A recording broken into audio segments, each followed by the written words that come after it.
This is BBC One, now live and uninterrupted, all the drama of election night with David Dimbleby. The voting's almost done. The excitement of election night is about to begin.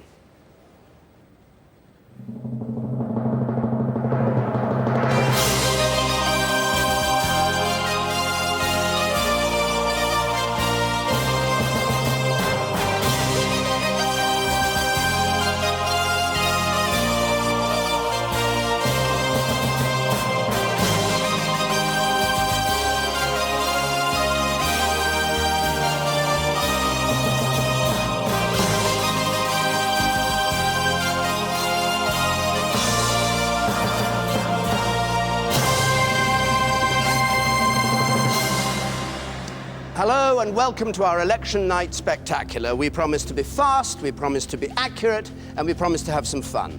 All round me in this studio, in these galleries, are the experts who'll be counting and checking and analysing the results as they come in. Our star reporters are out in the country at the key counts. We've got our cameras at all the places that matter. At Sunderland South, where they're just having a final rehearsal of getting the boxes in, they plan to be the first to declare. At Portsmouth, Guildhall, where the postal ballots are being taken up the steps, postal ballots that can go in now, of course, ready to be counted along with the other votes. And at Enfield in London, a Tory target, a seat that Michael Portillo famously lost in 1997. With me here in the studio, the best in the business, Professor Anthony King of Essex University, and Andrew Marr, the BBC's political editor. What kind of a night are we in for, Andrew? David, I will be very surprised if we don't have a night of surprises. I think there are going to be some extraordinary results tonight. I have never known an election where the party headquarters were as jittery about what's really going on out there in the country. I think we will see safe seats falling. I think we will see marginals obstinately refusing to wobble. I think it is going to be a thrilling evening. And across the studio, in his own bull ring, Jeremy Paxman.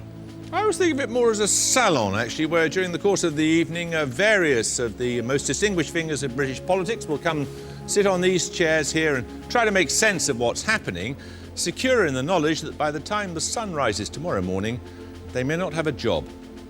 And up behind me there in the gallery, Fiona Bruce. Yes, I'll be keeping you up to date with the events of the night as it progresses, the state of the parties, the votes as they come in, the key speeches, and those not-to-be-missed moments all the way through till tomorrow morning. And, of course, no election night would be complete without the man who can make the most complex things seem clear. Peter Snow. Good evening, officer.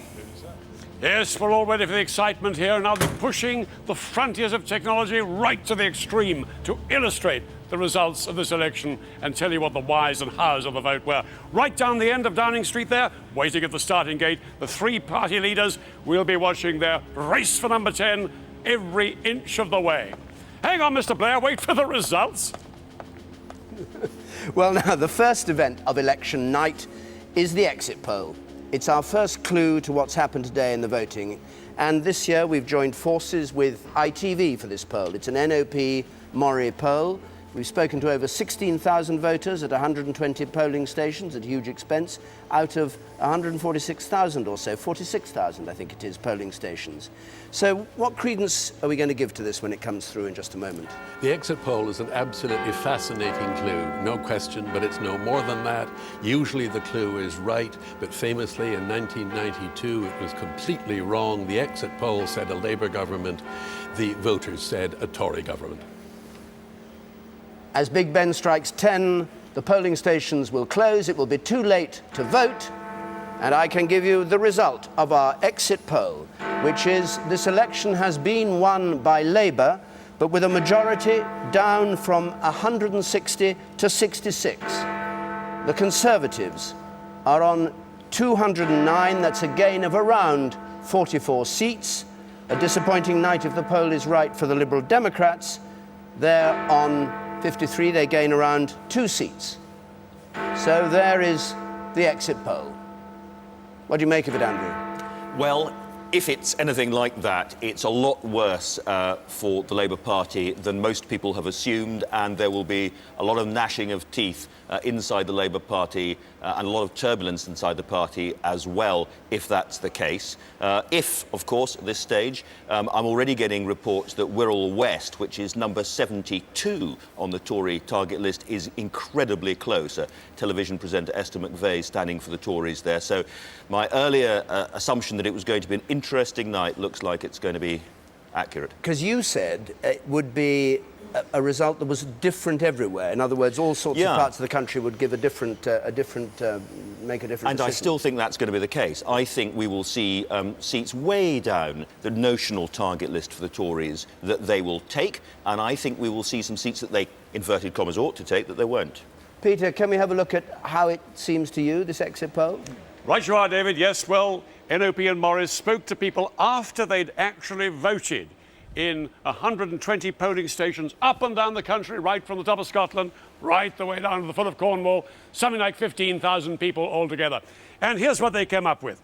And do let's remember, as everybody said so far, this is a poll, an exit poll. Here we have, then, the share of the vote in our poll as suggested by the people we spoke to. Labour on 37%, a little bit down on many of the polls during the campaign. 33% the Conservatives, right where they were at the last election, much where they were in many of the polls during the campaign. 22% the Liberal Democrats, showing not much sign of the leap that some people thought they might have taken in the polls. And the others on 8%. Now, the changes that those figures represent on the general election last time, and remember, all these figures could be up or down a little. Bear in mind there's a margin of error of some 2-3%. The Labour Party, down by 5% on the 2001 general election. The Tories, no change at all. So what you've got there is a 2.5% swing from Labour to the Conservatives. 3% up the Liberal Democrats on their position in the 2001 election, and 2% up the others. Right, now our experts have got their computers whirring, and we've worked out what the shape of Parliament would be like on the basis of those shares, and we've done a great deal of analysis. Here I am standing on the government benches. I'm walking down now onto the floor of the House, and here is what we think will happen. First of all, the Tories over the other side there, the biggest opposition party with 209, up something like 40 on where they were in the last Parliament, 45 or so, 44 seats. Next door to them, the Liberal Democrats on 53, up just 2 on where Charles Kennedy's party was last time when you allow for boundary changes. Next door to them, the others, Nationalists, Scotland, Wales, and in Northern Ireland. Now, over on this side of the House here we have the government benches, and there is the winning post of 324 any party needs for an overall majority. Labour now rushing towards it. There you go, right there. We're through it. They're through it, but not that comfortably. They're well through it. They've definitely got an overall majority. Let's just see exactly what we're forecasting it'll be down the end there. Labour majority of 66 altogether. And that will be a Labour government, indeed any government, elected with an overall majority on the lowest share of the national vote ever. Well, Sunderland South is traditionally the first to declare. It was 43 minutes it took last time till the first result came in, which is the first test of our exit poll. Philippa Thomas is there. Philippa, how's it going at the moment? We can just see the first ballot boxes arriving. That's the second ballot box that you've just seen come through. They are being run into Sunderland South by a team of sixth form students and inside leisure centre staff. Now, obviously, they're really running for the record books here, David. They are trying to get in here to declare first for the 4th time in a row. We've just seen the 3rd ballot box come in here now. And so they want to get into the record books. They've told me already that if they don't have all the boxes in by about 10 minutes past, then they think they might be in trouble. And there goes another one. They're looking for 31 ballot boxes to come in here for Sunderland South. They want to beat their previous declaration record of 43 minutes. So they tell me that they're trying to get the results here. They hope by 10:40. We hope that Sunderland South will be the first to declare. Oh, Philippa, we'll be back with you later on. Thanks very much. Let's just have a look at this exit poll then that Peter Snow was just giving the details of. And Andrew, what would this mean for the Labour Party if its majority is down to 66? Well, the first thing that we'd be asking is whether there was a Tony Blair majority. Would there be a majority for things like ID cards, compulsory ID cards, for some of the things that he wants to do to toughen up the welfare system, for further reforms in the health service and education using market systems? Looking at this kind of majority, there might well not be the reforms for those sorts of things that he would want to do. We've just been joined, I come back to him, we've just been joined by John Prescott, the Deputy Leader of the Labour Party from his constituency in Hull. Mr Prescott, good evening. Thanks for joining us. Have you got any news?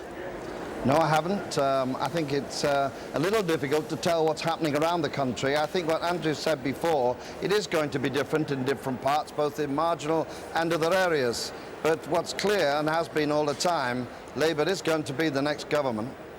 Do you have any idea about turnout? Because we've had a report that Tony Blair's agent says that the Prime Minister's being a bit cagey about how many people have bothered to vote. What's your impression?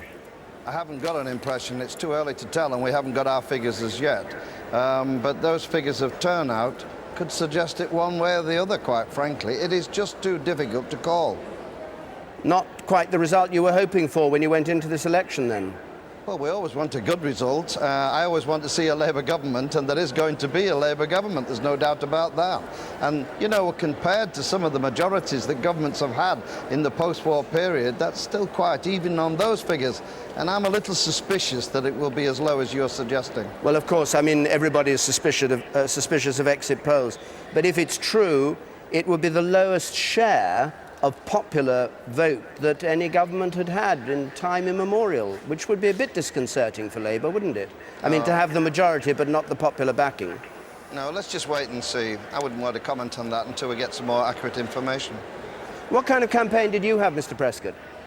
Well, I'd like to think it was a good one. It was going around over 85 constituencies, talking to over 100 of our candidates in the battlefield area. And the impression I got from them going around was that they were quite chipper about it. They knew there were difficulties, but they thought the difficulties were going to be more difficult than they were, frankly. But I don't know. There was uncertainty. Nobody spoke with any certainty whatsoever. We have to wait and see what the people have said. The press reported you as being rather grumpy from time to time. Did you feel in a grump? No, the press always call me grumpy. I was Mr. Grumpy in the Seven Dwarfs, and I've lived with it ever since. You didn't hit anybody this time. Oh, you have a wonderful political memory. The Prime Minister says he's in for a full term. Are you in for a full term as Deputy Leader? I'm in with a full term with Tony Blair. He makes the decision, and I'm the deputy. I'm delighted to have served with him and continue to do so. And one last thing. Everybody says it was you who finally got Tony Blair and Gordon Brown to campaign together, and that was sort of, you know, after a week or so into the campaign. Is that true? Are you the person that bonds them? No, I only served the meals. Well, I won't make the old joke, Mr. Prescott, but thank you very much for joining us. OK, thanks. Thanks. So, where were we? Yes, Tony King, you were about to say something. I just want to reinforce something Andrew said a moment ago. Tony Blair never really endeared himself to much of the Labour Party. His purpose for the Labour Party was to win votes and to win elections. Well, he has indeed won another election, but on a much smaller scale than anybody was expecting if the exit poll is right. And I think that is going to damage, and I think Andrew was absolutely right about this, his standing in the party. He's no longer the magician he was. Incidentally, John Prescott was quite right. This is by post-war standards a perfectly healthy majority. Margaret Thatcher, having won the 1997 election, had a majority of 44. This would be half again as large. Considered historically, it's not a bad performance if the poll is right, but in the present context, it doesn't look good. Let's just have a look around and see how people are getting on with the count. There we are in Folkestone. Those, I suspect, are postal ballots that are on the table there. The tellers are traditionally bank clerks or civil servants in local government. And the postal ballots, of course, are not counted until after 10 o'clock tonight, but they're there waiting. That's Folkestone and Putney. And Putney is a seat that the Tories are hoping to take back. They lost it when David Miller lost it in 1997. And there were those famous scenes with James Goldsmith heckling David Miller at the count, shouting, out, out, out. Well, Tony Coleman has held it, the creator of Top Shop, And the Tories are confident of that. Well, it's one of the key London seats that if they're going to make a bit of a comeback, they've got to succeed in tonight. And then Torbay, held by the Liberal Democrats, the Tories hoping to come in here and get it. Torbay tends to be a rather fast counter to an early declarer. It was Tory for years and years and years and years until it was won by the Liberal Democrats in 1997. And so they're speeding on there. And UKIP are standing there, so we'll see what happens. And Llanelli in Wales. And they're well ahead in Llanelli. I don't expect it to be a very early count, currently held by Labour stronghold with Plaid Cymru challenging. It's number 2 in their targets. Plaid Cymru, the Welsh Nationalist, or the Welsh National Party, I should call it.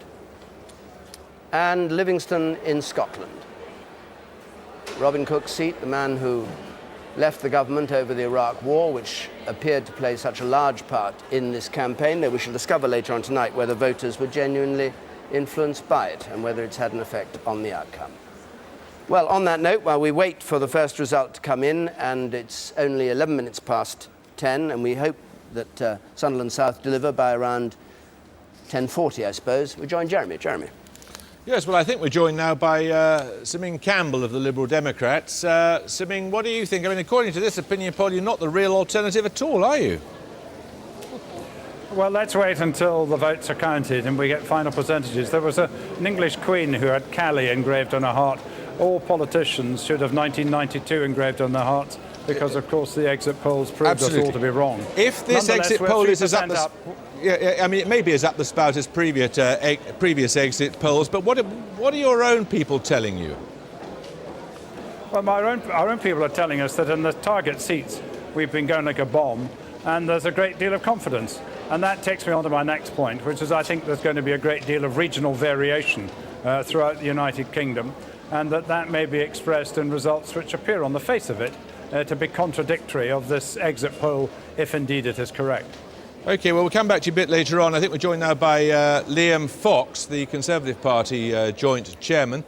What do you make of this exit poll?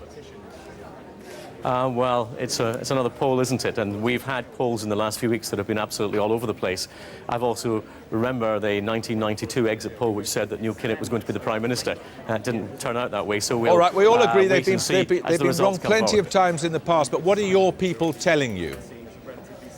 Well, we think that we fought a very energetic and a very focused, disciplined campaign. A successful Probably the campaign? most disciplined we fought for a very long time. Well, we'll wait and see, won't we? I know no more than you do at the present time.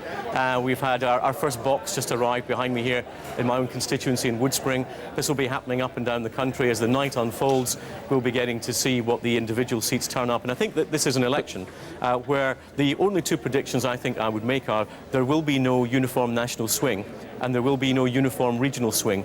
I think that we'll have to look at this on a constituency by constituency basis. I think it will be a long night, and I think we all should be taking it easy for the next few hours. I think we'll all be here well into the night before we see a clear pattern emerging. All right, plenty of time to hear from you later. Thanks very much indeed. Well, with us here in the studio, our panel of Lord Faulkner, Anne Widdicombe, Shirley Williams, Baroness Williams, and Ian Hislop, the editor of Private Eye. Not very impressive, this result, is it, if the exit poll's right? Everybody agrees we shouldn't pay too much attention to the exit poll. Let's wait and see what the final results are. What did the campaign tell us, though? I think it was pretty clear that we were batting on the economy and public services, and the Tories were talking about our hospitals were too dirty, there were too many immigrants. It was that sort of campaign that they ran. I can't hear you muttering something, Emily. Yes, certainly were. Charlie said the Tories were saying our hospitals are dirty. I was simply saying, well, they are. There you are, exactly right. And it was a collection of whinges, which Anne is repeating, as it were. That's what their campaign was about, not a coherent programme for government. And that came across very strongly. A coherent programme for government, Charlie, is one in which you identify what needs addressing and then saying what you're going to do in order to address it. And therefore, obviously, you've got to identify what's wrong first before you say what you're going to put right. And Shirley Williams, on the basis of this exit poll, I know you're going to say we shouldn't believe exit polls, but for the sake of argument, let's go along with it for the time being. Well, I think... an extra 2 seats. Well, an extra 3%. But I think the thing about the exit poll indicates that this is a very disappointing result all round, really. For everybody? Yes, because it shows Labour down by 4. Well, I mean, think about it. Labour losing ground, the Conservatives staying exactly where they were after an attempt at an extremely well-financed and rather dramatic campaign.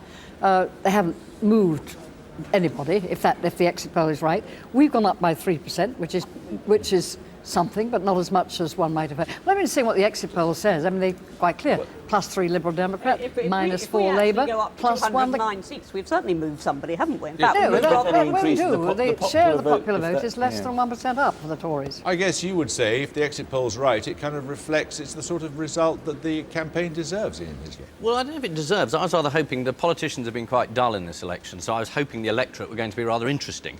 Well, they may well turn out to be very interesting. Exactly. Let's hope the poll's wrong, because it's a boring result. I mean, it's good that the government has had a reverse, but it's not nearly enough for any excitement. Nor has your party done anything, and the Conservatives have got a significant but not gain, terrific result. We'll come back to you in a second. Better than that. Okay, no, right. I think you've misread the figures, Shirley. I'm terribly sorry. No. All right. You can argue about the figures while David takes us elsewhere. David. I'll come back when the argument's over. Margaret Beckett has just said that she has a horrid feeling, in her words, that immigration has helped the Conservative cause. And we've news from Wyre Forest. Remember that Wyre Forest, where the independent Richard Taylor saved the hospital, became one last time round? It's a very tight-run thing there, apparently, between him and the Tories. And on that note, we're still waiting for the first results to come through from Sunderland South. So let's go over to Philippa and see how close they are to it. Philippa, they've had 17 minutes now since the polls closed. How's it going? We're going pretty well. We've had all 31 ballot boxes in for Sunderland South. I'm with the acting returning officer, Jed Fitzgerald. Do you think you're on course for a record-breaking count here? Well, so far so good. Obviously, we've got to verify and do the actual physical counting and the reconciling and then ready to declare, so fingers crossed.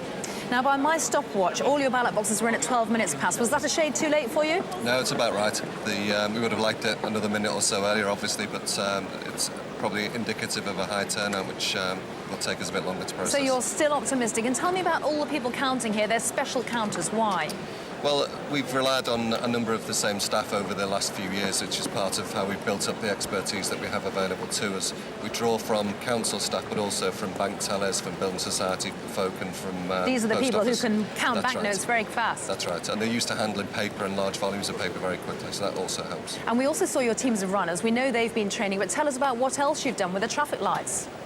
Well, we work closely with the police and various other agencies to make sure that we can get through quickly but legally in terms of everything that we do to try and cut down a few seconds here and there. You've also had a few thousand postal votes here. That meant you started counting in this hall on the dot of 10. Yes. You're hoping that'll speed you up?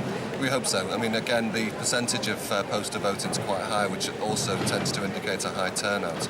But we've been able to process those very quickly, as you say, right at the start of the count, rather than have to wait for them all to come in and be added into the ballot boxes as they've arrived. And give me an estimate now. When are you going to declare? When it's done.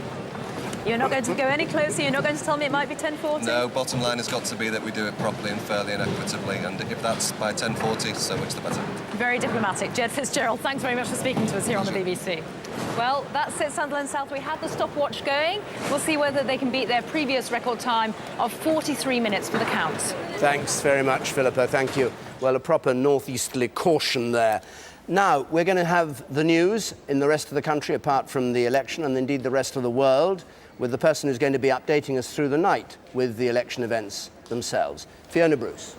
David, yes, and as you're hearing there with the BBC ITN exit poll predicting a sharply reduced majority for Labour, all the party leaders are anxiously awaiting the actual results. Earlier, Tony Blair was the first to cast his vote. He was accompanied by his wife Cherie and their 2 sons, who were voting for the first time. Later, Michael Howard cast his vote in Folkestone and Hythe, also accompanied by his family. Charles Kennedy and his wife Sarah cast their vote in Fort William in the Scottish Highlands. In the last few minutes, the Deputy Prime Minister, John Prescott, predicted a Labour victory, but stressed we're in the very early stages of the night. Well, we always want a good result. I always want to see a Labour government, and there is going to be a Labour government, there's no doubt about that. And, you know, compared to some of the majorities that governments have had in the post-war period, that's still quite even on those figures. And I'm a little suspicious that it will be as low as you're suggesting. Let me bring you some other news. The American Marine who shot dead 3 Iraqi prisoners as they lay wounded in a mosque last year will face no charges. One of the killings was filmed by an American news broadcaster and the pictures caused an international controversy. But a US military investigation has concluded the soldier was acting in self-defense, as Paul Wood reports. US Marines tread warily as they enter a mosque in Fallujah. They'd been attacked before by rebels playing dead. That's why American commanders say that what happened next was a legitimate act of self-defense. This was within the rules of engagement, but for many Arab viewers, it was also a clear case of a cold-blooded killing.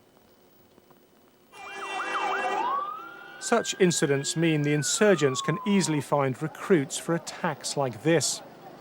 With 60 dead here, yesterday's bombing was the bloodiest ever in Kurdish northern Iraq. In April last year, amid growing chaos in Iraq, there were 60 attacks a day on coalition forces. In the months after January's elections, that fell to 45 a day. Perhaps the tide had turned. But last month, it was 60 attacks a day again. There's evidence, too, that the insurgents are more skilled. As one US officer told me, the stupid ones have already been killed. A new government was supposed to stop all this, putting an Iraqi face on the battle against the insurgency. The recent spike in bombings may reflect attempts to derail this democratic process. There may be 50,000 insurgents, but no one really knows, and that's the problem. The coalition is still unsure who it's fighting, still less how to beat them. Paul Wood, BBC News.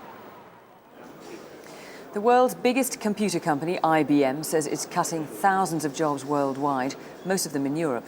The firm employs 25,000 people here in the UK. It says it needs to cut costs because of falling sales. It hasn't yet given details of where it'll make redundancies. A teenager has been jailed for life for the murder of the Nottingham jeweller Marion Bates. She was shot dead trying to protect her daughter during an armed robbery. Here's Duncan Kennedy. Father and daughter leaving court. One more stage in their long ordeal now at an end. Victor and Xanthi Bates were both brutalised in the attack, but left Marion Bates dead. Their reaction to today's sentence, measured and subdued. It's a decent sentence to a very indecent act. And I think a very sound and fair summing up by the judge. Marion Bates was a 64-year-old woman who lived for her grandchildren. It was protecting their mother that cost her her life. Mrs. Bates was shot dead at the family jewellery business in Nottingham as she stepped between her daughter Xanthi and 2 armed robbers. Today, Peter Williams was jailed for life, the court hearing that he'd just been released from detention for an earlier crime and had even removed his own electronic tag. Even though Peter Williams didn't pull the trigger, he was still sentenced today for murder, the law clearly stating that it was an integral part of the robbery that led to the death of Marion Bates, in what the judge called this callous and brutal manner. James Brodie, the man who's believed to have fired the gun that killed Mrs. Bates, has never been caught.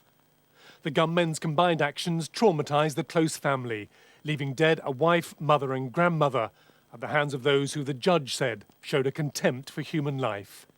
Duncan Kennedy, BBC News. Security has been tightened at UK diplomatic missions in the United States after a bomb attack outside the British consulate in New York. No one was hurt when the 2 small devices exploded in the early hours. The blast shattered windows in the building, which also houses several foreign companies. The judge in the Michael Jackson child abuse trial has refused to dismiss the charges against the singer. That means defence lawyers have had to begin their case. They plan to call on a list of celebrity witnesses, including Stevie Wonder and Diana Ross. Among the first will be Wade Robson, a star choreographer who the court was told shared a bed with Jackson when he was 10. Michael Jackson denies all the charges against him. And that's the news for now. I'll be bringing you updates on the election throughout the night. And that's it for now. Back to you, David.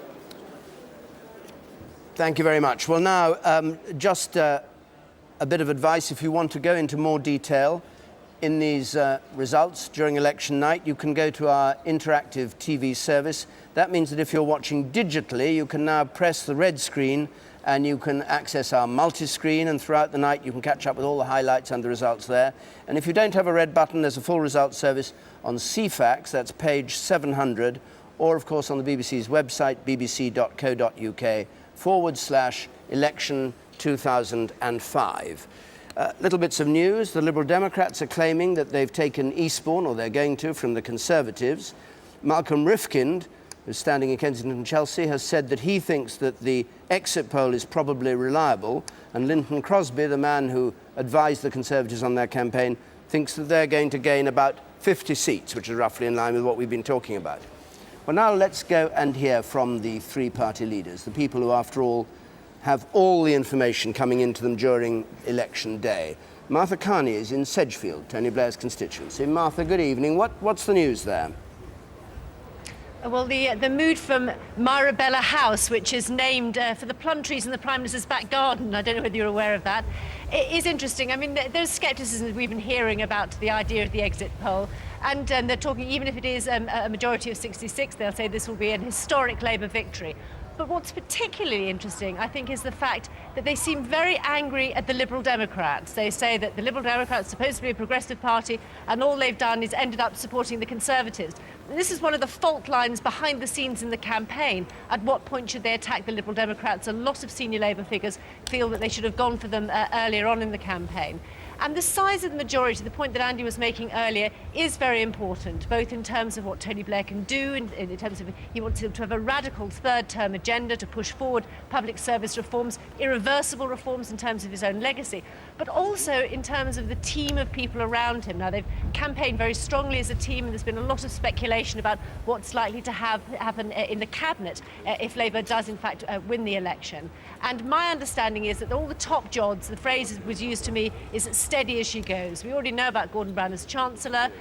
My understanding is that Jack Straw will remain as Foreign Secretary. There's been talk about John Prescott staying as Deputy Leader, but perhaps losing some of his department to David Blunkett. Now, he's been resisting that very fiercely, so I think that's unlikely to happen, though David Blunkett will come back in, and I think we'll also see a cabinet job for David Miliband.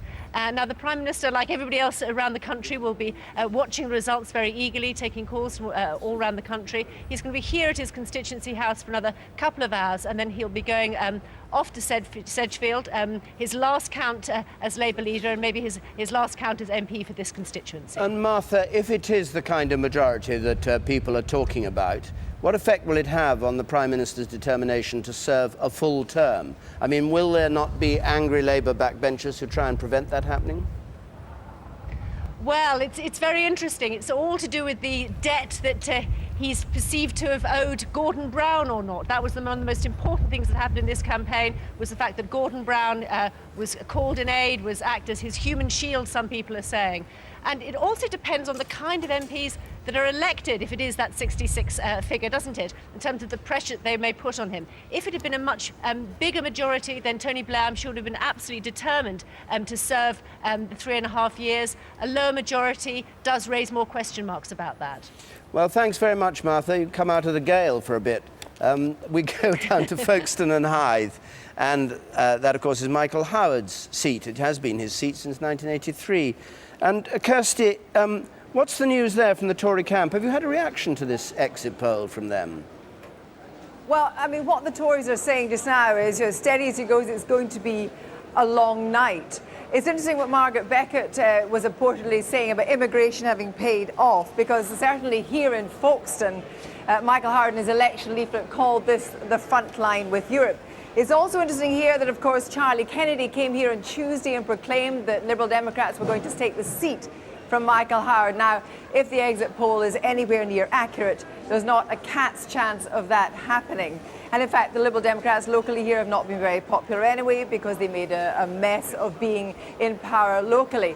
So now we can see here that the ballot boxes are arriving, the verification is beginning. Now, the thing about Michael Howard is that he has represented this seat, as you said, since 1983, but he's been leader since November 2003. The question is, will he still be leader of the party this time tomorrow night? That we still to know. We know that people like Ken Clarke have said that he should stay on We know that commentators have said he should stay on and that he should not do what John Major did or indeed what Haig did and leave almost immediately. Now, both he and Sandra Howard, I believe, are still in their house. It's only about 20 minutes away. They're going to be coming here about 45 minutes before the declaration, and we reckon that will be late into the night, probably around 3:30. Kirsty, thanks very much. Well, we'll be back with you, no doubt, several times during the evening. But thanks for joining us. And we're going now to Scotland, to Fort William, where Rita Chakrabarti, sorry. Rita, you're following Charles Kennedy's campaign. Yes, indeed. And Charles Kennedy has been here at home for most of the day, having a well-earned rest, I suppose. He has travelled over 14,000 miles on this campaign and visited 39 different constituencies.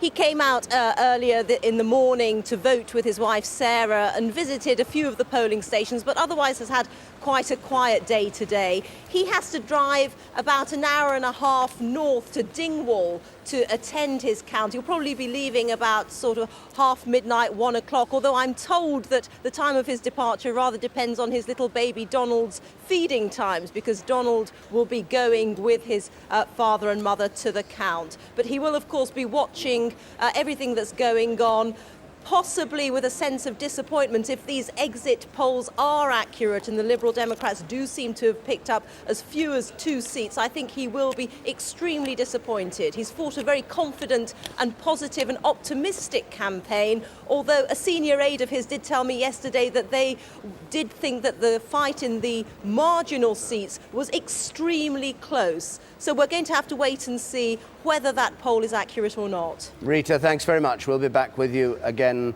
later.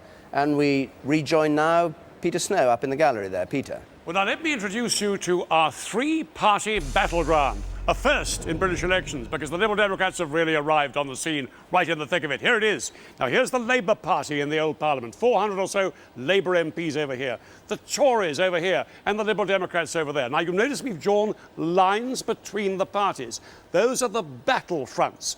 Those are the most vulnerable areas in those parties. The nearer these MPs are to those battle fronts, the smaller their majorities, the more vulnerable they are. So, for example, over here, look at them all going blue. This is the Tory dream, to turn those vulnerable Labour MPs near their battlefront blue. And the same all the other way around. If we go right over here to the safest part of Labour's arena over here, we see Michael Martin, the Speaker in North East Glasgow, safe as houses, because he's really unthreatened, unchallenged by the other parties. He's a very long way from the Liberal Democrats and the Tories over there. Now, back to the front line again. This is the part that matters. These are the vulnerable Labour and Conservative MPs. Let's open up and have a look here at someone who's right on the edge. There's Russell Brown, then Dumfries and Galloway. Majority 141 on the new boundaries. He could go over without any trouble at all. Very, very close to the line. Now, the Tories and Labour have their battlefront here.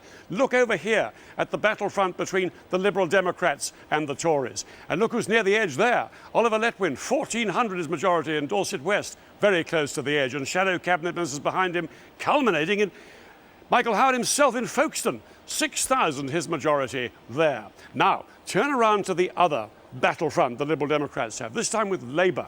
And here you see how sparse the territory is in front of the Liberal Democrats there. Not many Labour MPs vulnerable to them. One, Cardiff Central. Here is John Owen Jones, majority of 650. But that's the battlefront the Liberal Democrats badly want to liven up. Now let's close it up again, our 3-way battleground, and look at the exit poll forecast. Now, this is only our exit poll. Don't take it too seriously. But if this really happened, we would find the Tories advancing a little bit into Labour territory over there. You can see something like 20 or 30 of those red ones going blue. Down where the Liberal Democrats are. There we are. The Liberal Democrat vote holding up quite well in the Labour marginals with them. The Labour vote dropping away. Disillusioned Labour voters giving way to Liberal Democrats in those seats. But interestingly, on the other battlefront there, it looks like the Tory vote is holding up pretty well in the Tory Liberal Democrat marginals. Fascinating night coming up. So there it is. That's our 3-way battleground. 3 separate but related battle fronts. And just as the MPs get more vulnerable as they approach the battlefront line in here in the middle, the closer they are on our swingometer, the closer they are to the pendulum, the more vulnerable those MPs are. So there they go, the same MPs, the swingometer showing exactly the same story, and the closer they are to the pendulum, the more vulnerable they are. So, for example, here is Russell Brown in Dumfries and Galloway. A tiny swing would turn him from red to blue, David. Thank you very much. Well, there's some odd bits of news coming in as the counts go on in various places. Dumfries and Galloway, for instance, counting away from the Glasgow count. We've heard, for instance, that down in Torbay, the turnout is hugely up from last time round. We've heard the Liberal Democrats are claiming they've taken Birmingham Perry Bar. There is Torbay. And of course, if the turnout is over 70%, as they say it is, compared with 62 at the last election, it'll take a fair amount of time to get that result in. No, the Liberal Democrats are saying that they're confident they've taken Birmingham Perry Bar, the 74th on their list.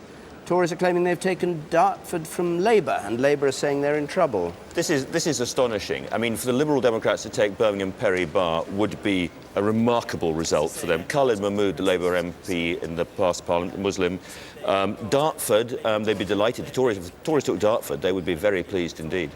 And Blaenau Gwent we saw there, where there is an independent candidate for Labour who was said to be doing very well against traditional Labour, and Thanet South, currently held by Labour. UKIP's top target, Nigel Farage of UKIP, is there. It used to be Jonathan Aitken's seat.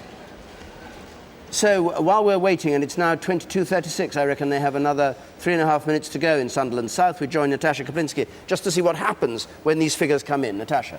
David, thank you very much. Well, tonight, all those crucial facts and figures, that's what it's all about. All those important numbers. Without those numbers, Peter Snow's swingometer just wouldn't swing, would it? And this is the hub of the results centre, where volunteers from across the BBC have gathered to take on that rather nerve-wracking and momentous task of processing all the information that's been fed to them from the 500 reporters positioned up and down the country just as soon as those results are declared. So whether or not you're watching any of our television outlets, whether or not you're listening to the radio, you're logged onto the internet, or simply plugged into CFAX, this is where all the information is being processed. None of these people are going to be leaving their seats until that last vote is counted, including Susanna here. It's a momentous night for everybody, really, Susanna, isn't it? It is absolutely, and we've been rehearsing various scenarios, various outcomes, and we're actually waiting for the read results to come in. That should happen any minute now. There's a lot of coffee that's going to be drunk here later on this evening. But let me tell you, there's a party here at the BBC. I'm going there now. Hopefully you can join me there later on. David, back to you. Good. Well, how are we doing? It's 22:37. What are we making of it, Philippa? Philippa? Can you hear me? They say that they think they're on course. Most of the votes have been counted now. We're looking towards a possible declaration at around 10:40, which is when they said they thought they'd do it. That would be shaving 3 minutes off their previous record time. And of course, it would also get them into the Guinness Book of Records, because it would be Sunderland South declaring first for the 4th time in a row. And that has never been done before. Good, thanks very much. Of course, it is quite serious, because when we get Sunderland South in, it does give us the first indication both about turnout and how people are going. We join Anna Ford. Anna, good evening. Anna's in Putney, and this is one of the key marginals that the Tories are hoping to take back. And indeed, the count's already started here in Putney, and it could be a very close-run thing. Tony Coleman, who you were talking about earlier, has held a seat for Labour since 1997 after that dramatic loss by David Mellor. And it would only take a 4% swing for the Conservatives to take it. Well, can Justine Greening, the young Conservative candidate, do that? She might well, if enough disaffected Labour voters voted Lib Dem. Now, because of something called the Wandsworth Gap, David, they won't want the Lib Dems to win, because they have the lowest council tax in the country here, because they have 100% Conservative councillors, even though they return a Labour MP. So it's an atypical constituency. There are a number of issues locally: crime, aircraft noise, pollution, local infrastructure and transport, but one quite odd one as well, which is fox hunting. A lot of people here belong to the Countryside Alliance, and they're very upset about Labour and fox hunting. So the Greens could pick up some votes, Lib Dems could pick up some votes, and from that, of course, Justine Greening could just knock Tony Coleman out. We're expecting the result at 12:30. OK, Anna, well, we'll be back to you. Thanks very much indeed. And Nisha Pillai is in Peterborough. This is one of the targets for the Tories, about 43rd in their target. How does it look to you? Are Labour in trouble? It is indeed a key target for the Conservatives, David, and it's looking like something of a cliffhanger. The sitting Labour MP, Helen Clark, she's a colourful, a controversial character here, but she's being very strongly challenged by the Conservatives' Stuart Jackson. They have quite a lot of history. There's quite a lot of animosity between these two characters, and they've attracted a lot of attention in the local press. They're high-profile characters. They've challenged each other before. In the last elections, Stuart Jackson managed to squeeze Helen Clark's majority down from over 7,000 to 2,800, and all the signs tonight are that this is going to be squeezed a lot further. Nisha, thanks very much. About the possibility of a recount. Nisha, thank you very much indeed. We'll come back to you as soon as we can. There's a slight problem with the echo in the hall, which is a very grand hall, but it's a bit noisy. And we join John Sopel, who's got every count in Birmingham, as far as I can tell. John, haven't you under your belt tonight? Yes, David, we have 10 counts taking place here, and I sense that the Labour Party is feeling increasingly anxious as the evening wears on, in its very early stages yet.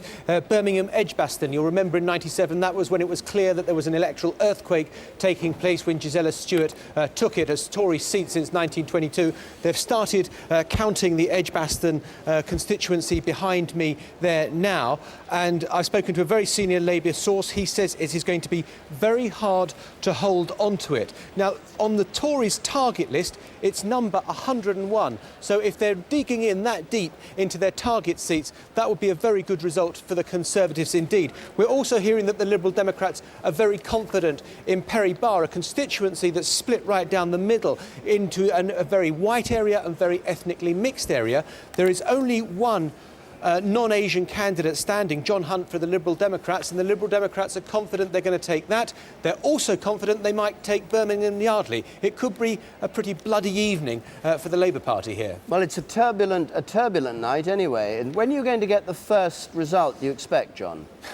We were hoping that Edgbaston might declare at 11:45. That's what we've been told. However, if it's as close as everyone's saying, then you can't rule out that there are going to be recounts and there's going to be arguments over spoiled ballot papers. They're hoping 11:45 for Birmingham Edgbaston, and that will be a really fascinating result to see how that one goes. Thanks very much. Well, we'll go up to Sunderland. It's 22-42. They've got to get moving if they're going to give the result. There's Chris Mullin, who's the Labour MP, or was the Labour MP, and hopes to be the Labour MP again. And there's no question that he will be, because his majority was very nearly 14,000 last time round. It'll be interesting what happens. He was a journalist and novelist, and then became Minister in the Foreign Office responsible for Africa and the Commonwealth, a man from the Benite left who's moved very much to become a Blairite over the years. Now 22-42, 47. Philippa, are they going to make it? I think the returning officer has to start speaking by 22-43, by 10:43, if they're to beat their record. That's absolutely right. They're very, very tense here. They might not beat their record. They might miss it by just a matter of seconds. So everyone in the hall extremely tense. Of course, they could fail to beat their own timekeeping record, but still bring in the first result of the night and therefore get their four first results in a row. But they are very tense here. They got all the ballot boxes in by 12 minutes past, and they had said to me earlier, we hope to see all the ballot boxes in by 10 past. So maybe a little slip back there. Also, they've had postal votes in, and they say their turnout is up. Their turnout's up to 49.9%. Hold on a second. Tony King, just mark our card for this. What should we be looking for in Sunderland? As we listen to the returning officer, if Chris Mullin gets 19,500 votes, our exit poll nationally is more or less on the mark. If he gets more, Labour is doing better. If he gets worse, Labour is doing worse. 19,000... 19,500 is the figure to keep an eye out for. OK, well, let's go back to Sunderland South, because I think the returning officer is just checking the figures. They've certainly not beat their 43, but here they go with the result. The evening for the Sunderland South constituency.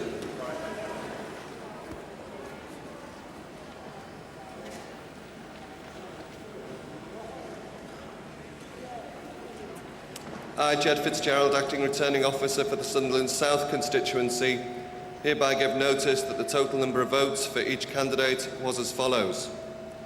David Edward Guinan, British National Party, 1,166. Gareth Kane, Liberal Democrat, 4,492. Christopher John Mullin, the Labour Party candidate, 17,982.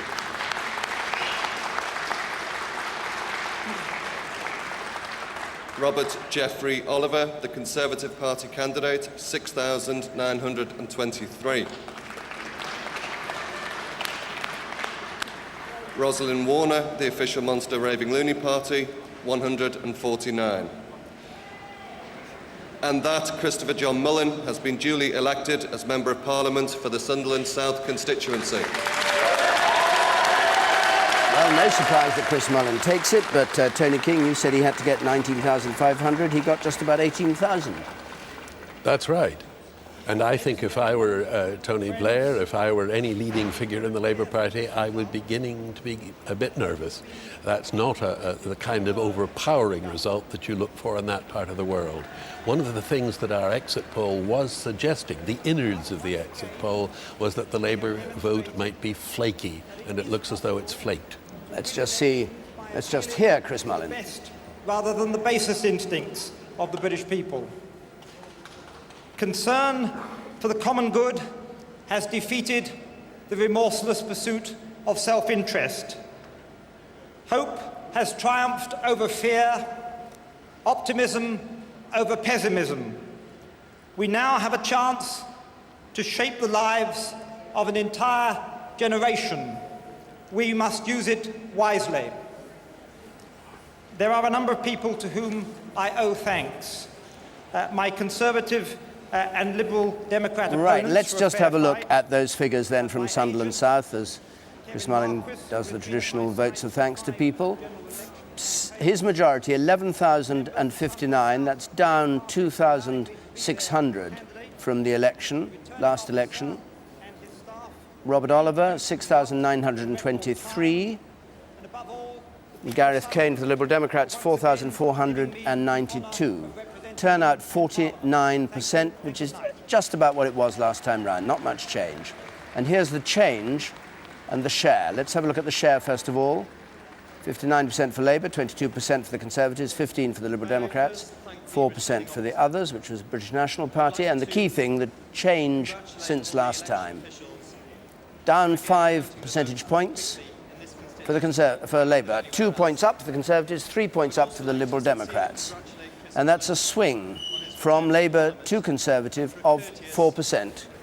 Well, absolutely confirming what we thought was going on, which is that the Conservatives are doing a lot better than many people predicted. A little bit further news on that. There's apparently only a few hundred votes in it in Hove, where the Conservatives would need 3.8% to defeat Ivor Kaplan.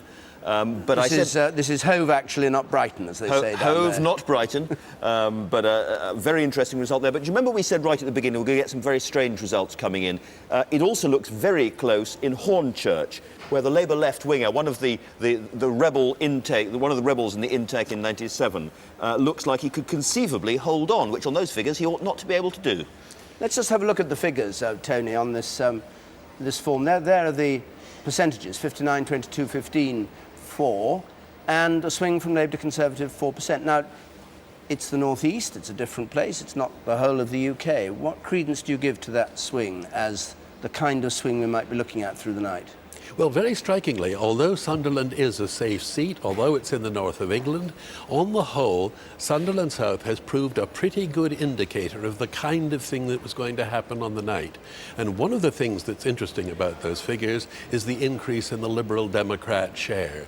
People in the Labour Party have been worried right from the beginning, have feared from the beginning, that quite a lot of people dissatisfied with the Labour government for whatever reason, over Iraq, over university top-up fees, whatever, would especially, but perhaps not only in safe Labour seats, switch to the Liberal Democrats. And that seems to have been happening in Sunderland. Indeed. I mean, their vote is up by 3%, the Liberal Democrats. Exactly. You see the Conservatives going up a tad, but you see the Liberal Democrats moving up in an area that's of no use to them. They're not going to win a seat in a place like Sunderland South, and it's going to be very interesting to see whether that conforms to a pattern over the country as a whole. And just to cheer cheer Tony Blair up. Claire Short has apparently said that a much reduced Labour majority would be a very good thing indeed for the Labour government, so he'll be very pleased to hear that. One other Allow her to become deputy leader. One other tiny little piece of news. We've been hearing a lot about the danger of fraud with postal votes. Apparently up in Aberdeen South, 20 postal votes have gone missing, and the returning officer there has expressed some concern about that. So that may well be another part of the story of the evening. OK, well, Peter, it's rather thin pickings so far, but what do you make of that Sunderland South result? Oh, I don't call it thin pickings at all, David. Our swingometer's jumping around with excitement. Here it comes. Here she comes. Now, if that pendulum moves over that way, those red Labour MPs turn blue. That would be a 5% swing to Conservatives. If it moves over this way, those blue Conservative MPs turn red. No change at all from last time would leave Labour with a majority of 160 when you allow for boundary changes. It would take a swing of just over 6% to see Tony Blair's majority wiped out in a hung parliament.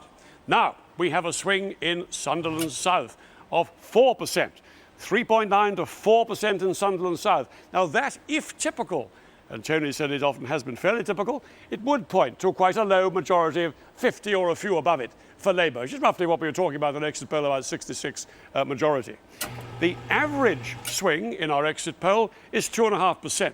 But what our exit poll was also suggesting is that Labour may be having trouble, as everybody's been referring to, in their marginal seats. And if Labour's having trouble in its marginal seats, expect that swing to be up there, more like what it was in Sunderland South in the marginal seats, pushing Labour's majority well below 100, David.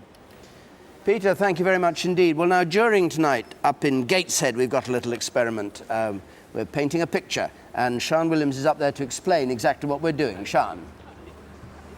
Thank you, David. Yes, we're on the banks of the River Tyne, and we're right on the banks of the River Tyne, right next to the Millennium Bridge. And you can see that it links Newcastle and Gateshead. We're on the Gateshead side, and our bus has parked up on the Baltic Square. Now, people used to say about Gateshead that it was like a dirty little lane into Newcastle because of the deprivation here. Not anymore. You can see the amount of money that's gone into this area, millions of pounds of lottery money, not just on the bridge, but on the Sage Centre up there, which is a magnificent concert venue. And some people have come down there, they've been watching the concert, and they've come down to watch what's going on here. We'll be chatting to them in a minute. Hello to you. Thanks very much for being here. Now, the reason they've come down is to see, as you say, nice little experiment. Peter Snow might have all his computer trickery, but we have a bit of public art going on, and Robert Hall's going to explain a little bit more. Robert. And here are the teams of painters. Are we up to the task? Yes! I should hope so. The political colours are familiar. The task is not. Here it is. It's the biggest painting by numbers set you have ever seen. 646 constituencies. They're all numbered to give our painters a hand. We're down here, number 590. But most exciting, of course, we've actually got a result. Sunderland South down here, number 558, is Catherine from Northumbria University. There is the first colour to go onto our map. Thanks very much, Catherine. Now, I think it's important to stress this is going to be quite a task. Look at these conurbations here, tiny little constituencies, an awful lot of painting down to Birmingham, Manchester, down to London. And as we get a little more blurry as the night goes on, this is going to get more and more difficult. But we do hope that by the end of the night, when people are waking up for breakfast, we can compete with Peter's map in London, and that this will be a sea of colour. Sian. Thank you very much, Robert. Long night ahead for the teams as well. They're going to be very, very busy. And long night ahead if you're all going to stay as well until 6 o'clock in the morning. No, they're shaking their heads. Well, thanks for being here now. Just want to ask you a couple of questions, really, about whether you voted and who you voted for. Good evening, sir. Did you vote today? Good evening. Yes, I did vote today, and I voted for the Liberal Democrats. For the Liberal Democrats. Do you always vote for the Liberal Democrats, or did you change? It varies between Labour and Lib Dem, and this year I decided that Lib Dems had my vote. Why is that? Why did you turn away from Labour this time? I felt that Labour needed more of a challenge in Parliament, and that the Lib Dems were the people to do that for me. OK, could I ask you? Good evening to you, madam. Hello. Thank you very much for being here. Did you vote Labour or Lib Dem or Tory? How did you vote? I voted Labour. Mm-hmm. Do you always vote Labour? Well, I certainly did the last twice as well. Yeah. Are you surprised by the exit poll? I mean, if it's to believe, then Labour is going to be back in, but with a very reduced majority of just 66. Does that surprise you? No, it doesn't surprise me, because I had to think twice about it. I considered Lib Dem, but then I decided, no, I'd rather have a Labour government in again, so they got my vote. But I'm not surprised, because I think a lot of people might have switched. The North East, though, very, very safe Labour, normally, isn't it? Yeah. Can I ask you how you voted? Well, normally it's a Labour seat up here, but I voted Lib Dem. And why did you vote Lib Dem? Because I think we need more balance in Parliament to have a more balanced debate. I think Labour have had it far too much their own way. How did you think the campaign went? It was all right. It was a bit presidential for my liking. I thought we saw too much of the leaders and not enough of the other candidates. And what about you, sir? I voted Liberal Democrat as well. Yeah. I voted Liberal Democrat because I think they gave more straight answers to questions when they were asked. Most of the Conservative and Labour politicians I saw on the television seemed to want to avoid the question and give the answer they wanted to give rather than answer the question that was asked. Whereas I thought the Liberals were more likely to answer a question. Okay, all right. Well, thank you very much. Back with you a little bit later on if you can. It's very chilly out here. We'll try and find something to warm you up. As I say, the North East is a very safe Labour. 28 out of the 30 seats were Labour last time. So if this is anything to go by, it'd be interesting to see how well the Liberal Democrats do here. Back to you, David. Thanks very much, Sian. Well, we're back in the BBC's television centre there, with the results going up on the forecourt there. One Labour seat in so far, 324 needed to win. And the little tally on the left will also keep us going through the night with those figures. Now, the question is, where's our second result going to come from? It looks as though it could be right next to Sunderland, from Houghton and Washington East, or Houghton, I should call it, in Washington East, the seventh safest Labour seat and an early declarer. I don't know whether they're going to make it. How are things going in Houghton?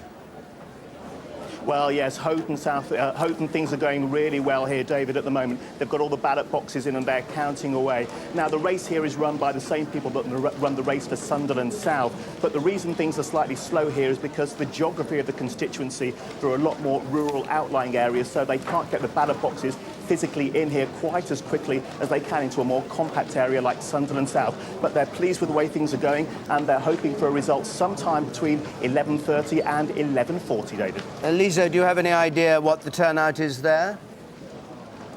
No, we don't at the moment. We're waiting those figures at the moment, David. OK, well, the race is on in other places. Birmingham, the ballot boxes are arriving at this moment. And we're going down in a moment to Guildford. We'll go to Torbay, perhaps. We could go to Barnsley. They're all there. Let's go to Torbay. Hello, David. Yes, indeed. Well, we've been told, I've been speaking to Marcus Wood, the Conservative candidate here, and his indication is that turnout is going to be quite high. He thinks as high as 71%. Of course, it was about 64% in the last election. It's going to be very close as well. That's the indications that he's been given from the officials here. So you may remember, as you mentioned earlier in the programme, 1997, there was just 12 votes in it when the Liberal Democrats took this Tory stronghold. So everything to play for here, and we're hoping for a declaration around about midnight. OK, and Barnsley Central. Thanks very much. Barnsley Central, how are things going there? David, hi. Welcome to old Labour country. Some here believe new Labour hasn't got here yet, but this is a very safe seat in a very safe Labour county. 15,000 plus majority, so a lot of the effort is going in to get that declaration in early. You can see people counting away frantically behind me. Now, one interesting point, arguably, is the returning officer here is one Andrew Frosdick, who was at Sunderland last time, so he knows all about trying to get an early count. He says it's a lot of fun and the race is on to get that before 11. Only one declaration so far, and that was that a Volvo was blocking the entrance, keeping some of the boxes out, but we still hope for a result maybe just after 11. Richard, do you have any clue how things have gone in terms of the number of people who've voted? Does the returning officer give you any idea or not at this stage? Not yet.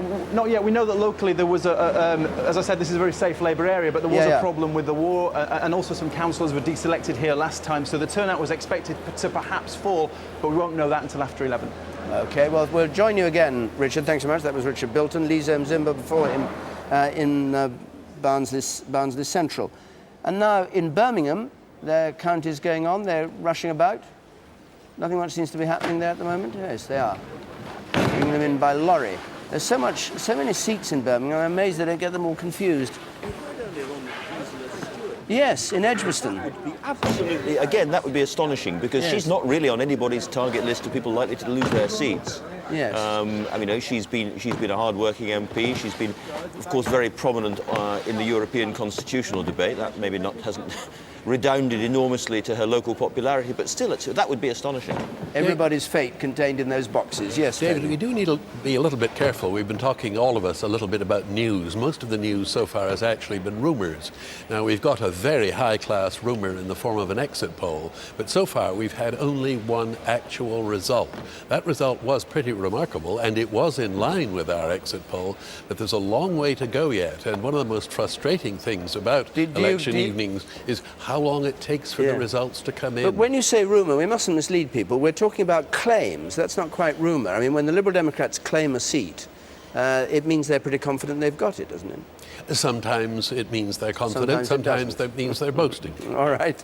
Well, let's go down to Guildford, because Gavin Esler's there. And there the Tories are trying to take the seat from the Liberal Democrats. Gavin, what's your impression? Well, it's very, very close. I'm right down in the boiler room. This is where the votes are being counted. They've already separated out the county council votes, which will be counted tomorrow. They're now doing the aggregate count of the parliamentary seat votes, and then they'll split them and stick them over there for the different candidates. Now, we could expect a result before midnight, but also there could be a number of recounts. There certainly was last time. This is natural Tory territory. They've held this seat for almost 100 years, until 4 years ago when the Lib Dems took it with a majority of 538. The Tories are desperate to win it back, because you can't really form a Conservative government if you can't hold Guildford. So it's very close. Everyone thinks it's very close, and we could actually be in for a very long night. Gavin Esler in Guildford, thank you very much indeed. Well, there we are. Tony. I think one of the things we ought to bear in mind, on the assumption that our exit poll is roughly right and that Labour's majority is very much down, we should still bear in mind the fact that Labour looks as though it's going to win the election. That means that Labour will have been in power for 12 or 13 consecutive years. It also means that the Conservatives have been on only about a third of the vote or less for 3 successive general elections. That has never happened to them before.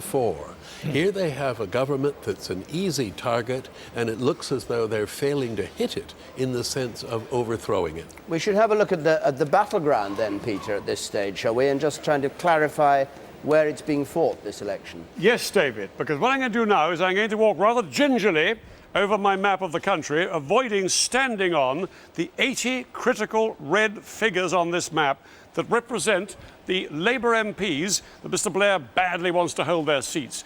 80 of them altogether in 3 clusters. One up here in the north, you can see, edged down now towards the West Midlands, and you're looking now at Birmingham and Corby, Kettering and seats like Milton Keynes North East. There then is London, most critical of all, London and the South East down the Thames estuary, absolutely central to Labour's defensive position. Now, I'm going to put all these figures up here onto Mr Blair's battleground, ranking them in their order of vulnerability to the opposition parties. There they go, 80 seats altogether.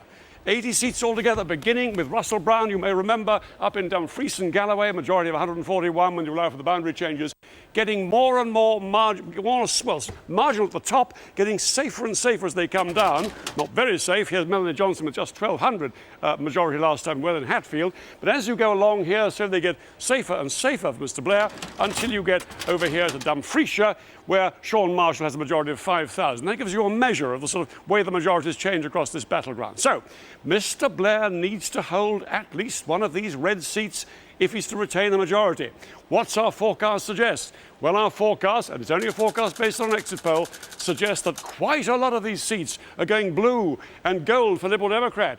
Look at them coming right down the 3rd column, parachuting as far as the 5th column over here. Quite a lot of gains inside, deep inside Labour territory. Let's bunch them all together and we can see exactly how many we're forecasting. There we are. Something like 47 of these 80 seats may change colour, leaving Mr Blair with a rather smaller majority than he had in the last Parliament. Considerably smaller. Look at this. Here is our forecast. A majority of 66. It was 160. This will be quite an election for Mr Blair, and the Tories haven't done too badly. If it's right. If it's right. Peter, well, thanks. But there are, of course, a lot of strange battles within this election going on. One of the most vicious that's been fought is down in Bethnal Green and Bow. George Galloway for respect against Una King, and Rageh Omaar is there. Rageh, good evening, and thanks for joining us. Now, just tell us what on earth has happened there tonight, because it's been dire for the last 3 weeks, hasn't it? Well, it's not looking very good for Labour here, and we've been speaking to senior officers from Una King's campaign who say quite openly that it is very, very tight. Now, she had a majority of 10,000 or thereabouts from the last election, but they admit that it's looking very, very tight. They say that they believe that the Tories have held on to their share of the vote, but obviously Iraq has been an absolutely huge issue here. There are 45,000 Muslims living in this constituency. Iraq has been hammered away at by George Galloway and the Respect Party, and they deny that she's lost or it's looking that bad, but they are worried. There were, during the campaign, reports of death threats. There were fairly violent bust-ups.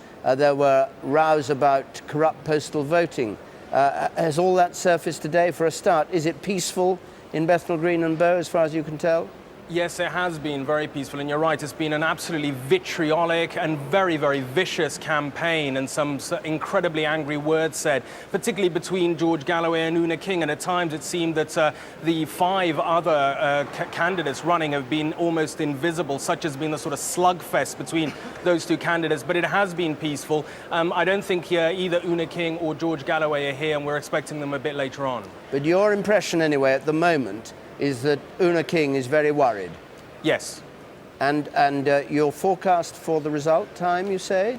Around 2 o'clock, but that's fairly imprecise, but around there, I should think. Rageh, thank you very much indeed. We'll come back to you. And now let's go and join Natasha, who said she was going to enjoy herself at a party while we all sat here talking politics. And there she is. I'm not sure enjoyment's the word. Good evening to you, David. Yes, as I said, this is the BBC's election party. All sorts of people here eagerly anticipating the result this evening. A number of people have turned up, including the Prime Minister. Excuse me, Prime Minister Tony Blair. Very nice to see you here at the party this evening. How are you going to be looking back at this campaign? Well, I think it's very interesting. You know, there are reports that this could be a lot closer than many people had anticipated. Looking at the scores now, we've got 1 and the other 2 have 0 so far. And if Liverpool can win over Chelsea like that, then maybe we can too. I wanted a landslide victory. Whether that's going to happen, I don't know. I wanted to be Pope because I am infallible and everyone knows it. Next question. You've had some extraordinary press coverage, haven't you, during this campaign? Well, we have. That's part of the rough and tumble of politics. I think many readers of The Sun were quite intrigued to find that for Cherie's last birthday, I got her a nice little piece of paper with "I love you" lots written on one side and lots of little stick figures with lots of crosses and kisses all over the other side. But Cherie had just as much right of seeing Lord Goldsmith's justification for taking us to war in Iraq as anyone else, and I made that possible and I made it happen, and I would do that again. Next question. You are very confident, aren't you? You think you're going back into Downing Street? Well, I don't know whether it's a question of confidence, Natasha. It's just Conservative leaders keep coming along and I keep beating them. I think my advice to the party might well be, simply, to lead the Conservatives, don't have a permanent leader, just have a different guest leader each week, rather, like on Have I Got News for You. I see, OK. Anne Robinson one week, and then next week you can have a go. The week after that, the leader of the Conservative Party, Gordon Brown. If I can make it happen, we will see. Well, thank you very much indeed for sparing us. I know there are lots of people that want to talk to you. Well, maybe not. A few people that want to talk to you. I'm going to stay with you. I'm going to hide. Let me get you some Pernod. Pernod, not my drink of choice. David, thank you very much. Yes, come back to us later on. I'll see who else I can find apart from the Prime Minister. I'm more frightened, let me tell you. Natasha, thanks very much. Just before we go over to Jeremy, any tidbits to throw him for his guests there? And this is, absolutely right. Tony King was mentioning this is rumour.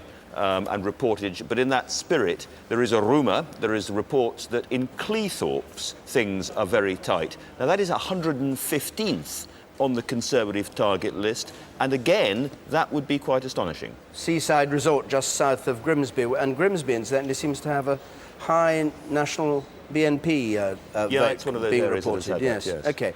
Jeremy, all yours. Thank you, David. Well, let's talk to you first, Charlie Faulkner. You were a flatmate of the Prime Minister, whom we saw speaking a second or two there. I think we saw somebody pretending to be the Prime Minister. You don't say. That's what I thought. This was, wasn't it, thinking of all 3 parties, main parties, this was a campaign that was really focused around leaders in a way that we haven't seen in previous campaigns for a very, very long time. Why was that? Shelley Williams, why do you think it was? I think it's largely because of the media. I mean, it's very much television driven. I think we're also seeing a presidential development by the Prime Minister, which means that everybody then becomes presidential. I don't myself very much agree with it. I think it would be better to have put forward a more cabinet structure with teams, but we haven't been given that option. And what we've seen, I think, is, particularly in the case of the Conservative Party, the almost total domination of Michael Howard of the whole of the Conservative group. Why didn't we see any of your shadow cabinet members vote? Every time Michael Howard came out, he was there by himself.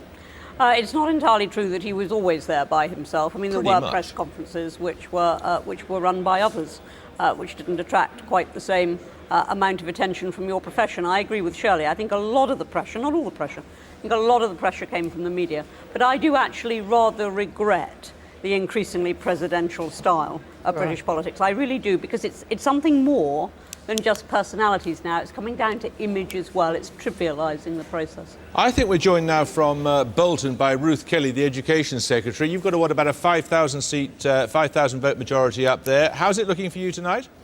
Well, I'm hoping it will be all right, but of course it's far too early Only to hoping. say yet. Well, as we've always said, this fight has always been tight in the marginal seats. Now, the reception that I've got today has been a pretty warm one. People have been coming out to vote, but generally later in the day. It's been pretty rainy and miserable here today as well. So I'm hoping that enough people came out to support me tonight. Do you agree with your cabinet colleague Margaret Beckett that immigration raised its head in this campaign in a way that was very unhelpful to you? Well, I think it did come up on the doorstep more than it has done in the past, but it was clearly not the only issue that voters were concerned about. They were far more interested in what's happening to schools, what's happening to hospitals, and in the strength of the economy, and those have been the issues we've been fighting the campaign on. We were just talking about how much this campaign focused upon the leaders. Your own leader was a liability, wasn't it? If this was a referendum on trust, he would have lost. That's not true at all. I think everybody realises that if you compare the last 8 years, when Tony Blair was leader of the Labour Party and led a Labour government, we have seen the transformation of public services with continued investment in schools and hospitals, and people's lives have been changed for the better. In that as a case, result. why don't people trust him? Well, I think when people look back on the record, they see what he's delivered. And actually, when we go forward tonight, I mean, we don't yet know what the vote will bring. No, absolutely. But when you were going round on the doorsteps, people didn't say to you, I wish you got a different leader, or I'll vote for you because you've got Gordon Brown. Actually, the mood that I've picked up on the doorstep has been quite a positive one. Now, we've always been clear that in the marginal seats it's been pretty tight, and it's really been a turnout election. It will depend on how many people got up and made it to the polling station and cast their vote. But I think we have won the argument of ideas. It now remains to be seen how we fare in terms of votes. OK, well, we'll get back to you when you see what's happened. Thanks, Ruth Kelly. Thank you. What do you make of that defence? Well, I mean, she's a very loyal cabinet minister, fairly new, so obviously Desperately hoping to loyal. keep her job. I mean, no, that parrots the traditional Blair line, is that he's disappointed in the electorate. He probably wouldn't have voted for us. We have not really taken on board his arguments. You know, he can't be bothered to argue anymore. He told us, look, I've told you enough times why you should trust me, and you don't, therefore I'm sick of you. And I think that's why he's going to have a wobble in places like Birmingham, because a lot of people at the last minute will have thought, you're just too smug for words. We can't have this. I've got another wobble, Jeremy. I think we're about to win Cardiff Central. How do you know that? I just do know these little things. There's someone running along with bits of paper. David Steele always used to sit here with his pager going infuriatingly. I haven't got any runners, but my theory is that a lot of people who won't admit to voting Tory actually have. I mean, the sense of shame in this country is still That's a surprise. OK, David. Jeremy, thanks very much indeed. Cardiff Central, Liberal Democrats? Yeah. Shirley plucked it out of the ether. It's possible. One of the most remarkable things about what we're hearing, these tidbits of rumour, is that although the exit poll was suggesting that the Liberal Democrats would gain net 2 seats, it sounds as though the Liberal Democrats may be doing very well. If they're actually doing as well in Birmingham Perry Barr, in Birmingham Yardley, in Eastbourne, as is being suggested, then the Liberal Democrats must be standing to lose an awful lot of seats somewhere else if our exit polls to turn out to be right. And one must trust their claims, because, I mean, there's no merit in... They get egg on their face if they're claiming wrongly to have done things. I mean, it's like, remember, when we had exit polls that went wrong, Mrs Thatcher always used to blame the BBC as though there was some merit in getting the exit poll wrong. I shall never forget that. But I mean, yes, Cardiff Central... Well, nobody ought to take that. I think the Labour candidate there, John Owen-Jones, thinks it's a goner, and everybody assumes that's one of the ones they'll take. Let's have a look. Fiona, can we have a look at how things have got? We haven't got very much in yet, but let's just see what the trend is? Well, let me tell you what we've got so far. As you say, not that much in. We've got one result in, so that's 645 to go.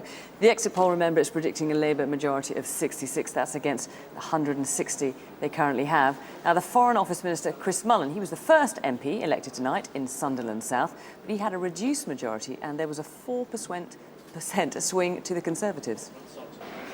And that Christopher John Mullin has been duly elected as Member of Parliament for the Sunderland South constituency. Meanwhile, the former Foreign Secretary Robin Cook, who resigned over the issue of Iraq, has told the BBC he believes the war has undoubtedly affected the election. I think any Labour candidate who's been out there talking to the public, listening to people on the doorstep, will have heard that the war has made an impact. Even I, in Livingston, have had a number of people saying to me that they can't vote for me because they were against the war in Iraq.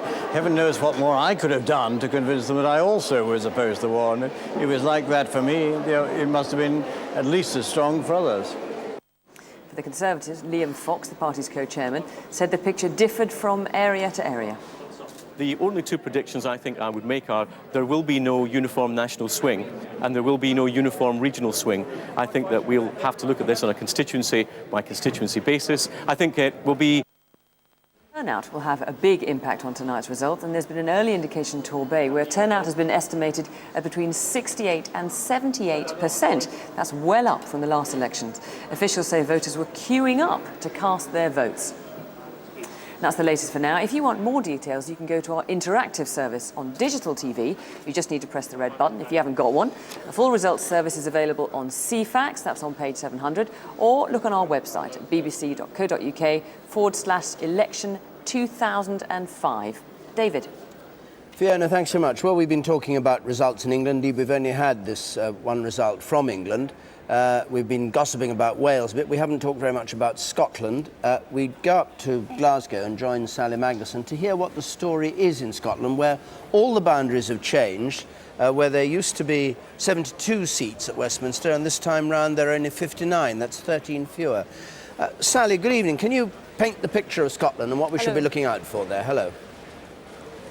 Hello. Well, you're right that massive boundary changes have reduced the number of seats in Scotland from 72 to 59, and they've created new, completely unfamiliar constituencies in all but 3 cases in Scotland. Some of them with enormously long and complicated names. The longest, I'm told, actually in election history, like Inverness, Nairn, Badenoch and Strathspey, which sounds like some kind of new Cayley dance. You know, ladies and gentlemen, let's take our partners for the Inverness, Nairn, Badenoch and Strathspey. But the interesting thing is that although it's been possible to work out notional majorities and a notional political balance in these new constituencies, it's a very imprecise art. The Scots are actually notoriously rather sophisticated tactical voters, and we don't know to what extent the way that they voted last time would be replicated in any case in these new constituencies when there are new political marginal balances to take into account. So there's a deep unknowability to start with about the political landscape in Scotland tonight. And these boundary changes have then gone on to throw up all sorts of interesting, really very fascinating marginals in Scotland. Now, if we take a look at some of these, the SNP, for instance, it's a 4-horse race here in Scotland. The SNP, if it's going to make any progress at all, has really got to pick up a couple of seats as well as keep the notional 4 that they've got. They've really got to take Dundee East. It's been made very favourable for them by boundary changes. They've taken a lot of voters in from Angus, which is an SNP seat. If they can't win Dundee East on a swing of 0.6% or so, then really it's going to be a very bad night for the SNP. Ochil, the former MP Annabel Ewing has lost out on the boundary arithmetic there, so she is fighting a notional Labour majority, but she's in a good position because this is the heartland of the Black Watch, and the SNP have fought very hard on a Save the Scottish Regiments campaign to stop the amalgamation of the 6 Scottish regiments, which the government's planning and which is very unpopular in Scotland. So high hopes really in Ochil and South Perthshire of SNP taking that. Nahelin and Anyar, the Western Isles seat, which is abbreviated there in a strange way, but I'm told Gaels approve of it. That seat, unlikely, perhaps, that the SNP will catch that tonight, although they've had their eye on it for many elections. You never know how it'll go. Then the Conservatives, very interesting night for the Conservatives. Their job is to clamber back on the political map of Scotland in a Westminster sense. They're notionally down to no seats at all, but they've got a very close fight in Dumfries and Galloway. When we've got two sitting MPs, it's going to be a very, very fascinating one to watch this. Because 141 votes separate them notionally, and you've got Russell Brown for Labour and Peter Duncan, who's the shadow Scottish Secretary of State, fighting it out there in this new constituency. And if Conservatives rather, are to come back in Scotland in Westminster sense, they must win this seat. Another one, the neighbouring seat, Dumfriesshire, Clydesdale and Tweeddale, fascinating one as well.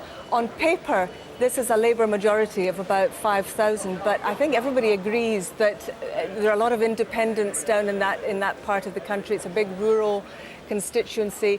The notional majority has probably over-egged the situation there, and the Conservatives have got a good chance. And indeed, the intelligence we're getting from down there tonight is that the Tories do feel they have got that seat. David Mundell, Sally, the challenger there, is feeling pretty comfortable about it. Sally, and, thank you very Angus much. from the I've got to SNP, cut in on you because Sally, thanks very much indeed. We'll come back to you in a wee bit, but I've got to cut in on you because we want to go down to Wales. Thanks very much. And join Sian Lloyd. Wales, where Labour is being chased variously by the Liberal Democrats, Plaid Cymru and the Tories, Sian.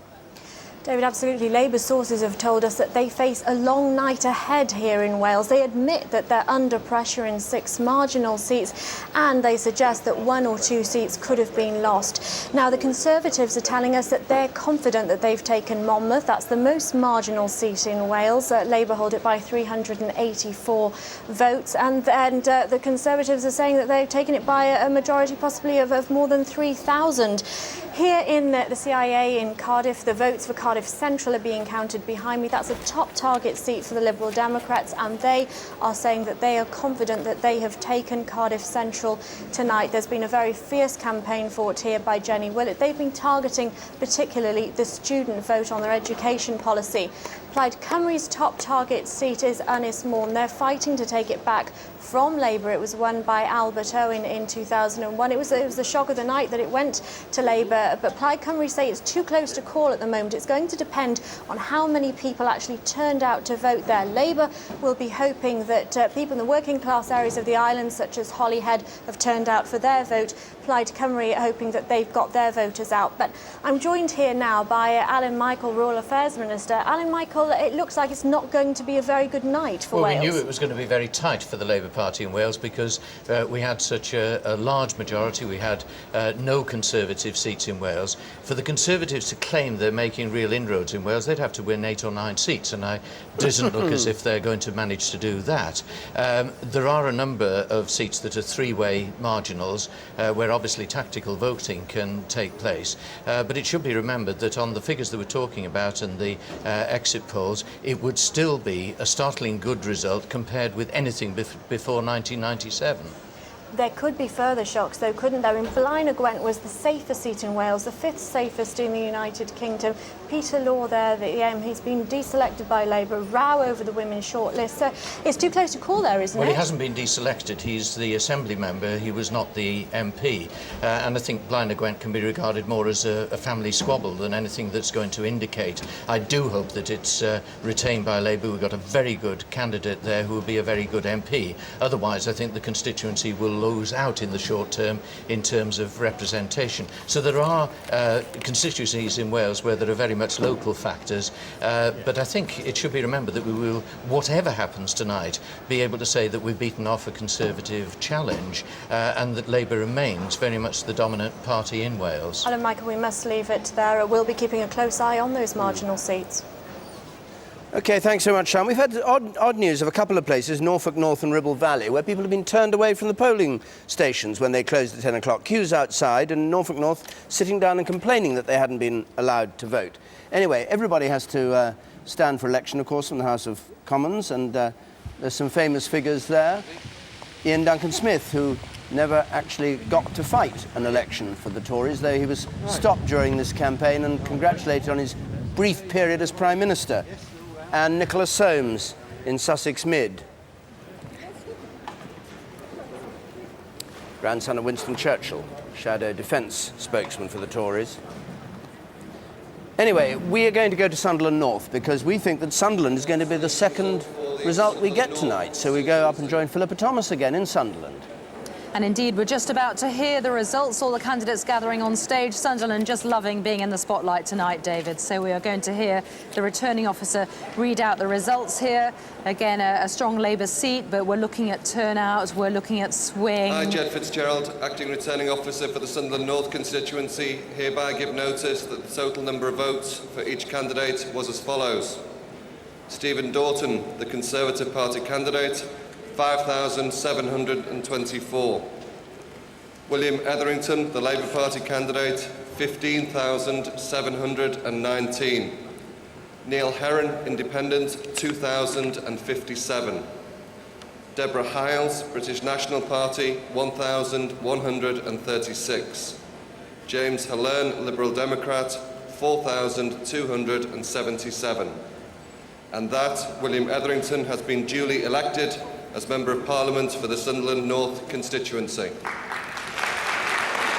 looks much the same story, doesn't it? It looks very much the same story. It looks as though the Liberal Democrats have done pretty well, and it probably means that people who would otherwise have voted Labour have said to themselves, I do indeed want to give Tony Blair a kicking, and this is the best way to do it.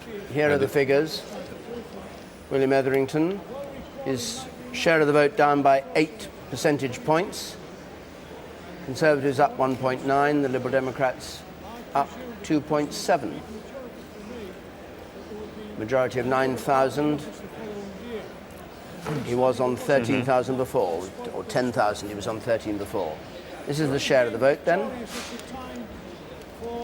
And the change since last time round, the Independent at 7% there, and the change since last time round.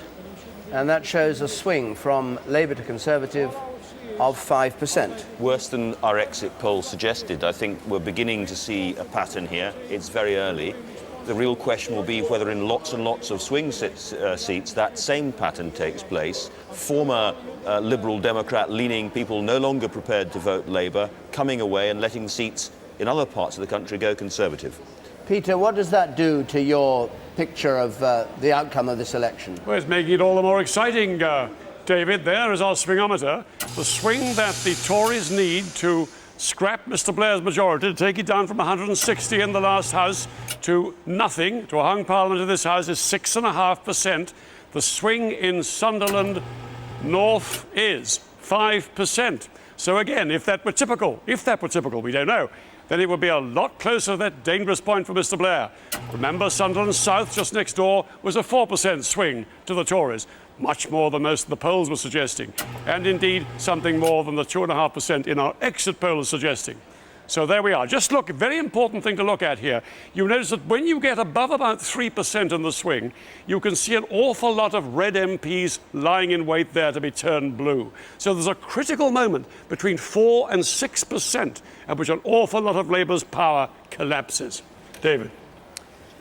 Well, yes, Tony, go on. I'm just going to say we've got another one in the northeast. The northeast is absolute magic.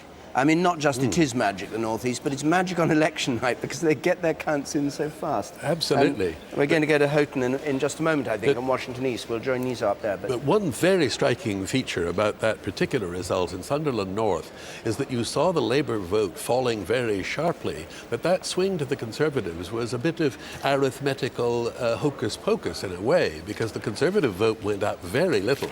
What you saw was the Labour vote fragmenting, going all over the place. And what'll be very interesting to see when we get seats from other parts of the country and closely fought marginal seats, whether that pattern reproduces itself or whether people stick with the Labour Party or alternatively swing right the way over to the Conservatives, which looks at least as possible from some of the news stroke rumours that we've been getting so far.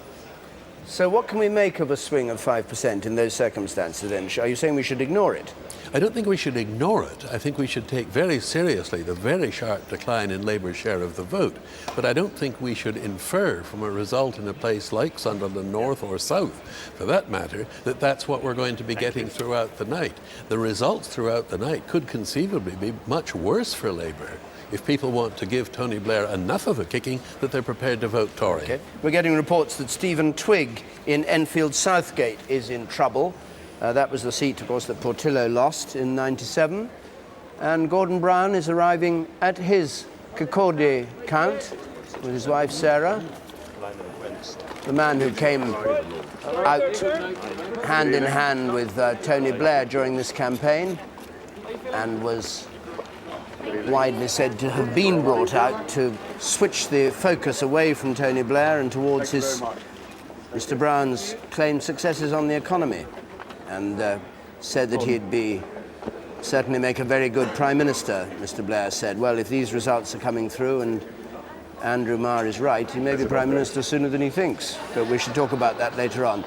Let's just hear from Nizo Mzimbo in Houghton and Washington, because that may be coming through in a moment, Houghton and Washington East. Is that right, Nizo? Yes, that is, David. We're just waiting here in the next few minutes. We think we're probably between 30 seconds and a minute away from hearing the result here. Indications are that the turnout here is slightly up on last time, and we're just waiting in the next 30 seconds or so to hear what's going to be happening here in Houghton and Washington East. Well, let's stay with you if it's really coming through in 30 seconds' time. We were watching Gordon Brown up in Scotland, but if we're getting this result from Houghton, this is the 7th safest Labour seat.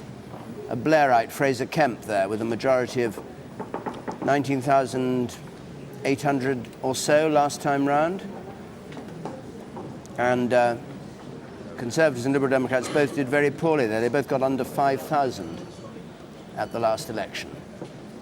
So once again, it'll be a test of what's happened to that Labour vote. What I'm getting at the moment from the Labour Party strategists is that they think our exit poll might have been a bit rosy for them.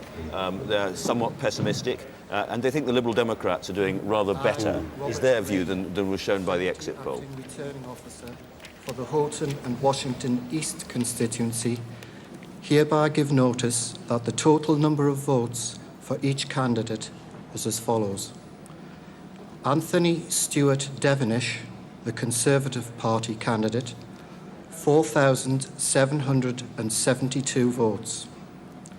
Mark Greenfield, Liberal Democrat, 6,245 votes.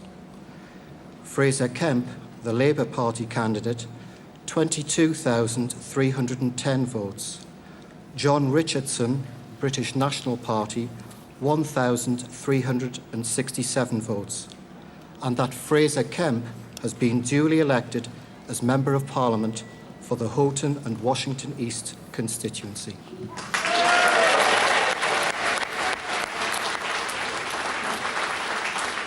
Well, that's our third result in, and no question, of course, about Fraser Kemp not taking that seat, but Tony, he's down again.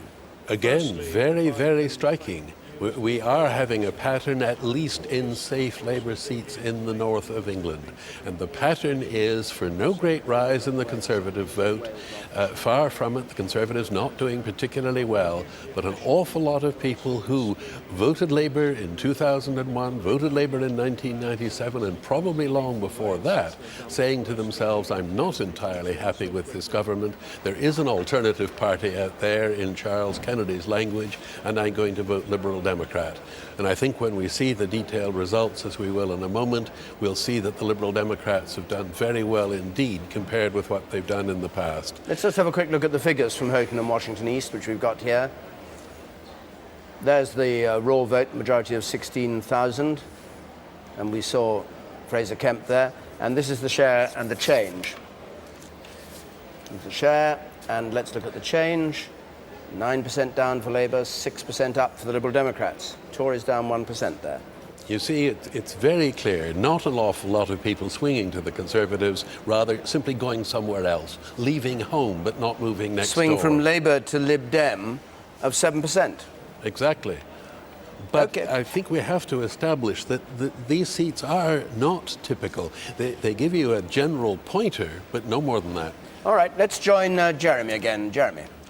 Yes, well, we've got company now, I think, in the form of Dr. John Reid, who's joining us from Glasgow. Dr. Reid, why do you think people are so much less enthusiastic about you this time round? Me personally, Jeremy, or I wouldn't dream of making such a suggestion about you, but no, about your party. Right. Look, as everyone else has been saying, it's pretty early to make any generalisations from it, but if the exit poll was accurate, the only indicators really we could take out of it is not the extrapolation into seats, because there's a whole range of number of seats could come from those figures, but first of all, that if it does mean that Labour has got a third successive term with Tony Blair as its leader, it's never been done before, it's historic, and indeed, as I think Michael Portillo has said tonight, if it's anything like the result you're predicting, it is even more successful than Margaret Thatcher. But it just could have been a whole lot more impressive had you not been encumbered with this particular leader. If we hadn't been encumbered with the difficult decisions of government, no doubt we would have 100% support Jeremy. But being in government, we have to make difficult decisions. And I actually think that given the scrutiny that's been placed on Tony Blair, and I would think some unfair traducing of his character as well, that the sort of figures, the ballpark we're talking about is I think, hugely successful. And certainly to have got a third term, if that is the case, with a working majority. No Labour Prime Minister has done this before. And the only other thing I would say, again with all the usual caveats, is it looks as though 8 years after the biggest ever electoral defeat, the Conservatives have hardly moved. All right, now, well, that may change. Yeah, I think we'll hear from a Conservative, because we're joined now here in the studio by Boris Johnson. Lamentable, isn't it? Lamentable. What's lamentable, Jeremy? That you go down to a third election defeat, if any of these early indications are right. Well, let me make a generalisation. Since nobody else has got the guts to make any generalisations or early predictions tonight, let me say straight away that I think I'm going to declare that this election is not a landslide for Tony Blair. So this is the first time in 3 elections we haven't got a landslide for Labour. I'm not going to say how much reduced the Labour majority is, but they are clearly going to have a reduced majority. So you're majority. conceding defeat, Boris? I'm not conceding defeat, but it's perfectly obvious. Nothing illogical what I've said. Concede if he a wins Labour by several victory. dozen, that's a victory for you, But is it? It is a wonderful thing that the British public What do you mean it's a finally not wonderful given this guy a landslide. And about time he didn't have a landslide. He had 2 landslides in a row. And this is the most pathetic argument I've ever heard. It's not, because what we are now seeing, I think, is the slow, sad political extinction of Tony Blair. And however big this majority is, your exit poll puts it at 12 years 66. in government is a slow extinction, is it? He will. I think it'll be quicker than that. It'll be far quicker than that, because he has ranged behind him a lot of very embittered Labour backbenchers, consumed with self-loathing about the war they supported in Iraq, and they will turn on him, and they will use Gordon Brown. They will use Gordon Brown as their utensil of revenge. No, it's making sense now. The second half was good. The second half was good. He says it's not going to be a landslide, like Linton Crosby, who we heard from earlier, saying they might win 50 seats. The Tories appear to accept they've lost this election. You said to John... I didn't say that. We said not a landslide. I took that to mean that it wasn't exactly going to be a successful Tory. That admits the possibility that it could be a Tory landslide. It does, but it seems to You be very spend unlikely. all your energy attacking the Tories, and this lot are sneaking up behind. We don't know that yet. But instead of putting up pictures of Michael Howard, you should have been looking at Charles Kennedy. But still, small voice of calm would point out that we're the only ones that are actually doing better. Well, we don't know Did that somebody yet. come in with another piece of paper to tell you that? Yes, of course. And it'll be proved right. Yeah. You wait. There is a serious point in all of this, though, Charles You're keeping Faulkner. well disguised, Jeremy. No, I'm looking at the first edition here of the Times tomorrow morning. Of course, no, far no, too I've early already. for them to know any results. Fears over Postal votes dog election to the end. This is going to be the first general election in modern history where there are serious doubts over the result. and that is a consequence of what you did to the voting process in this country. Supported by all of the parties. No, but you were the government. Oh, come on. You were the government. You were the government. Get the facts right for I have got the facts right. Who was in government? I'm sorry, I thought it was you. The Liberal Democrats, the Tories strongly supported the idea of it. Wait, let me finish. You had the chance to put in the checks on the thing, and you didn't. You both supported it very, very strongly. Why is it such an appalling error? It's not an appalling error. Of course it's an error. The judge said it was a banana republic. It would disgrace a banana republic, he said. Can I have a go? Have a go, whoever you like, go on. We specifically put down a private notice question on March 22nd. Oh, surely. It's true. I've got the bloody thing in my handbag. To defend the principle of Let me finish. We specifically asked the government what steps it was going to take to protect the postal vote from fraud. That PNQ was dismissed the same day on the grounds it wasn't urgent. It wasn't urgent on March the 22nd and furthermore, with an election in May. Furthermore, you ignored the repeated requests of returning officers that they be given more time and they be given other precautions to ensure that the system wasn't abused, and you failed to let them. No, Jeremy, they were given more money. The Tories and the Liberal Democrats and Labour all agree we want to increase turnout. We all agreed in the year 2000 that we should increase the number of people who could vote. Oh, so it's everybody else's fault but the government's, is it? The net result is... We need to learn the lessons. We need to learn what the Electoral Commission is saying. But you were told the result is... Can I just make a point? You were told by the returning officers. You were told by a judge in Birmingham who said it would... Before what? We all said before this election. We can't change the law between the 26th of March and the 5th of May. You managed to change all the arrangements before. You could not have the election. There was no necessity to have a general election. You could have got the system correct. Everybody would have agreed that could the have right had thing it to do was to go ahead. counted, and you know you could. You are, if I may say so, speaking much too alarmistly. The Electoral Reform Society, the Electoral Commission, you haven't the faintest idea all say that there is no threat to this, the integrity of this election. I'm sorry, this disgraceful shouting match has got to come to a stop. David Dimbleby, raise the tone a bit. You'll have to learn to control these things, Jeremy. I mean, we can't just have a bun fight. Now, I agree, it's shocking. Yeah, I tell you something really interesting, though, about postal votes you were talking about. The returning officer for Birmingham, and you know that a lot of places now, when you register to vote, you can tick a box if you want a postal vote. And the returning officer for Birmingham says that out of nearly 60,000 postal votes that were applied for, 20,000 haven't been used.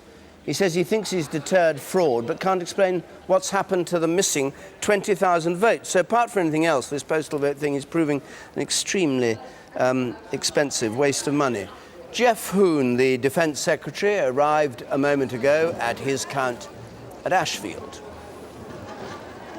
Hardly seen at all during this campaign, the invisible man of this campaign, for fairly obvious reasons, maybe connected with Iraq, and said by some to be, or rumoured to be, wanting to stand down, but when that rumour was put about, he denied it, didn't he? He's got these disobliging friends who went around saying Jeff Hoon wants to stand aside. Well, people looking... He popped up and said, no, people looking for... stay. People looking for a place for their friends. Right. Yeah. OK, so, Peter, let's go back to you. Well, David, yes, let me remind you again that this is a three-party battle. Here's our three-party battleground. I've explained already about the Conservative-Labour battle here in the foreground, but let's swing it round now and look at the other part of it. This is the Liberal Democrat Conservative battleground. Look how close they are to the front line. The closer you are to the battlefront here, the lines in the middle of our battleground, the more vulnerable, the lower the majority of these MPs. Look at this one. This is Oliver Letwin. 1,200 is majority in Dorset West. Let's just have a look now at the swingometer that tells the story of that battlefront. Here it is, the Conservative Liberal Democrat swingometer. Now, any swing along here on the Liberal Democrat front here, knocking out these blue Conservative MPs, Oliver Letwin. Just look at this, Oliver Letwin, Tim Collins, David Davis, Theresa May, Michael Howard himself. Any swing up there is very dangerous to the Conservatives. Any swing this way, of course, changes these Liberal Democrat MPs to blue. But now, turn the battlefront around again, and the battleground now shows us the third element in this three-party fight. This time, the Liberal Democrats here and Labour here. And notice how very sparse, for the Liberal Democrats, the front line of Labour is. Cardiff Central, Shirley Williams referring to, is right in the front line. That's the front one of all. But otherwise, there's not that much there for the Liberal Democrats. And for the Labour Party fighting them just Chesterfield there. So this is the battlefront the Liberal Democrats would like to bring alive, and here is how they're going to do it. Here is Charles Clarke, 9,000 his majority back there in Norwich South. Not that invulnerable the way things are going by the sound of it. Let's bring our swingometer down now that shows the Liberal Democrat Labour battleground. There's Charles Clarke flying up there on the left. You can see him sticking out there rather large, deliberately kept him big so you can see him. And here we have now this battleground, this swingometer, and here we see, look, 51 Liberal Democrat MPs at the moment. Now, very sparse territory here for Labour inside Liberal Democrat territory. Not much here for the Liberal Democrats inside Labour territory. That's Cardiff Central, very, very close to the line. That really should go down. To get Charles Clarke, it would take a staggering 12% swing over there, and Charles Clarke would go down to the Liberal Democrats. But not entirely impossible that some of these Labour MPs will go down on the way the Liberal Democrats are performing against them in some of these seats. David. Peter, thanks. Well, this idea of decapitation, or you could call it decimation of the Tory leadership by the Liberal Democrats, included, as Peter was saying, Oliver Letwin as Shadow Chancellor, and David Davis, the Shadow Home Secretary, Houghton and Alton, Price and Howden, Theresa May, Shadow Secretary for the Family, and Tim Collins. They were all people that the Liberal Democrats were after. And let's just find out how those battles have been going on. First of all, in Dorset West, Jenny Scott has been following Oliver Letwin's campaign. Jenny, good evening. Is he going to be for the chop, do you think, or has he survived?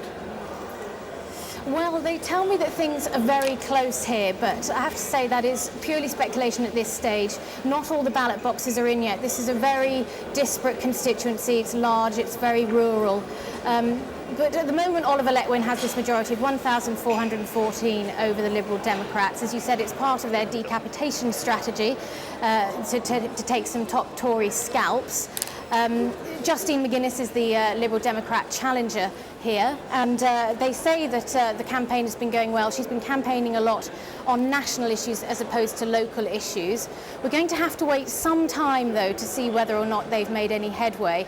Don't forget that this constituency has always been Tory in living memory, so it would be quite an upset, not just because there's potential of a top Tory scalp, but also because it could go Liberal Democrat for the first time. Seen anything of Oliver Letwin this evening? Have you seen anything of Oliver Letwin today?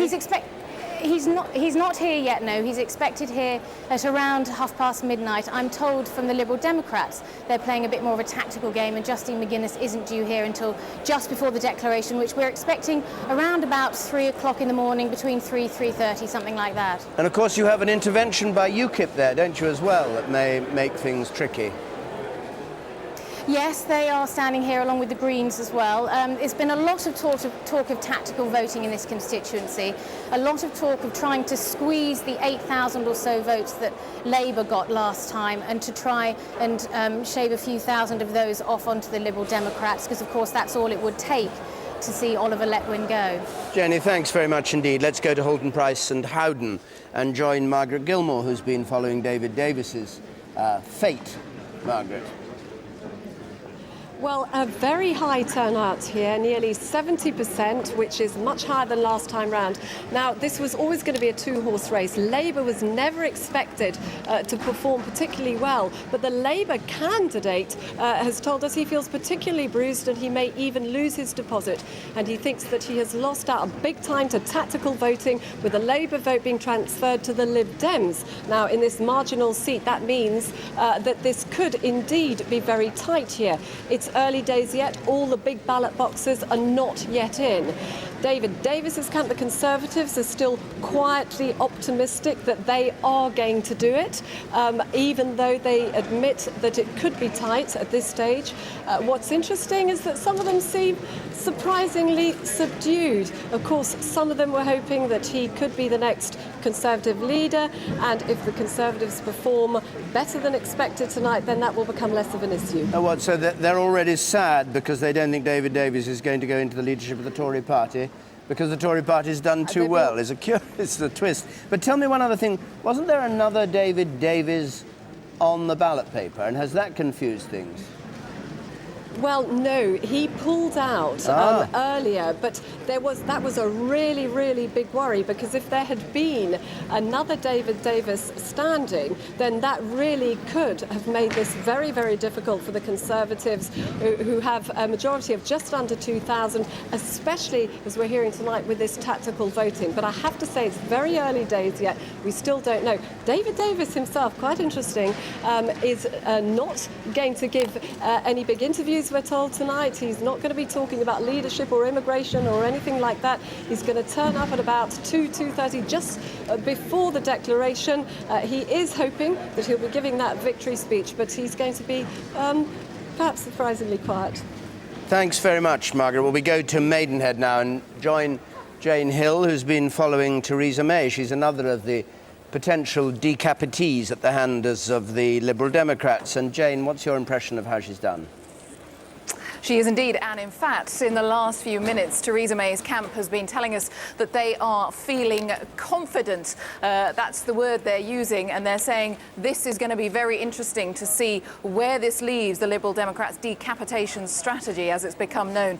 Now, this seat is number 16 on the Lib Dems' target list of target seats. Theresa May, former Tory party chairman, of course, defending a majority of 3,284. Now, Catherine Newbound, the Liberal Democrat, would need a swing of 3.8% to take the scalp of Theresa May. But as we've been hearing from the exit poll over the course of the evening, if that is right, of course, the big if we are looking nationally at a Lib Dem swing of about 3%, then that is not enough for the Liberal Democrats to take Theresa May out of the seat here in Maidenhead in Berkshire. And of course, you've got the count for Windsor as well, haven't you, with the black Tory candidate who, if he wins, which it seems likely he may, Adam Afriyie, will be the first black MP in the House of Commons representing the Conservative Party. Absolutely right. Yes, a rock-solid Conservative seat. I have to say, they're counting the Windsor seat behind me. We get 2 for the price of 1 here tonight. They've been going strong since about 20 past 10. We think we'll get the result at around about 1:30. But absolutely a majority of getting on for 9,000. The seat was held by Michael Trend for the Conservatives. You might remember he's not standing. A bit of a to-do over some rather large sum of expenses. But Adam Afriyie, a very impressive candidate, very dapper, 39-year-old, self-made millionaire, made his money in the IT business and has been living here in the constituency of Windsor since, for the last 20 months since he was selected for this seat. And it's very, very interesting. He will indeed, almost certainly, he will be the Conservatives' first black MP. Not something he says he wants to talk too much about. He's got plenty of other issues to talk about, he says. Thank you very much indeed, Jane. Well, we'll come back to you later on, and particularly for the Theresa May declaration. We're expecting a result next, the 4th, from Scotland, from Rutherglen and Hamilton West, a very safe Labour seat just to the south of Glasgow. But again, it'll give us an indication of what's going on in Scotland. The Scottish National Party was in second place on the apparent result from last time. These are one of the constituencies that have been changed all round. Well, now we join Michael Crick. He's out and about in a very important part of London that gets much mocked for its backing for the Labour Party, Islington. Michael. I'm in the King's Head Theatre pub in Upper Street in Islington, and I suppose Islington is in many ways the home of New Labour. It used to be where Tony Blair lived before he went to Downing Street, and it's just round the corner from here that Tony Blair and Gordon Brown had their famous pact 11 years ago, whereby it was agreed that Mr Blair would run for the Labour leadership. 2 seats here, Islington South where we are now, a Lib Dem target. Used to be Chris Smith's seat, but he's just retired, and Islington North next door, held by the Labour left winger Jeremy Corbyn. Well, let me ask these 2 ladies here, how do you vote today? Liberal Democrats. Liberal Democrat. And do you normally vote for them? Well, I never voted before. I'm only 21, so... Was that an easy choice for you?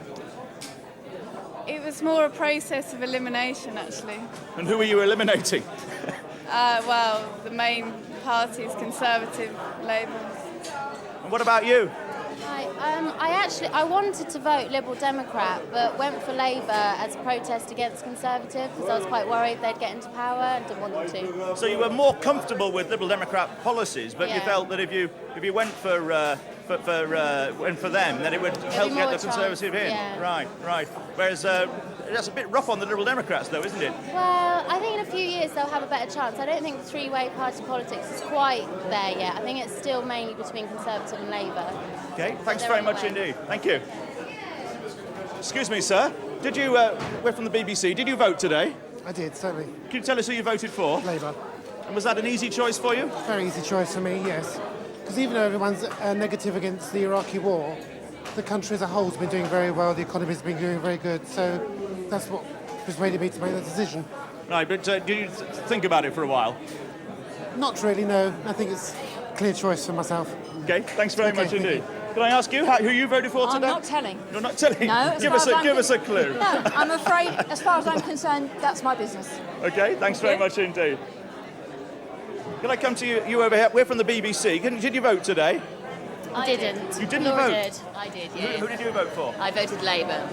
And did you take a long time to make your mind up on that, or was it? I did, yeah. It was quite difficult because... What was the alternative in your mind? The alternative was a protest vote, but I don't believe a protest vote would have very much effect. So, Who would the protest vote have gone to, perhaps?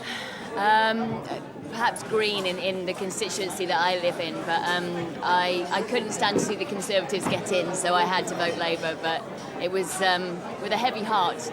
Now, you didn't vote today, I believe. So I didn't. Why was that? To be completely honest, mainly just because I didn't get myself into gear and register in time. I probably would have. So who would you have voted for if you had voted? I probably would have gone with the Greens, to be honest. With the Greens, right. Yeah. And have you normally voted Green in the past? I haven't actually voted before. Right. This would have been my first time. Okay, thanks very much indeed. Anyway, that's it from the King's Head Theatre Pub here in Islington. Thanks very much. Thanks, Michael. A couple of bits of news. Slough. Slough is 280 on the Tory target list, but the postal votes are showing them the Conservatives neck and neck with Labour. The other thing is the count in Keighley has been delayed. That's Anne Cryer's seat, or was last time round, because of rows over the postal votes and apparently some issues of security. I'm not quite sure what. And Jack Straw is just turning up at his count in Blackburn, the Foreign Secretary, with a constituency with a large Muslim community, and it will be very interesting to see whether he is punished for the Iraq war. He's going to be talking to James Robbins up there, or indeed is. I don't know whether we can hear what they're saying. Apparently not. It's an informal chat. But he'd need an 11.5% swing to the Tories. Just 1 point on turnout. And we go to Rutherglen. People are talking about high turnout, queues outside polling stations and so on. All the indications are so far that turnout is up a little bit, maybe over 60%, but still, this would be one of the lowest turnouts since the First World War in 1918. We have the result from Rutherglen and Hamilton West. UK parliamentary constituency. The number of votes for each candidate is as follows. William Bonner, Scottish Socialist Party, 1,164. Peter Ian Charles Crerar, Scottish Conservative and Unionist Party, 3,621. Tommy McAvoy, Scottish Labour and Cooperative Party, 24,054. Janice Elizabeth Murdoch, UK Independent Party, 457. Margaret Elizabeth Park, Scottish National Party, 6,023. Ian Robertson, Scottish Liberal Democrats, 7,942 votes. And there were 87 rejected ballot papers. I declare that Tommy McAvoy is elected to serve the Rutherglen and Hamilton West constituency.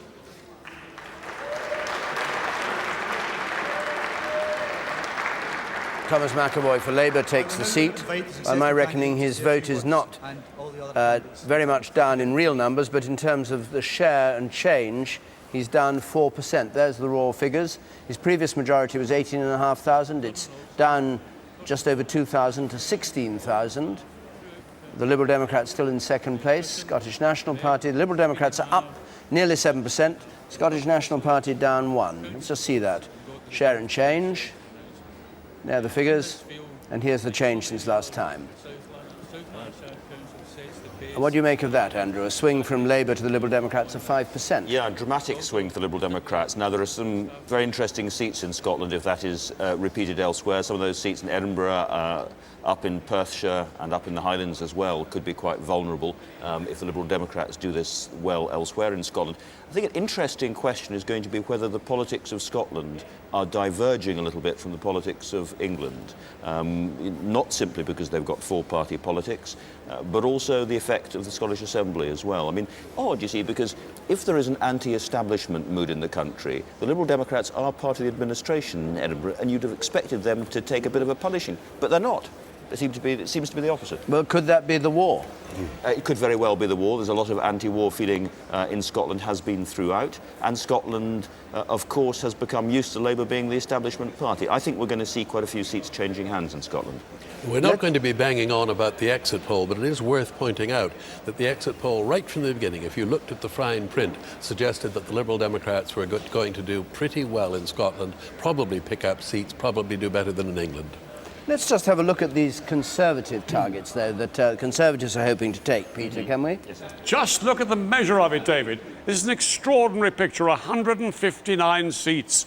Many of them red, many of them gold for Liberal Democrat, and other colours on the map there. These are the seats that the Tories have to take back if they're to recover where they were in the 1990s. Just look at the clusters of them. There's the North, there's the Midlands, but half of the whole lot, half of them, are down in the South and London. Look at that cluster there, including the Liberal Democrats ones, round to the home counties, and right down there in the southwest, how badly the Tories need to come back. Right, let's now shoot them up here onto our battleground. Let's shoot them onto our battleground, and we'll rank them from the top left. From the top left, the most marginal seat of all there is Cheadle. That's Patsy Colton up there, the Liberal Democrat seat in Cheadle. She has a majority of only 33 there. They get more and more difficult for the Tories to win as you go down here. Quite a lot of Liberal Democrat seats, as you can see. There's a lot of Labour ones as well. Here's Ruth Kelly up in Bolton West, majority of 5,500. They've got to get right up here to be within reach of an overall majority. We're looking now at the Tories' challenge in this election, and indeed the next one too. There is Sylvia Heel, majority of 7,359. That's the one, that seat. If the Tories could capture that, that would indicate they might even be within reach of an overall majority. But let's have a look now at our forecast. What we're forecasting on the basis of the exit poll, I hasten to say, only the exit poll, so don't take it too seriously. And the results are not that far out of line, so it may not be that far out of line, the exit poll, that the first two columns will go blue. Some of the third column will go blue as well. And one or two Tories really doing quite well. And just bunching them together now so that you can see the real pattern of colour that our exit poll is suggesting may come out of this. Look at all these Liberal Democrats surviving here. The Tories not making much inroad into the Liberal Democrats, but gaining quite a few seats here. Something like 40, 45 odd seats that they need to get on the way to the 159 they need for an overall majority. So it's a huge challenge for them, David. Peter, thanks very much. Well, let's rejoin Jeremy Paxman, who's seduced another guest into his salon. Jeremy. Steady on, it's Kenneth Clark. Kenneth Clark, do you think that this result is a vindication of Michael Howard's leadership? Well, we haven't got a result yet. I find your exit poll very boring. It's exactly what the pundits were forecasting, and I think we're going to do rather better than that, actually. I think you'll find the Liberals will do better than you're predicting. They will down here. They might go second in my constituency. And actually, in this part of the world, that will give us some marginal seats around me. So it's far too soon to tell. So don't start doing a post-mortem. You've just had Peter Snow wildly excited about a lot of results that haven't happened yet. And you're going on to tomorrow morning's post-mortem, so I should forget that bit. Well, Peter Snow's always wildly excited about everything. He's that sort of chap. He enjoys life. But you were unhappy about parts of the campaign that your leader waged, weren't you? I mean, for example, the relentless... No, you were quite happy with the relentless focus on immigration, were you? Well, it wasn't a relentless... I heard John Humphreys the other day interviewing Michael Howard, who plainly did not want to talk about immigration, when John Humphreys wanted to talk about nothing else. And, well, I mean, immigration has not featured highly in this campaign. You yourself said on any questions that the people were bored with hearing about immigration from your party. I did not say that. No, misquotation again. I said they'd had enough of immigration. I think the public have reached the stage where they've had enough of immigration. That was your exact quote. Which is why I think John Humphreys and the press should have dropped the damn thing. But there's a clear distinction on immigration. I actually did support the substance of the policy. It's a perfectly sensible issue to raise. It wasn't the biggest issue in the campaign. I think I would have liked all the parties to get round to the economy more. I'd have liked more on education. I'd have liked more on the health service. But I think what's going to happen is we were fighting a deeply unpopular government and a Prime Minister whose credit has fallen and I think will never recover his reputation properly. The Liberals are going to take a lot of Labour votes, more than we will, from the Labour Party. And you have a fascinating night in which the results in different parts of the country, I think, are going to be slightly different. Much though I love the North East, it's a nice part of the world, Sunderland and West Houghton and even Rutherglen in Scotland are not actually telling us very much about what's going to happen in the Midlands and the South or across in Wales. And in your neck of the woods, what are you hearing? Well, I think I'm going to do better than last time. I'll stick my neck out so you can scoff at me in the morning about my own result. I think I'm going to do a bit better than last time. I think the Liberals might knock the Labour Party out of second place here. Now, if that's replicated across the East Midlands, that's going to give the Conservatives quite a few key seats. I'm sure Peter will be able to work that out for you. Gedling and Broxtowe will be interesting next door to me because I did a big university meeting there, 1,000 students, where the Labour candidate was given a very hard time, and I think a lot of previously Labour voting students are going to vote Liberal Democrat, and quite a few will vote Conservative. And who knows where we're going on that combination. I genuinely, actually, apart from my pulling your leg about your exit polls, and they're always wrong, I actually do think we're going to do rather better than that by the time we've got the UK results in. OK, well, we'll come back to you when we've got a much clearer idea on the basis of actual results. But let's talk to David Blunkett now, who joins us from Sheffield.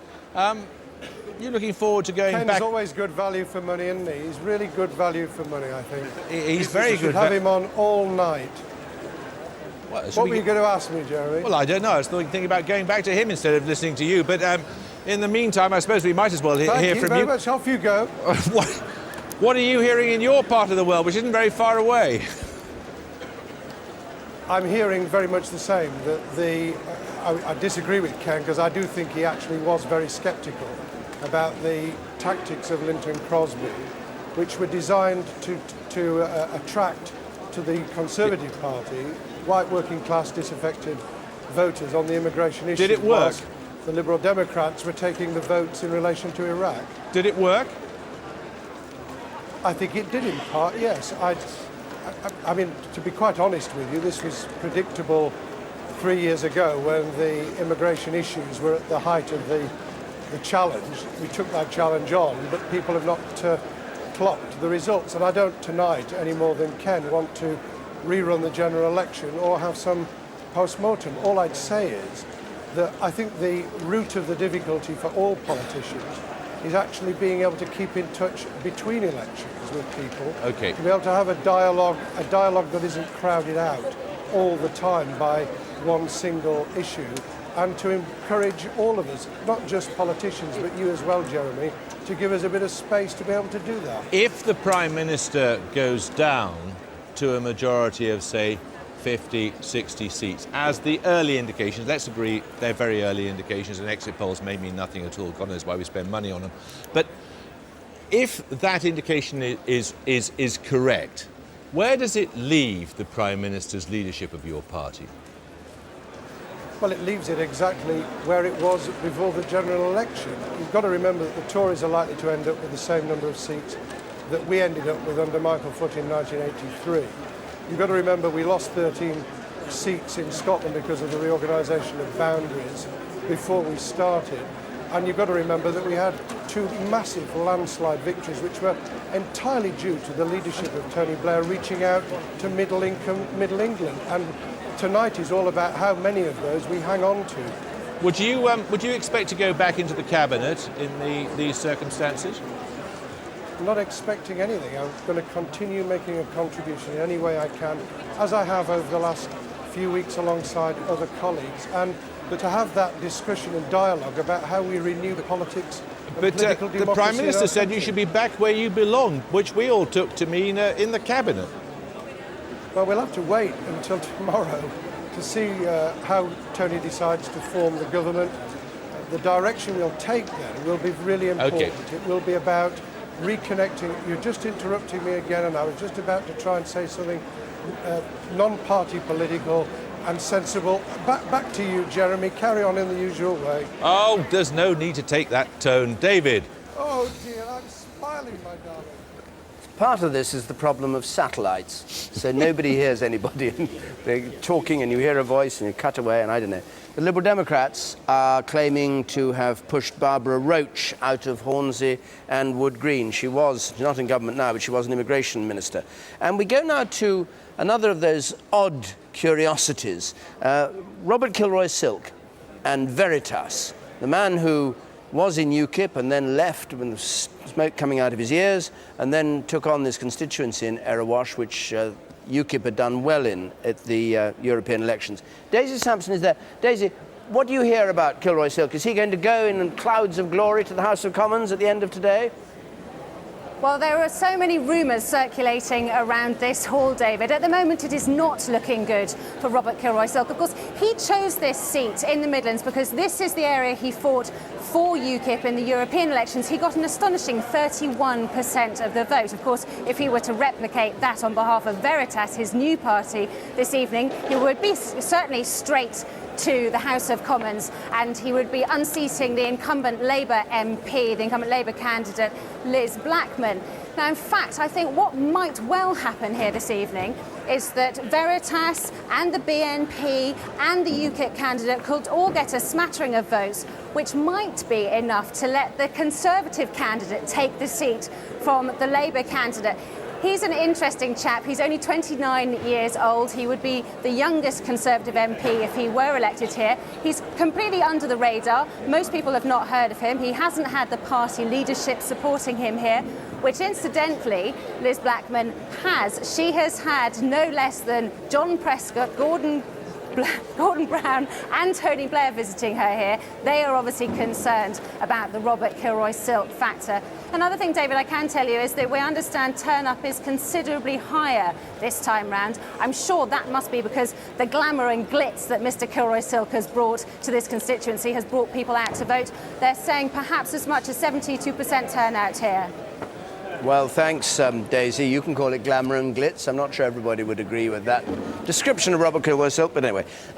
Just a word from Andrew, because you keep on getting little nuggets of information which put together are gradually creating a sort of pieces of a jigsaw. You're right, little bits of chaff in the wind. Three reports about the Liberal Democrats. Hornsey and Wood Green, that'd be a 12%, something like that. 12% swing. It's astonishing if they were doing that. Inverness, Nairn, Badaloch, Strathspey, and Sally Magnuson's Nether Garments, as she described it more or less. They're going to win that, they think, as well. And talk of Newcastle Central. Newcastle Central. If 152nd target for the Liberal Democrats. If they could win Newcastle Central, now it's not, as you would imagine, Newcastle Central. It spreads way up into the sort of the Jesmond area, the middle-class areas of Newcastle. But still, I mean, that is not on anybody's list of a possible winnable target seat, really. That would be an amazing win for the Liberal Democrats. Interesting, because it's where Charles Kennedy launched the Liberal Democrat campaign, and it's full of students. And we all sneered at him a bit at the time for doing it. And the Lib Dems took over the council. Yeah. Shouldn't sneer, you see. I'd never sneer. Let's join Natasha Kaplinsky at the BBC party, which is going on ding-dong outside the studio here. We're not allowed to go to, but she is. Natasha. Thank you very much indeed, Dave. Well, that's right. The party is in full swing here at Television Centre with some extraordinary guests turning up. We were speaking to the Prime Minister early on. Well, President Bush has turned up, no less. Can you believe it? President, we are truly honoured to have you with us this evening. Well, listen, Miss Nancy Kaplinsky, I'm honoured and proud to be with you. You're in London, Chester, Ohio, while you're having your general electrician, while you try and find your new Prime Minister. And I just wanted to pitch in with my people and wish my staunch ally, Barry Blair, a bunch of luck. Him and his chandelier of the Exchequer, Charlie Brown. I think they're going to kick royal ass. It's like 4-0-0, like in the ball game. That's pretty good. So we're holding out a bunch of hope there. So it's just good luck from myself and Donald and Condoleezza Rice and her Uncle Ben. Let's bring it on. What do you think of the political characters here in Britain? Oh, I dig them. Yeah? I think they're real good. I love John Prescott. It's a shame he didn't punch nobody because that was fun. I was just watching Paxman before. He's some kind of superhero. I love your Peter Snow. He's like a sort of crazy woodpecker or something. It's crazy. And who else do we have? Charles F. Kennedy. He's kind of like the Big Eagle out of the Muppet Show. I like him. And Michael Howard the Duck from the Convertible Party. I sort of took a catch line off of him. Are you not thinking what I'm not thinking? Thank you, Michael Howard the Duck. What would you say to the eventual winner, President Bush? Hey, I've had a bunch of experience with this. I would say this. If you don't get the result you want, keep counting the ballots until you do get it. And, you know, this is Britain. This is like the United States of Britain land. It's only about as big as Florida. It's not too difficult to run a place like this. Just pretend that you're the janitor of this cute little country, and you'll be fine. And, you know, Tony, if you don't get it, I think you will, but if you do not, you're still welcome to come around the White House. I'll welcome you. You're not allowed on the furniture, and you still have to beg for treats. But you can come around. God bless. Yes, thank you very much indeed for your time this evening. Yes, enjoy the rest of the party. An option's not an action. Roll VT, invade Iran. You're hot. I'll look you up on the web. Oh. Now back to the studio for some words of wisdom. David. Information that George Galloway is now said to be ahead in Bethnal Green and Bow. Anyway, let's have a resume from Fiona about how things stand. We've only had a few results in still, but Fiona. We have, David, indeed. We've just got 4 results in. We've got 642 to go. The exit poll earlier on was predicting a Labour majority of 66 seats. That's down from 160. Now, the very, very early results so far suggest a significant swing away from Labour. That's in just a small handful of safe Labour seats in the North East. The Health Secretary, John Reid, has said that if Labour wins a 3rd term, it will be a milestone for the party.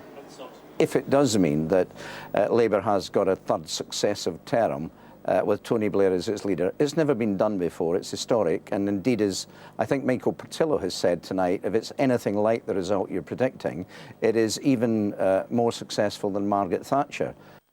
The Chancellor of the Exchequer, Gordon Brown, has arrived at the count in his newly created constituency of Kirkcaldy and Cowdenbeath and greeted Labour volunteers.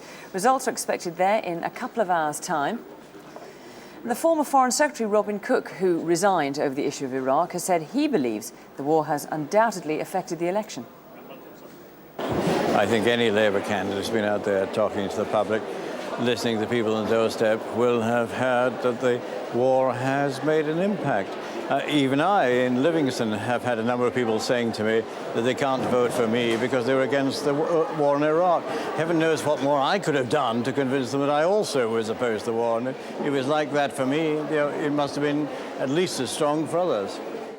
And the first Scottish seat to declare, that's in the last 10 minutes or so, was Rutherglen and Hamilton West. Labour held it, but there was a 5.4% swing to the Liberal Democrats. I declare that Tommy McAvoy is elected to serve the Rutherglen and Hamilton West constituency.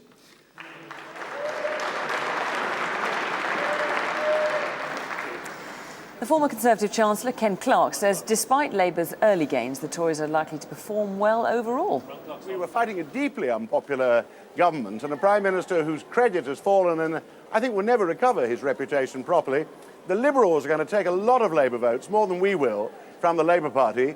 And you have a fascinating night in which the results in different parts of the country, I think, are going to be slightly different. Early results have all recorded a small increase in turnout, but it's still well short of the 70% figure that used to be the norm in British general elections. But in some areas, turnout has increased. In Torbay, turnout is estimated to be between 68 and 78%. That's well up on 2001. Officials say voters were queuing up to cast their votes. That's all for now. Back to you, David. And straight to Barnsley Central, where we have a declaration. Held on the 5th of May 2005, do hereby give notice that the number of votes recorded. This is Labour's 14th safer seat, just a reminder. Industrial, working class Yorkshire. Geoffrey Broadley, British National Party, 1,403. Miles Crompton, Liberal Democrat, 4,746. Eric Ilsley, Labour, 17,478. Peter Morell, Conservative, 3,813. Donald Wood, Independent, 1,175. And that the said Eric Ilsley, therefore, is duly elected to serve as member for the Barnsley Central constituency. Eric Ilsley, who was a former National Union of Miners official and has been the MP here since '87. And his majority is down 2,398. There's the raw result. Turnout 47%, which is just up a little bit from last time, up 1.5%. The share of the vote, 61% Labour, 17 for the Liberal Democrats, 13 for the Conservatives, the same order as they were in last time. And the change, down 9% again for Labour, up 2% for the Liberal Democrats. And once again, you see the Labour vote fragmenting. You see the Labour red bar go down really quite a long way, but you don't see anybody else's go up a very long way. Though the British National Party is doing not too badly in the constituencies that it's targeted. They lost their deposit, but only just, I think, there. Swing to the Conservatives is 4%. They just lost their deposit. But the British National Party, that is. Here again, the notion of swing doesn't make a great deal of sense in this kind of constituency. No. What must be very worrying to people watching the results from Labour's point of view is the way in which Labour voters are just wandering off all over the place in very significant numbers. We don't yet have a marginal seat. I must say, if this were a drama, the tension would be building up desperately, and it is. It is a drama, and the tension is building up, with the news that David Davis in Houghton, Price and Houghton, apparently they're very pleased, the Tories. He's increased, they're saying he's increased his majority. The Liberal Democrats are looking very down in the mouth, and Labour thinks they may have lost their deposit. Let's go to Gateshead and see how that painting is going on, and hope they're not sort of treading the paint all over the white map. Sian.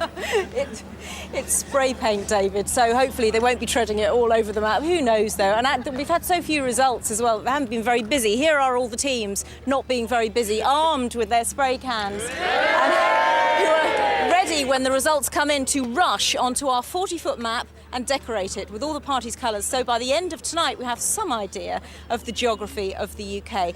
Robert Hall is warm over there in that cafe, and he's going to tell you how this result system works. Robert. Yeah, crucial place, this cafe, for two reasons. First of all, yes, it's where we keep warm, but secondly, this is our hub. The information comes in here, comes onto these bits of paper. We've got one here, we've got another one coming. Tell you what, you see, you get going, I'll grab this one. We just get the number. These are all numbered, these bits of paper, so that we can get the painters to the right places on the paint your own map. Let me just run out and see if I can find somebody to take this take this to the spray painters. Have we got another painter here? Yes, we have. Now, you can see here the problem on the map is that there's an awful lot of constituencies and an awful lot of small numbers. Here we go, we've got another one for you there. There you go, get on with that.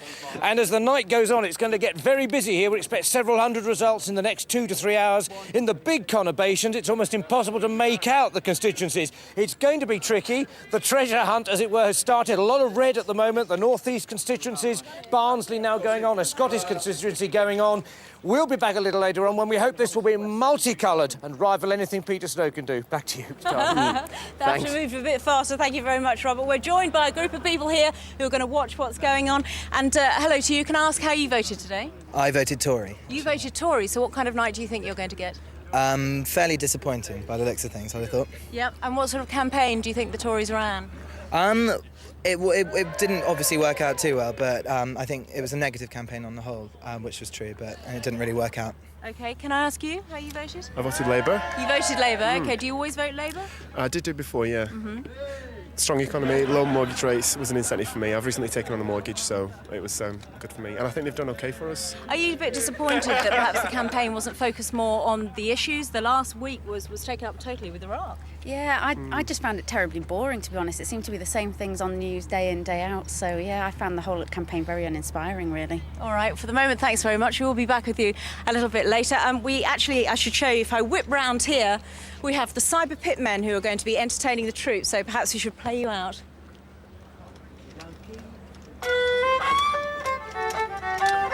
Back to you.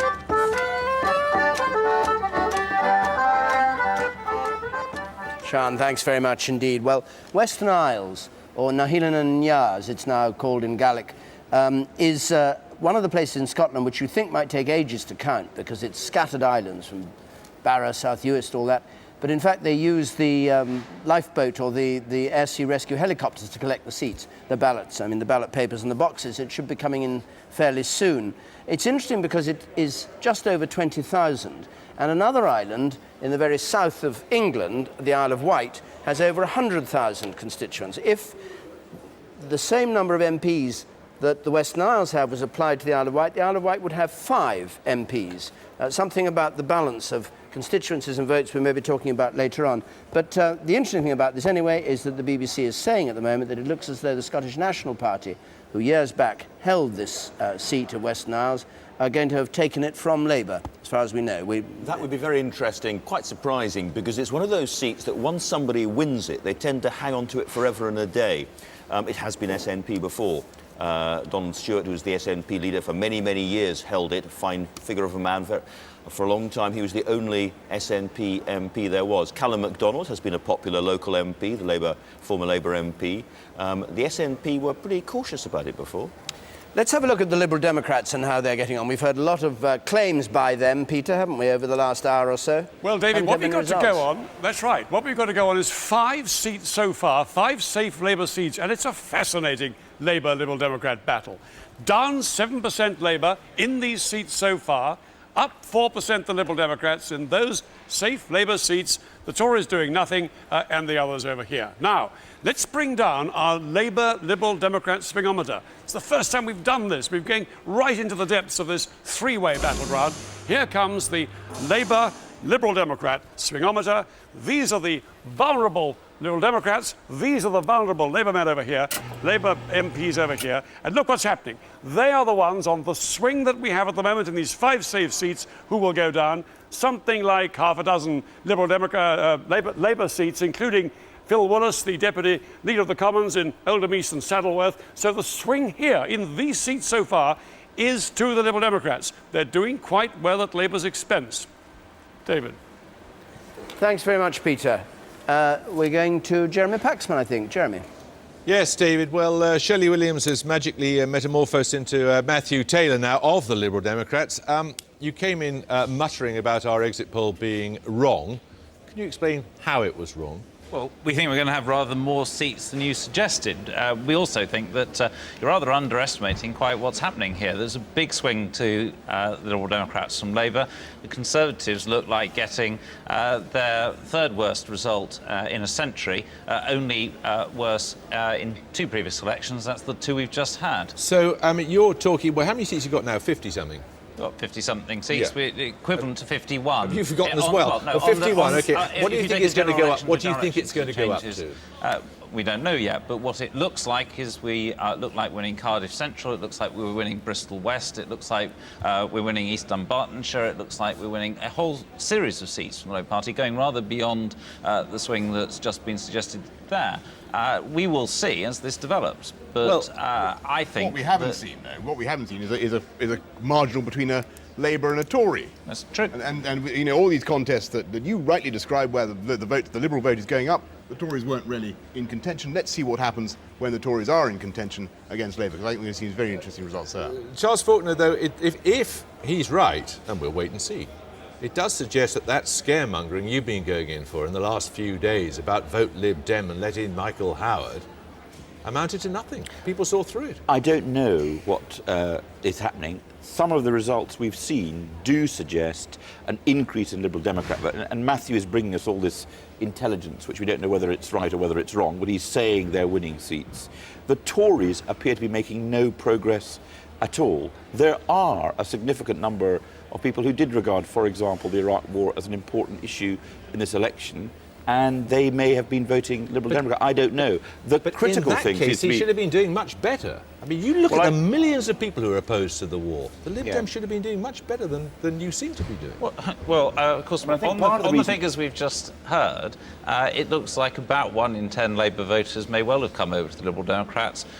Looks like we're gaining Liberal Democrat seats. It looks like we haven't got a Tory government. So that nails one completely misleading statement from the Labour Party in this campaign. Vote Liberal Democrat did not lead to a Conservative government. It did lead to more Liberal Democrat MPs being elected, by the way things are starting to show. Well, we don't know how many, and I think I suspect the critical issues. It will it? You're withdrawing your concession of your last appearance. I do not say when there will be a Tory government, but what has happened tonight will lead to a Tory government. But there is an important issue, isn't it? Boris and Matthew are debating, as it were, how the swap is going to go between them and to a lesser extent between us and the Liberal Democrats. But it appears that they're both implicitly accepting there will be a third-term Labour government with a significant majority, which is a pretty significant event 8 years into a government. It's never happened before. It hardly ever happens for any party. It hardly happened for any party during the 20th century. And you were putting to somebody who was on the screen behind you, oh, look at the difficulty that Blair has got you into.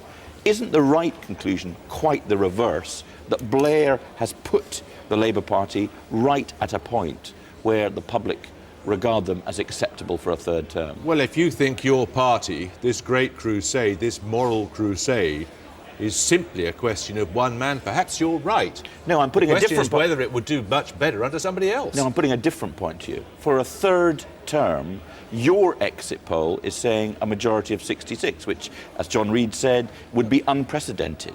How is that achieved? You say that is achieved well, actually despite be on the basis of the lowest... Margaret Thatcher's third majority was actually bigger than that. And I think, it's a pretty unwise comparison. A pretty unwise comparison of you. The lowest popular share of the vote ever. Is that some kind of ringing endorsement? Isn't the critical point that Tony has led the party to a position where Matthew and Boris are saying the lowest majority share of the vote and the Tories are where? Nowhere. And the Liberal Democrats are picking up a seat here and a seat there. But Jeremy is right, isn't he? This would be on the lowest share of the vote to have a majority government. It's only the electoral system that's delivering a Labour majority here. And the more we go into multi-politics system, I think the electoral the less system is good at spotting what the public actually want from their government. So OK, hang on, we're going to do a declaration. 9. Woods, Karen Ann, the Conservative Party candidate, 5,769. And I do hereby declare that the said Alan Arthur Johnson, the Labour Party candidate, is duly elected Member of Parliament for the said constituency.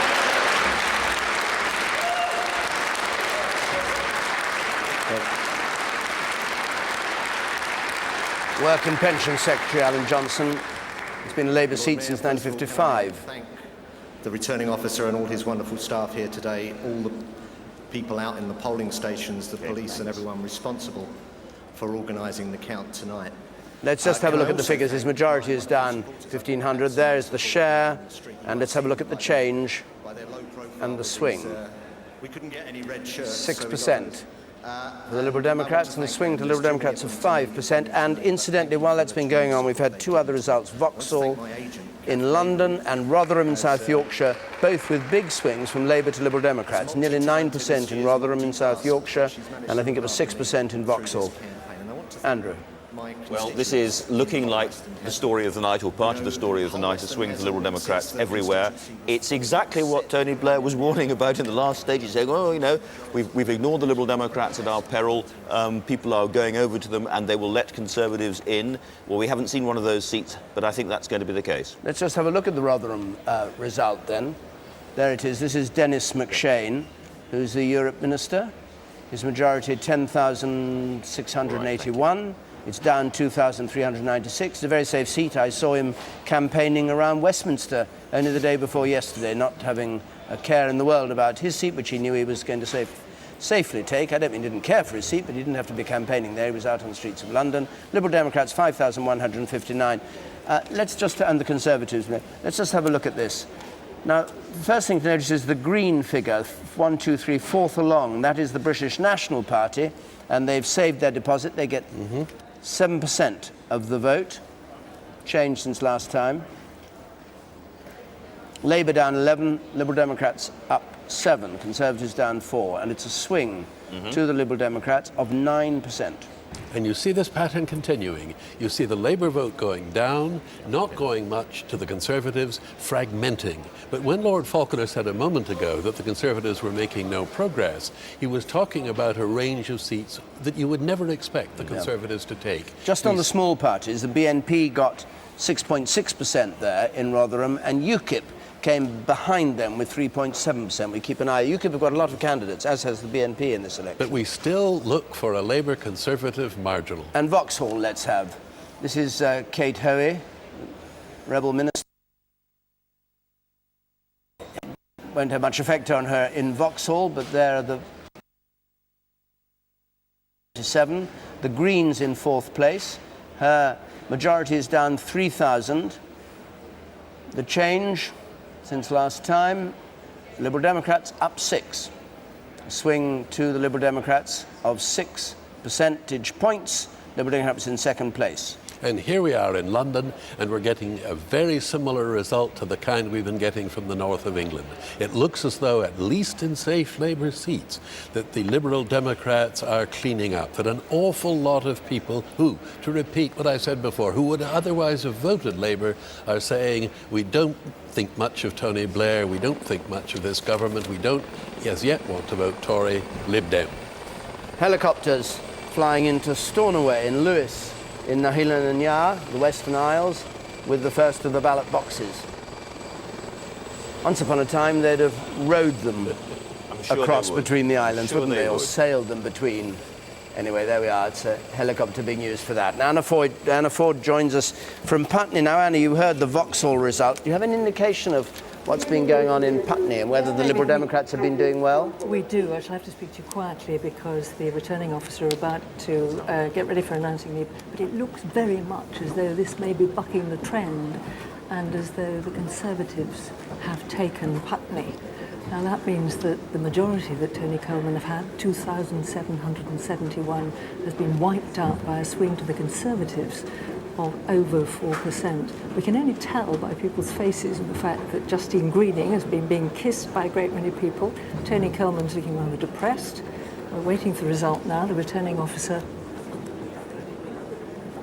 Councillor Chief, Mrs. Lola Ian Rindy, is going to give out the result. As the returning officer for the Wandsworth, Putney and Electoral Constituency, I hereby give notice that the total number of votes given for each candidate at the election on Thursday, 5th May 2005 was as follows. Jeremy Noel Ambash, the Liberal Democrat candidate, 5,965.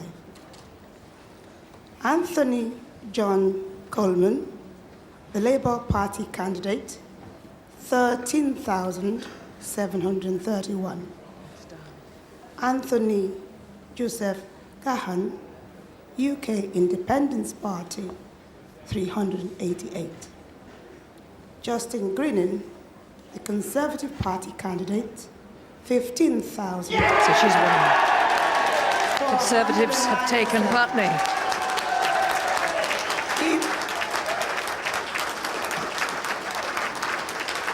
Owen Magnum, Green Party, 992.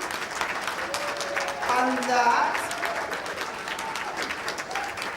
Justin Greening has been duly elected to serve. So Justine Greening, who was the candidate in Ealing, Acton and Shepherd's Bush last time round, is a finance manager, 35 years old, has taken Putney back for the Tories. Tony Coleman took it in 97, ousting David Mello, and the figures go as follows.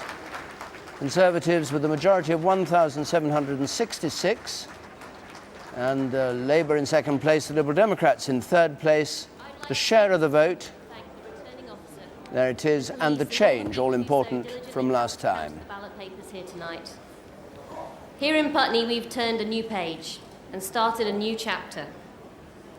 In 2001, people were willing to give the Labour government the benefit of the doubt, but not in Putney any longer. We're no willing to tolerate a government that raises taxes but does not deliver on improved public services. And we're no longer willing to tolerate a government that is simply not straight with people on issues of national importance. I'd like, in particular, to thank the Wandsworth Conservative team. OK, well, that's a 6-point swing from Labour to Conservatives. That's Peter Snow was saying 6.2% would mean a hung Parliament. Now, this is very, very good news for the Conservatives, indeed, obviously the best news of the night for them so far. If they can win this kind of seat on this kind of swing, it shows that they are keeping the Lib Dems pressed when they're in contest with the Labour Party. OK. Sorry to interrupt you. Let's just see another one, because this is a seat, Newcastle-upon-Tyne Central, which the Liberal Democrats were very much hoping to take from Labour. Let's see the result. Apologies. James Mackay Cousins. Labour. 16,211. Clive Charles Harding. Christian Academy. 477. Joe Hill Hume. Green. 1,254. Wendy Morton. Conservative. 5,749. Gregory Martin Stone. Liberal Democrat. 12,229. And I do hereby declare that James Mackay Cousins is duly elected Member of Parliament for the said constituency.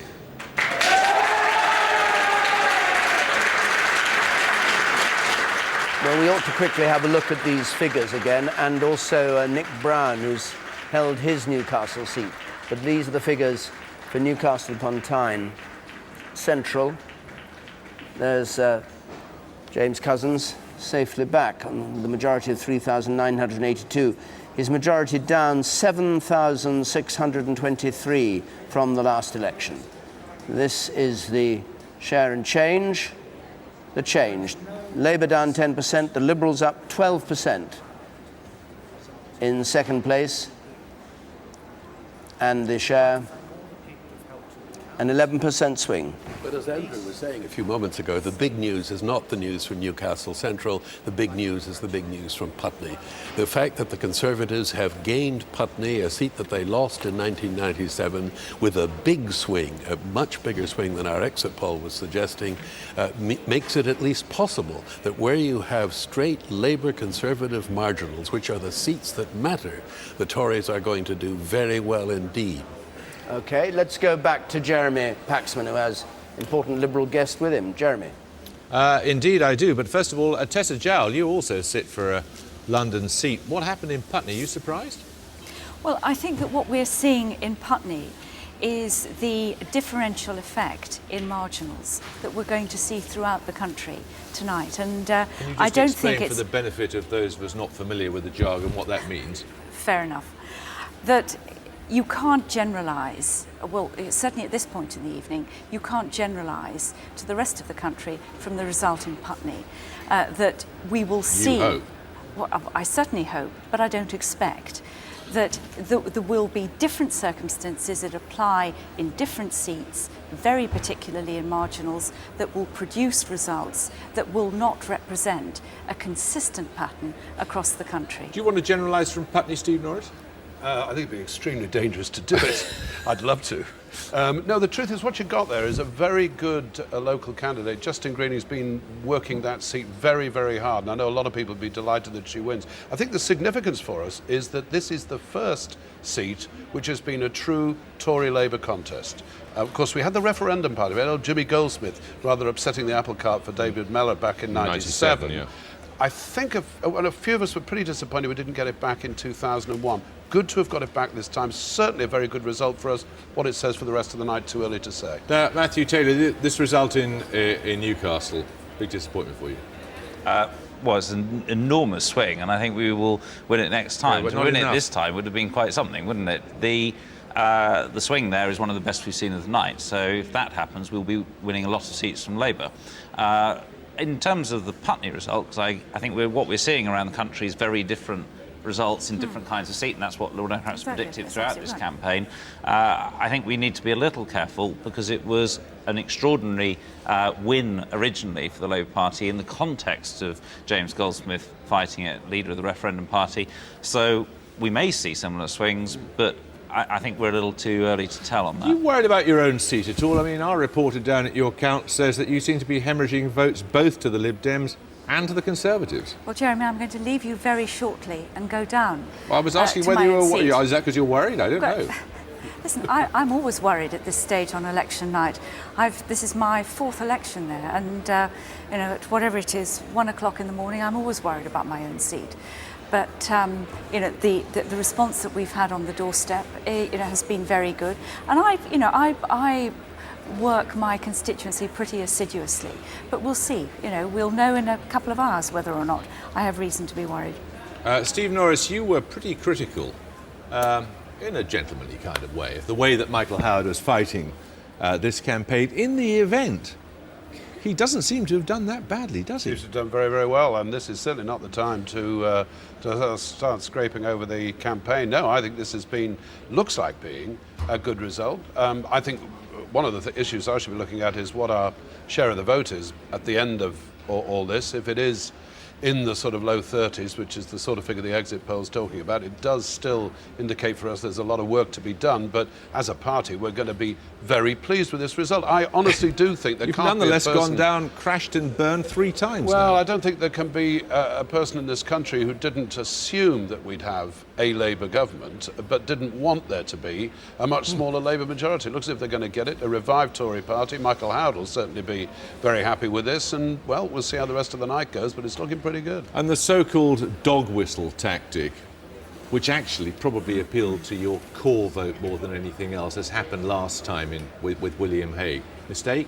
I think the Putney result was quite significant, because I would have said that was where the dog whistle would have worked against us, because I would have argued that people would have heard it, frankly, and therefore might have actually decided that the Tories were not for them. Doesn't seem to have affected Justine Greening's chances. She's done very, very well. If that's true, then it may be that the message has been more successful than some of us thought. If so, of course, very good news for us. But it's so early to say. I don't want to really make any more general comments at this stage, except to say that Michael Howard will be feeling pretty pleased with himself, I suspect, and maybe looking forward to results like Tessa's with even more interest than usual. Then there's one of your about-to-be colleagues in the House of Commons, I imagine. Well, if Malcolm I tell you Rifkin what, arriving in Kensington and Chelsea. Yeah. If Malcolm Rifkin does not win, I personally shan't bother to stay either. I shall probably go and watch Tessa's. There'll be more fun in life. But, I think you can take it pretty safely. It would be quite astonishing if you didn't take Yeah, that would be Kensington. the most astonishing result. I think we can take it Malcolm is going to win. Now, from where it looks, as far as you're concerned... Oh, I'm sorry, I'm just being told that I should hand over back to David. David. Jeremy, thanks very much. I'm being told that Bob Marshall-Andrews in Medway has said that he has lost that seat to the Tories, and that is 70th on the Tory target list. So Bob Marshall-Andrews, the Labour maverick backbencher, says he's lost the place. We'll see whether it really happens. Llanelli, the count is going on. This used to be a Labour stronghold. It's now under threat from Plaid Cymru. It's their number 2 target. And Bethnal Green and Bow, George Galloway. And George Galloway is said to be doing very well in Bethnal Green and Bow. But that'll be some time coming, that count. And in Windsor, Adam Afria, and his count going on. He's dead safe. There's George Galloway for the Respect Party, being respected. This is pretty serious stuff from the point of view of the Labour Party. All the indications we were getting informally earlier suggested that Labour was going to do very badly and the Conservatives very well in Kent. If Bob Marshall-Andrews is right to concede defeat in Medway, it does look as though the Conservatives are making a big comeback in that county, which is full of marginal seats. If we take the Putney result, 6.5% swing to the Conservatives, whereas we thought there were very few Labour-held marginal seats in London. It looks as though, on that kind of swing, they could lose something like 6 seats in London alone. Do you think Putney might be a bit quirky? I mean, Putney would seem to be, by its makeup, rather more a natural Conservative than a natural Labour seat, wouldn't it? Yes, but then we've been saying that for the last 8 years about all kinds of seats in all parts of the country. Putney we go to now, because Anna's got the victor with her. Anna. Okay.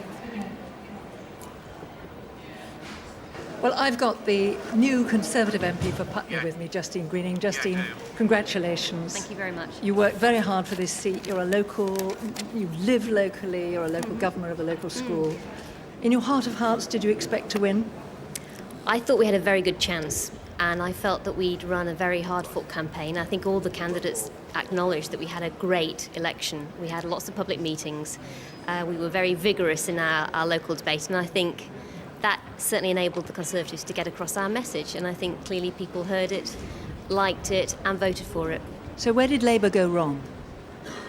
I don't know. I think you'd have to ask them that, but my own feeling was that if we concentrated on what we had to offer people, my fellow residents here in Putney, both in terms of local issues, getting more police back on the beat, sorting out the district line night flights, but also in terms of what the Conservative government could have to offer, cleaner hospitals, more police, lower taxes, control immigration and school discipline, people responded to that very positively, and I think that's what they were voting for tonight. Well, so far your party haven't done well elsewhere in the country. You've bucked the headline trend. is Did you Glen expect Rothers that? at the top. Well, I think it remains to be seen how we do overall tonight. It's very early. Putney, I think, is one of the first seats to be called. So I look forward to seeing this result and this kind of swing repeated elsewhere. I know many of my fellow candidates have been working equally hard with equally positive campaigns, and I'm sure that that will pay dividends for them too. Justine Greening, thank you very much. Thank you. And thank you very much indeed. Well, Jill Dummingham is at Southport, where we're hoping to have a result in just a moment. How are things there, Jill? Just about to get the result now, I think.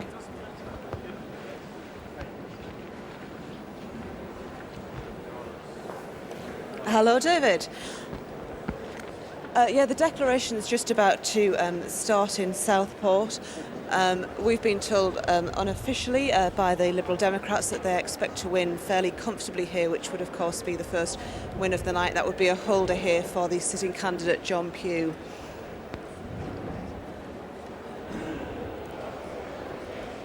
John Pugh, the Liberal Democrat, Mark Bigley, the Conservative there. Liberal Democrats have held this since '97. It's 45th on the Tory target, so it's straight Liberal Democrats and the Tories trying to take it.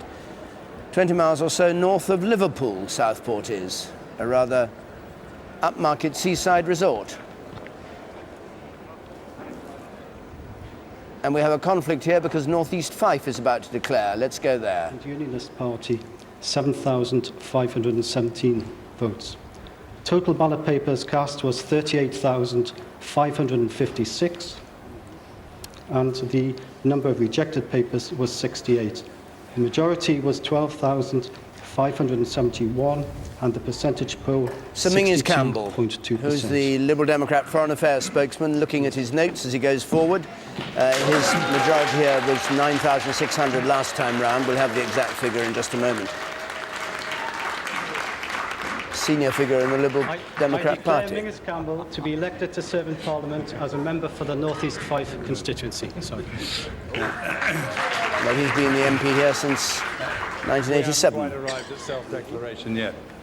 Mr. Returning Officer, may I begin on behalf of all of the candidates by thanking you and your staff for a most efficient count. I think this may be the earliest declaration. We've just heard that Labour have conceded defeat in Blaenau Gwent, where there was a split, if you remember. There was an all-woman shortlist and a rebel stood as well. That's a Labour bloody nose to Labour, really, really if the is. voters yes, there. but not good news for Tony Blair. And again, Chris Pond in Gravesham, next to Bob Marshall-Andrews, is apparently in trouble against Adam Holloway, quite a well-known television reporter in his day, a campaigner on poverty issues. We have the Southport Declaration, so let's go to Southport. United Kingdom Independence Party, 749. Forster, Harry, Veritas, 238. Givens, William, your party, 589. Pugh, John, Liberal Democrat Party, 19,093 votes.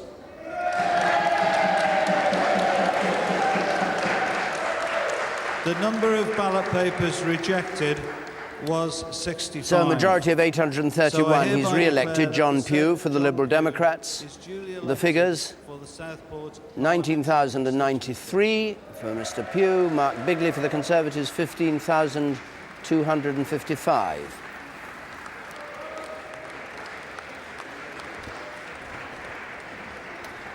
Turnout 69% there, which is up 10% since the last election. The share, let's just see that.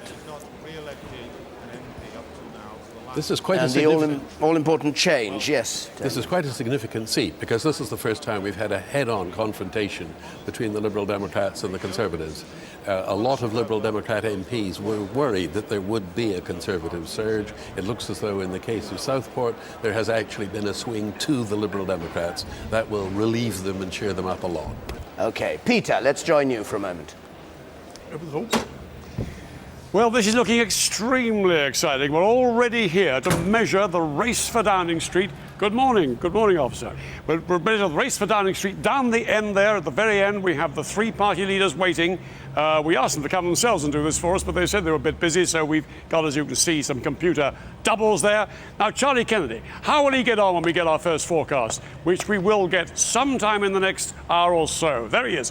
Will he get as far as Lloyd George in 1929, the last big Liberal representation of the Commons? 51 last time, Charlie Kennedy, 59 to aim for. What about Michael Howard? Will he get as far as the 165 seats in the last Parliament, which William Hague, of course, he inherited from in 2001? There he won 165 seats, allowing for the boundary changes. Now, for Tony Blair. Here we come. Here's Tony Blair coming up now towards the 324. Now, we'll be forecasting, when we get that forecast, whether he's made this line, whether he's behind it, in which case he'll have a majority in a hung parliament, or will he get ahead of it, in which case he will just have a majority. What we're beginning to get now is a few of those seats like Putney, a few of those critical marginal seats that will help us come to a forecast. We can't do it yet. There's too much variety going on in the seats coming in, but it's a fascinating prospect. David. And we have news from Blaenau Gwent again that Peter Law, the independent candidate, has defeated the official Labour candidate. That's overturning a majority of 19,000. That's what we're hearing in that seat. There was, of course, an Aaron Bevan seat and Michael Foot seat, staunch Labour South Wales seat. We're joined now by Bob Marshall-Andrews from Medway. Now, I gather you actually think you've lost? Yes, we do. You know, counts are difficult to read at this stage. I've got some very wise here, and I've been to a few counts myself, and we think we're probably down here. Why do you think that's happened? Well, it's difficult to separate local from national issues. Certainly, we've had our local problems here. You may remember that the proposal to site an airport on my constituency, and I've had a particularly unpleasant campaign against me here, deserved or otherwise, I don't know. But it's impossible not to draw the conclusion, listening to what's happening now, that the war and the Prime Minister have not caused a serious hemorrhage in Labour votes. And I've had many messages, emails, letters, I'm afraid to say, people who have said we very much like to support you, but we can't support a party which is led by the Prime Minister. And I think that has a very serious effect on us. I suppose the Prime Minister may be relieved to see you go, Bob Marshall-Andrews. I can't hear that. I said the Prime Minister might be glad to see you go. You've been a thorn in his side all through the last Parliament, haven't you? I've not the slightest doubt that on a very bad night, my going in this constituency will be one of the very things to the Prime Minister.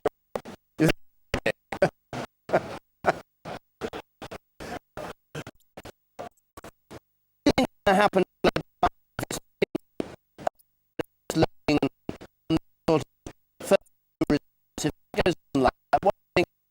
will you get your way and Blair go sooner rather than later, in your opinion? No, absolutely inevitably. I think already it's quite clear that whatever the results in terms of seats, there's been a hemorrhage in Labour vote. And if that happens across the country, you can forget the local issues and the local campaigns that I've been talking about. And there can only be one general psephological reason for that. And that, I think, will inevitably lead, sooner rather than later, to a serious shift in the leadership of the party. Are you going to miss the House of Commons? You were once the backbencher of the year, weren't you, and all that? Are you going to miss being in the House of Commons? I'm sorry, it must be me. You're breaking up again and I can't hear you. All right, well, I'll come back to you later if I can, Bob, because we've got a declaration coming from Hull East, so we'll have to leave you anyway. John Prescott's declaration in Hull East. Thank you for joining us. I hereby declare that the said John Leslie Prescott, the Labour Party candidate, is duly elected Member of Parliament for the said constituency. Well, some of the war horses are back. John Prescott there, and Mr. Blunkett's back in Sheffield. Let's just hear John Prescott. Thank the returning officer and all his staff for producing the work that they've done for result tonight. Also, our thanks to the police for all the work that they do in it, and a special thanks for them, because I think there's more candidates being involved in this election in East Hull than we've ever had before. I think it's been a pretty fair fight. I'm delighted that we've now come to this result. I want to say thank you very much to my hard-working party that won it, nobody else, and therefore to that extent can I say thank you very much for the very hard work and the comradeship shown by my own party. Can I say a special thanks to my agent, who now has been my agent for 10 elections, but has actually must have a record of being the agent for 16 elections in Hull and in East Hull. Thank you very much, Harry. You've played a tremendous part in that.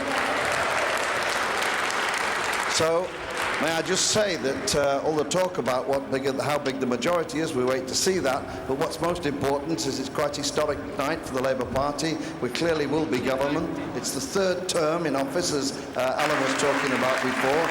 I think when we started off in 1997, we might not have thought we'd get 3 terms, but we have, and such an endorsement, and such a majority of members of Parliament in the House of Commons. So thanks for all that have done that. I'm looking forward to getting on with the work that we started in 1997. I think the electorate have given the endorsement for that. We can get on with that work, and we look forward to it. But thanks very much for all the hard work that's gone in and the support that we get in East Hull. And can I say thank you to the people of Hull. Now this is my 10th election, 35 years, the great honour of representing. Well, what we're seeing again is the Labour vote fragmenting, the Labour vote going down, and a good deal of it going to the Liberal Democrats. But that, again, is another one of these northeastern seats. The seats we're really interested in are the Labour Conservative marginals, most of which are clustered much further south. Any comment on John Prescott's result, Andrew? It was absolutely inevitable that he was going to win it by a large majority, but even there, the Liberal Democrats up. Now, we've had all sorts of wild rumours about seats that they think they're about to win. We'll be watching very closely to see what happens in Manchester and elsewhere. 2 ministers back, Hazel Blair's in Salford, the Home Office Minister, and David Miliband, the Cabinet Office Minister, in South Shields. We go to Torbay and join Kate Silverton. Kate, what news do you have from there? We're still waiting for your result. Yes, we are. We're just a few moments away from the result now, we think, and it has been a tight race between the Conservatives and the Liberal Democrats here, contrary to you've been speaking about the Labour and Conservative fight. But down here in the southwest, as we saw on Peter Snow's map, that lovely swathe of yellow that he was pointing to, but the key seats here are the marginal ones.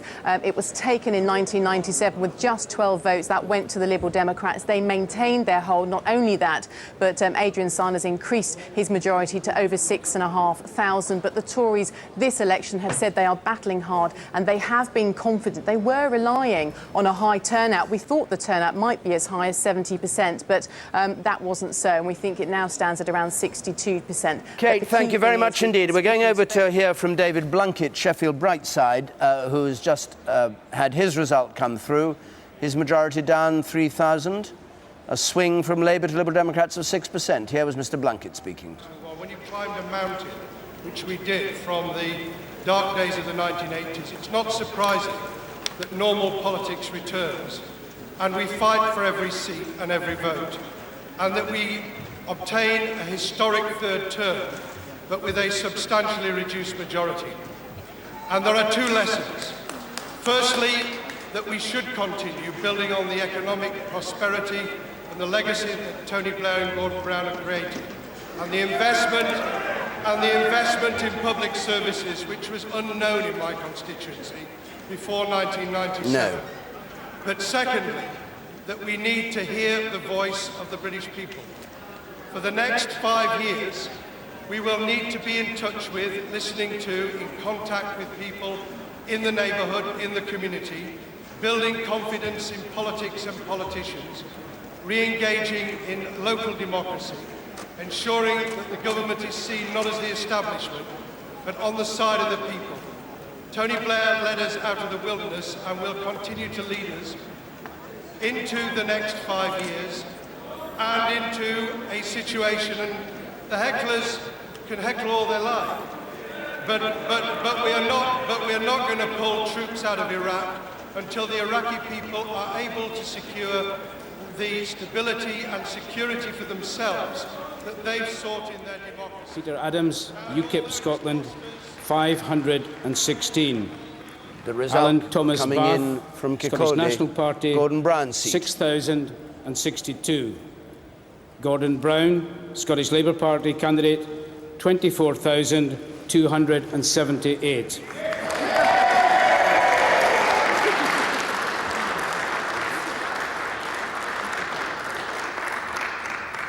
Alexander Jeffrey Cole Hamilton, Scottish Liberal Democrats, 5,450. Elizabeth Sheeran Quantes, Independent, 47. James Parker, Scottish Senior Citizens Unity Party, 425. Stuart Roy Randall, Scottish Conservative and Unionist Party, 4,308. Pat Sargent, Independent, 44. Steve Christopher West, Scottish Socialist Party, 666. And I hereby declare that Gordon Brown has been duly elected to serve in Parliament as a member for the Kirkcaldy and Cowdenbeath constituency. The Chancellor of the Exchequer kissing Sarah Macaulay, his wife, and his result, a majority of 18,000, his majority up by about 2,000 in Kirkcaldy and Cowdenbeath. It's a new constituency, of course, so it's not exactly measured. A bittersweet night for Gordon Brown. He knows that this kind of result probably brings a change in the leadership and his time as Prime Minister nearer, but it's not the result he wanted for Labour. I also thank the 8 other candidates who have joined me in this election for also the dignified and efficient way in which they have conducted this election. And if I may be allowed to do so, I want to thank my agent, Alec Rowley, Rona White, Marlon Livingston, Helen Eadie, my predecessor, Lewis Mooney, and all our Labour Party volunteers and workers who have worked tirelessly during this campaign. I'm grateful for all their advice, their support, and their hard work. And to the best campaigners in my family, Sarah and my young son, John, thank you also.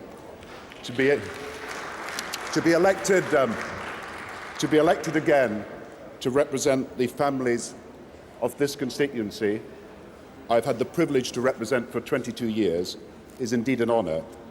And now, following the creation of this new constituency of Kirkcaldy and Cowdenbeath, to represent, in addition, the town in which I grew up, where I went to school, where I can count many childhood friends, and to be declared Member of Parliament only a stone's throw from the church in which my father was a minister for all the formative years of my life, is indeed a humbling experience.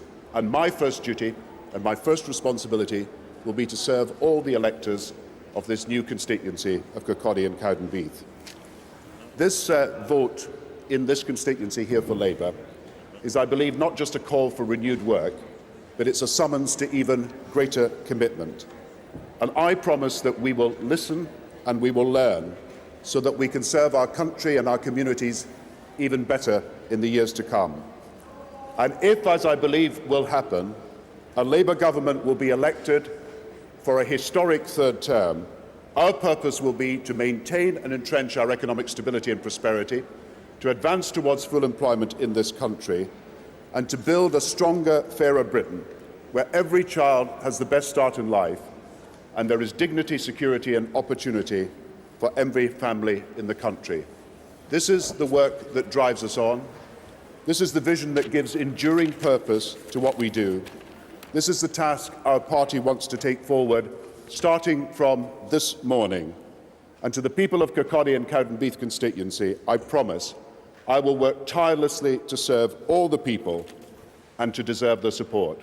Thank you all very much for the vote of confidence you placed in me. Gordon Brown speaking at Kirkcaldy. The man who had it before, Lewis Mooney, has moved up into the House of Lords to make way for Gordon Brown, and that may be the next Prime Minister that we were hearing there. It certainly might. We will listen and we will learn, he said. Not very coded acceptance by Gordon Brown that Labour are having a difficult night, and I think there's more difficult news coming to them from the south, where I think there's a very tight race going on in Battersea at the moment. A recount possibly there. OK, Jeremy. David, well, we're joined now by Sir Malcolm Rifkin, who's hoping that he'll be going back into the House of Commons as the MP for Kensington and Chelsea. This isn't really much of a ringing endorsement for your party, so much as a collapse of the Labour vote, isn't it? Well, hold on. This is very early in the night. We've already won Putney. You've just announced that Battersea may be won by us as well. There's going to be clearly a lot of seats changing hands, and it's Labour that's losing them all, and I think we're going to be winning quite a lot. Well, let me put it to you bluntly. Do you think your party has really changed since 2001? Well, we've changed. We're winning seats, frankly, and in 2001 we were losing them. That's quite an important change. I think you would agree. You said we're smiling. The Labour Party is looking pretty grim. That says it all, doesn't it? You said the other day that turning around the fortunes of the Tory party was like turning around... I'm sorry, I'm going to interrupt you there. Let's go to Torbay. Would you like to come forward?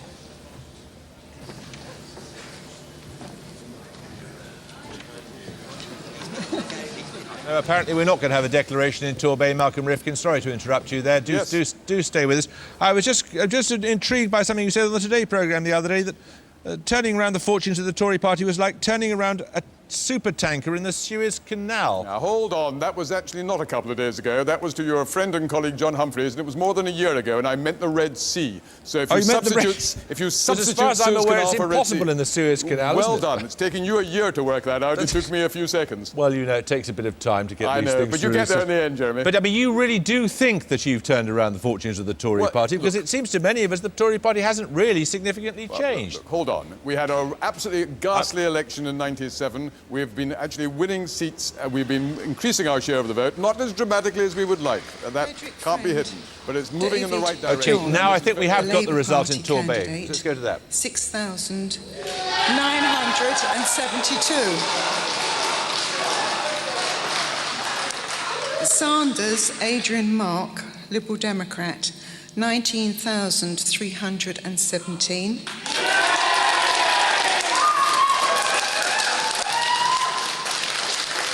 Wood, Charles Marcus Alexander, the Conservative Party candidate, 17,288. The total of sport votes were 86. I declare Sanders, Adrian Mark of the Liberal Democrats duly elected to Torbay. Torbay has been held by the Liberal Democrats. The majority is down from the last election by 4,500. But Adrian Sanders is safely in there. UKIP took 3,700 votes, which if you added them to the Conservative vote, would have given the Conservatives the seat. The Labour Party in third place, 6,972, and Graham Booth for UKIP, 3,726. About the appalling negative campaign that the Conservatives have There's the share. over the past 12 months, both locally and nationally. And there's the change. And I hope that tonight, down 10% for Liberal Democrats, up 6% for Labour, up 5% for UKIP. UKIP got 7.9% of the vote there. The lower turnout this evening. Now, may I say to all our Well, friends at this stage, we've got some more results to come in, which will bring you in just a moment. Hilary Benn has held his seat in Leeds Central. You probably saw that going through on the straps at the bottom. Ian McCartney, the chairman of the Labour Party in Makerfield, he was dead safe and back in. But Labour's not doing so well in constituencies where there is a big Muslim population, more than 5%, down by 9 points. Labour is on average at the moment in seats with a more than 5% Muslim population. Alan Milburn held Durham. Let's, Darlington that is rather, let's just have a look at how things stand now, because we have had a few more results in than we had last time. We went to Fiona Bruce. Yes, indeed. We've had 57 seats declared, got 589 to go. Oh, 58 now, 588 to go. Although there's still a long way to go tonight, there appears to be a significant swing away from Labour in many of the small number of seats declared so far. The Conservatives' first gain of the night was in Putney in southwest London, where Justine Greening overturned Labour's majority with a swing of 6.5%. The Conservative Party candidate, 15,000. 497.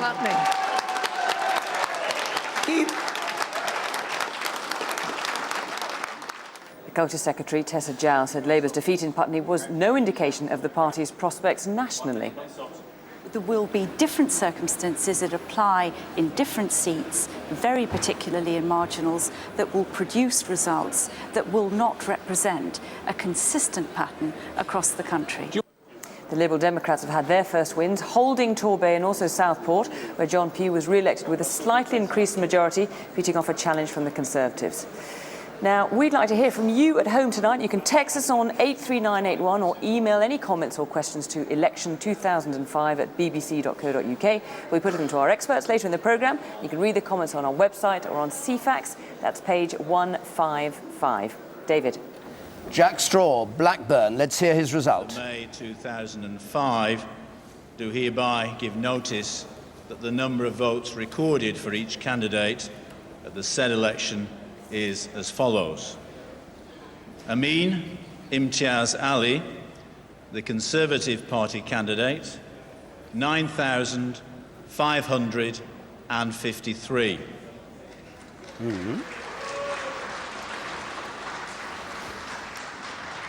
Baxter Dorothy, UK Independence Party, 954.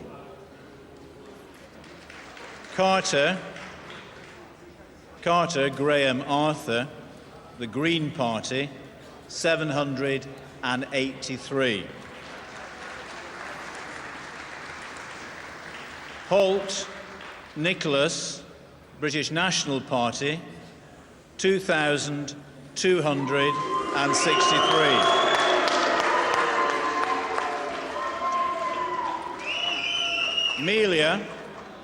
Melia Anthony Peter, known as Tony, Liberal Democrat, 8,608.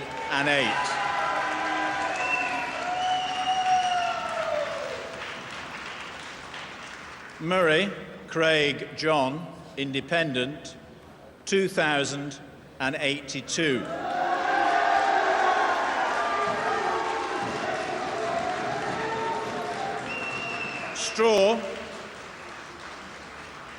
Straw John Whittaker, known as Jack, the Labour Party candidate, 17,562.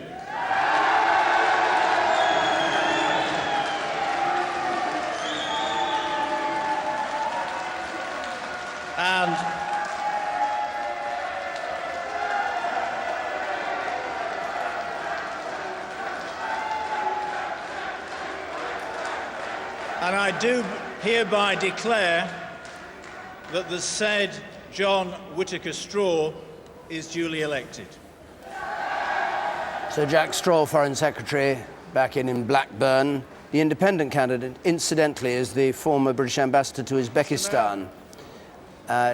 Jack Straw, who was thought might be in trouble because he has a high proportion of Muslims, nearly a quarter of his constituency, over a quarter, Muslims, in fact won the majority of 8,000. It's just down 1,000 from last time. Let's just hear Jack Straw and then we'll get the figures. Election administration and ensuring the count was conducted so well this evening.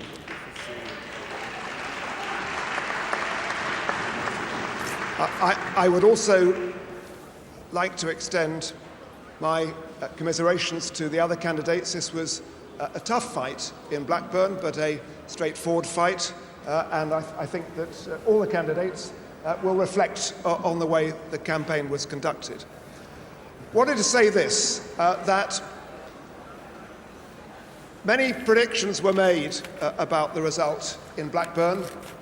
I can't remember an occasion when Blackburn has had quite so much press attention with predictions that the Labour Party here in Blackburn might even lose the result here tonight.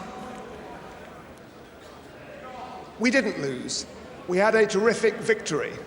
And the fact of that victory is down to the strength, above all, of the Blackburn Labour Party and the fact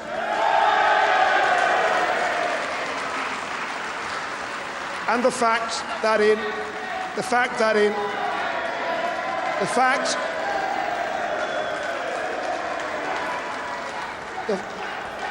hang on. The fact,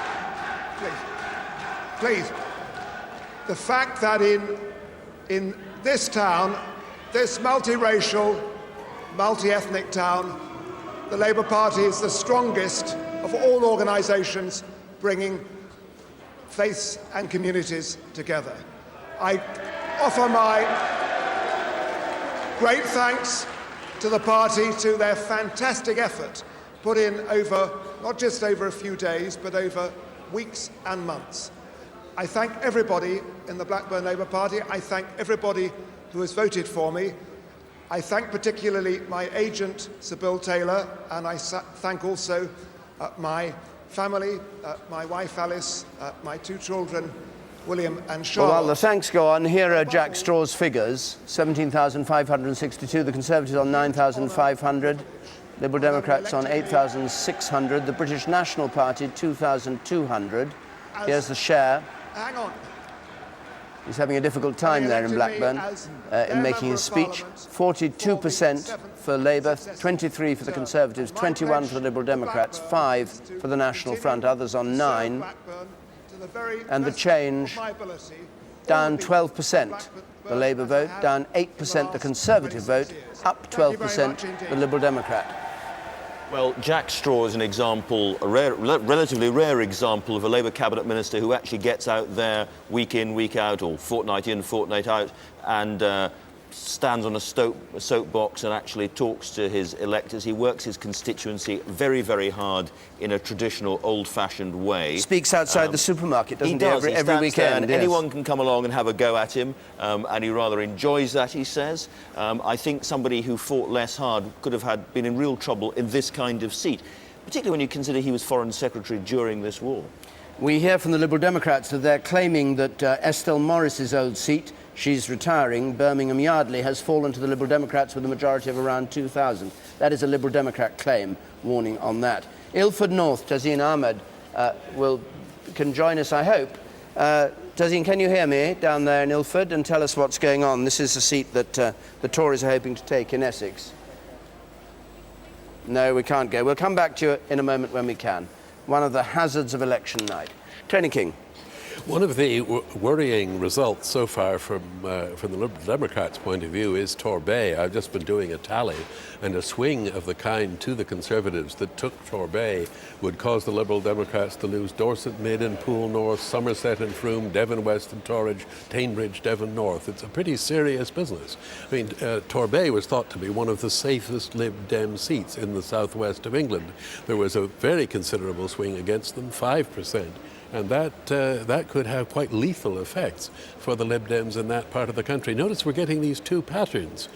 Where the Lib Dems are attacking Labour, they're doing well. Where they're attacking the Conservatives, or are being attacked by the Conservatives, so far they seem to be doing much less well. Can you think of a reason why Lib Dems would do badly in the West Country?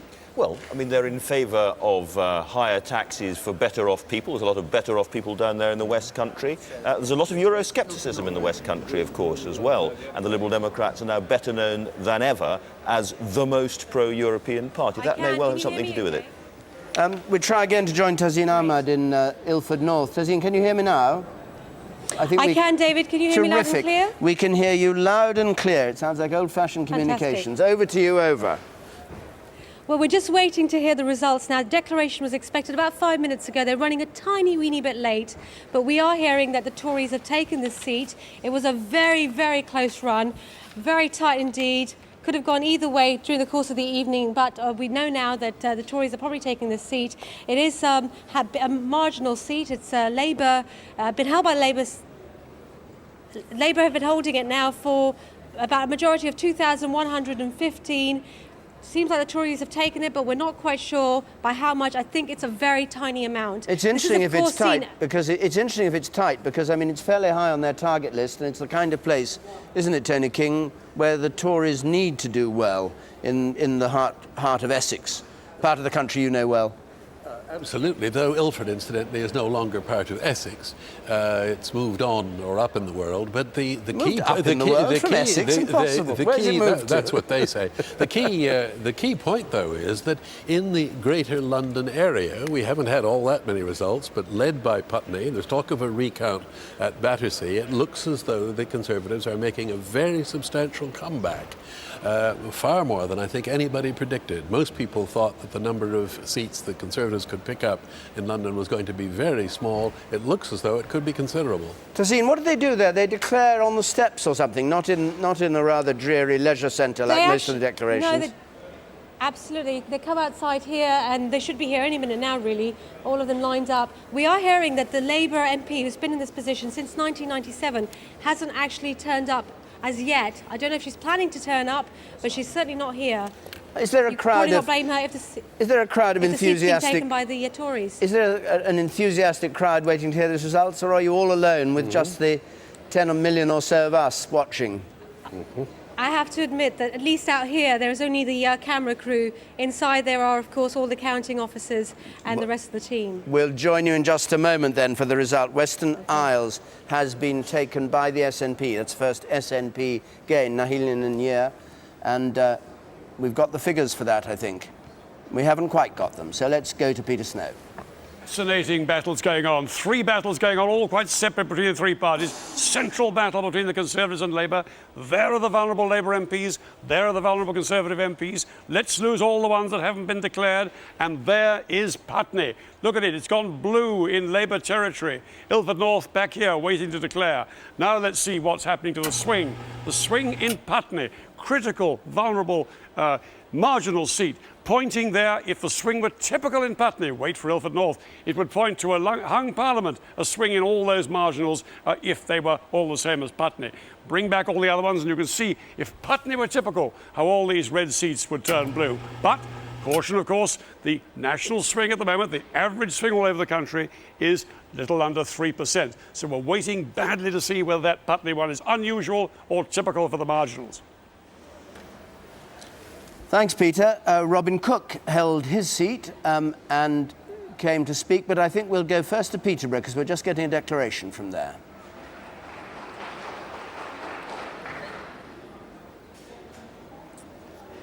I, Raja Akhtar Hussain Akhtar, being the returning officer at the parliamentary election for Peterborough constituency, held on 5th May 2005, do hereby give notice that the number of votes for each candidate at the said election is as follows.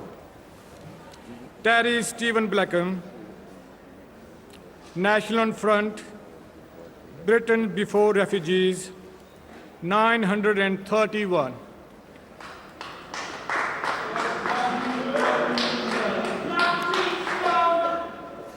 Helen Rosemary Clark, the Labour Party candidate, 14,624.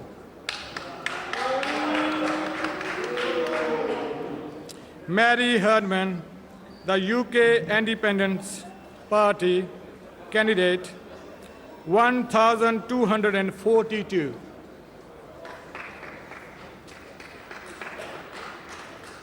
Stuart James Jackson, the Conservative Party candidate, 17,364.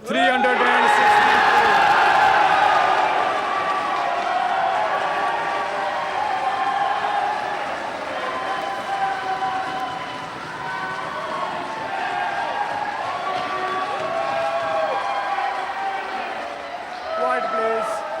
Quiet. Let me read the result, please. Mark Adrian Porter, I think I better read the result of Stuart Jackson.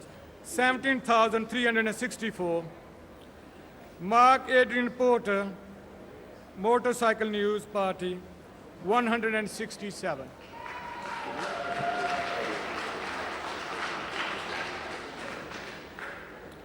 James Nicholas Sandford, Liberal Democrat, 6,876. Prime Minister leaving his home to go to his count at Sedgefield. Just a brief shot of him. If he wins tonight, he's supposedly going to come down to London and early in the morning, about 5 o'clock in the morning, make a speech to Labour Party supporters. Whether he'll stick to that, we shall see. So Peterborough, the full result from Peterborough, the second Conservative gain of the night in Peterborough. Stuart Jackson takes the seat, putting Labour in second place, the Liberal Democrats in third. And the share of the vote, 42, 35, 17 and 6. And the change since last time, up 4 for the Conservatives, down 10 for Labour. That's a swing from Labour to Conservatives, 7%. David, this is very serious business indeed from the Labour Party's point of view. The results coming through in Conservative Labour marginals look very good indeed from the Conservative point of view, and after all it is mainly Labour seats that the Conservatives want to pick up. That result from Torbay that I talked about a few moments ago is also very good news for the Conservatives. If they do that well against Liberal Democrats as well as against their Labour opponents, then this looks like being a considerably better night from the Conservatives' point of view than we were thinking about earlier in the evening, and certainly as the opinion polls were suggesting. A moment ago, Gordon Brown spoke to our reporter Gordon Brewer in Kirkcaldy, and let's hear from him. Why does Labour appear to be heading for a reduced majority? Well, first of all, I think this is a great privilege for me to represent this constituency, and the first thing we're doing on a night like this is electing constituency members of Parliament, and for me to represent the area where I was brought up, as well as the constituency I've represented for 20 years as a result of this reorganisation that's taken place, is a very humbling experience, and I'm delighted to be in this position as the MP for this constituency, and I'm very grateful to all who helped me. As far as what's happening nationally, I believe that we will win a third term. I believe that that will be a historic victory for the Labour Party. There is no occasion in our history when we've won 3 elections in a row. It's very rare for any political party to do so, and I believe from the evidence I've got that we will win that third term majority. But of course all the results are not in. This one here is one of the first that has come, and I think we should all wait and see what all the other results are as we get them during the course of this evening. Would you be disappointed? Would you be disappointed? Why do you think that is? Would you be disappointed in the fact that people are predicting a 66 majority? Well, it's very difficult to read all the trends at the moment, because in my own constituency here, I think you'll find that the majority is substantially up. I believe that we've got an enhanced vote from what was expected. I believe we've done better than we did in the previous election. I believe the Conservative vote in this and some other constituencies has not risen at all. But it is too early to say what is happening around the country. What I do believe is we will have a third-term Labour government. I think people must know that that is a historic achievement for a Labour Party that has never won 3 terms before. And I believe that we will be able to form that government as a result of the decisions of the British people. But I'm going to wait for the rest of the results, and I'll do interviews later. But there has been a fairly the next Prime Minister. So Gordon Brown speaking at Kirkcaldy and Cowdenbeath. There's news of a very interesting recount in Manchester, Withington. The Liberal Democrats apparently won the first count, and the Labour Party have asked for a recount there. That's right, so it's the second recount. Manchester Withington, on paper, was an absolutely rock-solid Labour seat. It would have required a 16.4% swing by the Liberal Democrats to take that. The fact that there's these recounts going on at all is astonishing news, and I'm told there may also be a recount in Islington South, Chris Smith's old seat. So, taking Tony King's point that the Liberal Democrats are not doing particularly well when it's a Lib Dem Tory fight, it should also be said that they are doing extremely well when they're taking on Labour. This is a very intriguing pattern that's emerging. The Conservatives are doing consistently well where they need to do well. They're not doing well where they have no chance. Liberal Democrats well against the Tories, not against Labour. We've got the result coming in from Newbury, Benyon, held by the Liberal Democrats. Richard Henry Ronald, the Conservative Party candidate, 26,771.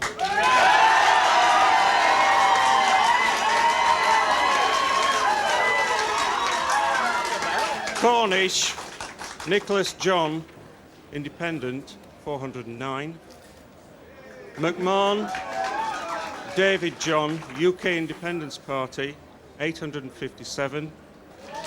Rendell David Rigby, Liberal Democrats, 23,311. Singleton Barry Charles, 86.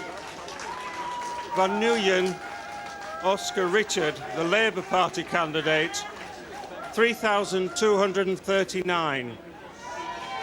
There were 116 rejected. There were 116 rejected votes. So the Conservatives have taken Newbury, and David Rendell, who won this seat in a by-election way back in 1993, is out. So it's win one, lose one for the Liberal Democrats. We go to Cheadle for the declaration there. Liberal Democrat held, Miller, top Tory Martin, target. The Labour Party candidate, 4,169, and that Patsy Carlton has been duly elected to serve as a member for the said constituency. So Patsy Carlton, who's not well enough to come to the count, he's been very ill, has held on to Cheadle. Liberal Democrat hold Cheadle. We'll get the full figures in just a moment. Mr. Returning Officer, ladies and gentlemen, I'd just like to read a statement on behalf of Patsy, as you know, can't be here tonight. May I first of all thank the police, the post office and the returning officer. All right, let's just get those figures then. This is Patsy Carlton having a statement read for her because she's not there. We've got the figures from Newbury. Let's just see those and we can chew them over here. Newbury, which was taken by the Conservatives from Liberal Democrats. Richard Benyon for the Conservatives, 26,771. David Rendell, 23,311. Labour on 3,239. There's the share. Hefty vote for the Conservatives against the Liberal Democrats, and the change. 6% up for the Conservatives, 6 down for the Liberal Democrats. This is absolutely fascinating. Here we see the Liberal Democrats really impinging on the Labour vote, quite possibly picking up Labour-held seats in the most unexpected places. Simultaneously, in other parts of the country, we're seeing a completely different pattern, which is the Liberal Democrats losing ground to the Conservatives.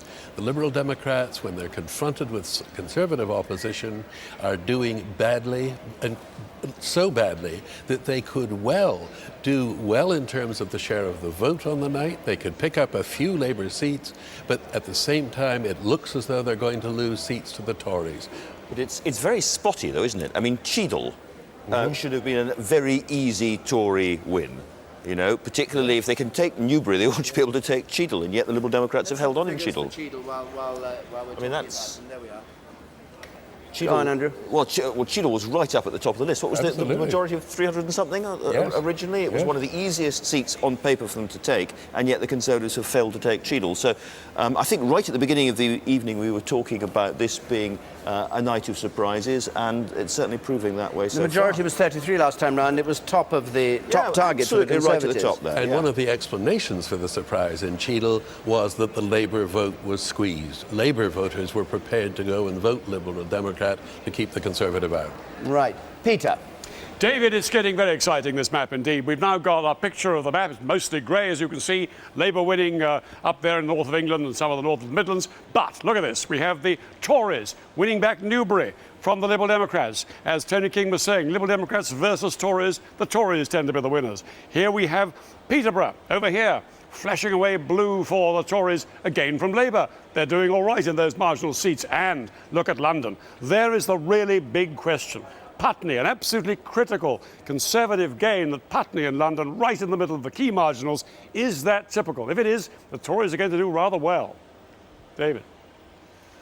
Peter, there's a recount, we're told, in Shipley, and there might even be a recount, though it's not certain yet, in Islington South, Chris Smith's old seat.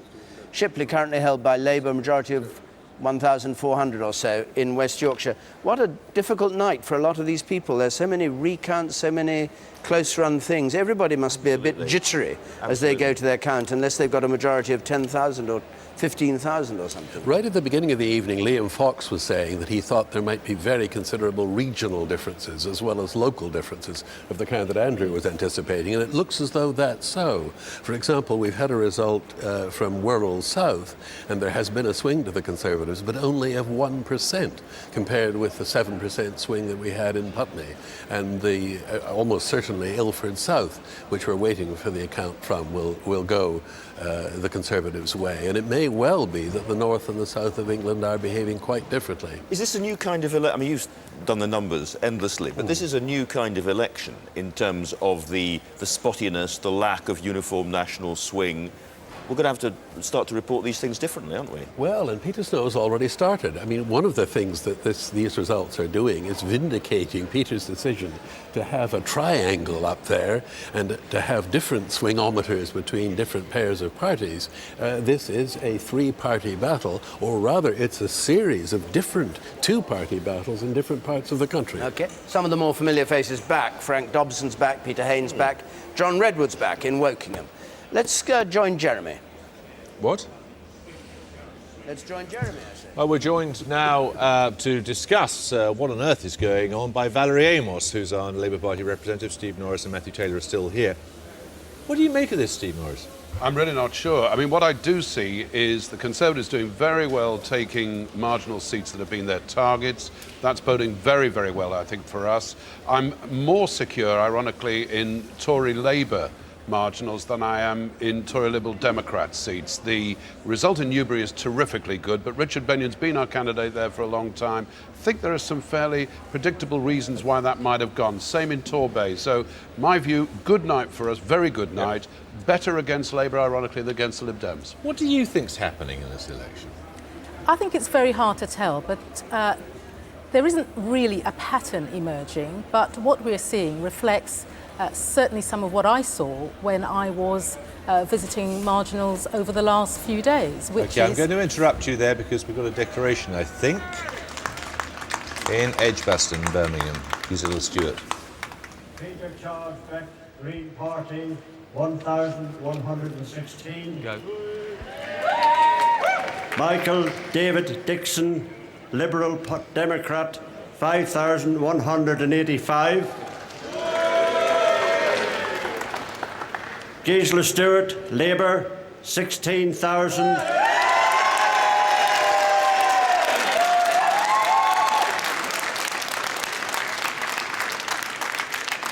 $16,465.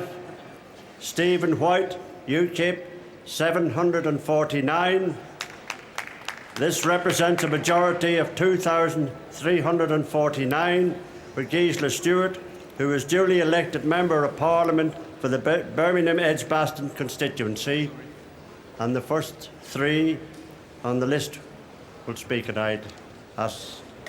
So Gisela Stewart has held on to Birmingham Edgbaston. There was a rumour that she might not have held on, but she's held on quite easily there in terms of majority of 2,300.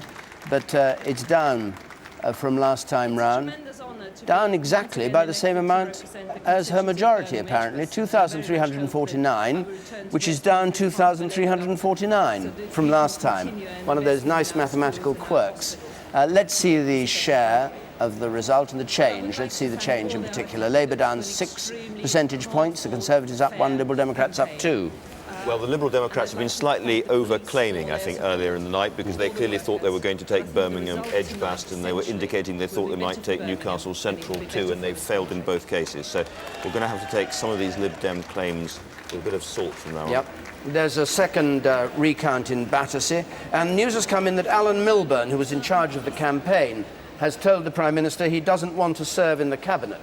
So he's perhaps jumping before being pushed, I don't know, but anyway, he's said that he's going back, presumably to spend more time with his family. Let's go to Ynys Môn. Democratau Trydfedol Cymru, Welsh Liberal Democrats, 2,418, 2,418. Owen Albert, Ymgeisydd Plaid Llafur, Labour Party candidates, 12,278. 12,278.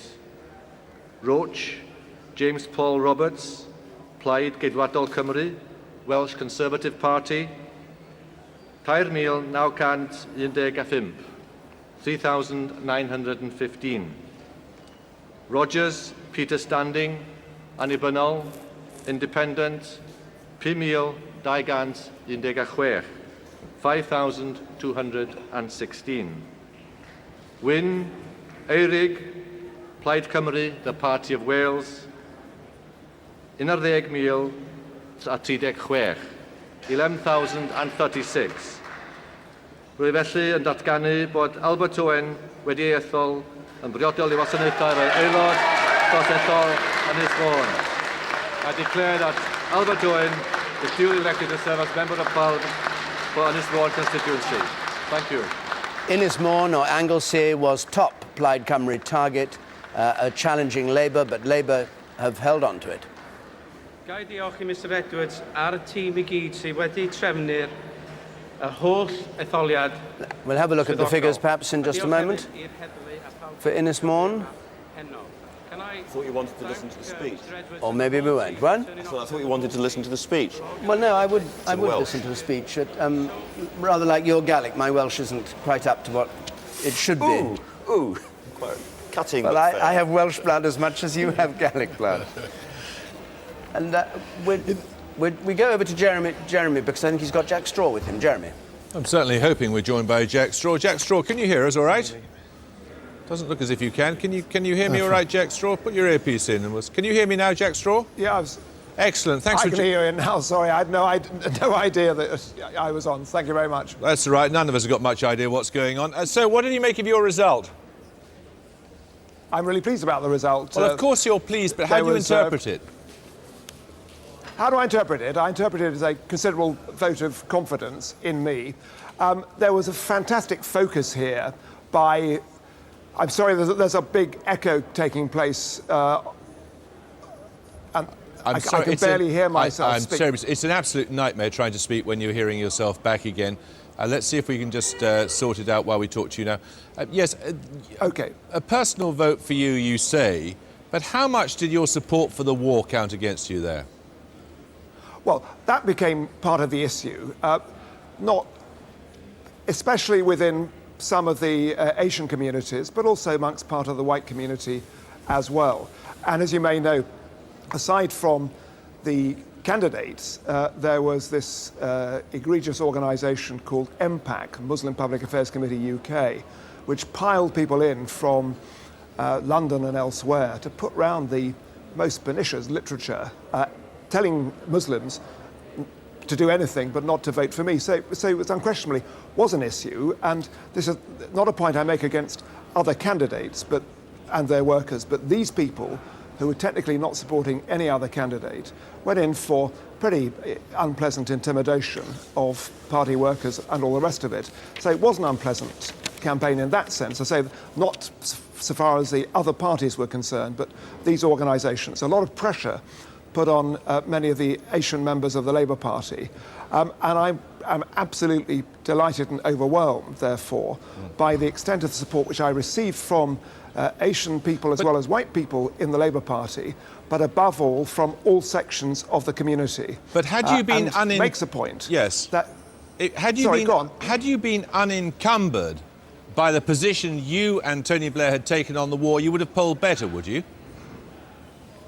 Well, I think that any government facing a third-term election was bound to find that much more difficult than the first or second term. I don't think there's any doubt that certainly here Iraq played a part in the reduction in votes which happened here. I'm just going to interrupt you there because we're seeing pictures now of Tony Blair arriving at his count, I believe, or travelling towards his count in his official car. But sorry, do keep talking to us about the effect of the war upon your vote.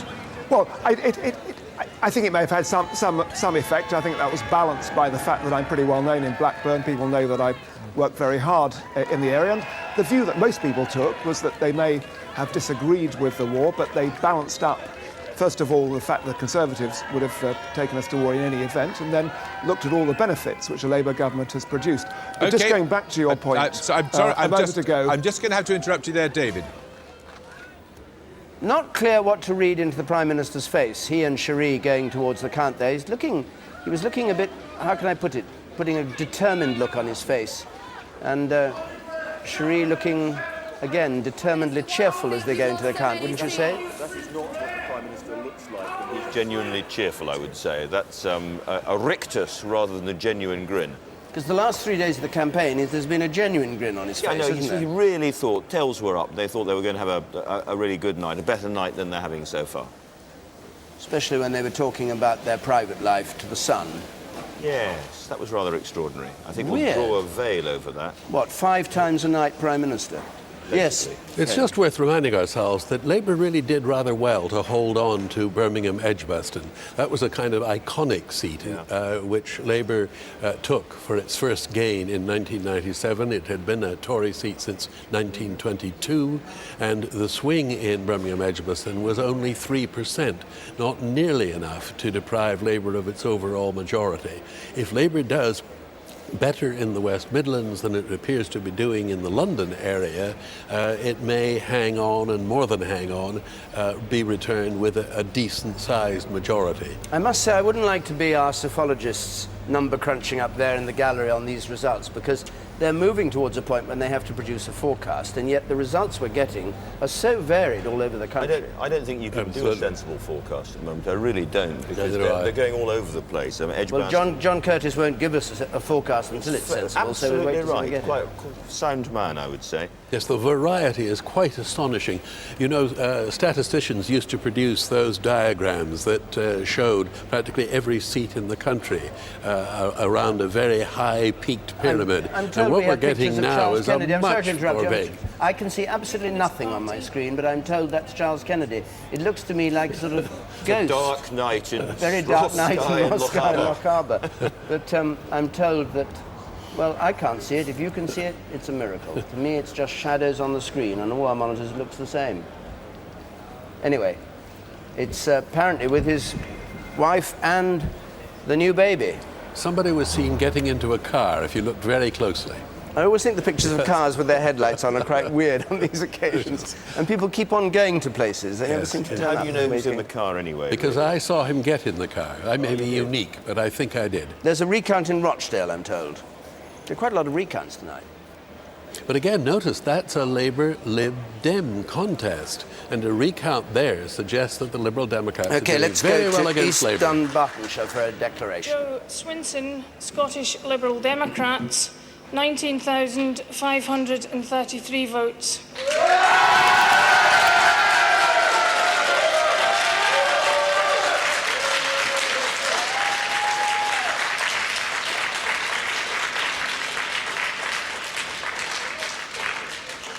The percentage turnout for the constituency was 72.23%.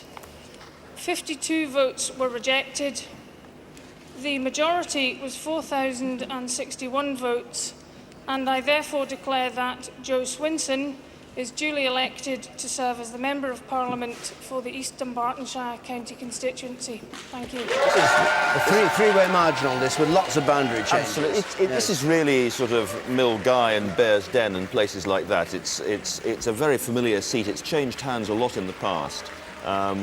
I think it just confirms what we thought, which was the Liberal Democrats in Scotland are doing particularly well. Whether that's because they've got a Scottish leader and people have finally noticed, I don't know. There's the headquarters of the Liberal Democrats celebrating and spotting themselves on television and celebrating that little bit more. Well, there are the figures, 15% gain in the Liberal Democrat vote.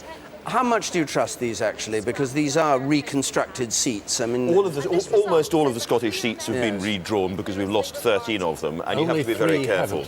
Only 3 haven't. I was unwise to say that it would be very difficult to produce a forecast at this stage, and you were more unwise to say it would have been impossible, because Peter Snow's done it. Oh. Peter.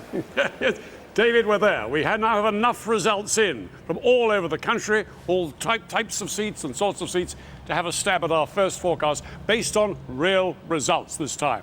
Now, here is the line, the 324 that any party leader needs to reach if he's to get an overall majority in this Parliament. Down the end there on the starting line are three contestants. Tony Blair on the inside lane, Michael Howard, Charles Kennedy. Off goes Charles Kennedy, forecast to get, will he get to the 51 he had last, 59, actually equaling Lloyd George's total in 1929. Michael Howard coming up now. This is our first forecast, it could change as the night goes on. Michael Howard coming up now, 165 was William Hague's total, 201. He's some 35 ahead of there, 36 ahead of there. And now the inside lane, here comes Tony Blair.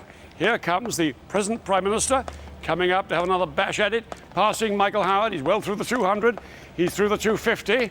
Here he comes up to the line, 324, he needs 357. Now, let's subtract that, the opposition's figures from that. Officer, could you get the red box, please? We'll subtract the opposition's figure from the 357, and we will get Tony Blair's forecast majority. Thank you, officer, very much indeed. And it is a Labour majority of 68, David. 68 is our forecast. Which is very much in line with what our exit poll originally said. Almost exactly the same. Correct? 66, yes. I think we were forecasting, yes. We have a result coming from Hove.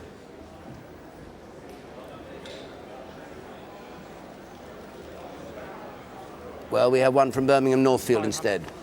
278. Gillian Christian Chant, UKIP, 641. Vicky Ford, Conservative, 8,965. Louise Howardley, Socialist Alternative, 120. Richard Thomas Boycott Rogers, Common Good, 428. Francis Sweeney, Workers' Revolutionary Party, 34. Trevor Peter Sword, Liberal Democrat, 4,171. This represents a majority of 6,454 for Richard Burden, who is duly elected Member for Parliament for the Birmingham Northfield constituency. Majority of 6,400. It's down 1,300 from last time. 57% turnout, up a little bit from the previous election in 2001. My Lord Mayor, can I The share. Can I thank all the staff And the change, all important. Down 6 percentage points for Labour. Absolutely. And the swing 3% from Labour to Conservatives. Una King's arriving at Bethnal Green and Bow. We were hearing earlier on that George Galloway is confident that he's taken Bethnal Green and Bow. Well, we shall hear in a moment. Notice that in Northfield you had the effect of Labour going down a lot, but the opposition being fragmented, not going straight over to the Conservatives. One of the most remarkable things about tonight, I simplify a little bit but not much, is that we've always thought of the marginal battles as being between the Conservatives and the Liberal Democrats. The Liberal Democrat-Labour battleground off to one side, noises off, not mattering. And now it's clear that a key battle is Liberal Democrat and Labour. We've had a result from Hornsey and Wood Green. The Liberal Democrats have taken Hornsey and Wood Green from Labour with a huge swing from Labour to the Liberal Democrats. And this is a North London seat. That's the war. Featherstone, 20,512. That's Lynn Featherstone, who takes it from Barbara Roche. Barbara Roche, who was briefly a minister, defeated, and this is the swing. And as Andrew says, this is the war. Let's just see the swing. 15%. Labour to Lib Democrats. Mark Mardell joins us. Mark. Hello, yes. Well, Alan Milburn, as you reported earlier, has rung Tony Blair to say that he won't serve in the cabinet, he doesn't want to. But he rather resents your suggestion that he's jumped before he was pushed. I'm told that he made the decision before the election even began, before the campaign began. You remember he gave up his job as Health Secretary because he said he wanted to spend more time with his family, that old political cliche, but he did want to spend more time with his children and his partner. And they say, his people say, that is what has made the decision, not how the election campaign was run, not how the results are going. He made up his own mind some time ago, but has only told the Prime Minister tonight. But he's accepted that that is it. His ministerial and political career is over. Mark, thank you very much indeed. Well, it was only a light-hearted surmise on my part. Hove has been held by Labour, the majority down considerably, but this was a Tory target. They were hoping to take it. number 48 or so in their target list. Yes, we should say, when we're pointing out what a bad night Labour are having, that they're not having the kind of bad night that's going to push them out enough.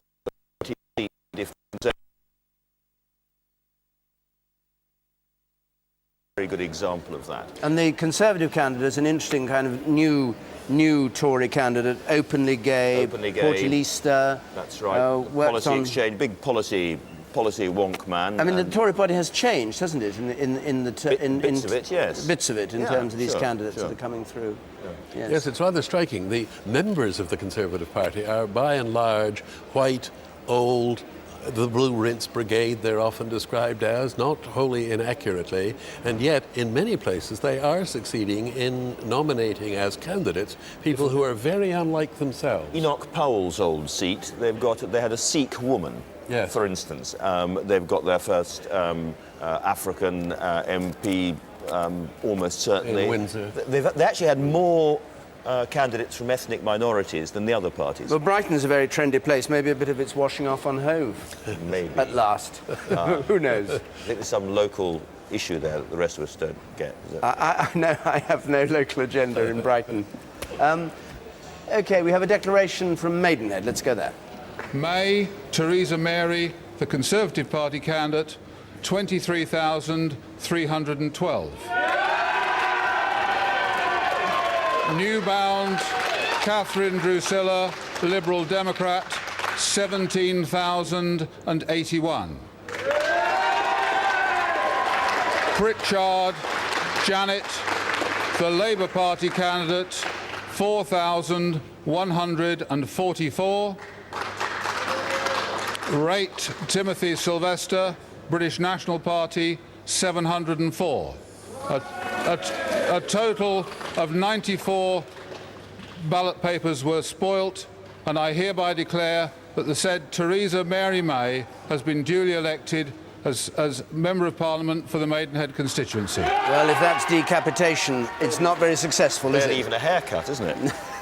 One of the things that's very striking about all this is that clearly the Lib Dems thought they were targeting Conservative seats and Conservative politicians. It was a decapitation of Tories. In fact, it turns out they're doing much better against the Labour Party, against all expectations. Theresa May's majority is up nearly 3,000 to 6,231. Big increase in her majority. The Liberal Democrat down a smidgen as a percentage, Labour down 6%. That's Janet Pritchard, and here's the change. So she's done well.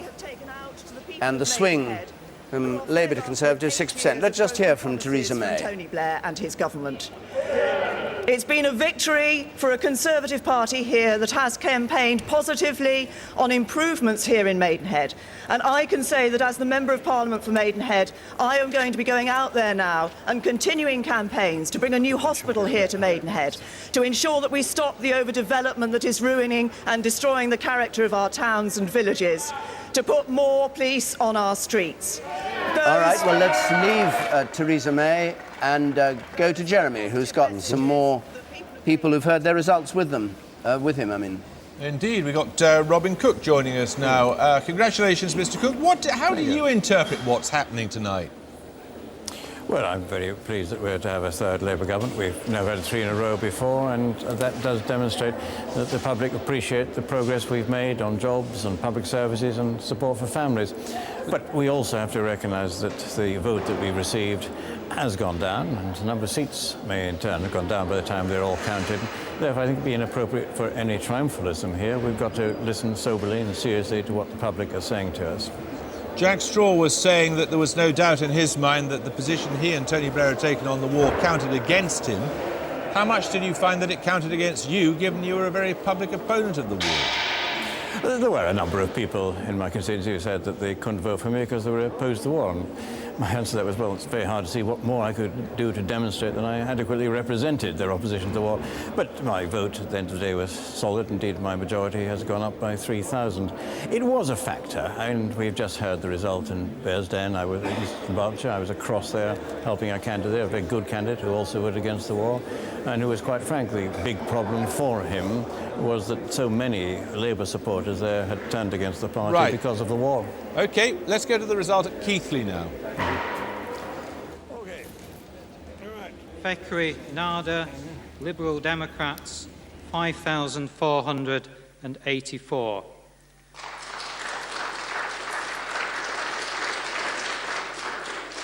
Griffin Nicholas John, British National Party, 4,240. Poulson Carl, the Conservative Party candidate, 15,868.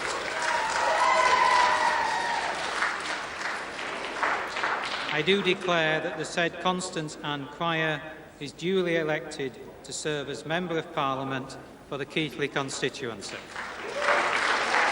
So Ann Cryer, who fought quite a tough campaign here, outspoken about the Asian community's forced marriage policy where it happens, and was thought it might have dented her support, rather, because it's got a sizable Asian population.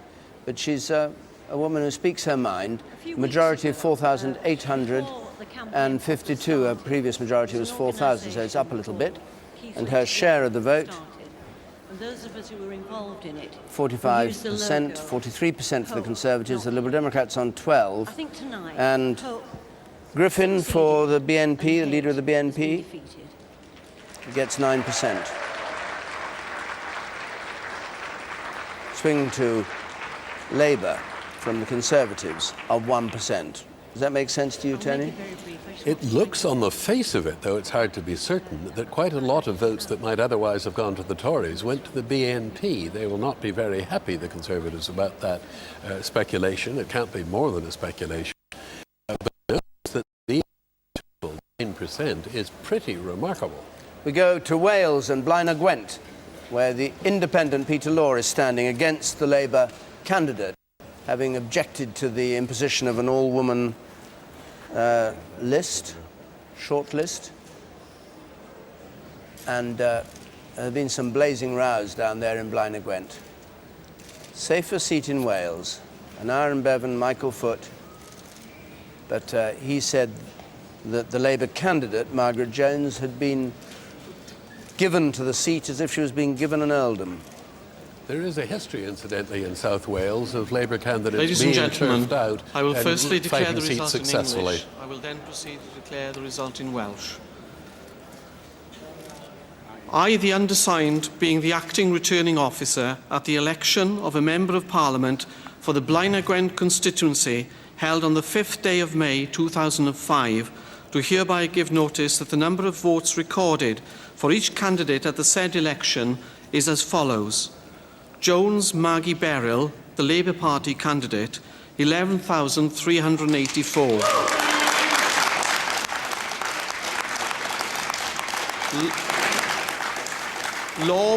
Law Peter John, 20,505.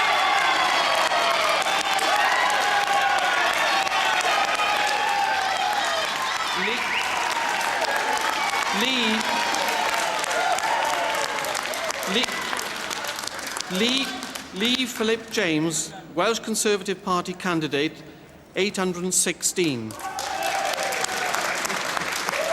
Osborne Peter Hill, UK Independence Party candidate, 192. Price Norman John, Plaid Cymru, the Party of Wales, 843. Thomas Bryan, Liberal Democrats, 1,511.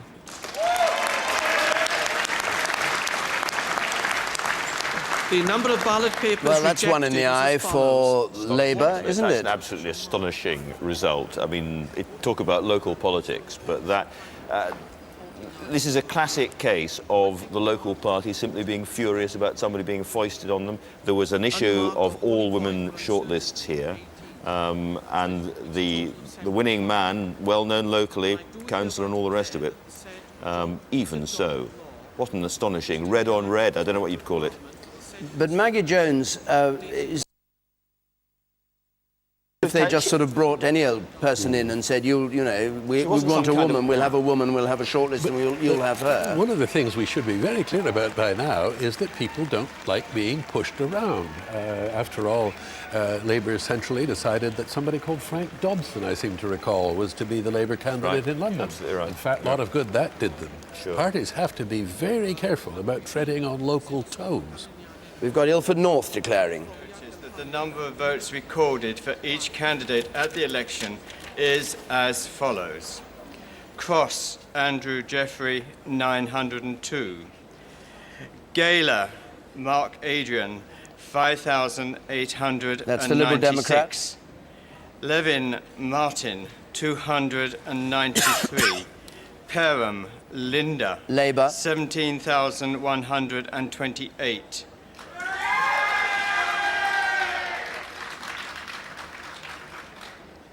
Scott Lee, Conservative, 18,781. So it's a Conservative gain in Ilford North. As you were saying, Tony, the kind of seat that the Tories wanted to take, needed to well, take. and they only needed a swing of about 2.5%. That's below the average for London, and they've achieved it easily. Well, we'll see what their swing is. 4.6%. Here's the figures. Majority of 1,600 for Lee Scott, Mr. Mayor, the Conservatives. Leader of Council. Labour pushed into second place. Linda Perham, 17,128. 61% turnout, up a little bit from last time. There's the share. Well, I wasn't sure I'd ever be standing here. Labour down 6 percentage points and the Conservatives up 3%, a swing from Labour to Conservatives of 5%. Peter. Well, David, Ilford North, there it is on our old house picture of Blair's battleground. These are the 80 key seats Mr. Blair has to hold on to as many as he can of. There's Ilford North. Let's see what's happened in these seats so far. These are the results in. Ilford North's gone blue, as you can see. There is Peterborough blue, there is Putney blue. Quite a lot of blue out here, up here we can expect to see. And one or two others. There's the Western Isles. North Wolverhampton South West just been held by Labour, even as we watch. So holding the safer seats, losing the more vulnerable seats. Let's have a look at our forecast now in this crucial battleground area. 80 seats, 80 red seats in the old Parliament. My goodness me, it looked like more than half of them are going down to the other side. Let's just bunch them all together. This is our forecast. This is our forecast based on the results we have in so far. Tories taking some 29 of them. The Liberal Democrats taking about 10 or so there. And sorry, say that again. There we have all these seats here remaining with Labour. There's Blaenau Gwent up there. Sorry, someone just reminded me. Blaenau Gwent, of course, has gone to an independent. And here we have the Labour Party surviving in something like half its battleground. And the majority then forecast 76 Labour, going up a little bit now. They've gone up a little bit. The swings shifting slightly more in their direction. Labour majority of 76. It may change more during the night, David. Peter, thank you very much indeed. Labour majority says it may change more during the night. What do you think? It's one of the things, again, that's very striking about this election is that Labour is doing very well in London with very large swings. We see them taking Putney to begin with, most recently Ilford North.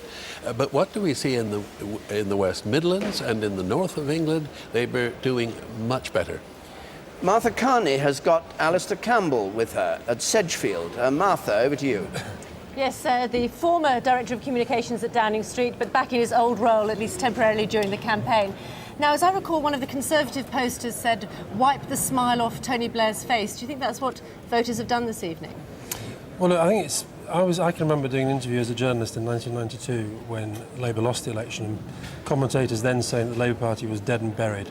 And Tony Blair and the Labour Party have had 2 landslide victories and what now looks like a fairly good win. Well, it's certainly not another landslide. It certainly isn't. No, I mean, I think what's happened is that the country has decided it wants a Labour government back with a reduced majority, and that's what appears to be happening. But, you know, Tony Blair he's the first Labour leader in history to lead the party to 3 successive victories. And, look, I've got a lot of friends who've would have seemed to be losing their seats tonight. Nobody likes to see that happen. But the fact is that the Labour Party has changed the political landscape in this country, which is why the Conservatives remain flat on their backs. But the political landscape will also have been changed by the fact of you having a much smaller majority, and you're going to have to change quite a lot about the things that you operate. I mean, for a start, can this third term really be unremittingly New Labour? Look, the Labour Party has been elected on, if the predictions are correct, on a manifesto platform that's been set out, which you've no doubt read and seen and studied the detail, and that's the programme for government the Labour Party will take forward. It's going to be much harder with a smaller majority, isn't it? Given the size of rebellions that we've seen in the past 2 terms. But also, if you look back through the history of 20th century politics, very, very large majorities are the exception and not the norm. And people have got used to the idea that Labour, since Tony Blair became leader, just deliver landslide victories. If these predictions are correct, then the Labour Party has won 3 successive terms. It is a phenomenal achievement. And the other big political story, as I say, is the Conservative Party is flatlining. They have not changed, they've not reformed, and the public has rejected them again. But in terms of what you're likely to do, what Tony Blair is likely to do in the third term, are we going to see a change in the style of government, away from sofa government, a reliance on people like yourselves, unelected advisers? I mean, people in the Cabinet have been saying to me tonight, you've campaigned as a team, let's govern as a team. I think that's absolutely right, and I think that one of the real strengths of the campaign has been that sense of a team, against Michael Howard presenting himself pretty much as a one-man band. And so look, were mistakes made in the past about a too presidential style of politics? Look, I think this so-called presidential stuff is actually driven by the fact that there is massive, relentless focus on the leaders, and if you're the Prime Minister, the biggest share of that focus falls upon you. And I think you can look at this in all sorts of different ways. Tony's probably had more stuff thrown at him than any politician in recent history. He's still standing, it looks like he's still the Prime Minister, and will carry on doing a very good job for this country. And just finally, doesn't this mean he's going to rely much more on Gordon Brown? I mean, you were instrumental in bringing Gordon Brown back into the forefront of the campaign. Gordon was always going to be in the forefront of the campaign. As Tony has said dozens and dozens of times, he's probably the greatest Chancellor that this country, certainly in our lifetime, that we've ever known. And the idea that Tony and Gordon are not the foundation of New Labour and the foundation of the success of the government, they are, and they've been working together well in this campaign, and got no doubt will do so in a third Labour term. We'll wait and see. Alistair Campbell, thank you very much indeed. Thanks. This is what the victor in Blaenau Gwent against the official Labour candidate Peter Law, the Independent, said when his victory came through. Remember, he had a majority of nearly 10,000, 9,000 and a bit. Here he is. It's a very good morning in Blaenau Gwent this morning, right? And this is what you get when you don't listen to the people. And that's the point about the results here tonight, because it's been a great victory for the people of Blaenau Gwent, because they've stood up and said that our integrity is worth far more than it was judged to be by others. And that's what this issue has been about. We are not here to be manipulated and told what to do. And that's why I pay great tribute to the people of this wonderful constituency who have stood up for their integrity and their actual rights to say that we have far more than we should be giving away because we have been taken for granted. And that's why it's so important, because our integrity, our dignity, our self-respect is so important. And that's why this is a terrific victory for the people of Blaenau Gwent. And I have to say, I stand here this morning very proud and very humbled to be the Member of Parliament for this great constituency. Such a wonderful constituency, where we have values that people don't really understand in other places, and where we have great traditions. And I want to serve the people in the way that I always have, working for them and caring for them, because that's always been my approach and my style. And that's what I'll be doing to improve the quality of life on a day-to-day basis for today's Blaenau Gwent, generation. and there is Tony Blair at his count. Looking rather serious or considered. Clearly not exuberant, as we were saying a moment ago, about the figures that are coming in at the moment. The contrast with 1997 is remarkable. The contrast with yesterday is pretty amazing, isn't it? It is, though. The Labour Party has just held Dover, which they'll be very pleased about. That was quite high on the target list. Let's have the result from Ceredigion, and then I hope we might be able to speak to Ian Duncan Smith, with a bit of luck. This is a Liberal Democrat gain from Plaid Cymru, with a majority of 219. And there's the result. And the change, or the share rather, 37% for Liberal Democrats, up 10%, Plaid Cymru down 2, Conservatives down 7. A speaker... Swing from Plaid Cymru to the Liberal Democrats. Well, we've got various swings. Let's join Ian Duncan-Smith for a moment while we sort things out here. He's at Chingford. Mr. Duncan-Smith, could it be you then tonight leading the party to this, not victory, but at least restoring its position? Well, it could have been, but it isn't, and I'm happy that here in Chingford and Woodford Green we've seen an increase in the vote and an increase in the majority. But also, I think, certainly I did a lot of touring around marginal seats, and I was always pretty certain that London would do very well for us. And I think, judging by some of the figures, although it's early days, that I'm pleased to see that we are doing better in London. I'll come back to you in a moment. We've got Sedgefield declaring, Mr. Duncan. The election is as follows. Bernie Ann Abraham, Independent. 209.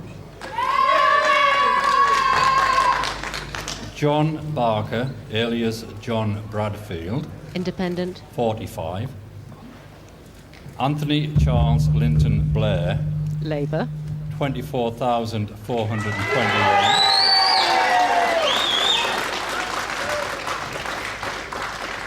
Shuri Blair-out Gillam, 82.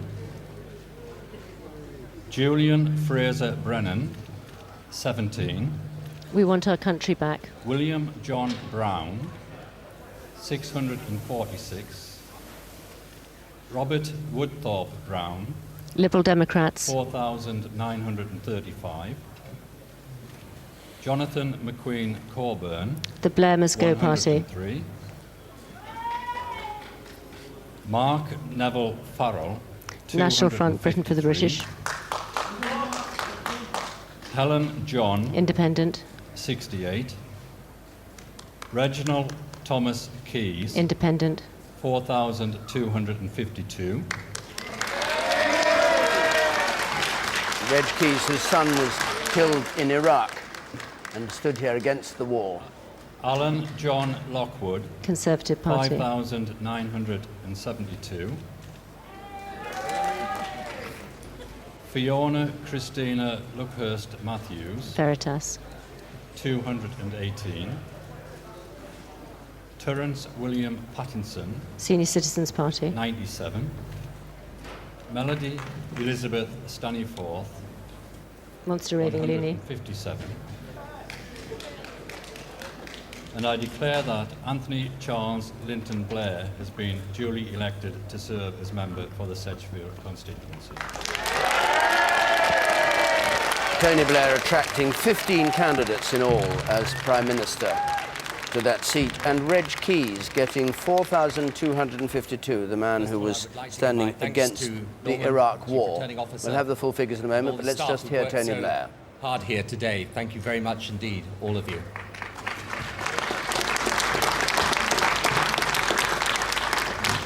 Can I also say a special word of thanks to the police and the security here? For obvious reasons, it's been a little heavier than usual, but I'd like to thank them very much. I know they've given up their evening to come here and look after us. Thank you.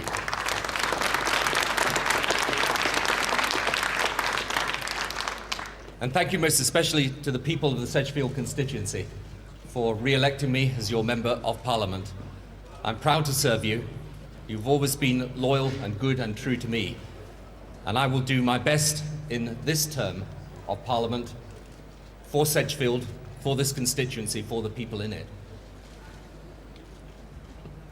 If, and I say if, the predictions are right, it also looks as if the Labour Party is heading for the first time in its history for an historic third term.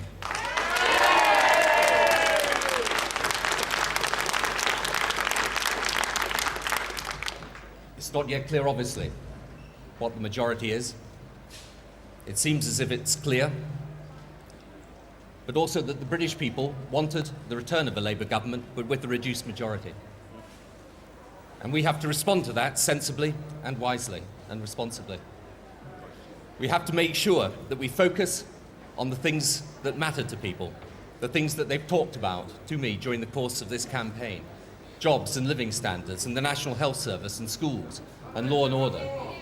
and the problems that we have in some of our communities, where still far too many young people find it hard to get on in life. Far too many young couples find it hard to own their own homes. People worry about disrespect on the street and law and order in their communities. So we have to respond to those things. And I know too that Iraq has been a divisive issue in this country. But I hope now that we can unite again and look to the future, there and here. I would also like to say that this constituency of Sedgefield is one I'm not merely proud to represent, but proud to show people as a place where real change has happened over these past years. I'm delighted that the majority I've received this evening is actually an increase in the majority in 2001.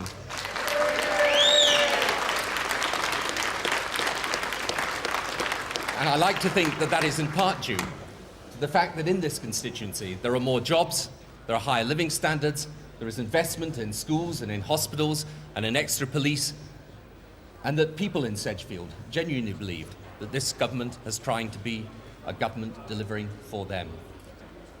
I would like to thank people again here tonight.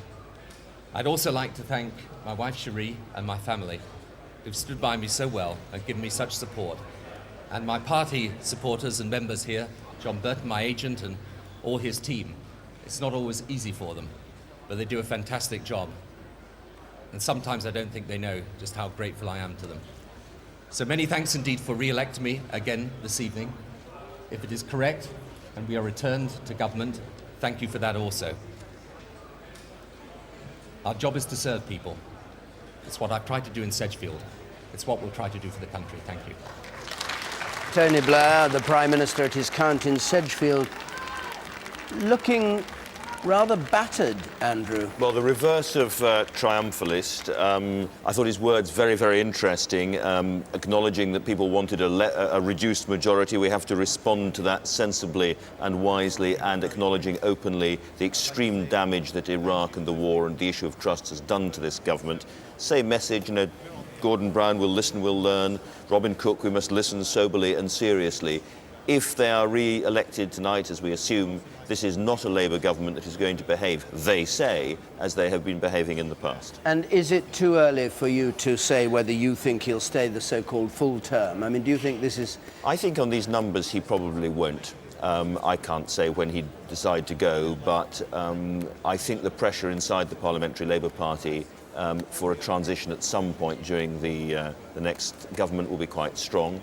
And I think whoever takes over, we assume it's Gordon Brown, is going to need time to kind of reshape the politics of the Labour Party. Yet there is an irony in all this. The Labour majority at the moment we're projecting is going to be 80. Had Labour come in with a majority of 80 8 years ago, when Tony Blair first became Prime Minister, they would have been over the moon. 80 is now thought of as a defeat. Once upon a time, it would have been a huge victory. But it's all rhythm and it's all movement, isn't it, Tony? Absolutely. I mean, we just heard the Liberal Democrats have indeed taken Manchester Withington, another astonishing result, and I think Wimbledon as well. And Birmingham Yardley, and the Conservatives have gained Wimbledon from Labour. Yeah. On a huge swing. On a huge swing. We'll have some of those results. First of all, Birmingham Yardley, Liberal Democrat gain from Labour. John Hemming was the Liberal who, not as an employee of Rover, but from outside, put together the four men who made the Phoenix Consortium to try and save Rover. And he stood here and has got 2,672 majority, putting Labour into second place, Jane Innes. There's the swing from Labour to Liberal Democrats, 9%. And Cardiff Central, Liberal Democrat gain from Labour. Majority of 5,593, swing of 9% from Labour to the Conservatives in central Cardiff, with all the arguments there about tuition fees and the rest of it. He was a former junior minister. And one more, Wimbledon I think we can have. Conservatives gain Wimbledon from Labour. Straight fight. And a big swing put Stephen Hammond in. Defeats Roger Casale, 41%, 36%, 18% and 5%. And I don't think we do have the swing. Can you work out the swing? The swing's gone. The swing is about 7%. How much? 7%. 7%. It's very Good. substantial. Right. Ian Duncan-Smith, thank you very much for hanging on. You heard what Mr. Blair said. What do you think the future of the Labour government is, and what do you think the future of your own party is? Well, I think the lessons for Labour from this election have to be that, you know, they just can't do things and then tell people one thing and do another. I think what's really damaged Labour, and certainly on the streets here in London you'll see it, is the sense that they don't tell the truth, they're not trustworthy anymore, and that he himself has lost huge amounts of credibility. Now, to bring that back, they're going to have to go very hard to demonstrate they're an open government that actually will, you know, do the right thing, but do it for the right reasons and not try and spin and deceive people in the way they've been doing over the last 2 terms. Are you surprised that the Conservative message, though, which was so confident, those 8 points or whatever it was about things people didn't like, that hasn't worked? And despite Michael Howard calling Tony Blair a liar, clearly people, even though with a reduced majority, are prepared to see Tony Blair back as Prime Minister.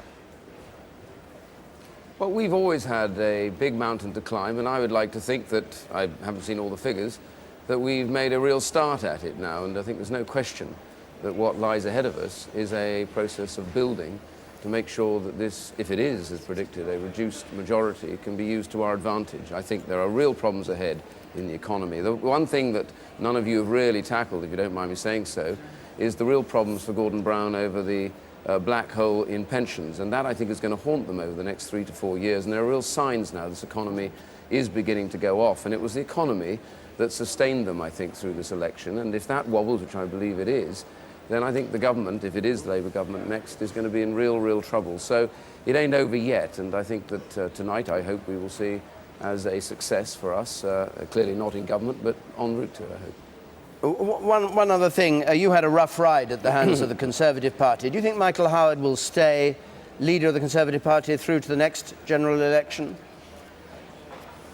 You know, I don't really mind who's leader. I hope Michael stays, and I hope and believe he should do. But the real point is it's not about, you know, which face is in front of the party. The key now is that the public wants to see the Conservative Party as a broad party that has the interests of some of those, the worst off in society, at its heart, as well as wanting to represent people who are very angry about issues, whether it be immigration, crime, and the failures of the government. So for the next 3-4 years, what the party must do is to broaden out and face the electorate with a real broad agenda, and I'm convinced that that's what we'll do.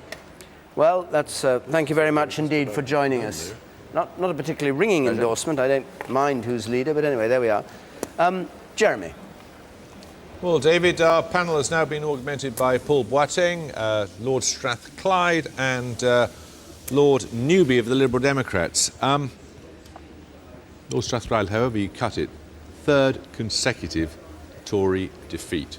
Once the natural party of government. Well, if that is what this evening turns out to be, of course, that will be a great pity for us, Conservative Party, Michael Howard, perhaps even for the country. But remember, this is, if it is also a Labour victory, it's not going to be a victory built on any affection for the Labour Party. It will be a loveless victory. It will be a majority on the smallest share of the vote ever, which will raise enormous questions about legitimacy. Depending on the size of the majority, it will... It's a ringing endorsement. How can it be anything else? A majority predicted to be in the region of between 75 and 80. Well, that's what it is predicted to be at the moment. But look at these seats that we are winning. We're doing well in London. We're doing well in Essex, in North Kent.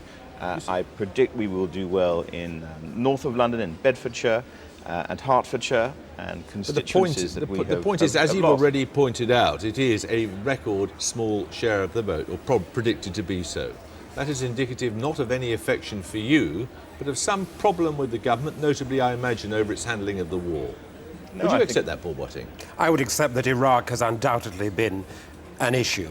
What's clear, however, is that we are certainly moving towards a 3rd historic term, a clear mandate to deliver our manifesto. But also I think we're seeing some regional variations that are worth examining. I mean, I've been campaigning in Wales, in the Midlands, in London and the South East, and it's clear that we are doing better in the north than we are in the South East.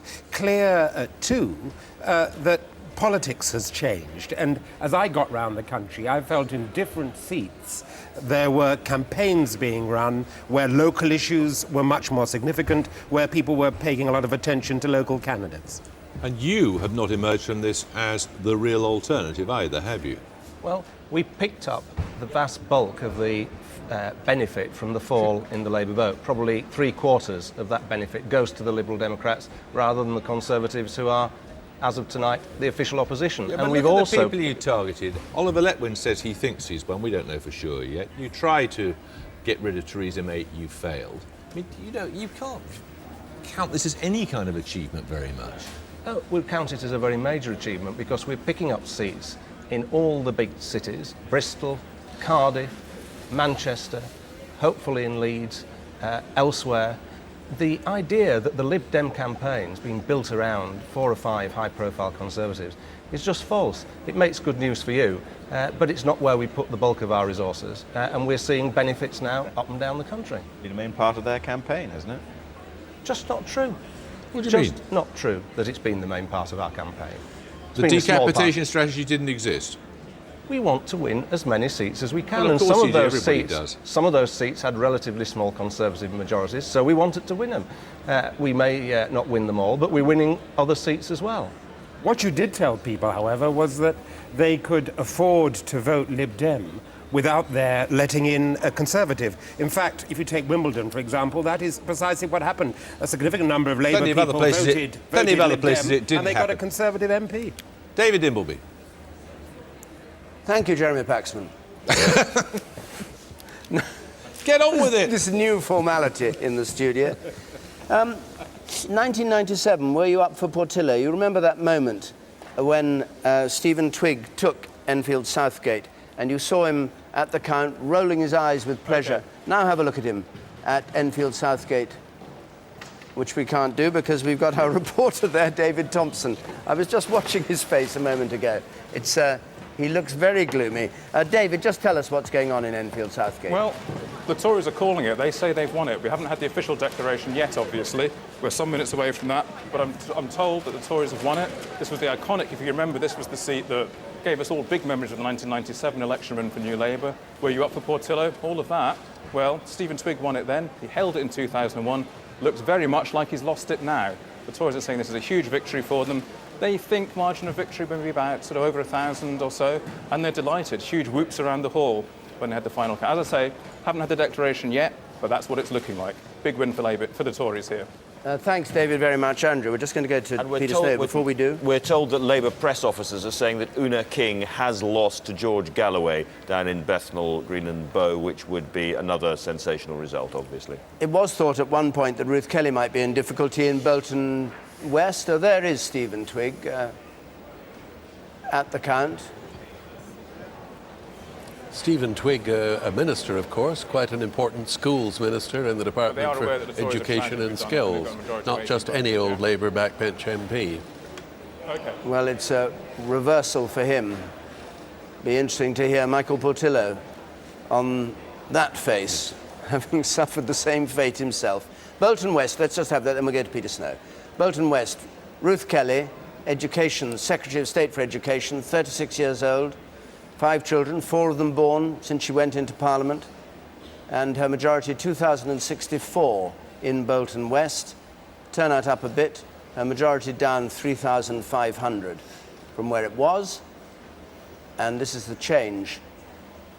Down 5% for Labour, up 4% for the Conservatives, Liberal Democrats down 1% in Bolton West, a swing to the Conservatives of 4%. So, Peter. David, what a three-way battle this is. Quite extraordinary. Here's our three-way battleground. We've put the 3 parties on our battleground here, and the closer they are to the lines between them, which are the battlefronts, the more vulnerable those MPs are. So each party, as you can see, faces 2 battlefronts, and the nearer they are to those fronts, the lower their majorities, the more vulnerable they are. Now, here we are. This is what we have so far. Here's the Labour Party, the largest party, being infiltrated by Liberal Democrats and Tories over there. Tony Blair's seat in Sedgefield, of course, quite comfortably safe.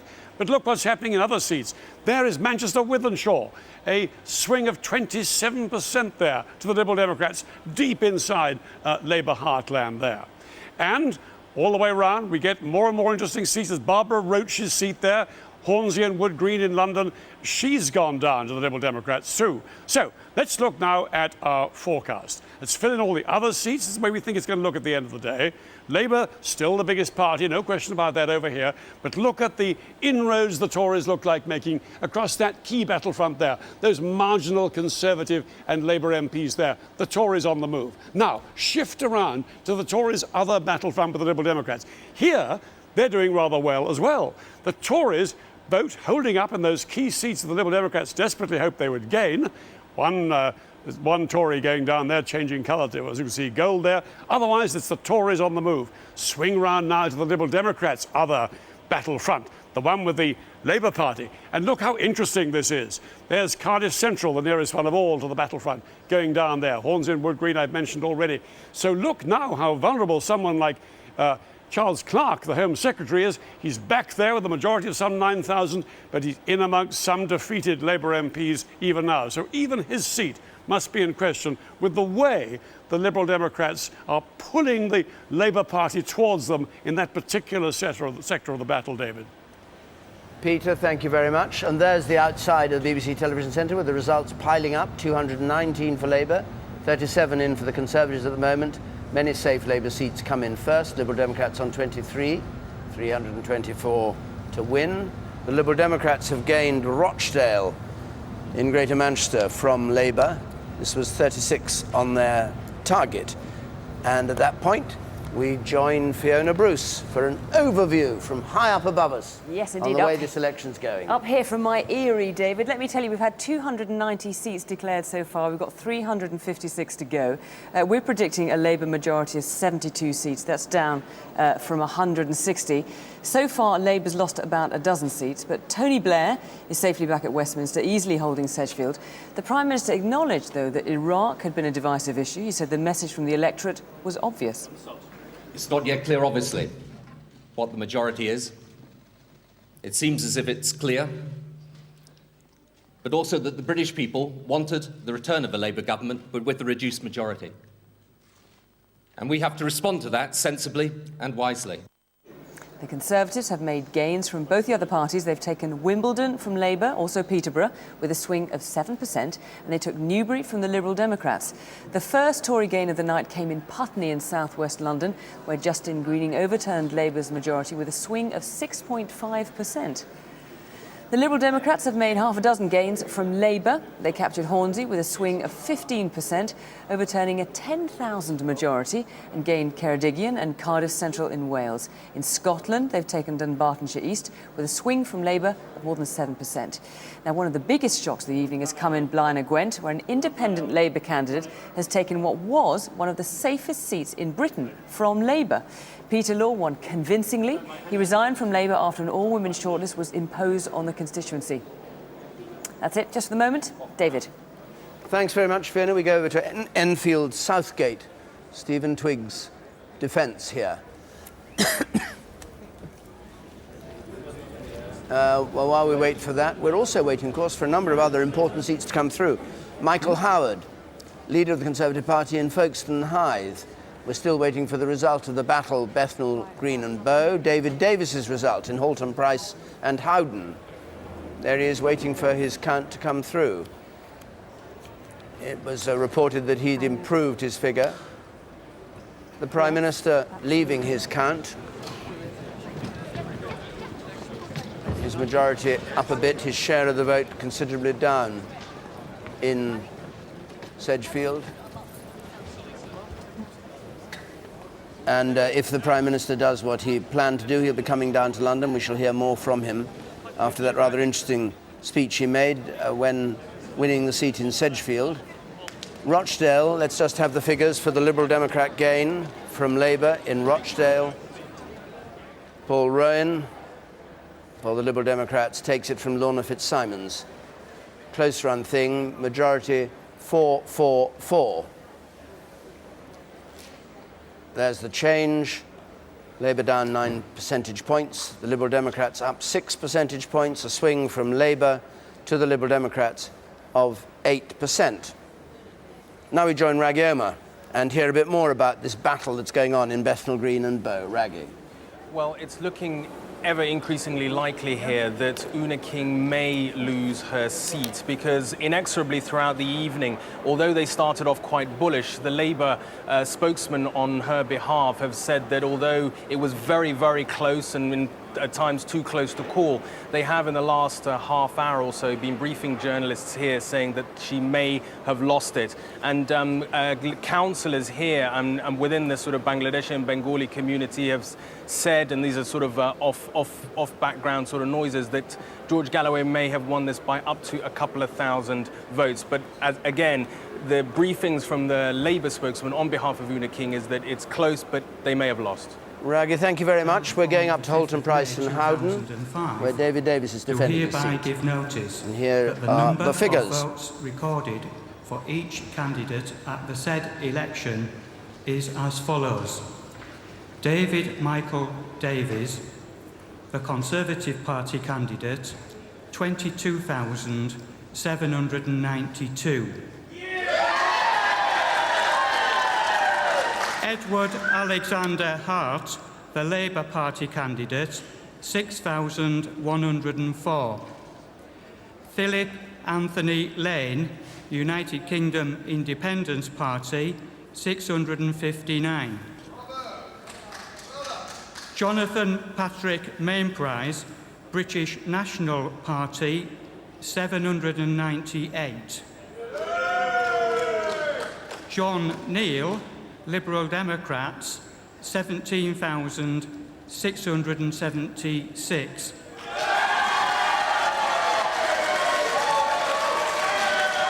And I do hereby declare that the said David Michael Davies is duly elected as Member of Parliament for the said constituency. David Davis, Shadow Home Secretary, one of the people who had the Tories done very badly tonight, might have been thinking of his chances of becoming leader of the party. In these circumstances, perhaps may not happen. There's Tony Blair on the left of your screen, still at Sedgefield, and we'll hear David Davis now and show the figures as he speaks. Election run smoothly and easily for all the candidates and everybody involved, so thank you for that. Can I also say thank you to my supporters, who have done a fantastic job in the last several weeks. It's invidious to pick out individuals, but I'm going to anyway. Sarah Rowe, my agent, Duncan and Helen Gilmore, who ran the campaign, and Councillor Andrew Percy, currently, I'm sure, winning Normanton for us on the other side of in his spare time. And, of course, the election were as follows. David John Barrington Burrows, going to Enfield Southgate for their Party result. Candidate, 18,830 votes. Twigg defending this. Trevor Doughty, Green Party, 1,083 votes. Brian John Hall, UK Independence Party, 490 votes. Ziz Kakulakis, Liberal Democrat, 4,724 votes. Stephen Twigg, the Labour candidate, 17,083 votes.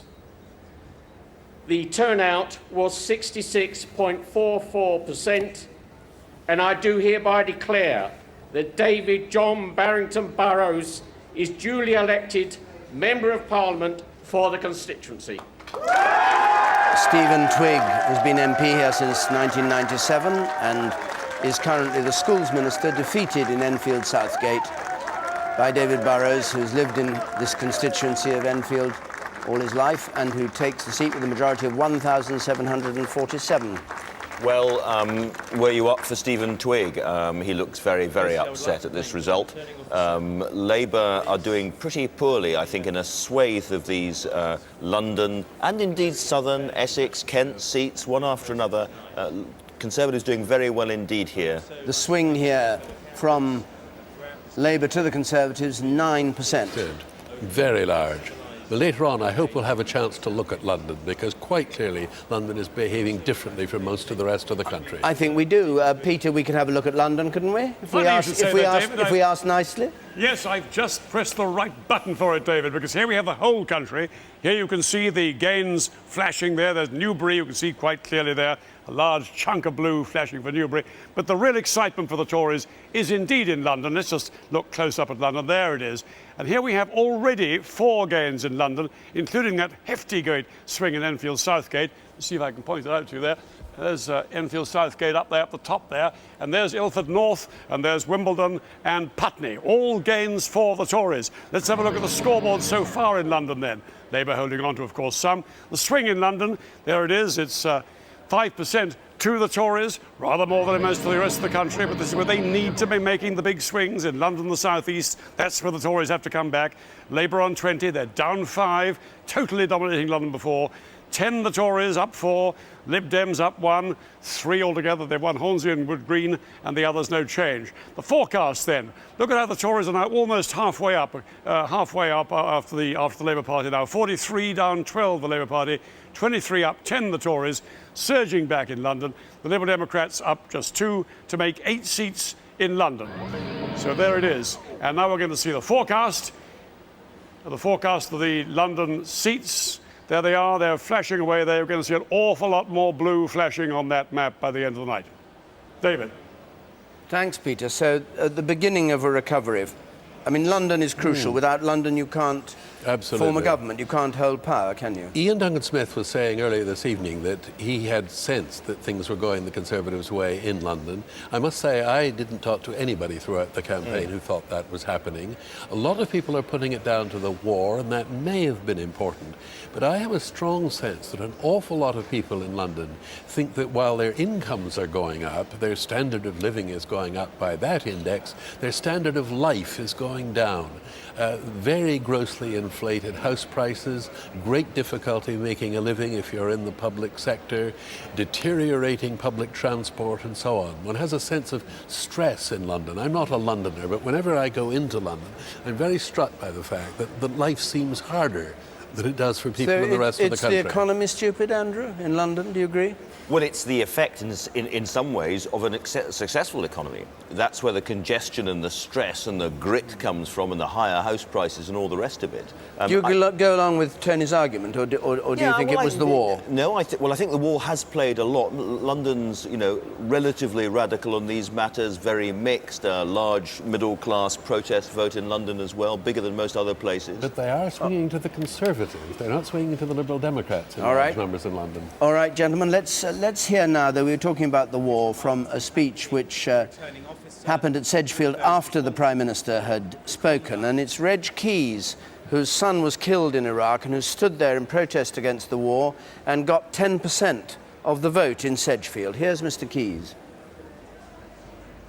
I would also like to thank my wife and my son for being here with me tonight and who have supported me tirelessly through this campaign.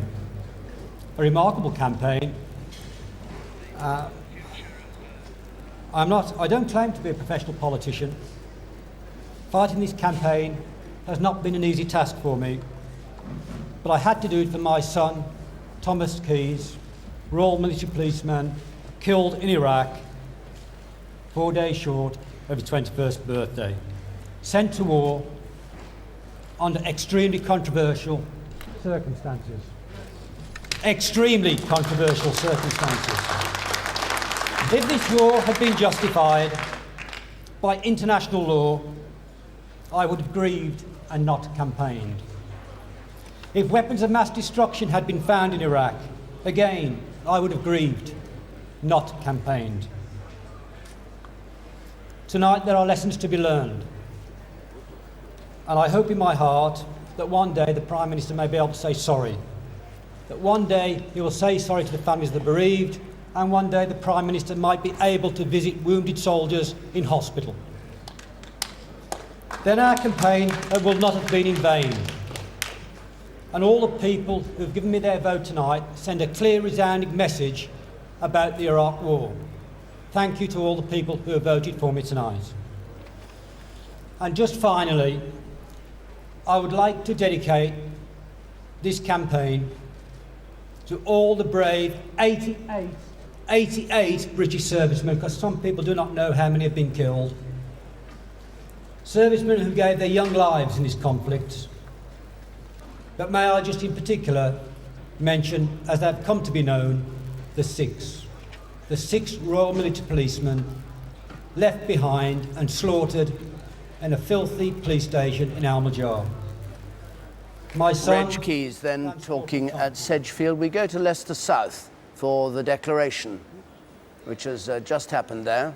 120 Leicester South. 2,720.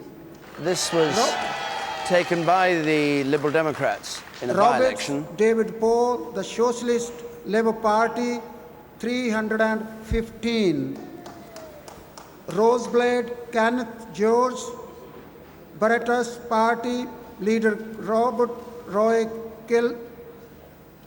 Kilroy-Silk, 573. Soulsby Peter Alford, the Labour Party candidate, 16,688. Sir Peter Soulsby for Labour taking this seat. It's theoretically a hold. In fact, it's a win-back from the Liberal Democrats in the by-election. And don't be confused by the Kilroy-Silk.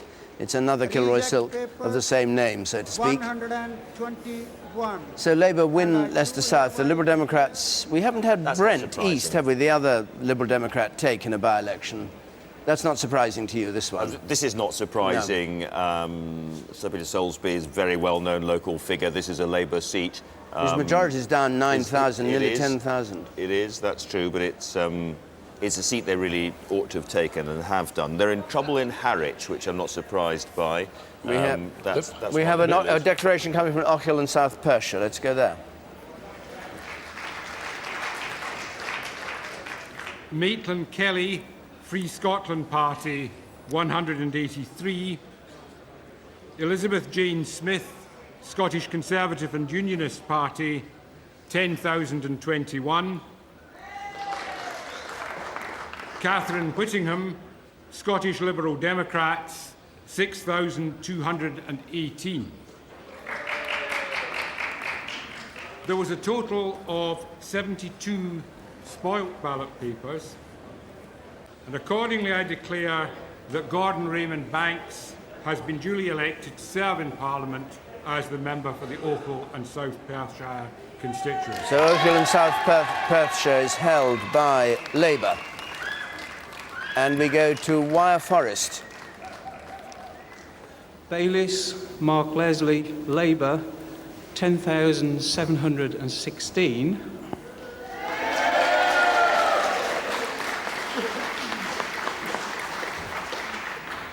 Garnier, Mark Robert Timothy, Conservative, 13,489.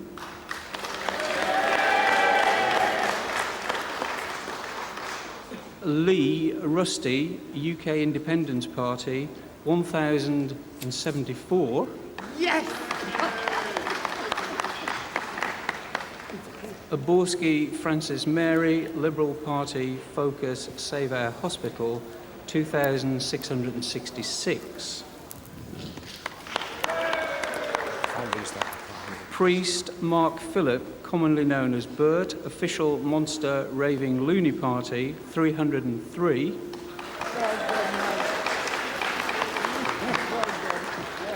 And Taylor Richard Thomas, Independent Kidderminster Hospital and Health Concern, 18,739.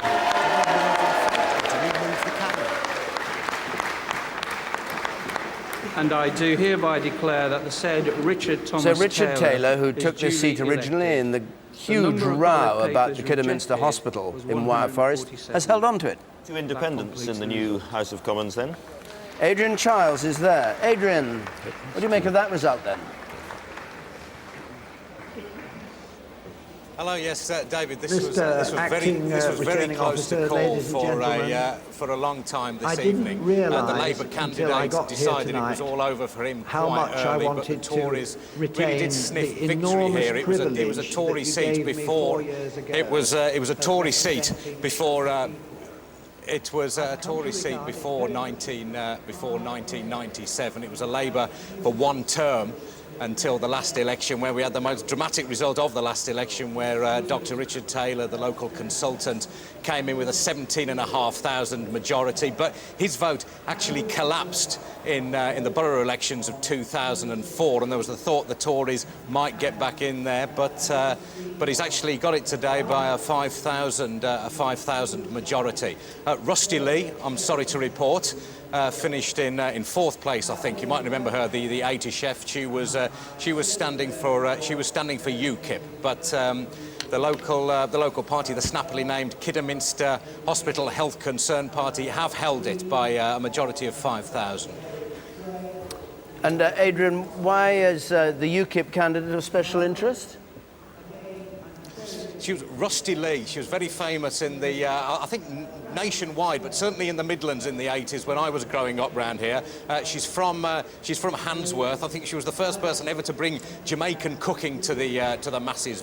Very widely loved, and she's been flirting with most of the junior Tory helpers. I have to tell you, most of the evening. Adrian, thank you very much indeed. Well, we go to Peter Snow. We'll come to you in a moment. Peter. Well, David, we have gains flashing all over the place at the moment, but it is noticeable that they're mostly down in the southeast and London. We've got Ludlow up here, we've got Newbury, and we've got one or two up there at Peterborough, but London's the place where they're making the gains. And it's interesting that there is a really big regional variation in the swing. Here we have it. In the Midlands, just 2.9% of the Conservatives. This is a measure, in a sense, of the Tories' partial success, but failure to come back in the parts of the country that really would give them an overall majority. But I suppose they've always got next time. 2.9% the swing in the Midlands, not enough. 4.9, very nearly enough in London to bring huge numbers of marginals over to their side. And in the south, outside London, it's not so good as that, it's about 3%. And here we have in the north, where it doesn't matter so much to the Tories, just a 2.4% swing. So they're really fascinatingly within reach of a major step forward before the next election. David. Peter, thanks very much. Tony, I'm curious about one thing. I've forgotten where the opinion polls were on this election up until yesterday when people started voting, compared with what actually is happening. Well, I think this could be described as the election in which Andrew Marr was triumphantly vindicated. Why? Because he said right from the beginning of the campaign that we were going to see enormous regional differences, that we were going to see amazing differences from constituency to constituency. Now, our present forecast of the actual outcome in terms of share of the vote is Labour 37%, the Conservatives 33%, the Liberal Democrats 22%, and that is almost exactly in line with the opinion polls that were published within the last 48 hours or so. Well, there's nothing surprising about the shares of the vote. It's the way in which seats are behaving. Well, there we've got 359 Labour, 199 Conservative, 59 Liberal Democrats, 29 others. That is our current forecast. Is that going to shift around much more, do you think? I mean, if Andrew is to be vindicated again, and one vindication is enough in a night. Maybe you should have 5 vindications like the Prime Minister. No, let's not go there. We won't go there. But could those actual figures change quite a lot, or do you think that's a fairly settled picture? Oh, the range is narrowing gradually. I mean, the forecast, the viewer can't see it, but we see the constant little changes. But they are little now, and they're tending to narrow down. They're coming out at about a Labour majority of 70. Let's just see the share, 37%, 33%, 22%, 8%. That's almost exactly in line with the polls. Yeah, exactly. and how, with the news, incidentally, that the Conservatives have gained Monmouth from Labour, the Welsh seat they were hoping to take, top Tory target, they've taken it. How does that figure, 37-33, how well is that reflected in the balance of the MPs in the House of Commons? In other words, how proportional are we on that basis? Desperately badly. What should it be, in your view? I mean, Peter Snow will show us later on exactly how that would work out if the percentage of seats in the House were the same as the percentage of votes. But the fact is that the Labour Party, with significantly less than 40% of the votes, is going to have almost certainly a very substantial majority in the House of Commons. The electoral system is working unfairly, if you like. Nobody did it. It's nobody's fault. It just happened. Is working very hard against the Conservatives as well as the Liberal Democrats and in Labour's favour. OK. Let's join Jeremy. Well, David, I'm joined now by Adam Refrier, who's the successful Conservative candidate in Windsor. Congratulations. Thank you very much indeed. One moment. Well, take your time. Thank you very much. That was very tasty. Very, very cool for a newly elected MP. It's probably called stunned. I mean, you can't be genuinely surprised. I think it takes a little while for it to seep in, and it's just beginning to seep in now. So if I start throwing spasms, you'll understand why, I'm sure. Is this a vindication of Michael Howard's claim that he was going to lead the party from the centre? Sorry, could you repeat that? Is this a vindication of Michael Howard's claim that he was going to lead his party from the centre? My. I'm a participant, and I don't think it's my role to be a commentator just yet. I'm delighted to have been elected. I'm looking forward to playing a part in the future, and I think I'll leave it to the commentators to comment on what may be going on around the country at the moment. What do you expect to achieve? As an MP, well, what I hope to achieve first and foremost is to make sure that I can deliver on those local priorities, those local things that people want to see, like controlling overdevelopment, which is wrecking our beautiful area, and I guess on the national level, if we can achieve power at some point in the near future, which I hope will be sooner rather than later, then to bring back a sense of pride in being British, in controlling immigration, in making sure that taxes are fairer and government waste is reduced. How did you find that the promise to control immigration played on the doorsteps? I think it went very well indeed, because that's definitely a top issue across the whole constituency and I guess the whole country that people are concerned about. So I would say it wasn't a question of playing, it was very, very effective. It was what people wanted to hear, it was what people wanted action on, and I'm glad that I was a member of a party that was bold enough, courageous enough, just to tackle that issue head on and to come up with some solutions. Congratulations. Thanks for joining us. David.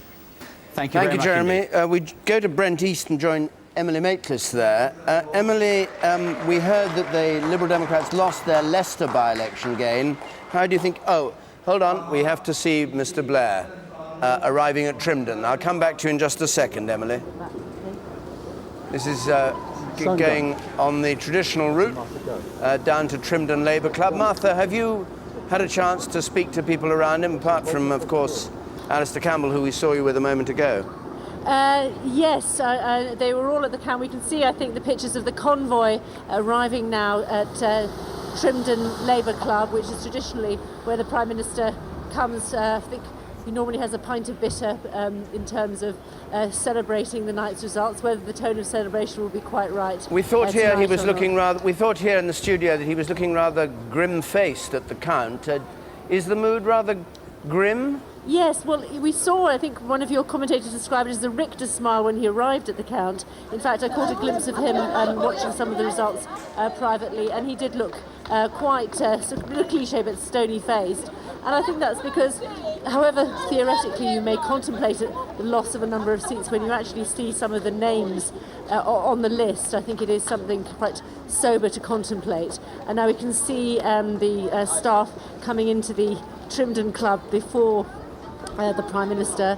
That's Baroness Sally Morgan there, one of the Prime Minister's key aides. And in terms of she'll be a very important figure when the Prime Minister comes to come and contemplates the cabinet reshuffle. Martha, thank you. Thank you very much. Well, there the Prime Minister goes in among friends at the Trimdon Labour Club. We go back to Emily at Brent East. Sarah Tether, one-term Tether. Is that what she's going to be, one-term Tether, or is she going to hold Brent East, do you think, after the by-election? We could really do with one of Andy Marr's predictions here. It's very tense, a little bit tetchy. People are saying it's really too close to call. At the heart of this fight, as you said, two very feisty women. One, the Lib Dem, Sarah Tether, who gained this seat at the tender age of 29 with a massive 29% swing in a by-election 18 months ago. That was when passions over Iraq War were really at their highest, and she became something of a party pin-up when she did so. Her rival, her main rival this time round, is the Labour candidate Yasmin Qureshi, a self-confessed socialist, if you like, first-generation born immigrant from Pakistan, which may play well in a community where more than 50% of the voters are non-white, what they call here an ethnic majority. She would become the first female Muslim MP this country's ever seen, and she joins me now. Yasmin Qureshi, can you give us any indication of how you think it's gone? Well, I think it's quite true that it is so close. Just don't know what's going to happen. I think there's been time when Sarah's been ahead, then I've been ahead. So it's a case of really waiting as to what happens. If you can just see it behind us, sorry to explain that this is the Brent South constituency. It's just been declared. This is Dawn Butler, who has just won the seat for Labour. We're waiting for Brent East. And tell us, the war has played a massive part of your campaign. You've distanced yourself from Tony Blair here. Was that the right move? Well, I genuinely happen to be against the war, and I did not agree with the Prime Minister's decision to take us to war. And I think it was very important that people in Brent East knew where I stood on the war. Yasmin Qureshi, we're 2 minutes away from a declaration here. We'll come back to you with news when we can, David. Thank you very much. Let's go down to Guildford, join Gavin Esler. Lavin, Alice Victoria, commonly known as Victoria, Independent, 112. Milton Anne Francis, the Conservative Party candidate, 22,595.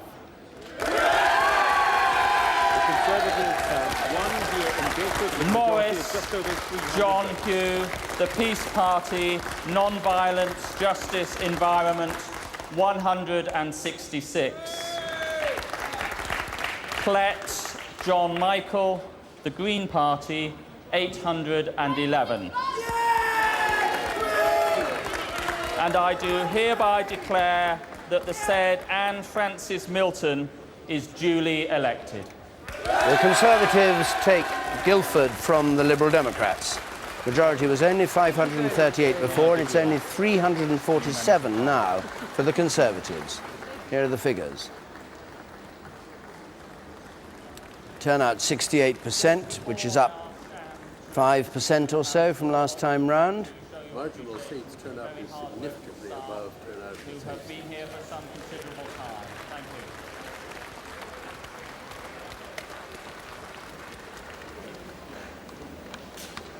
So the Conservative gain from Liberal Democrats in Guildford. Andrew. We're seeing again the pattern, I think, that Tony, repaying the compliment, mentioned earlier on, where in a lot of these seats, the Conservatives are actually doing pretty well against the Liberal Democrats. Weston-super-Mare being another example which they've taken. But not all over the place. Tainbridge and Somerset and Frome has not changed hands, which means that we don't have Boris Johnson's father joining him in the House of Commons after all. In Tainbridge, not right. Somerset. In Tainbridge. Tainbridge. Yes. Tainbridge, whatever. Stanley Johnson however, in second place there, and Liberal Democrats, Leeds on the other hand, have North taken Leeds North West. Leeds North West, a classic example of these sort of student academic type seats where the war has been a big issue, plus tuition fees. I think we'll see the same pattern in Cambridge as well. There's the Leeds North West result. Majority of 1,877, 3% swing from Labour to Conservatives allow the Dem West. OK, we've got some more results which we'll have in just a moment, but we rejoin Jeremy. Thank you, David. Well, I'm joined by the victor in Blaenau Gwent, Peter Law. What's the message? Can you hear me, Mr. Law? I can indeed. Oh, yes. excellent. Good. What message are your constituents sending today? Well, the message they're sending to Tony Blair is that our integrity is too important and we don't want to be taken for granted. And there's, you know, we want the right of choice here when it comes to picking a Labour Party candidate. But the row was only about the nature of the way that the candidate was apparently imposed upon you. That's all it was about. It was, yes, because, you know, we only picked an Iron Bevan and Michael Foot and Lau Smith, we couldn't be trusted to pick a candidate from an open shortlist and pick the best person on merit. But they had to put in an all-woman shortlist by positive discrimination. And the people resent that because they deserve far better from New Labour. So when you get to the House of Commons, are you going to take the Labour whip, or are you going to vote consistently with the Labour Party, or what? Well, no one's offered me any whip at all, but most of the time, because I am a left-wing person, I would more than likely follow a Labour government programme. So what significance does your victory have, then? Well, it's a blow from the people. The people have risen up and they've said that we don't want to be taken for granted. We want to see transparency. We want to see our right of choice here. And we believe in openness. And that's what we believe in. And the Labour Party slipped up on that. And they've gone from a 19,500 safest Labour seat in Wales to a 9,000 majority independent socialist. So someone needs to start thinking about that very carefully. Do you intend to continue and stand there at the next election as well? Well, it's too early for me to say that at the moment. I know that I have the confidence of the people, and I respect them, and I work for them with sincerity and commitment, and that's the commitment I've always given. And it was a 49% swing, apparently, in your seat. That must be some sort of record. Well, it probably is, but doesn't it tell you something about how disillusioned these wonderful people are who've put successive Labour governments into power are because they were walked over and ignored? And that's the point. But what is it they're disillusioned in? They're disillusioned with New Labour as a whole, or disillusioned simply with a particular selection mechanism? Well, this is a symptom of New Labour. This is a symptom of New Labour because what's happening here is people are using the system to find people jobs through all-women shortlists, and it's not good enough. We wanted any woman, any man, and pick the best person on merit. And yet, if you go to Scotland, there are no all-women shortlists. And they can see this. It's transparent. People can see we've been used. And that's what they rose up about. OK. It's not good enough. Peter Law, thank you very much for joining us. Congratulations. David. Thank you. I'm joined by the new husband and wife team in the House of Commons. Yvette Cooper's there already and has been a minister, indeed is a minister. Ed Balls, who's been Gordon Brown's advisor, close advisor at the Treasury, has won for the first time his seat in Normanton. Well, there the two of you are. Are you pleased by this result tonight, which, of course, though it may dismay the Blairites, will please the Brownites, because it hastens the day when your man will be Prime Minister? Well, I don't think that's the case. I think what we've seen is a lot of support, certainly in Normanton and in Pontefract and Castleford, for a Labour government. The Normanton majority, I think, has increased. And certainly the Labour vote in Pontefract and Castleford has stayed very strong. And I think that actually reflects the benefits that a Labour government has delivered to these two constituencies in former coalfield areas. All right. Ed Balls, what do you make of the... Congratulations on your victory, by the way. What do you make of the result for the Prime Minister, who we're just seeing in Trimdon Labour Club at the moment, having cheered up a bit from what he looked like at his count, I have to say? Well, thanks very much indeed. It's very good news here that it looks like we're set to have 4 Labour MPs elected for the Wakefield district, which is very good news. I'm very proud to be elected as a Normanton MP to take over from Bill O'Brien with a slightly larger majority, but also a rise in turnout, which is really good news for politics in our area.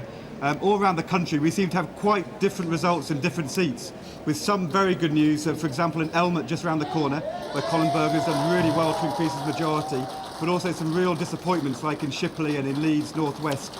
I think it's too early yet to discern a common pattern, other than the fact that in some seats it seems that there has been a protest vote, shifting votes from Labour to the Liberal Democrats. But we'll need to look at this in detail and see what lessons which need to be learned in the cold light of day. Well, what lessons would you learn? Because you were at the heart of government in the sense of being Gordon Brown's closest advisor. Prime Minister says you've got to listen to the people. What are you hearing? Well, of course we've got to listen and learn. I went to many marginal seats as well as campaigning here in Normanton, and I heard people regularly say that we need to make sure that we engage more with the party. We've got more to do to make sure we build up our membership and our bank of activists. We need to make sure that we're clear about the dividing lines. This is the small beer of Labour Party politicking. I'm talking about the country as a whole. I mean, that's what your job is if you're in government. not to get up the Labour Party membership. I think we need to be clear. The question you asked me, David, was what lessons we have to learn. That's one of them, that we need to make sure that we renew the party, but also that we're clear to the British people year by year throughout the term what the dividing lines are between us and our opponents. And we need to be clearer about that maybe than we have been in the past. And then in this campaign we've seen a number of areas, like on cannabis, on Iraq, where the party leadership was very clear about the lessons we need to learn, for example. Okay, about, thank you very the much. publication of the legal advice. Thanks for joining us. I have to leave you to go to your Prime Minister, but thank you very much for joining us, the two of you. Thanks, everyone. Thank you. Thank you so much, and thank you, all of you who've been working in the constituency so hard over these past few weeks. I know you've done an amazing job. It's been difficult sometimes in these past few weeks. Thank you. And I know you've had quite a lot to put up with here. It's been a slightly different election from most elections. But as John said, the team has been just unbelievable. And I feel so proud to have increased my majority. Except, I have to say, I think it's really down to you guys who've done it. And I know John as well, he's put in so much work, and he's become a big star on foreign media, basically, since they've all been following him around on the campaign trail. But he's big in Belgium. We won't go into that. But it's been an amazing few weeks, and we haven't got all the results in, obviously, yet.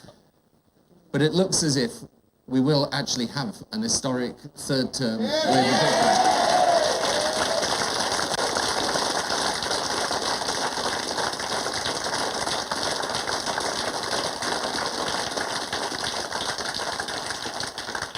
And I know there are lots of lessons to learn, but I do feel very proud of the fact that we've managed that historic third-term victory.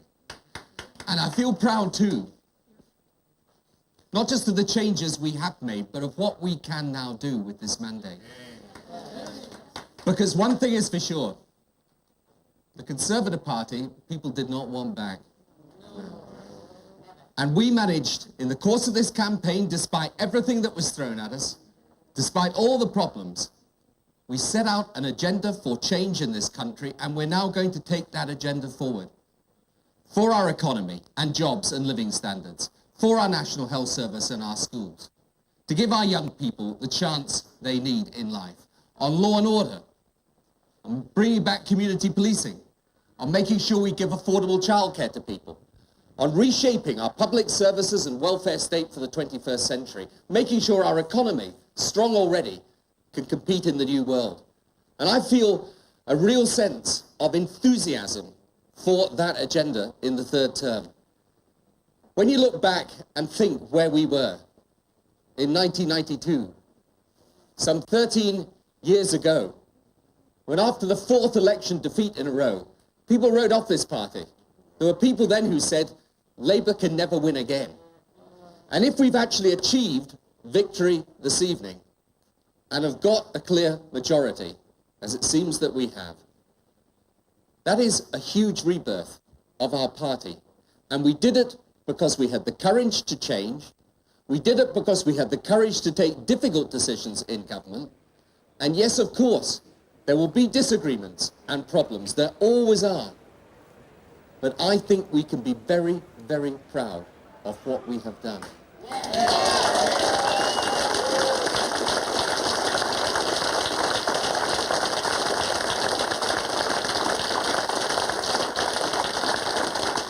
And I like to think now that we've got the chance, as a government, with all the experience behind us, but with all the dedication and commitment for the future in front of us, to make the changes this country wants to see.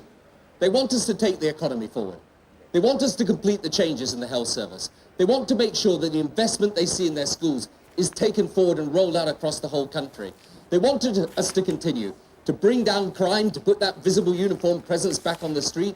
They want us to deal with the new issues that are coming up, how young couples get their feet on the first rungs of the housing ladder, affordable childcare, pensions, making sure that we have in this country a decent, fair society combined with economic prosperity. Now that is what has happened over these past few years. For the first time, people have been able to vote for a progressive force in politics that combines sensible, tough economic policy with social compassion, with a conscience, with a belief in helping others. And that is what we've tried to do. That's the party we've tried to create. And it actually began here in Sedgefield. Here where we learnt that we had to reconnect with the lives of people. Here where we learnt that our values were fantastic and the values of the British people, but that we had to learn how to apply them in the modern world. And so when I think now of what lies ahead of us, it's a tremendous challenge, but it's one we can respond to with an enormous amount of vigour and energy and determination. It's a great, great thing and a privilege and an honour when the country elects a government. To be elected once can be difficult, as we found. To be elected twice is something in consecutive terms of office this party never knew before. To be re-elected for a third time is very special. So it's a tremendous privilege and it's an honour. And let's make sure we use it now for the good of our country and the people in it. Thank you. What do you make of that, Andrew? Looking ahead, rebirth of our party and a huge challenge. I mean, it is a third term. It is a third term. There's no doubt about it. And in historic terms, he's got a very large majority, we think enough to do most of what a normal Prime Minister would wish to do. Not enough, I think, to do everything that he would wish to do. And you have to say, if you look at the overall pattern, there is no doubt that the Conservatives are beginning to come back. They are beginning their rebirth. You know, all the time we're watching seats fall into the Conservatives, Hammersmith, the Wrekin, all over the place. The Conservatives are on the way back, and Michael Howard is going to be able to say to his party, it started here. So it is not simply a story of Labour triumphing yet again. The really big question is what would have happened had it not been for the Iraq War. Had it not been for that, I think that Tony Blair would have been back with a vast majority. Inimitable Sun, a kick in the ballots. Yeah, I think that's pretty fair. I think the Sun gets it right. Tony King, what do you think of this result? Because the popular vote in support of this government is quite low, isn't it, historically? A moment ago we heard the Prime Minister perfectly naturally refer to the fact that the people had just re-elected a Labour government. At the moment, our projection is that Labour will get only 36% of the popular vote. Labour will therefore have an overall majority in the House of Commons on the back of the smallest share of the popular vote of any party since Britain became a democracy. We go to Ross, Skye and Lochaber for Charles Kennedy's result. Philip Andrew Anderson, United Kingdom Independence Party, 500 votes.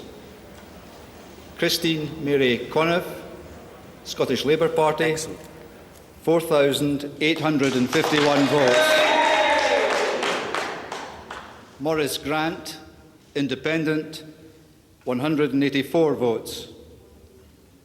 John Brian Philip Hodgson, Scottish Conservative and Unionist Party, 3,275 votes. David Jardine, Scottish Green Party, 1,097 votes. Charles Peter Kennedy, Scottish Liberal Democrats, 19,100 votes.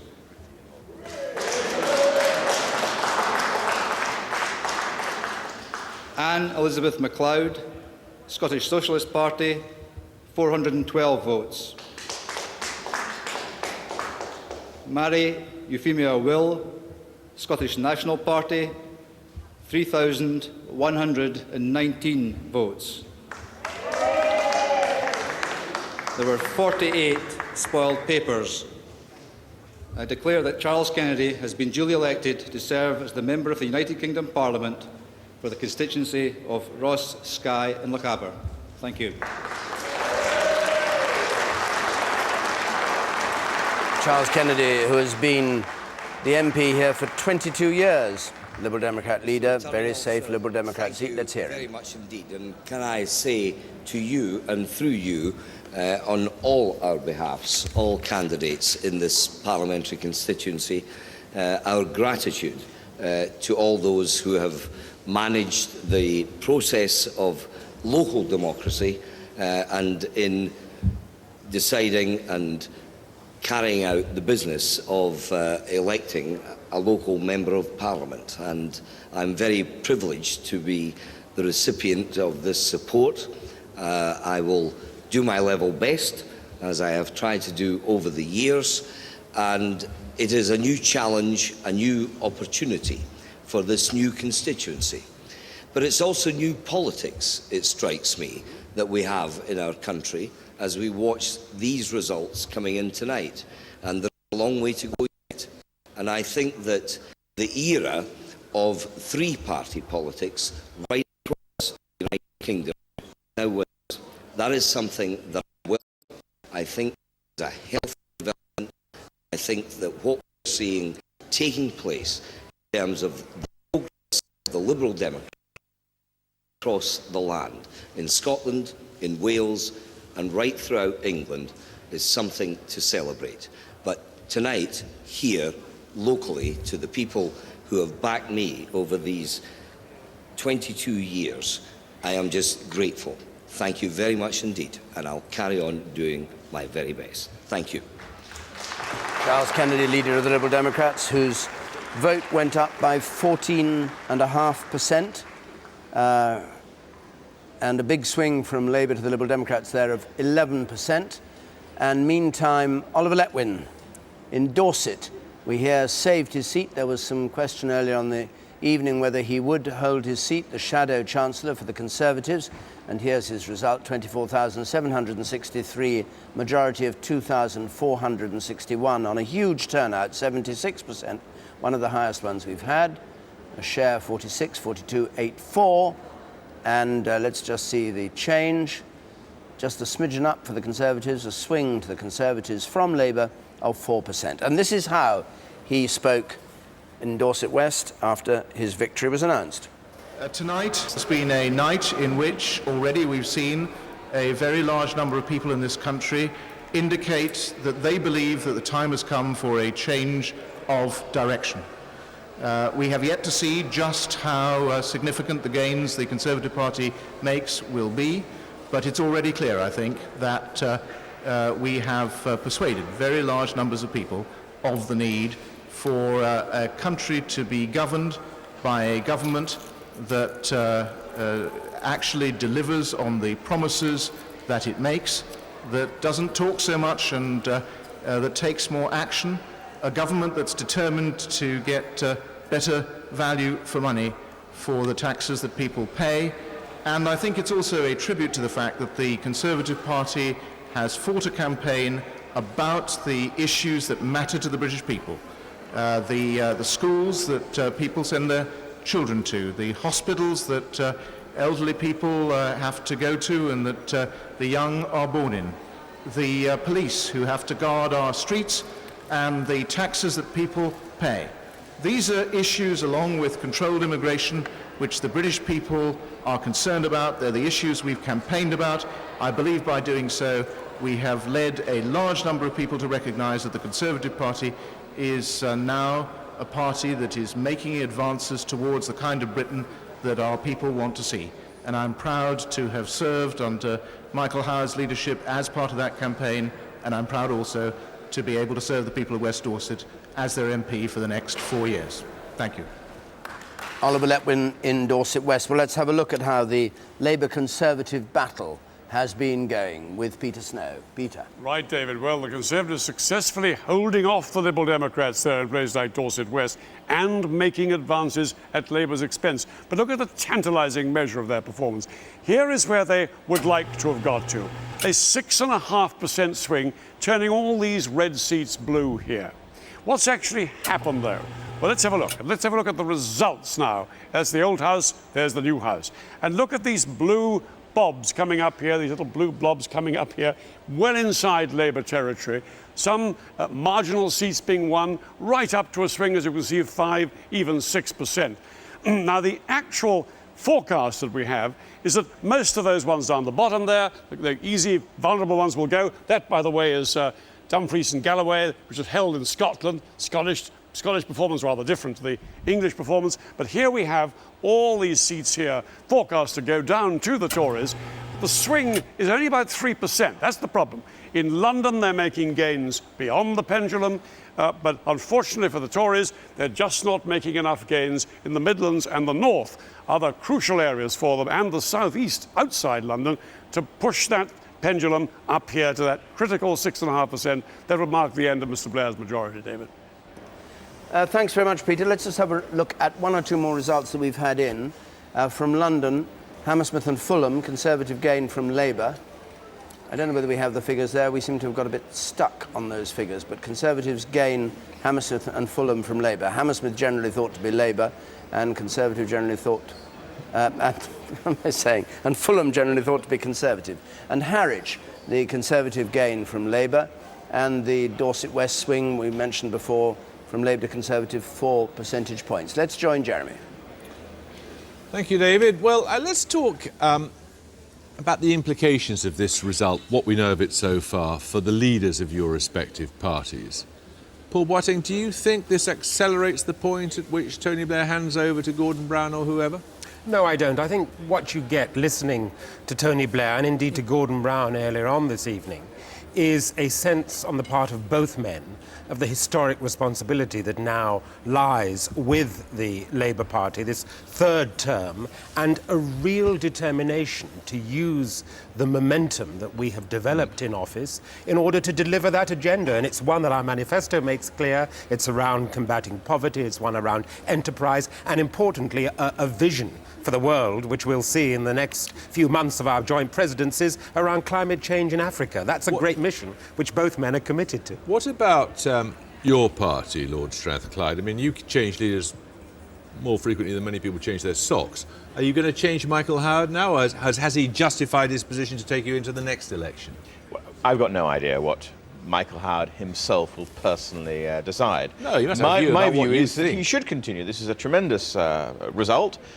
So far, we are winning seats all over the country, including in Wales, where we won a Conservative seat for the first time since 1997. We're winning them in the north of England, and of course, we're doing extremely well in the south. So I hope Michael Howard will stay, and I think that the party will want him to stay and to continue.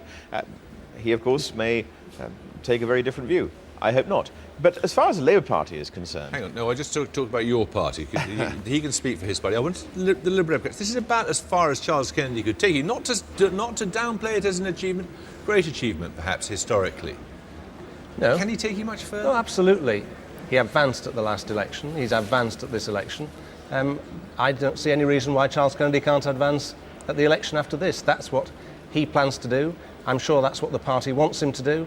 And that's what we'll start planning to do from tomorrow morning. Do you seriously think people look at Charles Kennedy and think, there's a future Prime Minister? I think what people look at Charles Kennedy and say, here's someone we can relate to. Here's someone who's not patronising. Here's someone who we can trust. And I think that in the next Parliament, so as they in don't the last look at him Parliament, and say there's a future people Prime will Minister. carry on turning towards the Liberal Democrats. The proof of the pudding's in the eating. The Conservative vote's barely risen. The Labour Party has had the worst result for a governing party that's remained in office in history.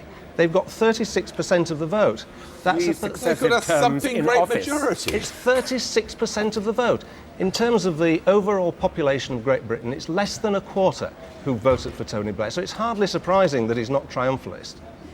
As far as your party's concerned, Lord Strathclyde, why didn't we see very much of almost any other member of the Shadow Cabinet? Well, I think that there were lots of members of the Shadow Cabinet very much part of the campaign.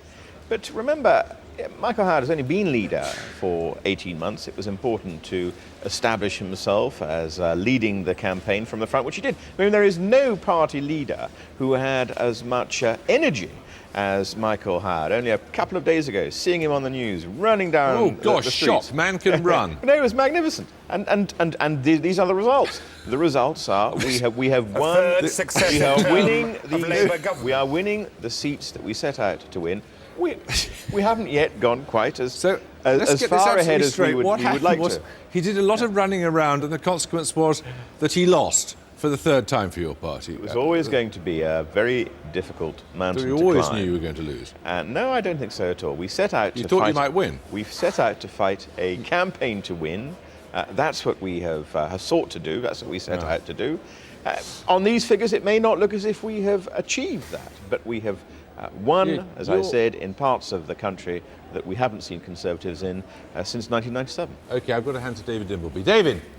Nothing got about it, Jeremy. You carry on if you want to. The nation wants to hear from you, David. No, the nation prefers to hear from you.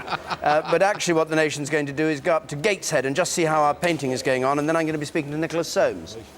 Let's just see how the painting is going on, and we join Sian Williams there. Well, it's going very well. We're trying to keep up with the results here, and the teams are scurrying about the map. They've stopped scurrying, actually, but you can see how different it looks now to how it looked when you came to us a couple of hours ago, when it was just a red splodge on the northeast, because those Labour seats declaring first, of course, and now multicoloured, including the blue seats in London and the southeast, and the Tories here delighted about that. Lots of people here, lots of the activists who sort of push the envelopes through the letterboxes and pound the pavements, starting with you, because you've had smiles on your faces, even though here you've won nothing. Well, I think we fought a very good campaign. I think it's gone very positively for us this evening. People, particularly in London, and I think it's a sound and ringing endorsement for the way we've conducted ourselves, and very clearly shows that the Conservatives are a party to be taken seriously. OK, well, I can say some cheers I heard from Labour there, and there's a spraying their little constituencies. We've got, of course, 646 constituencies to do by the end of tonight. How do you think Labour are doing? I mean, if the exit polls are anything to go by, their majority is going to be severely cut. Yeah, but they're still looking at a majority of about 70, which I think in the third term is something to be proud of, a historic third term. I think it's what we needed. Can you hear the laughs on the map there as they're spraying? I can smell the aerosol here. Yeah, don't stand too close. Hannah, Liberal Democrats, surprised by how you're doing so far? I think we're having quite surprising night. We're doing very well, but we're gaining lots of Labour seats when we thought we'd get lots of the Tory, decapitation seats. Yeah, what happened to that strategy? I don't know quite what's happened to that strategy. It doesn't seem to have worked too well, but we've picked up other seats, so it doesn't really matter. We've done very well getting the student vote in Leeds and in Bristol, so I think that's been our plan. Right, OK, it looks like we need even more of you over there as the results are coming in, so you better get in there, get the results, armed with your spray can, and come out. Robert, how are you doing? Where are you? I'm over here, Sian, with the paint, and I'm glad to say there's plenty left. We've got a lot more work to do, but let's... People have been getting... Let me talk to you, because I know you've been involved right from the start. This is with numbers, hasn't it? Yeah, it's been really difficult just trying to find out where constituencies are. They have strange names and they don't... It's been fun, though. We've had a really good time. Let's go down into the difficult bits, down at the bottom of the country there. How are you doing? How are you getting on? Oh, I'm fine. It's been a bit difficult, but we're managing. It's really good. You haven't had to do London yet, have you? That's tricky down there. Yeah, because the spaces are so small, so, it's a bit difficult, but we're managing. Right, well, I say, we never promised it was going to be high-tech, but they have managed to keep warm. It's not been that clement here down the banks of the river, but they're doing great, and as I said at the beginning, this map is being transformed, and it'll be even more so in a couple of hours' time. Sian? Thanks very much, Robert. It looks like a bit of an abstract painting going on here. Yeah, we should say, actually, we don't have Northern Ireland because, of course, the Northern Ireland seats don't declare until Friday afternoon. But do keep coming back to us, see how it goes. Looks a bit smudged, Sian, which I thought it would smudge. Because everybody's walking over it. Yeah, well, of course they're walking over it. I long to see London. Anyway, I like the remark about these constituents, always strange names, and where are they? You won't find out from that map. Anyway, let's join Mark Mardell, who's at Central London, at Labour's party. Is it a party of celebration? It's not a celebration at the moment. I think by most people's standards, it's a party, but we're told it's a results service. Yes, I've moved from Labour Party headquarters to what I can only refer to as a venue 2, because at the moment we're not allowed to tell you where it is. But there are about 400 people inside here, including celebrities like Eddie Izzard and Chris Evans and Mick Hucknall from Simply Red. Not many politicians at the moment, but quite a few Labour supporters. And I'm told they're not drinking champagne. No champagne. So So I asked them, what do you drink when you're not exactly celebrating, but you're quite pleased? Red and white wine and beer, I'm told. Because people aren't sure exactly what sort of majority Labour has. They're pretty sure they've won an overall majority, but we're hearing figures ranging from 40 to 80. At the moment, the Labour Party strategists are saying around 80, but I think that could easily change. So they're not quite sure how hard to celebrate or how chastened to appear. Mark, I'm interrupting you to go to Welwyn and Hatfield, where we've got a declaration. Sarah Louise, Liberal Democrat, 6,318. Johnson, Melanie Jane, the Labour Party candidate, 16,226.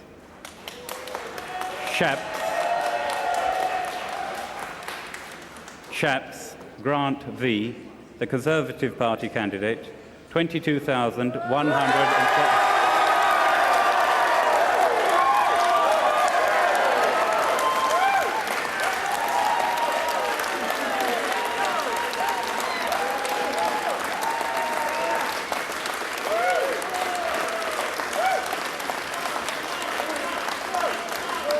22,172, and that the undermentioned Grant V. Shapps has been duly elected to serve as member for the said constituency.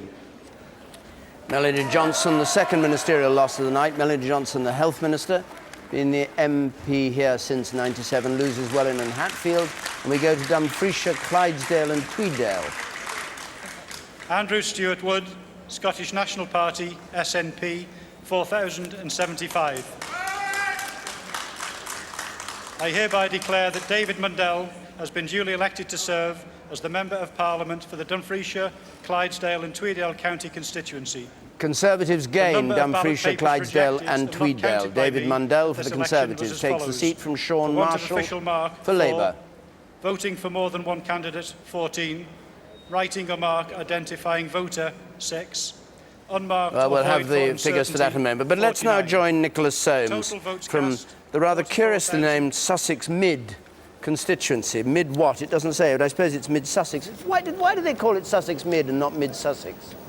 It doesn't, David. The only people who call it Sussex Mid are the BBC. It's Mid Sussex. Oh, I see, right. Well, we'll stick with it because we like to be different. You disappointed by this result? Yeah, of course. For the Conservatives?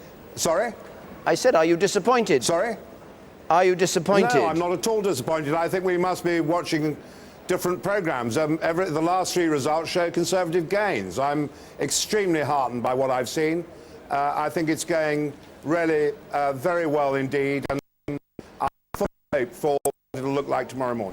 I only ask you whether you're disappointed because Nat said the figures aren't looking good enough. I hope the results would have looked better on the record of what we've done in the country. Well, I think she's in Venice, so she's quite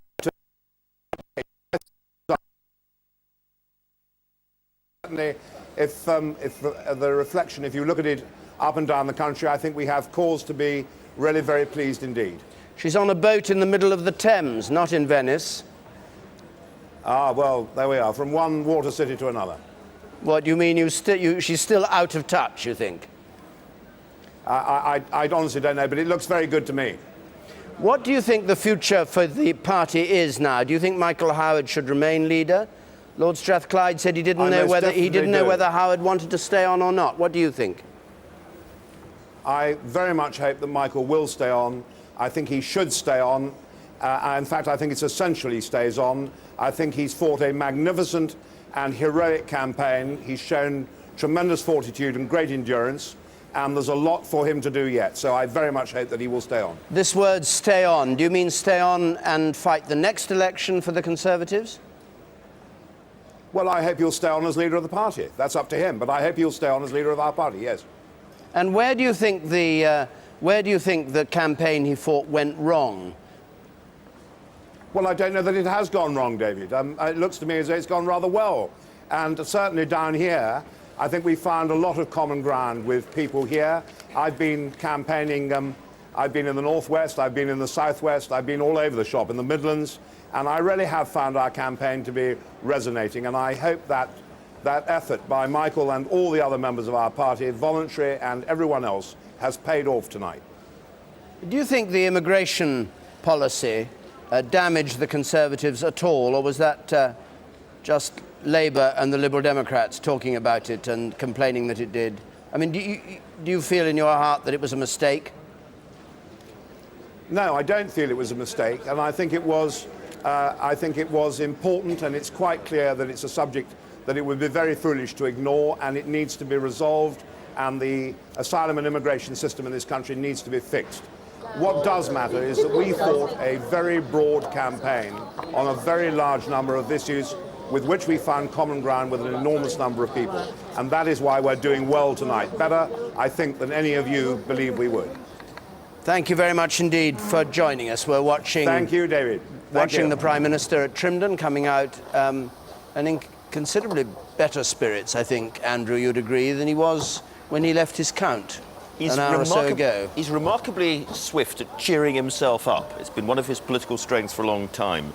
But, you know, it's all about rhythm and direction, and I have to say, a lot of the seats that I went round following the Prime Minister on his visits have now become Conservative or Liberal Democrat seats. And he must be aware that a lot of these people he knows quite well have lost their seats, and I think he has some, you know, big questions about how he conducts the government over the next however long he's there for. OK, well, let's go with the flow and rejoin Jeremy. Well, I'm joined now by Oliver Letwin. Oliver Letwin, jolly nice to see you again. Congratulations on winning your seat. Have you been invisible because you've been too busy fighting the seat, or because the leadership were afraid you'd commit another boo-boo about how many billions you might cut off public spending? Well, a typically charming question, thank you, Jeremy.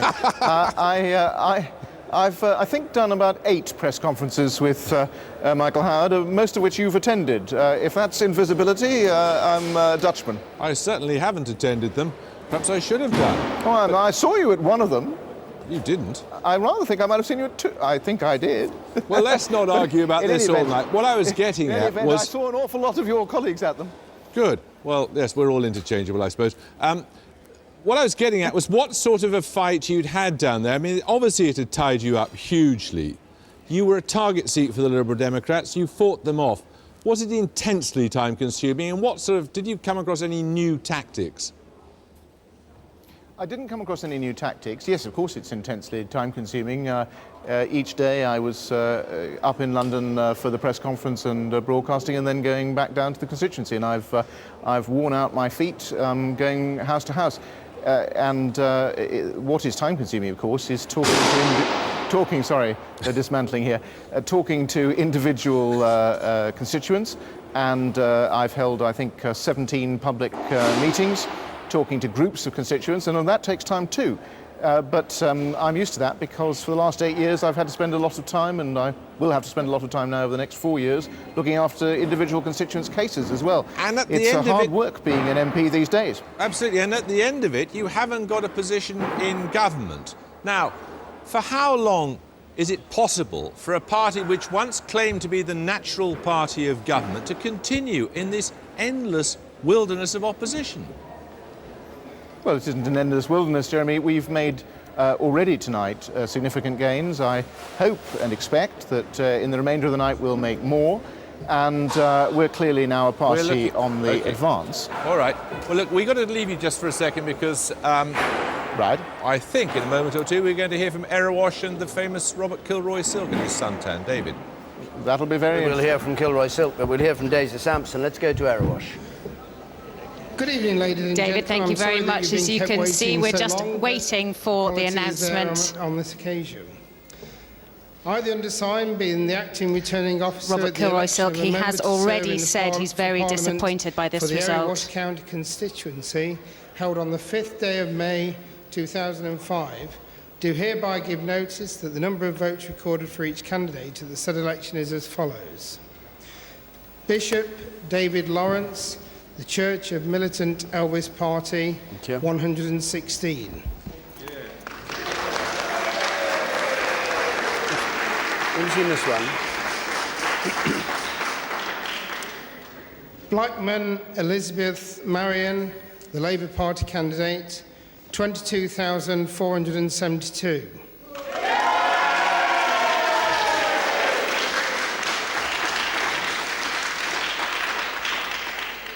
Garnet Martin Charles, Liberal Democrats, 7,073.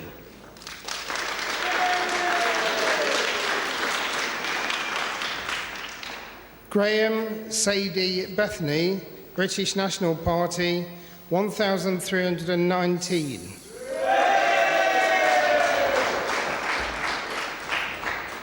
Kilroy-Silk Robert, Veritas Party Leader Robert Kilroy-Silk, 2,957. He has probably lost his deposit with that result. Kingscott Arthur Jeffrey, UK Independence Party, 941.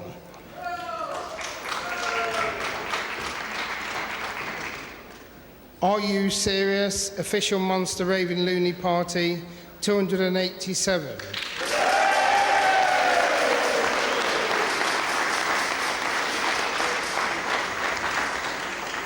Simmons David Timothy, the Conservative Party candidate, 15,388.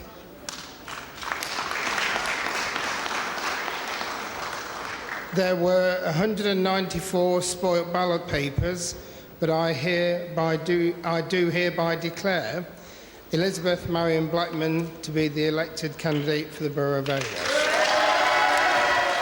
So Labour take this. The story here, though, that Robert Kilroy-Silk, Veritas, only got just 6% of the vote, just saved his deposit there. Came one ahead of the British National Party, the BNP, who got 2.6%. So Labour hold Erewash, and despite all the huffing and puffing, Robert Kilroy-Silk's Veritas came fourth in the poll. The minority parties generally, I have to say, have done relatively well. British National Party averaging 4.6%, UKIP up a little bit, Green's doing pretty well. 22% in Brighton Pavilion the Green got. Well, Brighton Pavilion is very green. It's the Brighton, greenest of all. Yes, it's the greenest yes. place in the world. Yes. Well, in Britain anyway. And Respect up to 19.5% in West Ham, where Lindsay German, one of their leading people, if they're allowed to have leading people, was standing. We're going to Sittingbourne and Sheppey. Rory Kethlen-Jones is there. There's been... I see Edwards being the acting returning officer at the parliamentary election for the Sittingbourne and Sheppey constituency held on the 5th of May 2005, do hereby give notice that the number of votes recorded for How many each recounts candidate were there, Rory, said there? election is as follows. There were 2 recounts. David Paul Cassidy, Veritas, 192. Stephen Charles Dean, United Kingdom Independence Party, 926. Gordon Henderson, the Conservative Party candidate, 16,972. Jane Elizabeth Nelson, Liberal Democrats, 5,183. Derek Murray Wyatt, the Labour Party candidate, 17,051.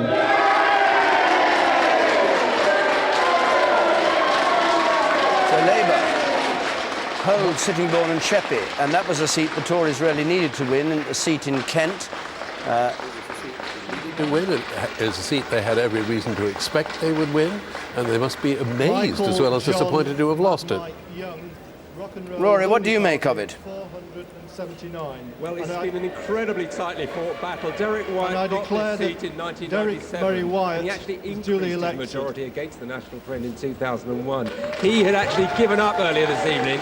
I was speaking to him. He was saying he'd already told his constituency workers, his parliamentary workers, that they were going to be made redundant. He was planning a holiday and brushing up his CV, because the first count came up with a Conservative majority of 118. Ladies the and second gentlemen, one reversed just that, before we put go, Labour back in charge with 63, and now we've finally got a Labour majority of, my maths are pretty bad, but I make it 79. Your maths are pretty good. Mr. Wyatt, it is 79.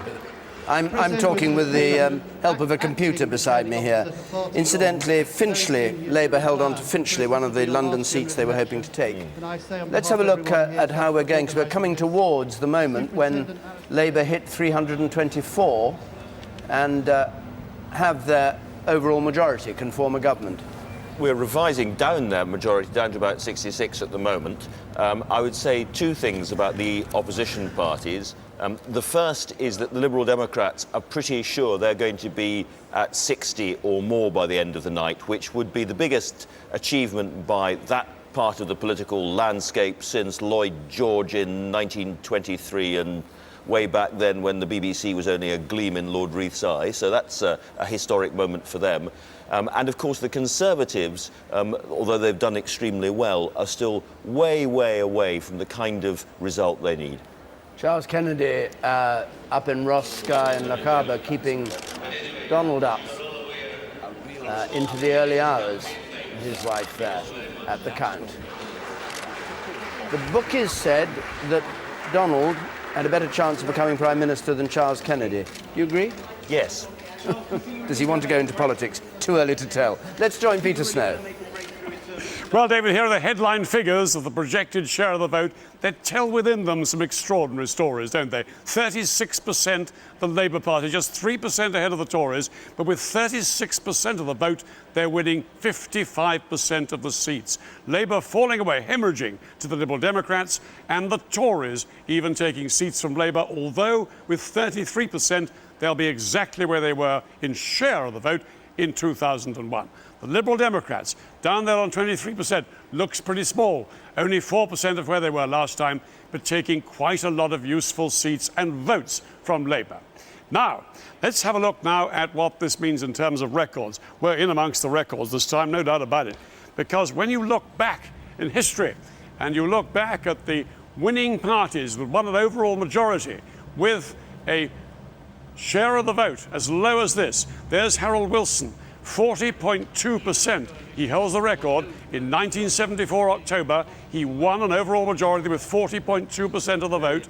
Tony Blair was down to 42% of the vote, winning an overall majority in 2001, not beating Harold Wilson's record. But now look at this. Here we have Tony Blair now winning an overall majority, quite a comfortable one, something like 60 seats or so, with 36.2% of the vote. That is an all-time record, David. Peter, thank you very much. Well, of course, it does open up the question of how powerful a government can be with that kind of popular backing. I mean, is it demoralising to a Prime Minister? It must be demoralising, that relatively small percentage of the total adult population behind you, a greatly reduced majority. What do you do to regain momentum? The danger for Labour is that it becomes a relatively timid, reactive government in this third term, particularly if the economy turns against it and finds itself much more at the mercy of events. Looking back, almost everybody believes it will. Well, indeed, they will then look back on the massive majorities it had in the first two governments and ask itself the whole time, did we squander that power? Should we have done more with it when we had the chance? Yet there are also some questions for the Conservatives, because clearly this is a very unpopular government. It's done very badly. 63% of people have voted for a party other than the Labour Party. The records are dreadful from the Conservatives' part. I'm sorry, I'll start again. From the Labour Party's point of view, the Conservatives should have won this election itself in a landslide.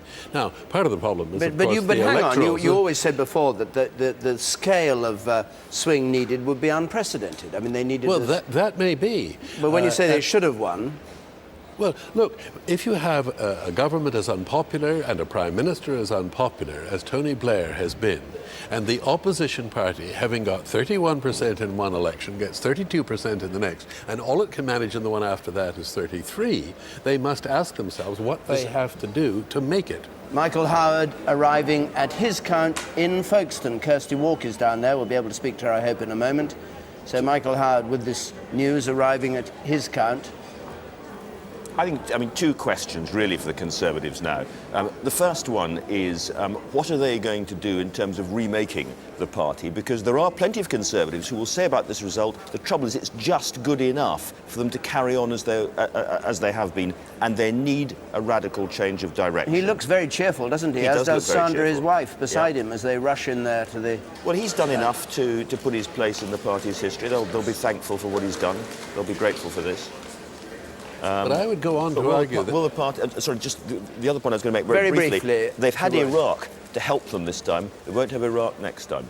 OK. Well, we keep an eye on Michael Howard there, but while we're just waiting for him to go into his count. Well, when you say they've had Iraq to help them, I mean, the messages on Iraq were quite confusing. I mean, I wouldn't have voted in the House of Commons for the measure, but I would have gone to war even if it was illegal. All right, but they had an unpopular Prime Minister, all this stuff about trusting Tony Blair. It was a very, very strong moment for them. They just won Preseli, Pembrokeshire, which will please Michael Howard as a Welsh-born leader. He's arriving in the couch to applause from his own supporters there. I don't know how soon it'll be. I don't know whether we can speak to Kirsty. I'm here. Oh, Kirsty, thank goodness. Tell us how long it's going. Looking down on tables which are completed. The actual count is completed. I suspect the returning officer was actually waiting for Michael Howard and Sandra Howard to arrive. They have done now, and they're surrounded by reporters speaking to activists in the hall. He said his manifesto was he was going to battle for Britain. And Michael Portillo called it his Victor Meldrew manifesto. Well, it's paid off a little in the southeast. But as you said, it's not done enough to put him into Downing Street. And by his own lights, that means he has failed. He said, if people screw up, they'll have to go. So the question is, does he still think that he's screwed up? Or is he going to stay on and try and shape a Conservative Party following this Labour victory? Well, Kirsty, we'll come back to you in just a moment when the... When you tell us the returning officer is about to declare, but Jeremy has a rather relevant guest with him. Jeremy.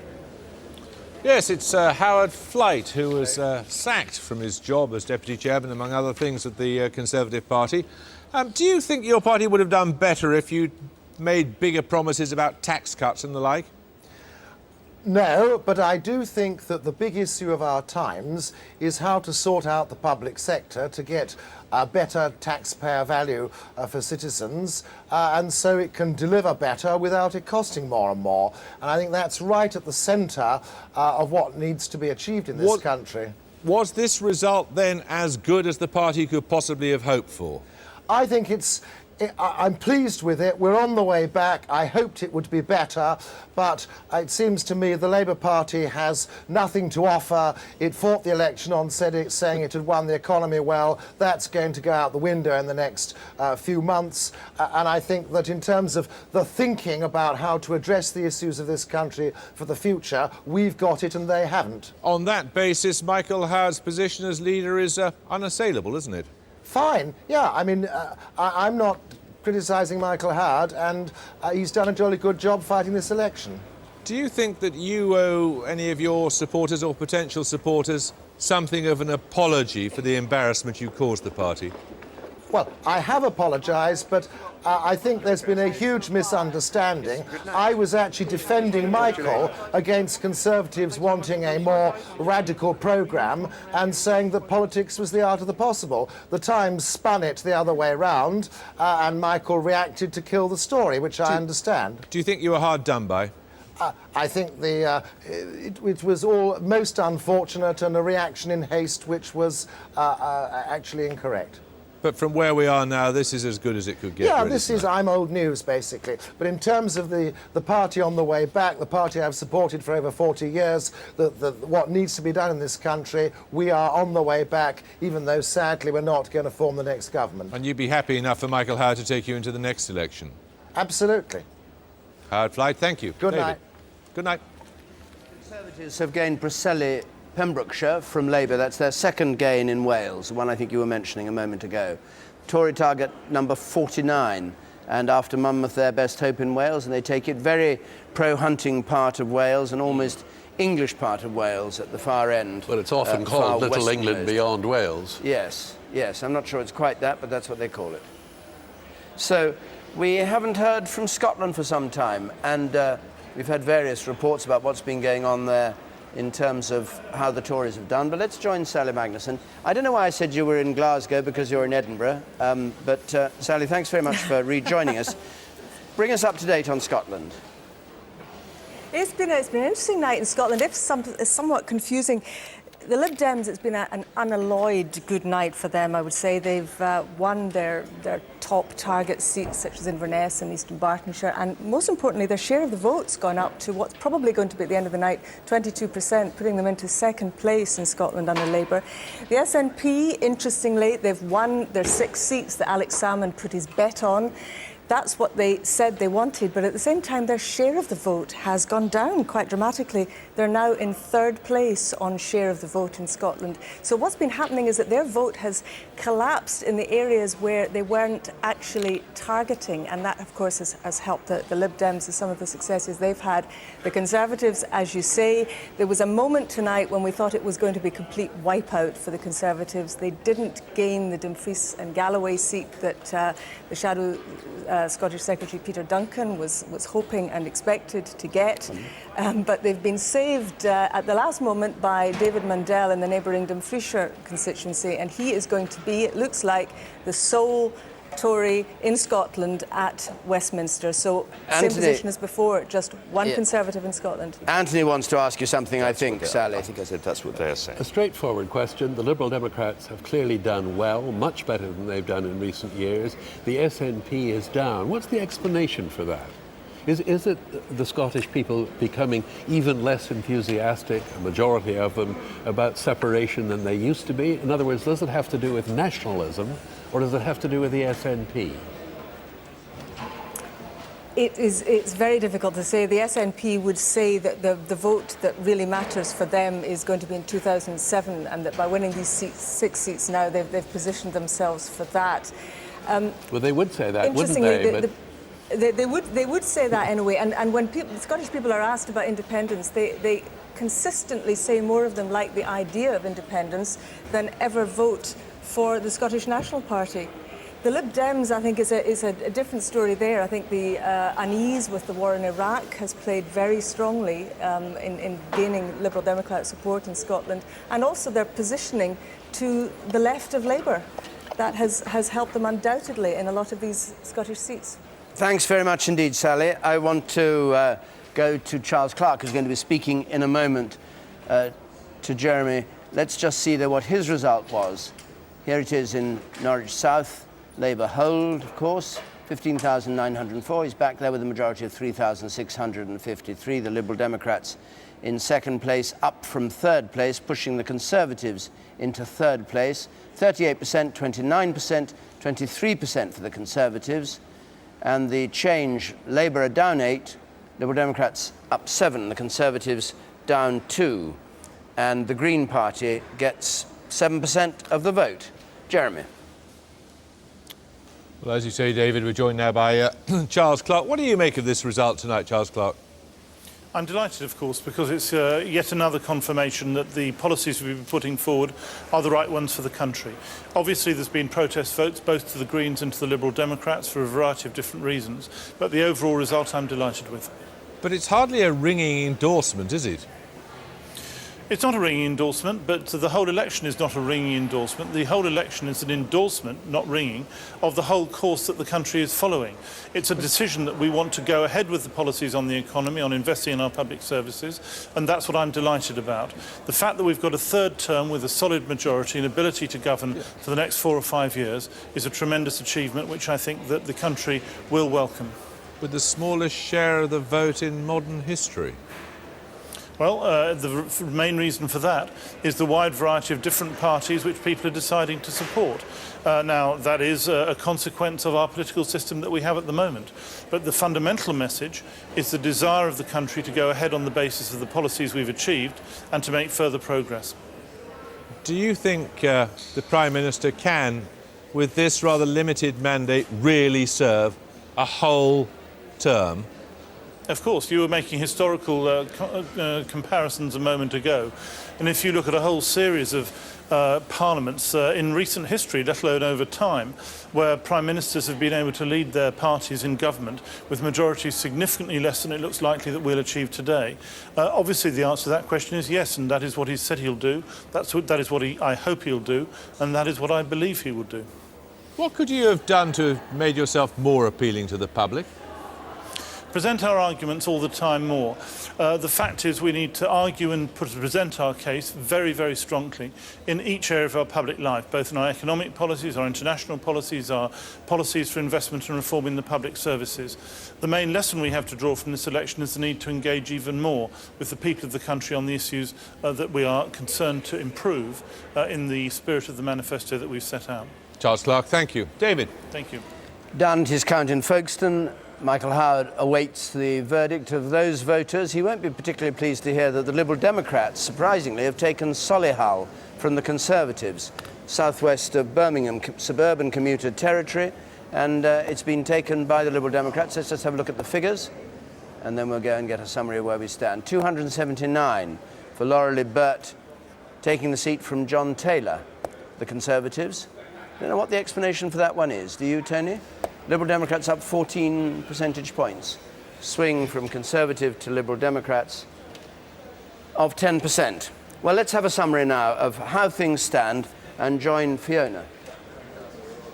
Yes, well, we're getting through those seats now. It's 504 declared, 142 to go. Labour, it's predicted Labour will have a majority of 66 seats, just 8 seats now to go before Labour can declare outright victory. Among Labour's losers has been the Schools Minister, Stephen Twigg, with the Enfield Southgate seat he famously took from Michael Portillo, remember, back in 1997. That's gone back to the Conservatives. The Prime Minister, he's comfortably held on to his Sedgefield seat, but he acknowledged that the Iraq war had been divisive. He said the message from the electorate was clear. It's not yet clear, obviously, what the majority is. It seems as if it's clear, but also that the British people wanted the return of a Labour government, but with a reduced majority. Well, the Conservatives have made gains from both the main parties. They've taken Dumfriesshire, their first gain in Scotland tonight, and Welwyn Hatfield, where Melanie Johnson was the third minister to lose her seat. And they've won Newbury, also Guildford from the Liberal Democrats. Michael Howard, as we've seen, has just arrived at the count in his Folkestone constituency. Elsewhere, Oliver Letwin and David Davis have held on to their seats. The Liberal Democrats have made around 10 gains from Labour. They captured Hornsey with a swing of 15%, overturning a 10,000 majority, and gained Cardiff Central and Birmingham Yardley. Charles Kennedy has comfortably won the Ross, Skye and Lochaber constituency. His party have also narrowly taken Taunton from the Conservatives. Robert Kilroy-Silk, who launched his own party, Veritas, after an acrimonious departure from the UK Independence Party, has failed to win Erewash from Labour. He won only 6% of the vote. And that's it for now. David? Thanks very much. We've got some declarations coming. Brent East, we're going to hear in just a moment. We're still waiting for Folkestone. We've got Una King's result to come. Here we are in Brent East. And remember, this is the seat that the Liberal Democrats took. Sarah Tether took it at a by-election in 2003. Ladies and gentlemen, good evening. Generally thought to be criticism of the Iraq war, which brought her in. Being the returning officer at the election of a Member of Parliament for Brent East constituency held on 5th May 2005, do hereby give notice that the number of votes recorded for each candidate at the said election is as follows. Ali Shahrar Green, 905 votes.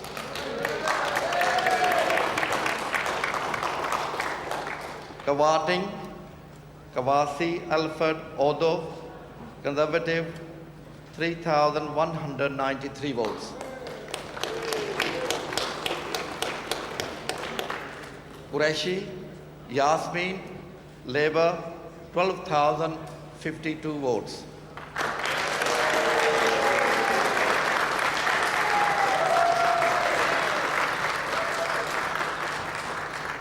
Taja Sarah Louise, Liberal Democrat, 14,700.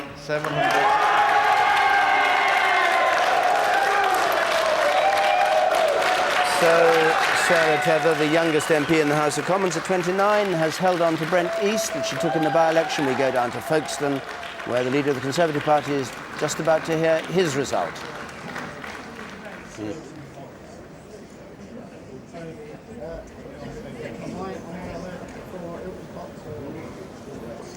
So we are now about to get the result for the Folkestone constituency.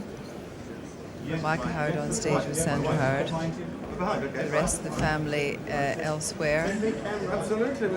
How many candidates altogether, Kirsty, in Folkestone?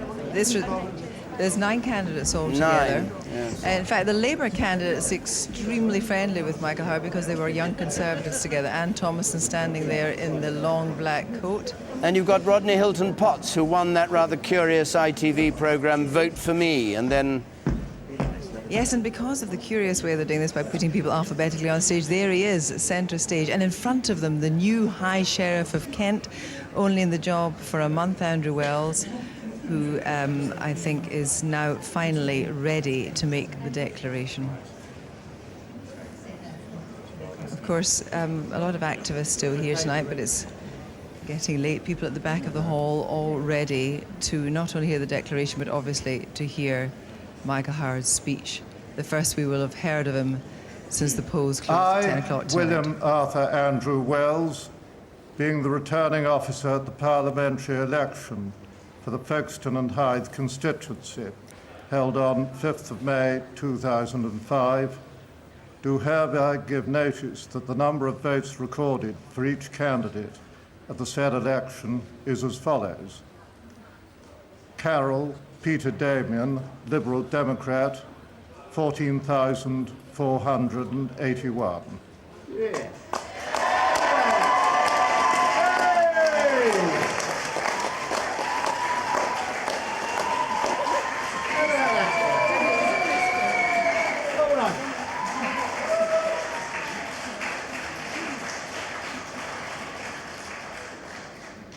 Dorr Hazel Francis, the Green Party, 688.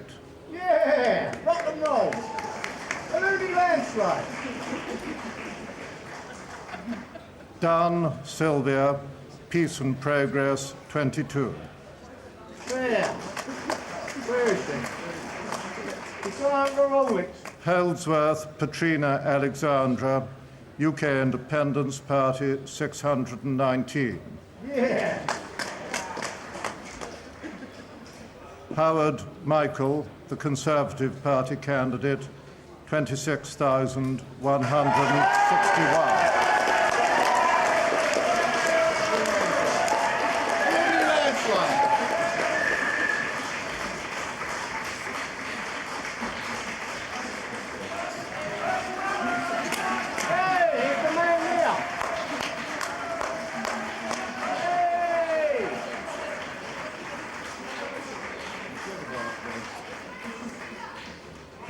Hilton Potts Rodney, the Get Britain Back Party, 153. Hey!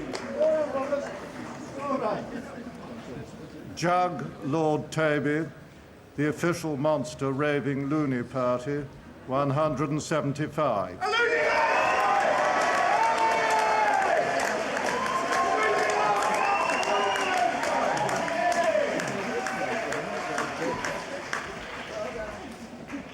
Leon Smith Graham, Senior Citizens Party, 151. Hey! Here he is. A loony landslide. Thomason Maureen, the Labour Party candidate, 6,053. And I do hereby declare that the said Michael Howard is duly elected.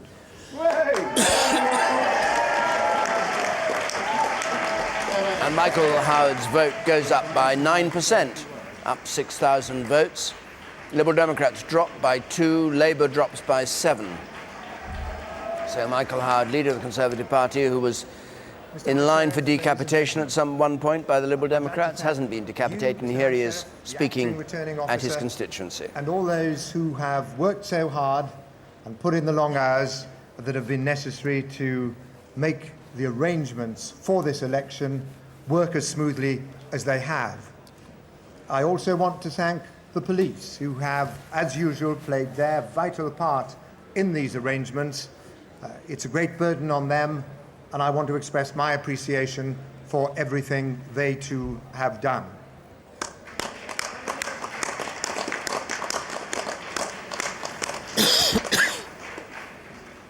I want to thank my agent, Bob Davidson. How about that? Lovely man. Hey! And the most wonderful and dedicated band of helpers and workers who have worked so hard, so relentlessly, and so enthusiastically to give us this fantastic result. The fact that my majority has almost doubled makes me feel very humble indeed.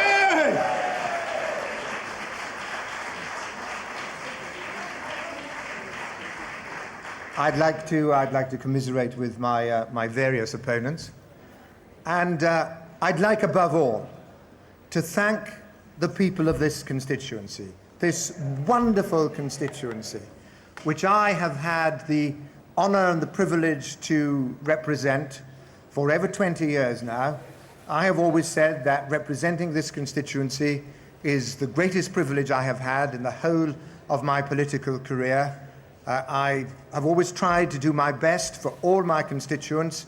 I will certainly continue to do that, continue to work hard, continue to do all in my power to advance the interests and the welfare of everyone who lives in this constituency, and I'm enormously grateful for the vote of confidence which they have placed in me today.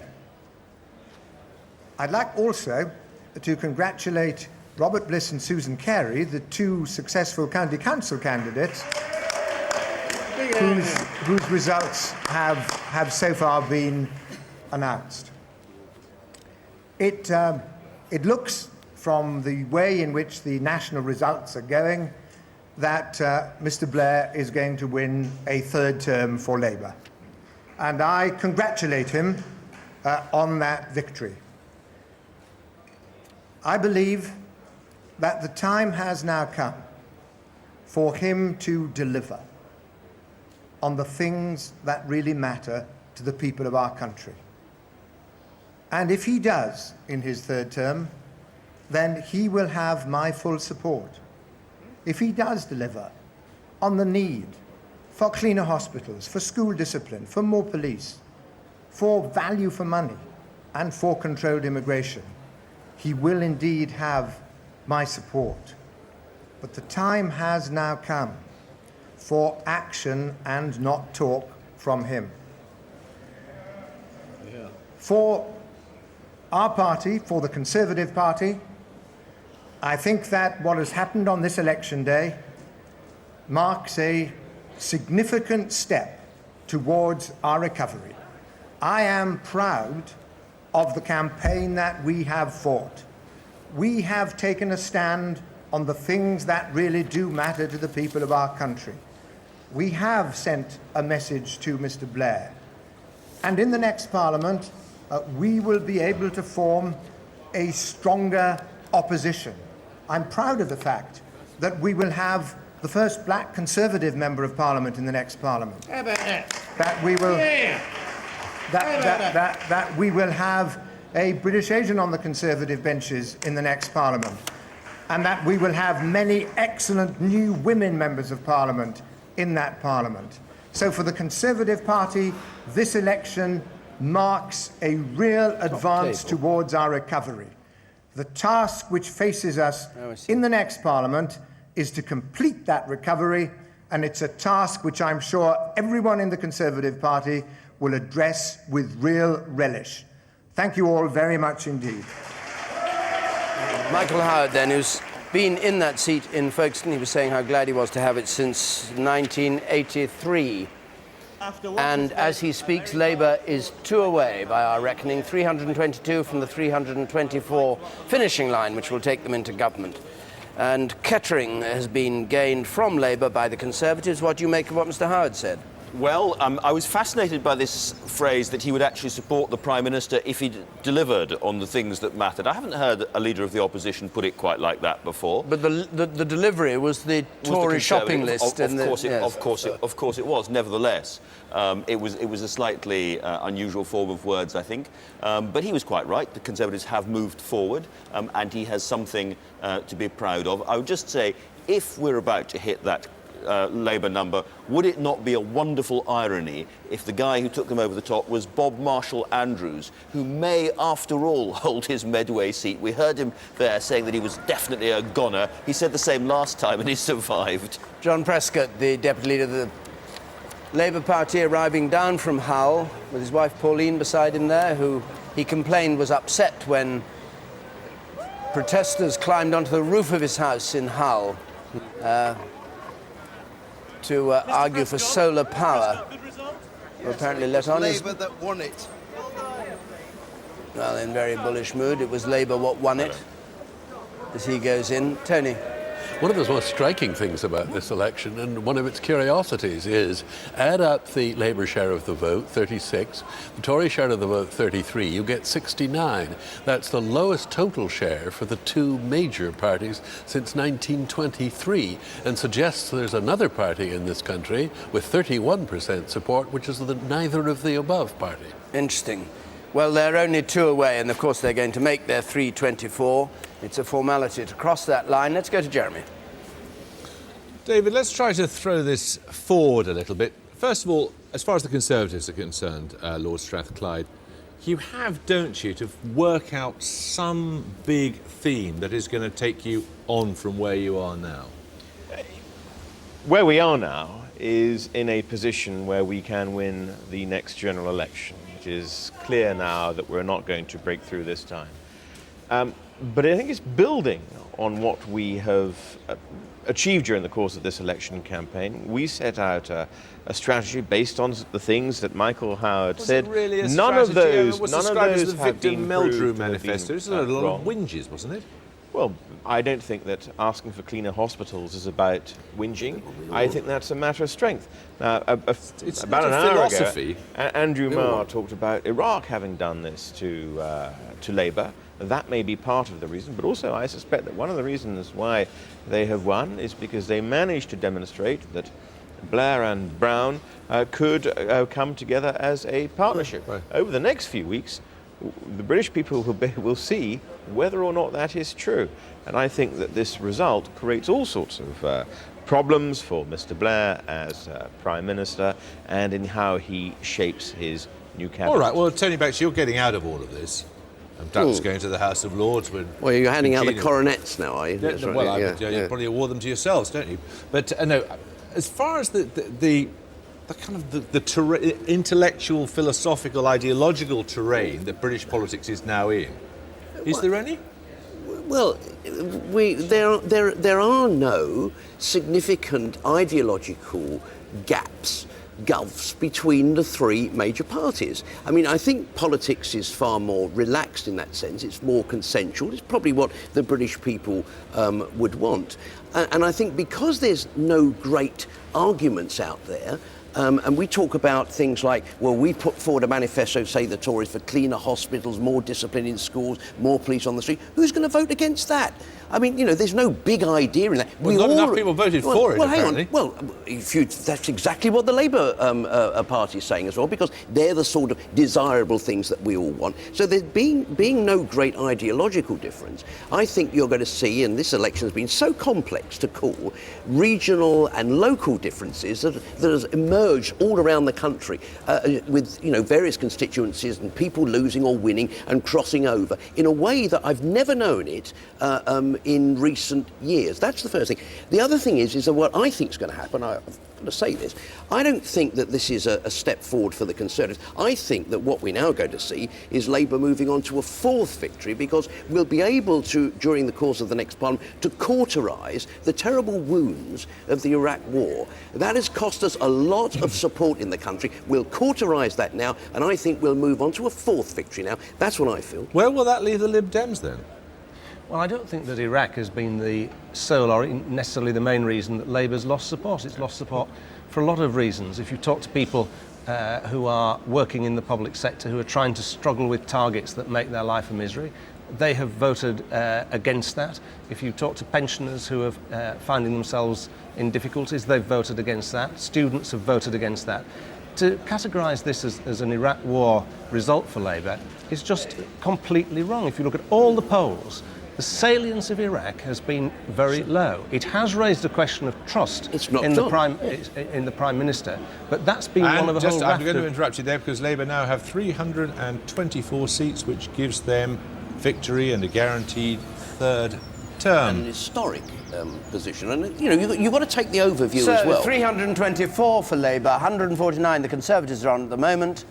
Blair wins this third term, called historic. It's historic for Labour, it's not historic for the Conservatives, because they've had 3 terms or more than once or twice. As Margaret Thatcher will tell you.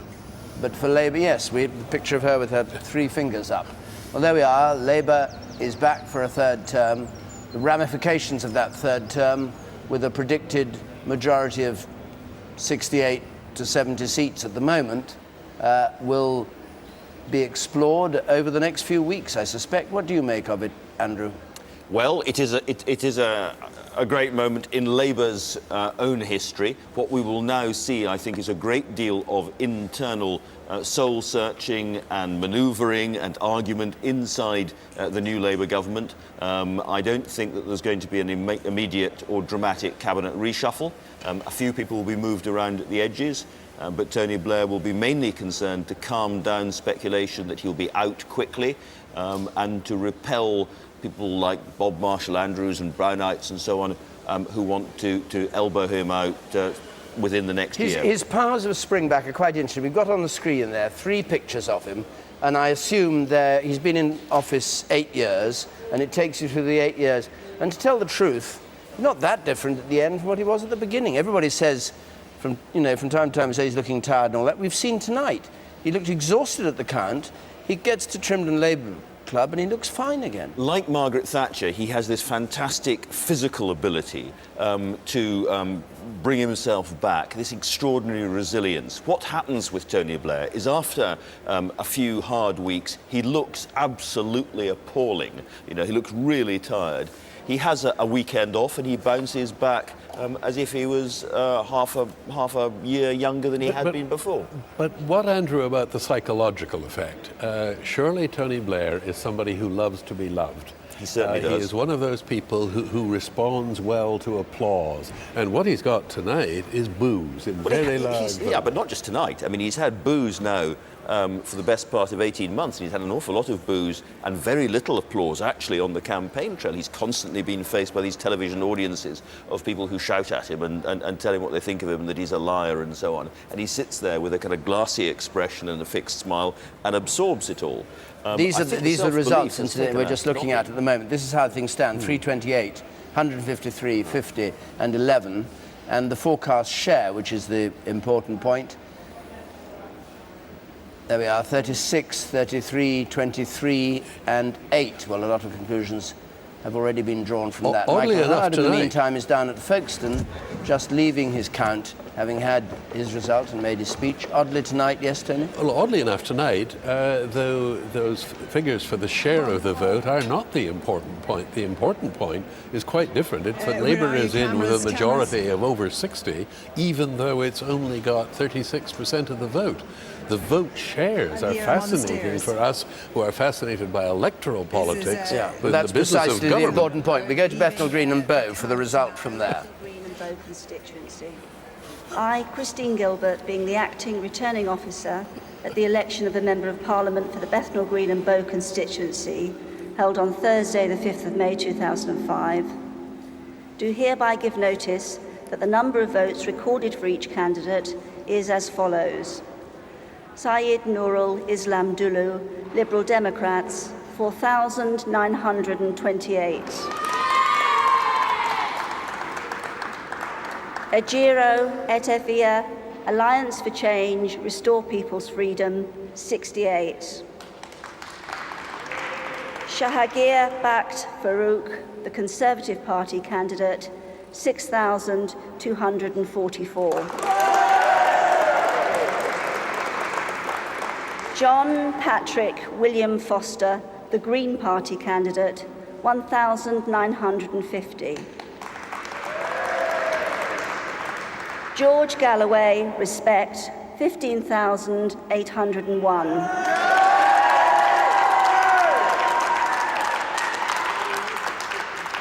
Una Tamsin King, the Labour Party candidate, 14,978.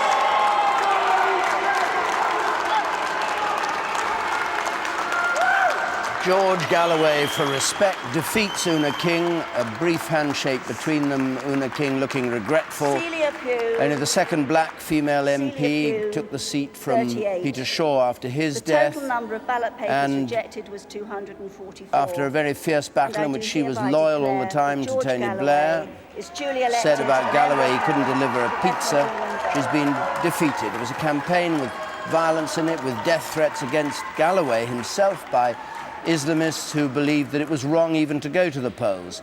George Galloway, who won a successful libel action against the Telegraph, claiming he took money from Saddam Hussein, won 150,000 from them, and was a ferocious opponent of the Iraq War, has taken the seat. And all the other defeats that New Labour has suffered this evening is for Iraq. All the people you killed, all the lies you told, have come back to haunt you. And the best thing the Labour Party could do is sack you tomorrow morning as soon as they get back to work.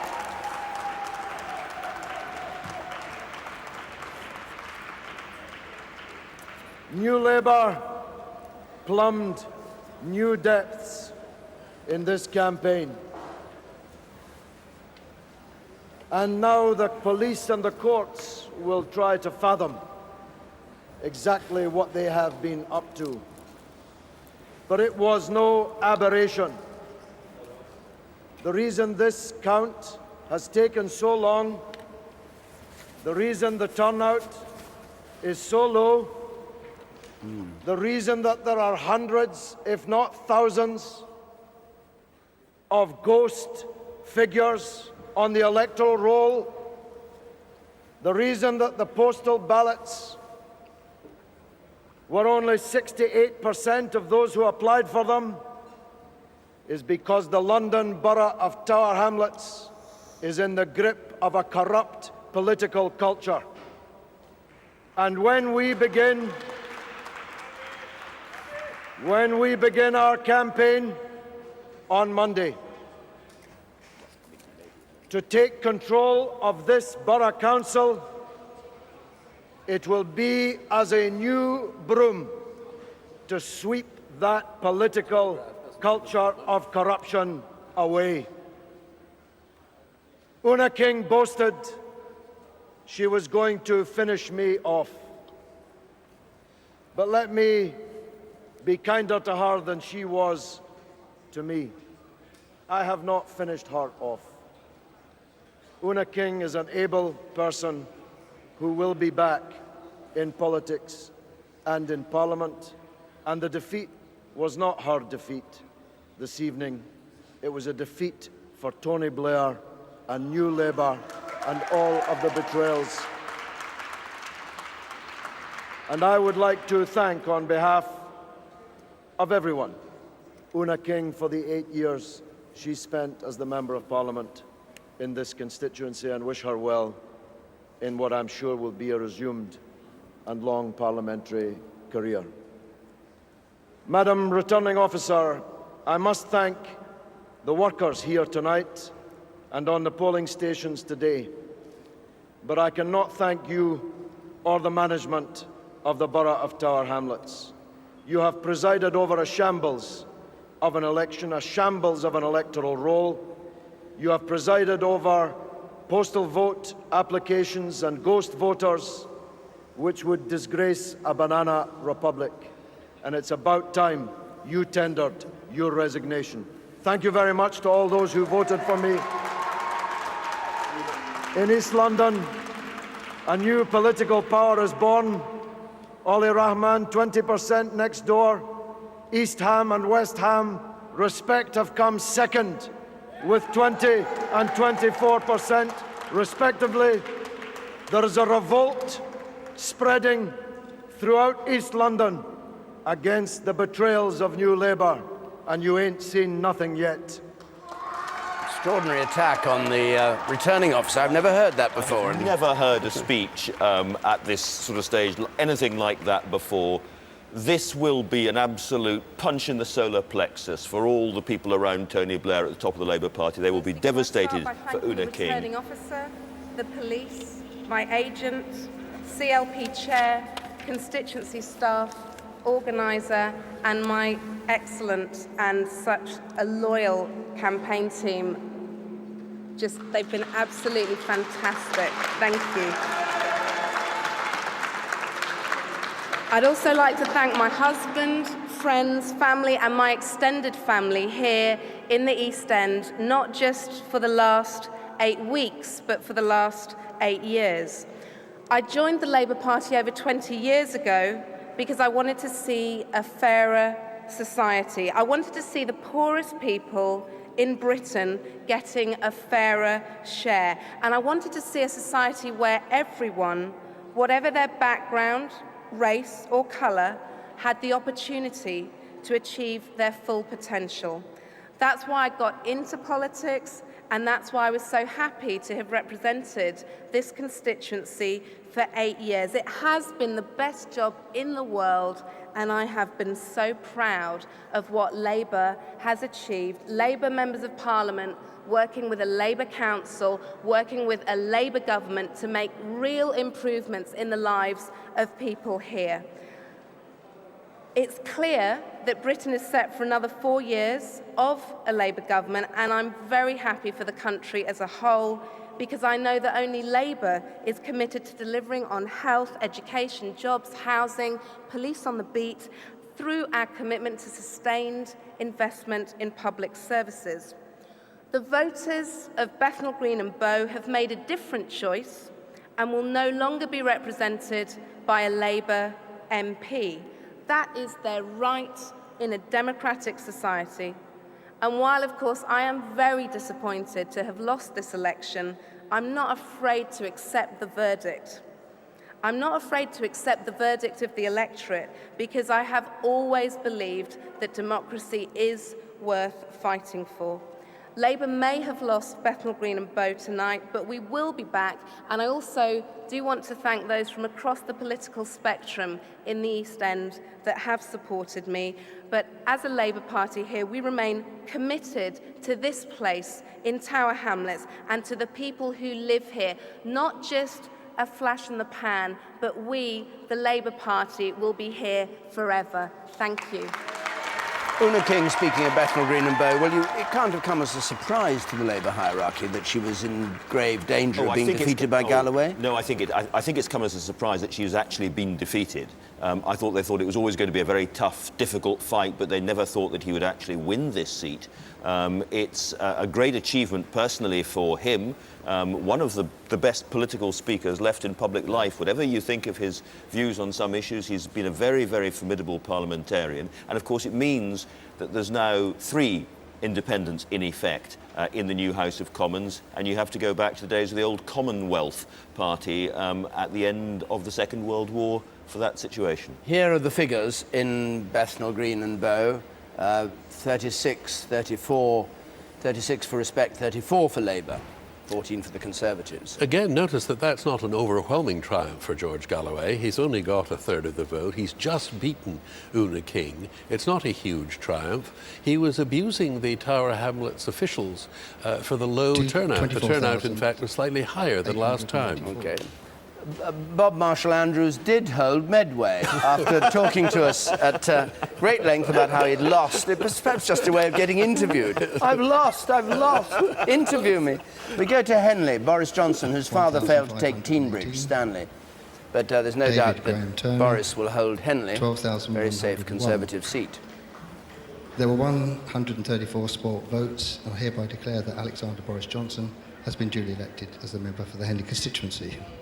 The question for him is whether he'll be back in the shadow cabinet. Thank you very, very much. Well, we're not going to hear Boris Johnson. Perhaps. We heard him earlier, so we did, talking to Jeremy. We'll go to Jeremy. Yes, well, now, Tony Banks, Una King, yeah, I thought friend. Yes, Labour? Yes, and I think she made a very graceful a speech in defeat, and which contrasted with George Galloway's vituperation, and it's a one-off. I mean, there's not going to be any great build-up of a party down there. He'll lose at the next election. And what I find very disappointing, because I've had some time for George, is that here's a white man coming into the East End that he doesn't know and unseating an ethnic minority woman. And that's, I've got to tell you, that's a racial minefield down there. And But he has a legitimate point of view. I know he's got a legitimate point of view. He pity he didn't come and try in East Ham or West Ham rather than pick up in Tower Hamlets. There's been a lot of opposition to Una amongst the Muslim population because she's a woman. So simple and straightforward, and George Galloway's been able to exploit that together with the Iraqi war. And I think this is, as I said before, I think that, that we will cauterise the wounds that have been caused to our party through the Iraq war and its spillover. And I think George will be out at the next election and Labour will have its fourth victory. But to be clear about this, you're saying this was not a fight about the legitimacy or otherwise of the Iraq war, that was a casus belli perhaps, but that what he was doing was exploiting all sorts of other issues there. I'm sure that George would be sticking to what he said he was sticking to, and that is the position of Labour, the Labour Party and Iraq. But I know that area pretty well. I suspect I know that area rather better than George, and I know all the underlying tensions that go on in that area and all the sort of, I mean, he might say something, but people are voting for other reasons as well. A lot of people have been trying to get rid of Una King for a while because she's a mixed race woman, and a lot of Muslims don't like her. Nick Rainsford has already this evening described George Galloway as a demagogue on the basis of that speech in which he attacked the returning officer. Well, he's a very good demagogue. I mean, you know, as a matter of fact, Andrew made a very good point. George Galloway is one of the most eloquent speakers. It's just a pity that, you know, that his speeches weren't sort of more closely, as it were, married to some principles. OK, thank you very much indeed. David. Devastating comment, and we join Peter Snow for the winning moment for Labour. Well, yes, David, here I am standing on the winning line. The race for number 10 right here, that white line across the street. Way down the other end, we have our three candidates to become Prime Minister. We know jolly well which one's going to win, but let's just, for the fun of it, show you what happens. Here is Charles Kennedy, at the moment on 52, destined to get nearer 60 by the end of the night. Here is Michael Howard. These are the seats they've actually won so far. Michael Howard advancing through 164, just about where William Hague was last time, but he's going to be above 200 by the end of the night. And now coming up on the inside track, here comes Tony Blair. And he's heading for 324. That's what he needs to win this election. Here he's coming now. There's the line. He's well and truly across it. Let him celebrate. After all, this is the third successive victory for Tony Blair personally. There are his victories up there, 1997, 178 majority, 167 in 2001, 66 this time. He really has reason to celebrate. He's actually beaten Margaret Thatcher. When you add all Margaret Thatcher's majorities together, you get them less than that. So it's a real first, a real record. And incidentally, looking out of the window of his next-door neighbour's house there, you can see someone just thoroughly enjoying the scene as well, perhaps even more so now that he knows the majority is small enough, perhaps, for him to take over, maybe a little bit sooner. The forecast majority, 66 for Tony Blair. Of course, it's not settled down finally yet. We have to wait for all the results to come in. So there it is at the BBC Television Centre in the west of London, written up large. 324 to win, 333 he's on. We've got 82 seats still to come in. Do you think the size of his majorities in the first two parliaments have in a way not allowed us to see this third victory as the kind of achievement it actually is for Labour? Because he had so many seats before and because of the damage that Iraq did to him. I think, you know, in historic terms, a third big victory, and this is a big victory in historic terms, is a third big victory, and that's obvious. But as I say, it's all about direction and its rhythm and its momentum, and that's the problem. That because these two earlier victories were so big, the party has become used to that kind of. And you saw those numbers on the front of Downing Street going down, going way down. there is much less discipline in the Labour Party, the new Labour Party, than there was in the old days when the old Labour Party had those small majorities. But there's an awful lot of people come back into this new Parliament who are still, you know, anti-Blair, hostile to the war, difficult, chippy, truculent, and all the rest of it, and he will find it very, very difficult in party management terms, I think, over the next year or two. It is interesting that some years back, because of our electoral system, which we know is not proportional by any means. I mean, Labour has a huge number of seats compared with what they should have on the proportion of people who voted for them. But there was a feeling that we were getting very much to just a two-party system, Liberal Democrats very tiny, nobody else have a look in. And suddenly in this election, all over the place, independents of one kind or another are popping up all over the place, absolutely. And it's, you see, again, it comes back to Tony Blair's authority. You know, authority is an abstract thing, but it really matters. And if you have, as Tony King was saying, this relatively small proportion of the popular vote as your backing, and you have lost so many seats, then inevitably your own personal authority is a bit eroded. I'm not saying this means Tony Blair has to be pushed aside quickly or anything like that, but it's a big problem for him that he now has to grapple with. We should see some of the results that have come through. I'll come back to you, Tony, but let's just see some of these results. Milton Keynes, North East, Conservative gain from Labour. John Lancaster takes the seat with a majority of 1,665. A swing from Labour to the Conservatives of 4%. Gravesham, another Conservative gain from Labour. Adam Holloway takes it. The majority is 654, and the swing there, Labour to Conservative, 6%.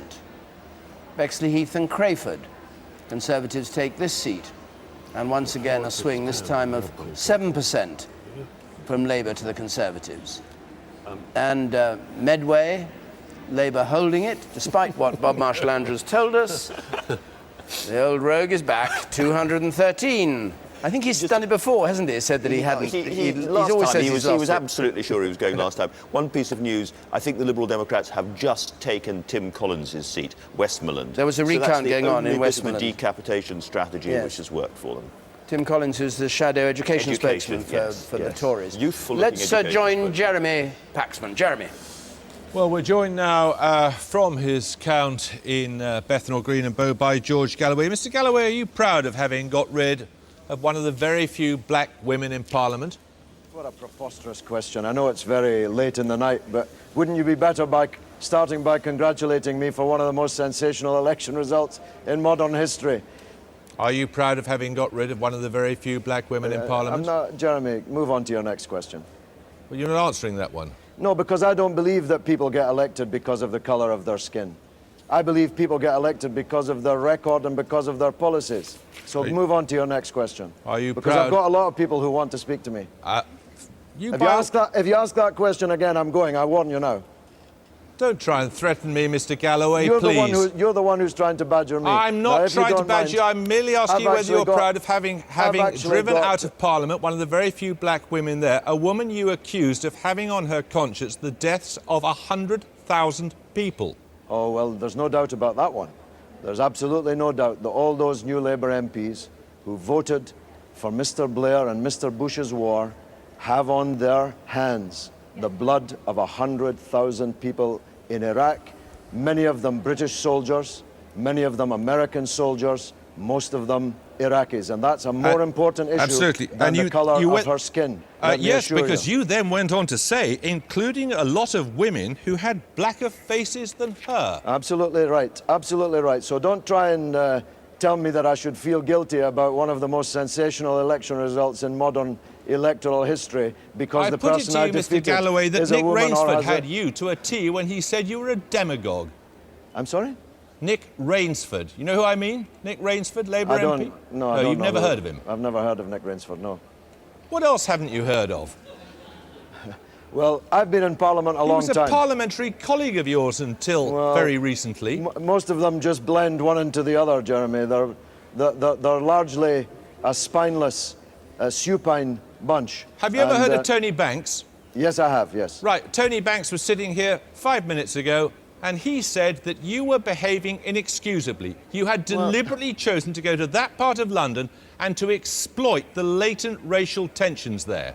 Well, you are actually conducting one of the more, even by your standards, one of the most absurd interviews I have ever participated in. I have just won an election. Can you find it within yourself to recognise that fact, to recognise the fact that the people of Bethnal Green and Bow chose me this evening? Oh, we recognise it. Why are you insulting them? I'm not insulting them. Yes, I'm not insulting you. You are insulting them. They chose me just a few minutes ago. Can't you find it within yourself even to congratulate me on this victory? Congratulations, Mr. Thank Galloway. you very much indeed. How do you propose to Thank you use very your much time indeed. Oh, I see. It's another occasion of you not wanting to talk to someone who doesn't agree with you. Actually, Jeremy. All right. It's David too Lammy, late. what do you make of Mr. Galloway? I think he's a carpetbagger who came down from Scotland to whip up racial tension in Tower Hamlets. And I think the sad thing for Tower Hamlets is it's the poorest constituency in London, and he has inherited now the most divided and polarised But he has got a point when he says there were a very large number of people, a majority as it turned out, who took his view of the Iraq War as opposed to Una King's very loyal view of the Iraq War. I accept that across the country, in some constituencies in London and the South East, people have protested against the Iraq War. The manner in which he won that seat, whipping up racial tension, dividing some of the poorest people in this country, I think was obscene. And I'm deeply sad that Tower Hamlets has lost in Una King an MP who actually did the work on the ground in her surgeries for those poor people. In the end, Una King was a loyalist who voted for a war which many people, even in your own party, profoundly disagreed with. Una King campaigned for housing rights for her constituents. She campaigned on asylum for her constituents. She campaigned on a whole range of things. And yes, she voted for the war. And she explained herself to the people of Tower Hamlets, and many of them voted for her today. At a broader level, there is something going on in London. People are falling out of love with New Labour. Your friend Stephen Twigg, for example, lost his seat tonight. All over, all around London. People are falling out of love with New Labour. What's happening? No, I think there are complex things going on in different seats. We kept Enfield North, we kept Battersea. In the south, we've kept Hastings and Hove. So in different constituencies, different demographics, people have reacted in different ways. In Hornsey and Wood Green, next to me, there was a 15% swing, starkly different to the experience in my constituency next door, in Tottenham, in Walthamstow, and up into Enfield North. So it's a complex picture. We have to stand back, we have to reflect on it, look at it, but clearly in some seats, people have felt that they should put protests before public investment in public services and the economy. And Eric that's Pickles, clear. when you look at the picture in and around London, a lot of these seats, and it's not just Stephen Twigg or Una King, with Una King's perhaps a separate case completely. What's going on? Well, there is a lot of churning going on. And I think we churning is a technical term, I don't think. Well, isn't it? I believe me, this time in the morning, it's only anoraks that are up. Everybody out there watching understands churning. But I mean, I have to say, I watched that campaign quite closely. I was flat in the area. And it did seem to me that up against an independent, for want of a better word, some of the things that Una was doing wasn't perhaps the most sensible, like saying, well, if I lose, I'll get alive. And she seemed to contemplate the possibility of losing. And as someone who's been up against an independent 4 years ago, the last thing you've got to suggest is that you have a possibility of losing. On a broader level, a number of seats in the London area that were held by Labour have been lost tonight. That's right. Why? Because I think the South East are beginning to feel the oncome of a recession. I think they're beginning to feel some of the costs in terms not only of council tax, but also of other things that have been felt earlier. It will affect the rest of the country. That's what's kind of happening. I mean, I'm on the very fringe of London, and if you look around the seats near me, you can see exactly that kind of pattern. You saw it actually at the last election when we took Romford and we took other seats. And I think we're likely to see it grow as we move towards the next Do you have any ideas of what's going on in and around London? I think one of the big things that's happening in London is the immense degree of social change. Over one census period, 10 years, the non-white proportion of Londoners grew from 21 to 29%. And what that means is London is the most complicated patchwork quilt of a community now. And that's why I think a lot of old loyalties have disappeared because the population is so different. And that's why you see such tremendously different things happening in different parts of London. And I think it's a lot to do with local political leadership, local political effort, and that's what's been reflected. But you can't draw a single conclusion from all those very disparate London results. OK, thank you all very much, David. Bob Marshall Andrews has said, "I'm Lazarus." He's Rumpel. Yeah, he's certainly Rumpel. Do you want to differ from him? George Galloway, what sort of reception is he going to get when he gets to the House of Commons? A very cold one from Labour MPs who will be furious that he's back. He put himself beyond the pale so far as a lot of them were concerned by his enthusiasm for Saddam Hussein in the old days. There's no doubt, however, that he speaks for a very large number of people, on the left in particular, who just feel that the war was an abomination and who warm to the language that he uses. But what about that. what David Lammy said over there to Jeremy, that he went to a place, deliberately stirred up, entered a hornet's nest of racism and used that to defeat the king? Underneath all the rhetoric and so on, he's a politician. He went to that constituency because he thought he could win there. I mean, that's why he went. It had a very large Muslim population. But I don't think necessarily it's fair to say that he went to stir up racial hatred. He went to stir up Muslim feeling about the war, which is something rather different. And was Una King a bit feeble about her defence? Well, she is an absolute straight down the line Blair loyalist. Had she voted against the war, she would probably have been able to see him off, but she didn't. We've got a declaration coming in at 5 in the morning from Dorset South. Let's go there. 83. Hugh Clifford George Chalker, the UK Independence Party candidate, 1,571. Victor Hamilton, Legalised Cannabis Alliance, 282. Andrew Kirkwood, Personality and Rational Thinking Yes Party, 107. Jim Knight, the Labour Party candidate, 20,231.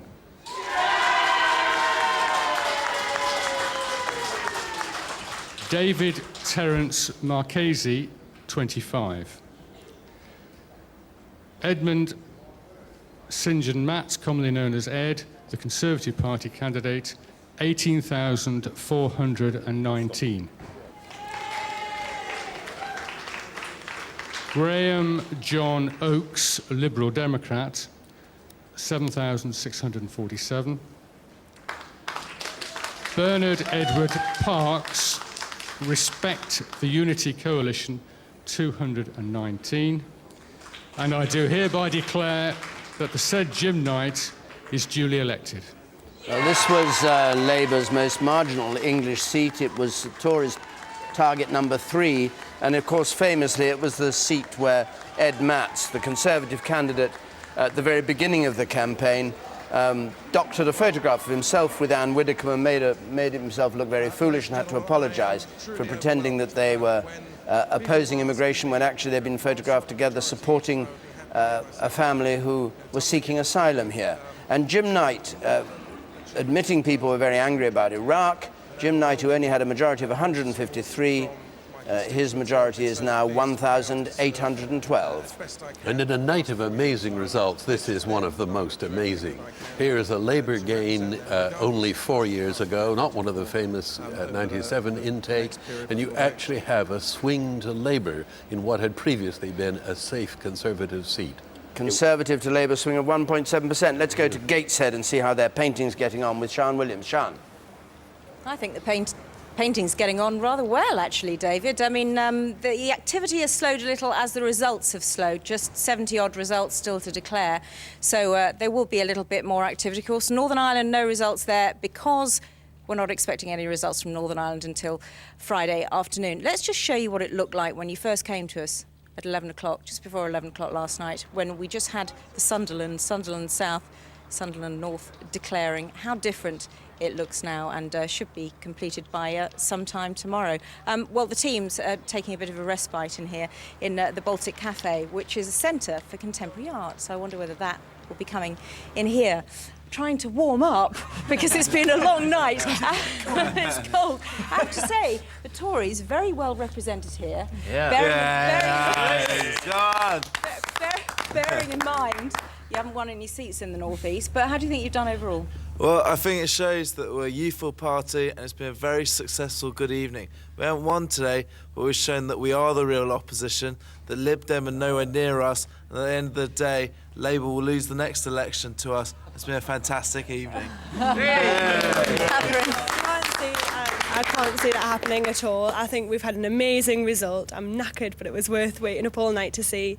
We've got Kicked over Iraq there? Well, I don't think Iraq is really the issue that people are voting on. I think some of the people who've maybe lost, maybe wanting to vote Lib Dem instead of Labour rather than the Tories, which is good. Well, let's move to the Lib Dems, and yeah, you've been very happy tonight, haven't you? We're ecstatic. I mean, this is like the largest amount of MPs we're going to have in Parliament since the First World War. I mean, the future's bright, the future's liberal. It's gonna... Yellow, very, very yellow. Let's see how the map's doing. Go over to Robert. Robert. Yes, indeed, and not only has my producer shoved me back out in the cold, he's told me I have to do some work. So we haven't got a lot of time, so let's zoom over here. It's getting light over Newcastle. We're all a little bit on the rough side after a long night. They've given me a constituency number.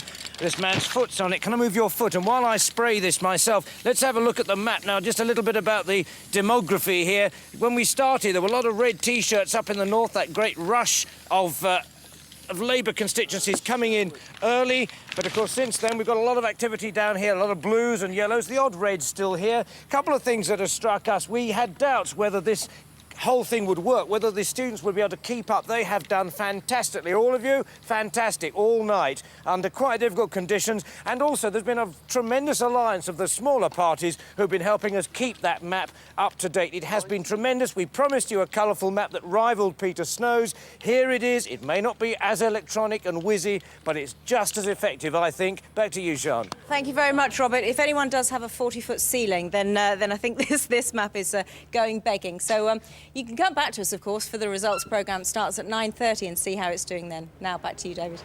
Sian, thank you very much indeed. So 340 is where Labour stand at present. Conservatives on 173. 54 for the Liberal Democrats. We're predicting they're going to be up 11 overall at the end of the count, and others on 12. It's worth just adding that the last time the Liberals did well in terms of parliamentary seats was in 1929, when they got 59. If our projection proves right and they've got 61, they are way back into the 1920s, when there was serious three-party politics in this country. OK. Let's have a summary of how things stand. Fiona. Yes, indeed, David. Thanks very much. Well, it's a victory for Labour. Enough seats have been declared. We're at 580 declared now, 66 to go. Labour have achieved a third term in government, though with a significantly reduced majority. The third term is something the party has never managed before. Tony Blair has spoken of his pride at winning another general election, but he acknowledged that Iraq had been a divisive issue and there were lessons to be learned. Mr Blair said voters had wanted Labour back in power, but with a smaller majority. He told supporters in Sedgefield that his government would respond to that sensibly and wisely. And in a surprise setback for Labour, George Galloway has beaten the party which sacked him to win Bethnal Green and both the anti-war party Respect. Labour's Una King was defending a majority of around 10,000. Mr Galloway used his victory speech to attack Tony Blair over Iraq. All the people you killed, all the lies you told, have come back to haunt you. And the best thing the Labour Party could do is sack you tomorrow morning. The Conservatives have made gains from both the main parties and look set to end the night with about 200 MPs, 35 more than at the last general election. Michael Howard has conceded defeat, but he said the Tories had made progress. For the Conservative Party, this election marks a real advance towards our recovery. The task which faces us in the next Parliament is to complete that recovery, and it's a task which I'm sure everyone in the Conservative Party will address with real relish. The Liberal Democrats have made 10 gains from Labour, but also took seats from the Tories. They captured Hornsey with a swing of 15%, overturning a 10,000 majority, and ousted the Shadow Education Secretary Tim Collins from Westmoreland and Lonsdale. Charles Kennedy said that the era of three-party politics right across the United Kingdom was now with us. The Scottish National Party's gained 2 seats from Labour, Dundee East and the Helen and Anyer, formerly the Western Isles. The SNP leader, Alex Salmond, has been elected in Banffymbachchen with an increased majority and said it was a good night for his party. But it looks like a disappointing one for Plaid Cymru. The Welsh nationalists failed to win Ynys Môn from Labour, their top target seat, and also lost Ceredigion to the Liberal Democrats. Robert Kilroy-Silk, who launched his own party, Veritas, after an acrimonious departure from the UK Independence Party, has failed to win Erewash from Labour. He won only 6% of the vote. And that's the latest for now. If you want more details, you can go to our interactive service on digital TV. You just need to press the red button if you haven't got one. A full results service is available on CFAX, page 700, or on our website at bbc.co.uk/election 2005. David. We've got a result coming from Northampton South, a Labour seat since '97, but a very top Tory target. East Midlands, just north of Milton Keynes. Commonly known as Fitzy, Independent 346. Green, Anthony Edward, Veritas leader, Robert Royce, Kilroy-Silk, 508. Harrison, John Phillip, SOS Voters Against Overdevelopment of Northampton, 437. Percival, John Graham, Official Monster Raving Loony Party, 354. And Webb, Timothy Stephen Daniel, Christian People's Alliance, 260. I do hereby declare that the said Brian Arthur Rowland Binley is duly elected. And the total votes rejected were 154. So the Conservatives gain Northampton South from Labour. Swing of 5% from Labour to Conservatives. Here are the figures. Brian Binley takes it, and a helicopter coming in at Luton Airport, or a plane coming in at Luton Airport, carrying the Prime Minister, we're told. And he'll be turning up in London a little bit later, I hope before 6 o'clock. So those figures from Northampton South, Conservative gain from Labour, and the swing 5% from Labour to the Conservatives. Now I really feel I must go down to Cardiff, because Sean Lloyd has been standing there waiting to talk to us, and it's dawn here in London, but dawn hasn't yet reached Wales, so you can shed a little light on what's happened. Well, David, it is lighting up here somewhat, here with Cardiff Bay behind me. And traditionally, the interesting election stories here in Wales have been about individual seats, and that's certainly been the case here tonight. The shock of the night was probably for Labour, losing Blaen y Gwent with such a large majority going to the independent Peterloo. Blaen y Gwent, the 5th safest Labour seat in the United Kingdom, the safest in Wales, and of course that seat that was held by Michael Foot and Aneurin Bevan. Now the Conservatives said that they were going to make gains in Wales, and they have. They've made 3 gains this evening. They won their top target seat here of Monmouth. David Davis will be 34-year-old going up to Westminster. Hunting was a particular issue in that rural and affluent constituency, also the rebanding of the council tax, and health policy, which David Davis has been very critical of the health policy of Labour in the Welsh Assembly government. The Conservatives also took Preseli Pembrokeshire here tonight. Now that became a key seat with Jackie Lawrence, the Labour AM, standing down. Stephen Crabb, a local candidate, had made inroads before.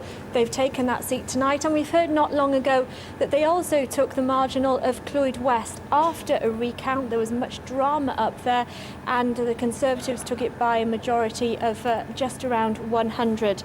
The Liberal Democrats, it's been a pretty good night for them in Wales. They took their top target seat of Cardiff Central. Jenny Willett, another young new face who will be going up to Westminster. They've been targeting particularly the student vote, and they also got Ceredigion. Again, a large number of students in that area with Aberystwyth University. They obviously had been appealing to them. Plaid Cymru, not a good night for them. They didn't take back Ynys Môn from Labour. That had been their top target. And also losing Ceredigion to the Liberal Democrats. Sian, thank you very much indeed. I always thought that students voted at home, but in fact we've had a number of results where students in universities have influenced things, and particularly Cambridge, which has just come through, which has been lost by Labour to the Liberal Democrats, as incidentally the Liberal Democrats gained Westmoreland and Lonsdale from the Conservatives. This is the Prime Minister's plane coming into land at Luton.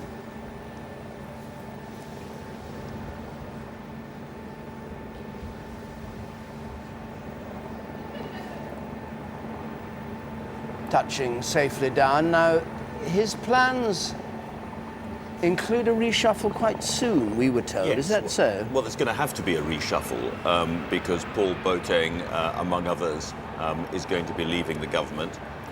All the word we're getting at the moment is that it will be a relatively modest reshuffle rather than a dramatic reshaping of the government. We're expecting a few new people to come in. A few old people to come in. David Blunkett? David Blunkett to come in, certainly. Do you have any idea where he'll come in? No, and I don't think he does either. He was hoping to get part of what is now the Deputy Prime Minister's office. Some of those regional responsibilities. There'd be blood on the floor over that, wouldn't there? I think John Prescott has expressed himself with his characteristic cautious modesty about that and stamped on it, frankly. One way in which Tony Blair's position has been fundamentally changed, going back to what Andrew was saying earlier on about authority, is that in the last two elections, most Labour MPs thought they were there because of Tony Blair. This time round, a large proportion of them are going to think they're there despite the fact that Tony Blair is Prime Minister. That's going hugely to weaken his position. What's the timing of this? Parliament reassembles in a week's time. That's right. Just under, next Wednesday. That's and right. They start swearing themselves endless in. swearings in go on. And the following week, state opening. State opening, and then we're back into the new Parliament. And at which point will he announce a government, or does he have to, or doesn't it matter? I think he'll reshuffle quite quickly. I think he'll certainly have reshuffled by the middle of next week. He may do it even faster than that. Now, how is he going to gauge whether he should really serve the full term? Will he wait to see what the new Parliament is like and what the backbenchers who are opposed to him, viscerally opposed to him over Iraq, how they behave? Or will he go into a huddle with his own people and say, look, now, we've obviously got to change our policy, let's see what we can do that will win support? He will look at the new Parliament and do the numbers, as we will and everybody else will, to try to gauge how much power he's still got in that Parliament, what he can get through, what he won't be able to get through. He will then try and fashion a Queen's speech and a programme to allow him to get the maximum through that he can, that is emblematic of New Labour, if you like. He will be thinking of overseas issues, obviously the G7 summit in Gleneagles and the chairmanship of the EU, and all of that will be important to him. But what about the challenge? I mean, Bob Marshall-Andrews is back. He said he was going out to challenge Blair. Glenda Jackson in Hampstead said that, her aim was to get rid of Blair. What are those people going to do? Try and get rid of Blair. But I mean how are they going to do that? It's not exactly a conspiracy. It's perfectly open. They said they want him to go. What will they do? I don't think there's going to be some early meeting of the Parliamentary Labour Party with a vote of no confidence or anything like that. Not after another victory, however you characterise it. It's still a general election victory. I think what will happen is a war of attrition on issue after issue. And I think everybody will be looking very, very closely for every syllable that Gordon Brown in particular utters that might be in any way construed to be critical of the Prime Minister. He's arriving here, of course, on his 52nd birthday. Today. That's right. So he'll no doubt be celebrating at home. But in the meantime, let's go over to Jeremy and we'll have some more results. Just before we do, let's have the results from Cambridge and the one from Westmoreland if we can. Here's the Cambridge result. A Liberal Democrat gain. And this was David Howarth. taking the seat. He was a candidate here in 1992 and in Peterborough before that. He was a candidate here in 92, that's right, and then in Peterborough in 97, I think. And there's the share of the vote. And the change, up 19% in the Liberal Democrats, down 11% for Labour. And a lot of the swings to the Liberal Democrats have been absolutely enormous. An enormous motorcade worthy of an American president circling the Prime Minister's car. Goodness knows who's on it. Perhaps all the press is on it as well. But this is the red carpet treatment. Good grief, that's an extraordinary shot, isn't it? They're all going to get dizzy. It's here we go round the Blairy mulberry bush.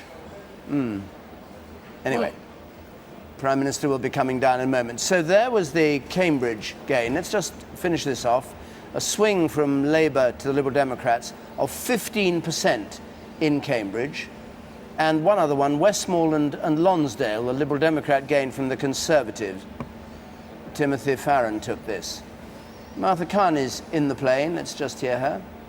She's been travelling down. Yes, David, you can probably hear a bit of a racket in the background. Everybody's just getting off the plane, deplaning as the Americans have it, although it's not exactly Air Force One arriving here at Luton Airport. It looks like it, Martha, because you've got a whole motorcade waiting to collect you. It looks very grand indeed. Sadly, I don't imagine they're all for me. But it's been a very interesting trip, actually. I've had a chance to have quite a long chat with the Prime Minister. Oh, well, tell us all. Tell us all. Well, he's certainly at his most relaxed that he's been all evening. And he came back, I think he was initially going to talk to staff, but I sort of grabbed him. And I was asking him about the result, and, was he in any way disappointed? And he said, no, somebody had told me a few years ago that we'd be winning 3 election victories. They certainly wouldn't have believed it. And I asked, was this figure of 70, was this one that you privately thought it might be? He said, in fact, that had always been Alistair Campbell's prediction, that he himself moved violently from one extreme to the other. Alistair Campbell coming straight out of the, straight down the steps immediately on his mobile telephone. Jonathan Powell, the Prime Minister. As we can see all this going on, I suppose you're still in the plane. I'm still stuck in the plane, yes. He said Jonathan Powell and Sally Morgan have been up here, presumably planning the reshuffle. I don't know quite when we get a very Alistair Campbell moment, though, to come out and immediately clamp his mobile to his ear. You always see him in that position. I suppose he's making arrangements ahead of what they're going to do. Do you know what they're going to do now? They're going to the National Portrait Gallery, as we were told? Yes, exactly. The National Portrait Gallery, which is not a party under any circumstances. Ewan Blair coming down the steps there, who was on the campus or in the streets of Bristol campaigning with his father. Yes, he's been here all evening with the family. And the Prime Minister was also talking about the fact that, I was asking him, he did say it was difficult when you had all these seats being lost, but then he kept pointing to the ones There's the Prime Minister coming down the steps now, clutching his bottle of water, and Cherie behind him. Yes. Not doing the presidential thing of standing at the top and waving to nobody at 5:20 in the morning, but just coming down the steps and wandering off. Cherie seems to be rather left to her own devices. When she came on the plane, she gave Alan Milburn a big hug. They were giving Alan Milburn a lift down, his sort of neighbouring constituency here. But it was also, Tony Blair, when he spoke to me, was also very keen to stress that he did feel that he had a mandate for what, some radical plans for the third term. And certainly seems to be suggesting that he had the energy to carry them through, which I thought was quite kind of fascinating. Sorry, did you say he said he didn't have a mandate, or he did have a mandate? No, he felt he did have the mandate. He did have a mandate, right. Yes, and he said, if it's a majority of 70, then, it's extraordinary that people might think that he didn't in the normal kind of run of things. Charles Clarke told us a little earlier on that it was an endorsement, but not a ringing endorsement of New Labour, suggesting that he thought New Labour would be rather, or this new government should be rather cautious. Well, I think that's certainly a view shared by other cabinet ministers. I think Charles Clarke also said to you that they need to be more in a kind of listening mode. And so I think there will be, there'll be different ways of pressure being applied on Tony Blair. Some, some more New Labour people saying that they should carry on onwards and upwards. But I think there will be voices of caution there as well within the cabinet. Well, there's listening and there's pretending you're listening and there's saying you're listening, and these are all very different things, aren't they, Andrew? They certainly are. It's just a very, very delicate balance for Tony Blair. He has always been instinctively cautious. The thing about Iraq it was really one of the rare moments when he went absolutely out on a limb on his own instinct. Most of the time, he is very, very cautious about looking at the polls and focus groups and what the Parliamentary Labour Party might make of something. And as I said earlier on, I think the danger for him is that this government turns out to be much more reactive, tentative, timid than it would otherwise be in circumstances where, partly because of the economy, it may be called upon to be more assertive. It would be very difficult for it if the economy does take a downturn. Yes, it would. Because it's back against the wall time, really, isn't it, then? Absolutely. There's a curious parallel there with what happened when the Attlee government in 1950. They'd had this huge majority from 45 to 50. They saw it cut into heavily. They stayed in power for a time, but that really was a lame duck government. It was full of rather tired people that lacked a sense of direction.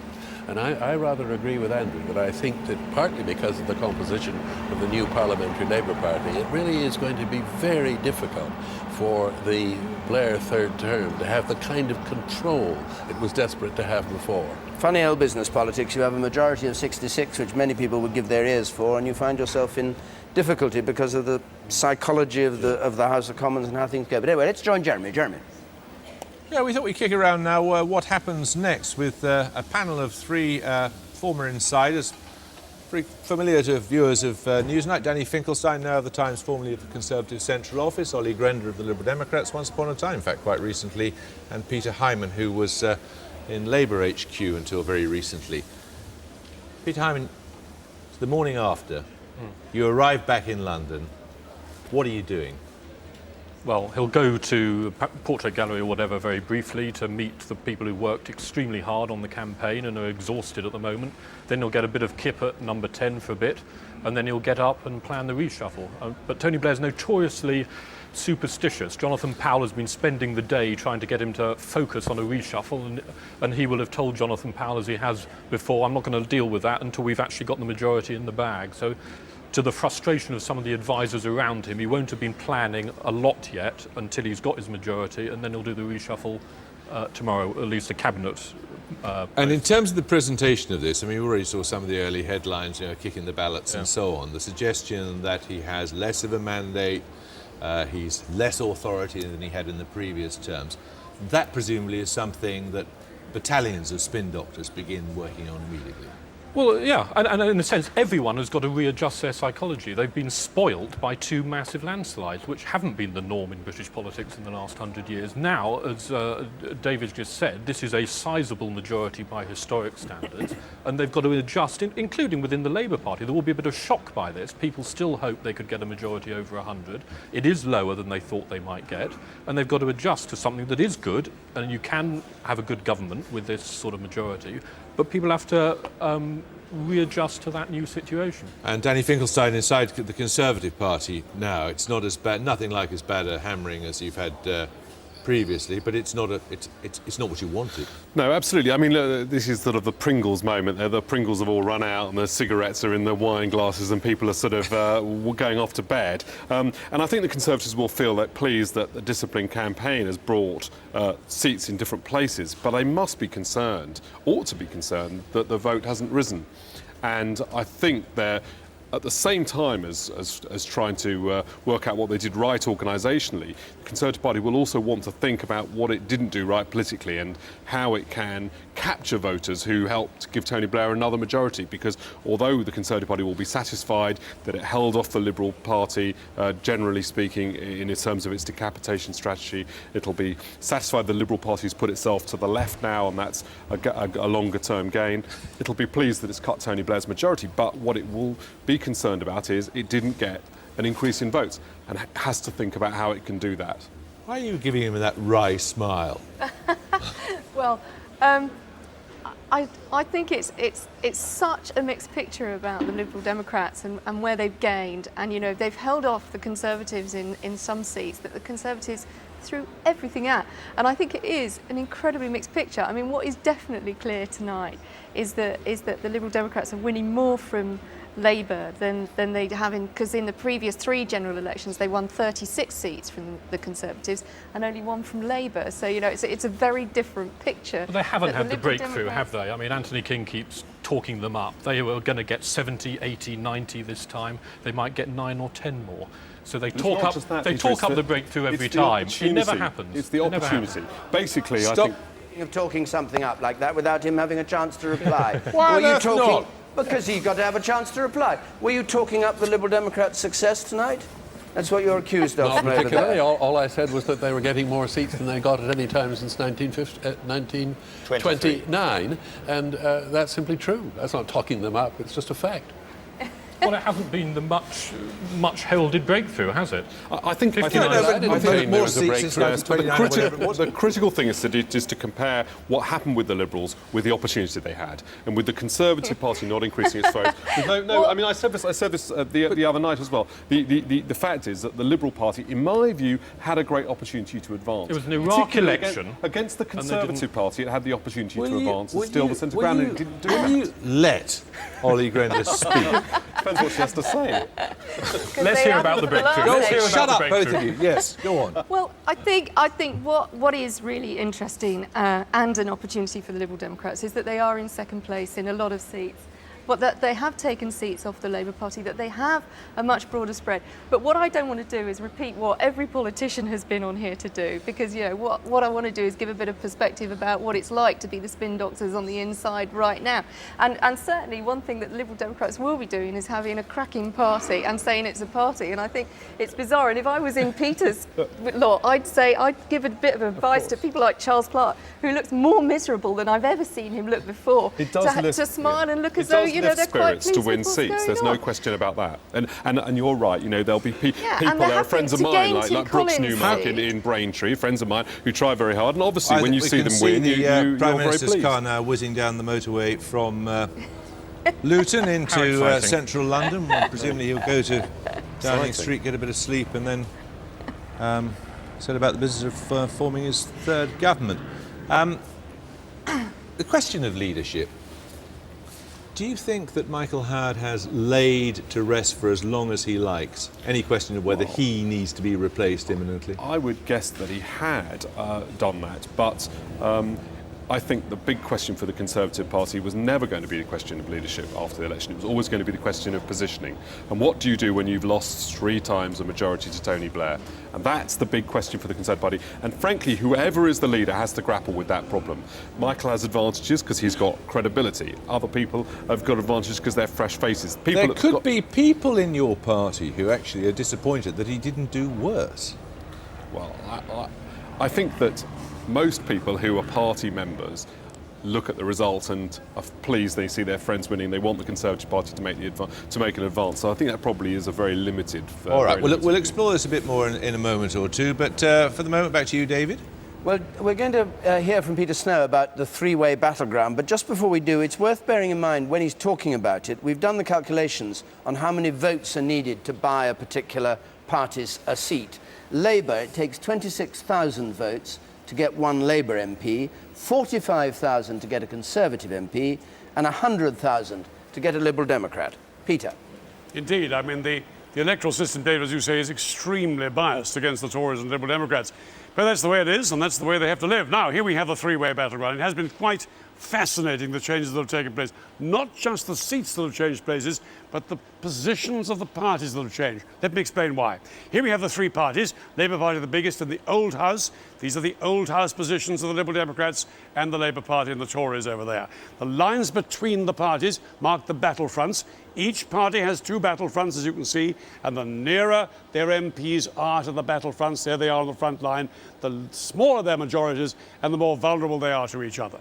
Now, here are the results in so far on this 3-way battleground. All we've done is coloured up in their new colours the MPs in the old Parliament, the seats in the old Parliament, in the new colours. So you can see that really we've had 3 battlefronts operating here. On the Conservative-Labour battlefront here, the Conservatives making inroads into Labour quite clearly. On the Liberal Democrat Labour battlefront, here you have the Liberal Democrats making substantial inroads into Labour, not winning that many seats, Cardiff Central and a few other ones, Solihull, one or two other ones there, but nevertheless moving into that territory. Over here on the Liberal Democrat Conservative battlefront, look at that. We have Tim Collins there right in the front line going down to the Liberal Democrats, and we have the Liberal Democrats losing some seats to the Conservatives. So a fairly even battle in seats over there on the Conservative Liberal Democrat battlefront. Now, join them together again, and I'm going to add in the undeclared seats, so we have our forecast. Now, just watch what happens. What I'm going to do now is I'm going to shift all these seats into their new positions in the new Parliament, if you like, before the next election, so that you'll see the new marginality that all these seats represent now vis-à-vis each other. They're all going to go back into their own sectors, but notice how the Liberal Democrats are dragging Labour towards them. That is the key thing that's happening there. And the Tories, too, of course, are dragging some Labour seats towards them. So there's a new vulnerability situation. Even if not many seats have changed hands, you can see how much stronger the Liberal Democrats are now in their threat to Labour on that vital battlefront over there, David. Peter, thank you very much indeed. We've had a result in from Falmouth and Camborne. We're watching the Prime Minister's car, which is going down the motorway towards central London still, but here's the Falmouth and Camborne result, and this was a sort of three-way seat. Nobody quite knew who was going to take it. It was held by Labour. There were terrific rows about Candy Atherton and her conduct as the political conduct as the Labour candidate. Conservatives were in second place at the last election. They remain now in third place. Labour go to second, and Julia Goldsworthy for the Liberal Democrats takes the seat. She's one of Glamour magazine's 10 hottest candidates, she's said to be. Majority of 1,886, and there's the change, and the swing from Labour to Conservatives in Falmouth and Camborne, 10%. And there's the Prime Minister's car being tracked very cleverly as it goes down towards Luton, and we still expect him to go down towards London, I should have said, coming from Luton, and we still expect him to go to the National Portrait Gallery and speak there before he goes back to number 10. We see a lot of cars in this election, don't we? A lot of cars, yes. Let's join Fiona, though, at just after 5:30 for a resume, Fiona. A resume indeed. Let me tell you where we've got to. And Labour have won a third term in government, something the party has never achieved before, though with a significantly reduced majority, down from 160 to a predicted 66. We've had 596 seats declared so far, just 50 to go. And Tony Blair has spoken of his pride at winning another general election. The Prime Minister arrived at Luton Airport from his Sedgefield constituency just a short while ago. Earlier, he acknowledged that Iraq had proved a divisive issue and there were lessons to be learned. Mr Blair said voters had wanted Labour back in power, but with a smaller majority. In a surprise setback for Labour, at about 4 o'clock this morning, George Galloway beat the party that sacked him to win Bethnal Green and Bow for the anti-war party Respect. Labour's Una King was defending a majority of around 10,000. Mr Galloway used his victory speech to attack Tony Blair over Iraq. All the people you killed, all the lies you told, have come back to haunt you. And the best thing the Labour Party could do is sack you tomorrow morning.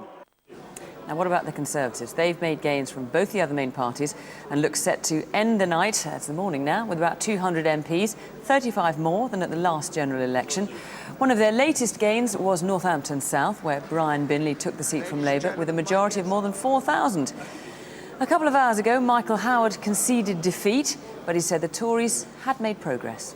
For the Conservative Party, this election marks a real advance towards our recovery. The task which faces us in the next Parliament is to complete that recovery, and it's a task which I'm sure everyone in the Conservative Party will address with real relish. And the Liberal Democrats are on course for their best results since, well, we've been trying to work it out, we think it's since 1923. They've just come from third place to take the seat of Falmouth and Camborne from Labour. From his constituency of Ross, Skye and Lochaber, Charles Kennedy said that voters have now issued in an era of three-party politics. The Scottish National Party has gained 2 seats from Labour, Dundee East and Nahilen and Anyer, formerly the Western Isles. The SNP leader, Alex Salmond, has been elected in Banff-and-Buchan with an increased majority and said it was a good night for his party. But it looks like a disappointing one for Plaid Cymru. The Welsh nationalist failed to win Ynys Môn from Labour, their top target seat, and also lost Ceredigion to the Liberal Democrats. One of the biggest shocks of the night has come in Blaenau Gwent, where an independent socialist candidate has taken from Labour what was one of the safest seats in Britain. Peter Law won convincingly. He resigned from Labour after an all-women shortlist was imposed on the constituency. And Richard Taylor, the independent candidate, has held the seat he took from Labour 4 years ago. Dr Taylor kept Wyre Forest with a majority of 5,250.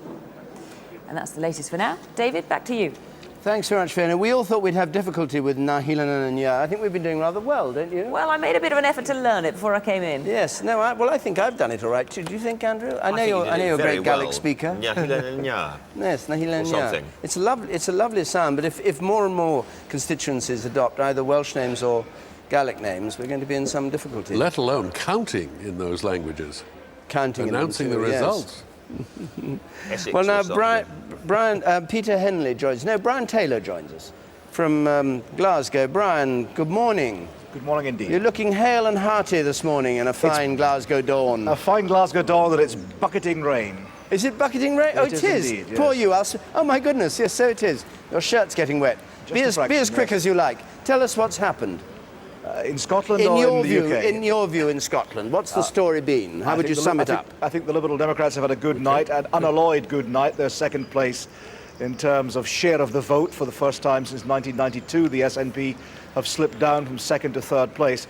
Alex Salmond, though, he placed a bet that the SNP would get between 6 seats and 59, 59 being the total of Scottish seats on offer. Well, he's won his bet, they got the 6, but I think slipping into third place in the popular vote is going to be a problem for them. It means they lose ground. They lose ground in terms of perception. The Labour Party, they've lost 5 seats in Scotland. They go down to 40, plus the seat that's held by the Speaker as well. The Tories looked like going back at one point to the dreaded 0 when they failed to win their main target of Dumfries and Galloway, but they've sneaked in there. That's unfair. They've done a great victory for themselves in Dumfriesshire, Clydesdale and Tweeddale, a seat in the Scottish borders that's about the size of a European kingdom, and contrived to hold on to that as their only one. Not a good night for them. The ones with the biggest smiles, David, perhaps as is the case across Great Britain as a whole, are the Lib Dems. And do you think the SNP are on a downhill path now, or do you think this is a temporary thing in there? I mean, they are placing great stress upon the fact that they say in a first past the post election what matters is seats, and yes, they have taken 6 seats. They started the night with a notional 4, they end the night with an actual 6, but it is a poor result for them to go from second place. They always like to describe themselves as the second party of Scotland, the party poised to overtake Labour's apparent hegemony in Scotland. A hegemony that I should stress is relatively recent. The Tories used to be the biggest party in Scotland just 50 years ago. The SNP always said they were ready to replace the Labour Party in that dominant position. Well, that's a bit more difficult when you're in third place in popular share of the vote. Brian, I can't keep you out in the rain anymore. Thank you very much for coming out and braving it for us. David, thank you. I'm sure you're used to it in Glasgow anyway. Oh, I see. Gosh, yes. We go to the northwest to Manchester, where it's also raining, and Jim Hancock is rather better protected. Yes. Jim, good morning. Good morning to you. We always want to sort of advertise our city as not having this rainy reputation, but I'm afraid we can't deliver it today. You know perfectly well it hasn't rained. I was in a taxi in Manchester the other day, and he said, Manchester becoming now a great international city. He said even the Americans have stopped talking about the weather in Manchester. They just take it for granted that it's going to be raining. But you get a warm welcome anyway. What's the story? Indeed you do. What's the story in the northwest? The story really is of a Liberal Democrat triumph. They've retained the 3 seats that they had before. They took this astonishing victory in Manchester Withington, which not even their most enthusiastic supporters thought they would take, giving Manchester the first Liberal MP certainly since the war, and possibly since Winston Churchill was a Liberal MP back at the beginning of the century. Then, of course, very interesting in the last hour or so, this decapitation strategy, which perhaps hasn't worked in other parts of the country, has worked in Westmoreland and Lonsdale, where the Liberal Democrats have taken the seat of Tim Collins, the Shadow Education Secretary. So that's been a night of triumph for the Conservatives here. And has it been a big surprise, this Liberal Democrat gain? What was it, nearly 5% in the north as a whole, isn't it? Not Yes. just the northwest, but Yes. over the north, yes. But to take Withington, Manchester Withington, it was on nobody's radar. I mean, one can. Indeed. There is quite a student population there, and they were campaigning on we're trying to get a big new tram system here, which the government have been dillying and dallying about. That might have been a factor as well. But nobody really expected that. And of course, they've taken back the old seat of Sir Cyril Smith in Rochdale. So a night of triumph for them, but a night of considerable disappointment, I think, for the Conservatives. And the war, do you think, playing a big part? Yes, I think so. I mean, as I say, there are a lot of students. There are about 6 universities in Manchester and Salford now, and a lot of students and lecturers actually live in the Withington constituency. And to the extent that the war did energise the middle classes and the students more than perhaps some of the other sections of the population, I imagine that probably was a factor in the victory for the Lib Dems in Manchester Withington. Well, Jim, thank you very much for coming out and speaking to us. Go and have your breakfast. And now we come to the south of England, balmy dawn here with not a trace of rain, not a cloud in the sky. Peter Henley, in Romsey. What's the story in the south as you see it? It's lovely, but it's not... I was going to tell you about the weather. The birds singing, and it's lovely here down here in the south, but it's not the new dawn that the Conservatives were looking for. We're on the fault line that we were describing earlier between the Liberal Democrats and the Conservatives, and they had hoped to make some really serious inroads into the Liberal Democrat territory, and they really don't seem to have done it. I'm in Romsey, where it was a close-run thing, a majority of just 125, but Sandra Gidley managed to hang on in what people talk about it as natural Tory territory. And it really doesn't seem, after not being able to get back Romsey, that there is natural Tory territory anymore. They managed, the Conservatives, to get Newbury and Guildford, but they missed Eastleigh, Mid-Dorset, Winchester, Portsmouth South. Those Liberal Democrats really are consolidating, but they were struggling against the appeal that the Liberal Democrats were making towards Labour voters, which didn't go down quite so well round here. So do you see this as, I mean, a temporary setback or a permanent change of the political map of southern England? I think the Conservatives still see that they feel in the right direction. They think that they got their core vote out much better with the campaign that they fought. A clear campaign, and lots of people saying, yes, we want to vote on crime, we want to vote on immigration in the south of England. And I think the Liberal Democrats themselves, though, felt that this concentration on Labour seats was making them look like not the protest vote for Conservatives. The Conservatives should go with Conservatives rather than the Liberal Democrats. Peter Henley, thank you very much for joining us. Just a reminder of some of the winners, the big winners and the big losers tonight so far. George Galloway, Bethnal Green and Bow, and Peter Law in Blaenau Gwent, the independent candidate who stood against the Labour and got a majority of nearly 10,000. Those were the two big, most significant, most spectacular wins of the night. Both of them against Labour. And the losers, Stephen Twigg, the schools minister, biting his lower lip and looking very upset when he lost his seat Enfield Southgate, and Una King, defeated by Galloway in Bethnal Green and Bow. And the Constitutional Affairs Minister, Christopher Leslie, in Shipley, defeated, and Melanie Johnson, the Health Minister in Welwyn and Hatfield, defeated. And from the Tories, just one big loss for them in Westmoreland and Lonsdale, Tim Collins, the Shadow Education Secretary. And new faces coming into the House, Ed Balls, Susan Kramer, Richmond Park, and Michael Gove, the former Times journalist, coming in as well, and Adam Afria coming in Windsor. Well, on that note, let's rejoin Jeremy, who has a new group of people ready to brave the dawn with him. Jeremy.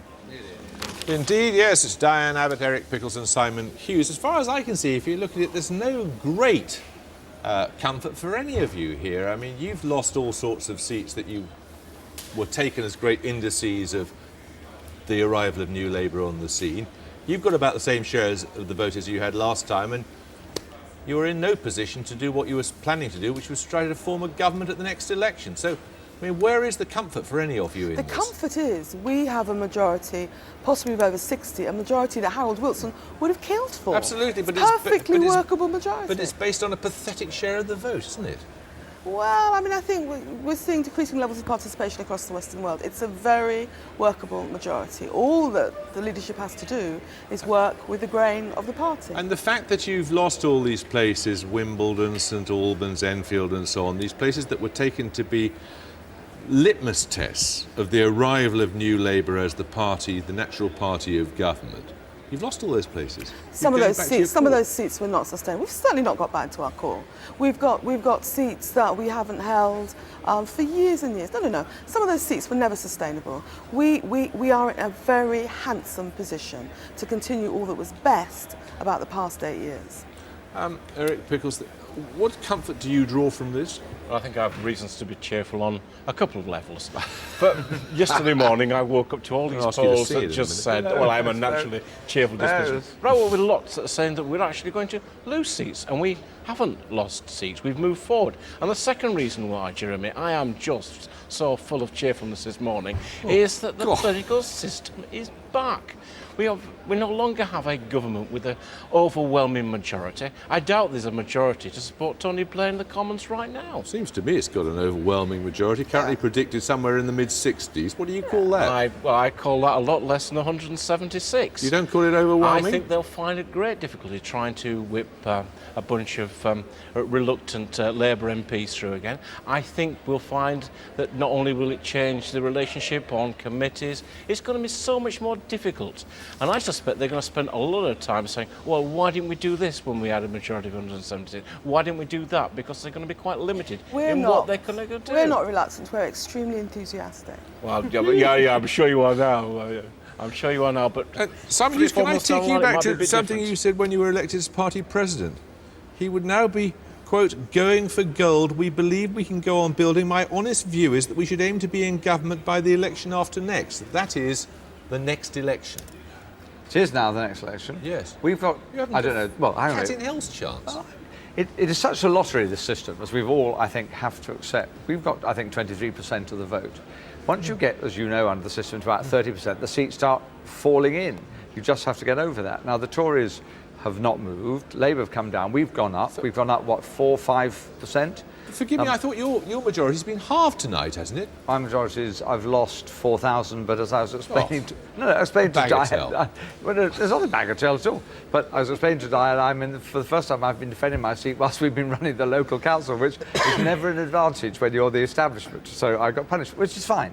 It's the third best I've had in 7 elections, so I'm not complaining.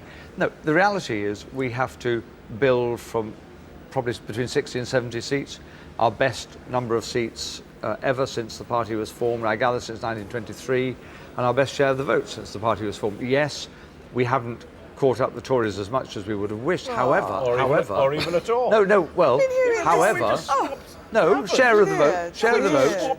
No, share of the vote. We've won two. No, share of the vote, I understand you've gone up from 32% to 33%. All right. True or not true? In a moment or two, I think. True or not true? You've just lost 2 seats and we've won 2 seats. There's been no progress whatsoever. And so it goes on. Peter. Well, David, I'm going to just take you around those benches in the House of Commons again and show you just where we end up, more or less, at the end of the night.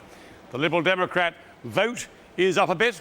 The Tory voters haven't moved at all. The Labour vote has dropped quite substantially. And what does that make of the House of Commons? Well, first of all, over there, on the opposition benches, first of all, the Conservatives, with 197 seats, just 32 more than they had in the last House. Not quite reaching the 200, certainly not even reaching the 209 that Michael Foot had in 1983. Here we have then the Liberal Democrats, next to them on 62, 3 more than Lloyd George had back in 1929. They got somewhere anyway. Here we have the others, 30 of them altogether, the Nationalists and Northern Ireland, of course, the Nationalists of Scotland and Wales and so forth. Now, down the end there, 324 is the winning post. Is Labour going to get through that winning post? Here they come, rushing down the benches there. They're through the winning post fairly clearly with 357 altogether. And that means that Labour will have a majority, if this is the final figure at the end of the night. Labour forecast majority of 68. Half what it was before, less than half what it was before, but still a substantial majority. David.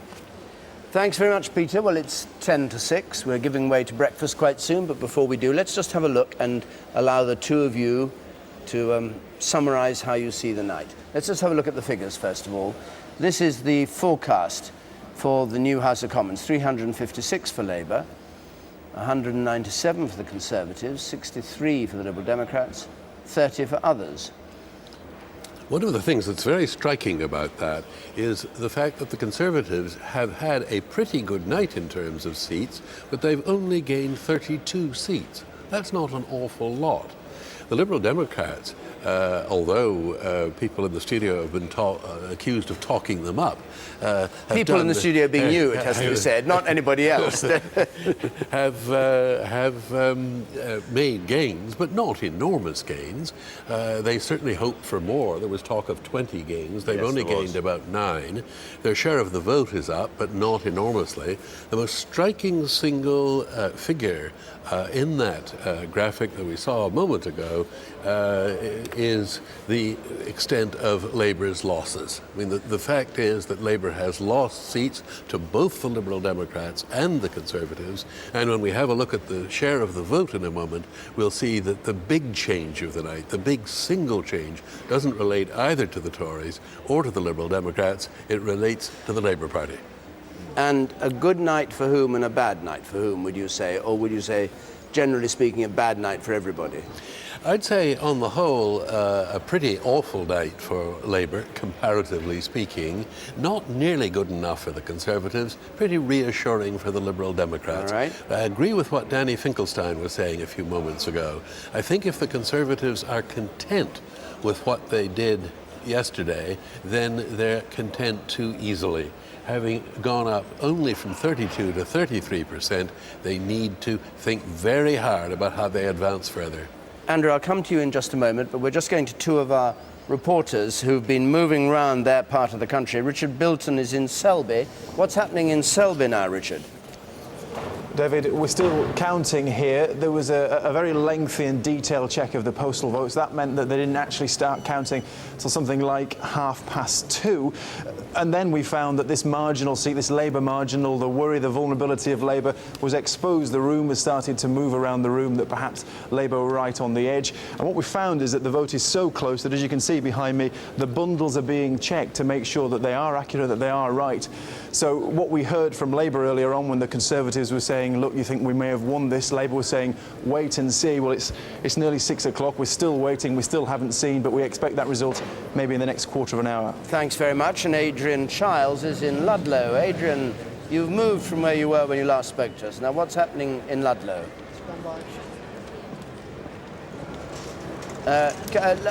Adrian, can you hear me? Yeah. Far away. What's happening in Ludlow? Yes, I can hear you. Oh, good, thanks. This is Ludlow, where the incumbent is Matthew Green, a Liberal Democrat. He's being closely challenged by the Tory. That's Philip Dunn. It's really terribly close. When I came in here about 2 hours ago, having come from Kidderminster at the Wyre Forest count, Matthew Green is about 6'5". Looked every inch of his 6'5". He's gradually seems to have shrunk down to 5'10". He's looking increasingly morose. He said it's very close. I think I might have lost it, but there's going to be a recount.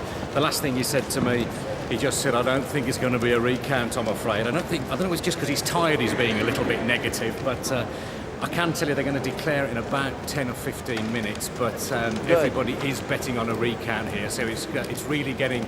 It really is terribly close. Adrian, thanks very much. We will get that when it comes through. Jeremy. We're now by two representatives of two minor parties, James Humphreys of the Greens and Piers Merchant, the former Tory MP who's now for UKIP. It was pretty much a disaster for both of you last night, wasn't it? No, it wasn't. I mean, as far as we're concerned, our vote is considerably up on the last general election. And in many seats, we've doubled the vote we took. Sorry, across the southwest, a very significant result.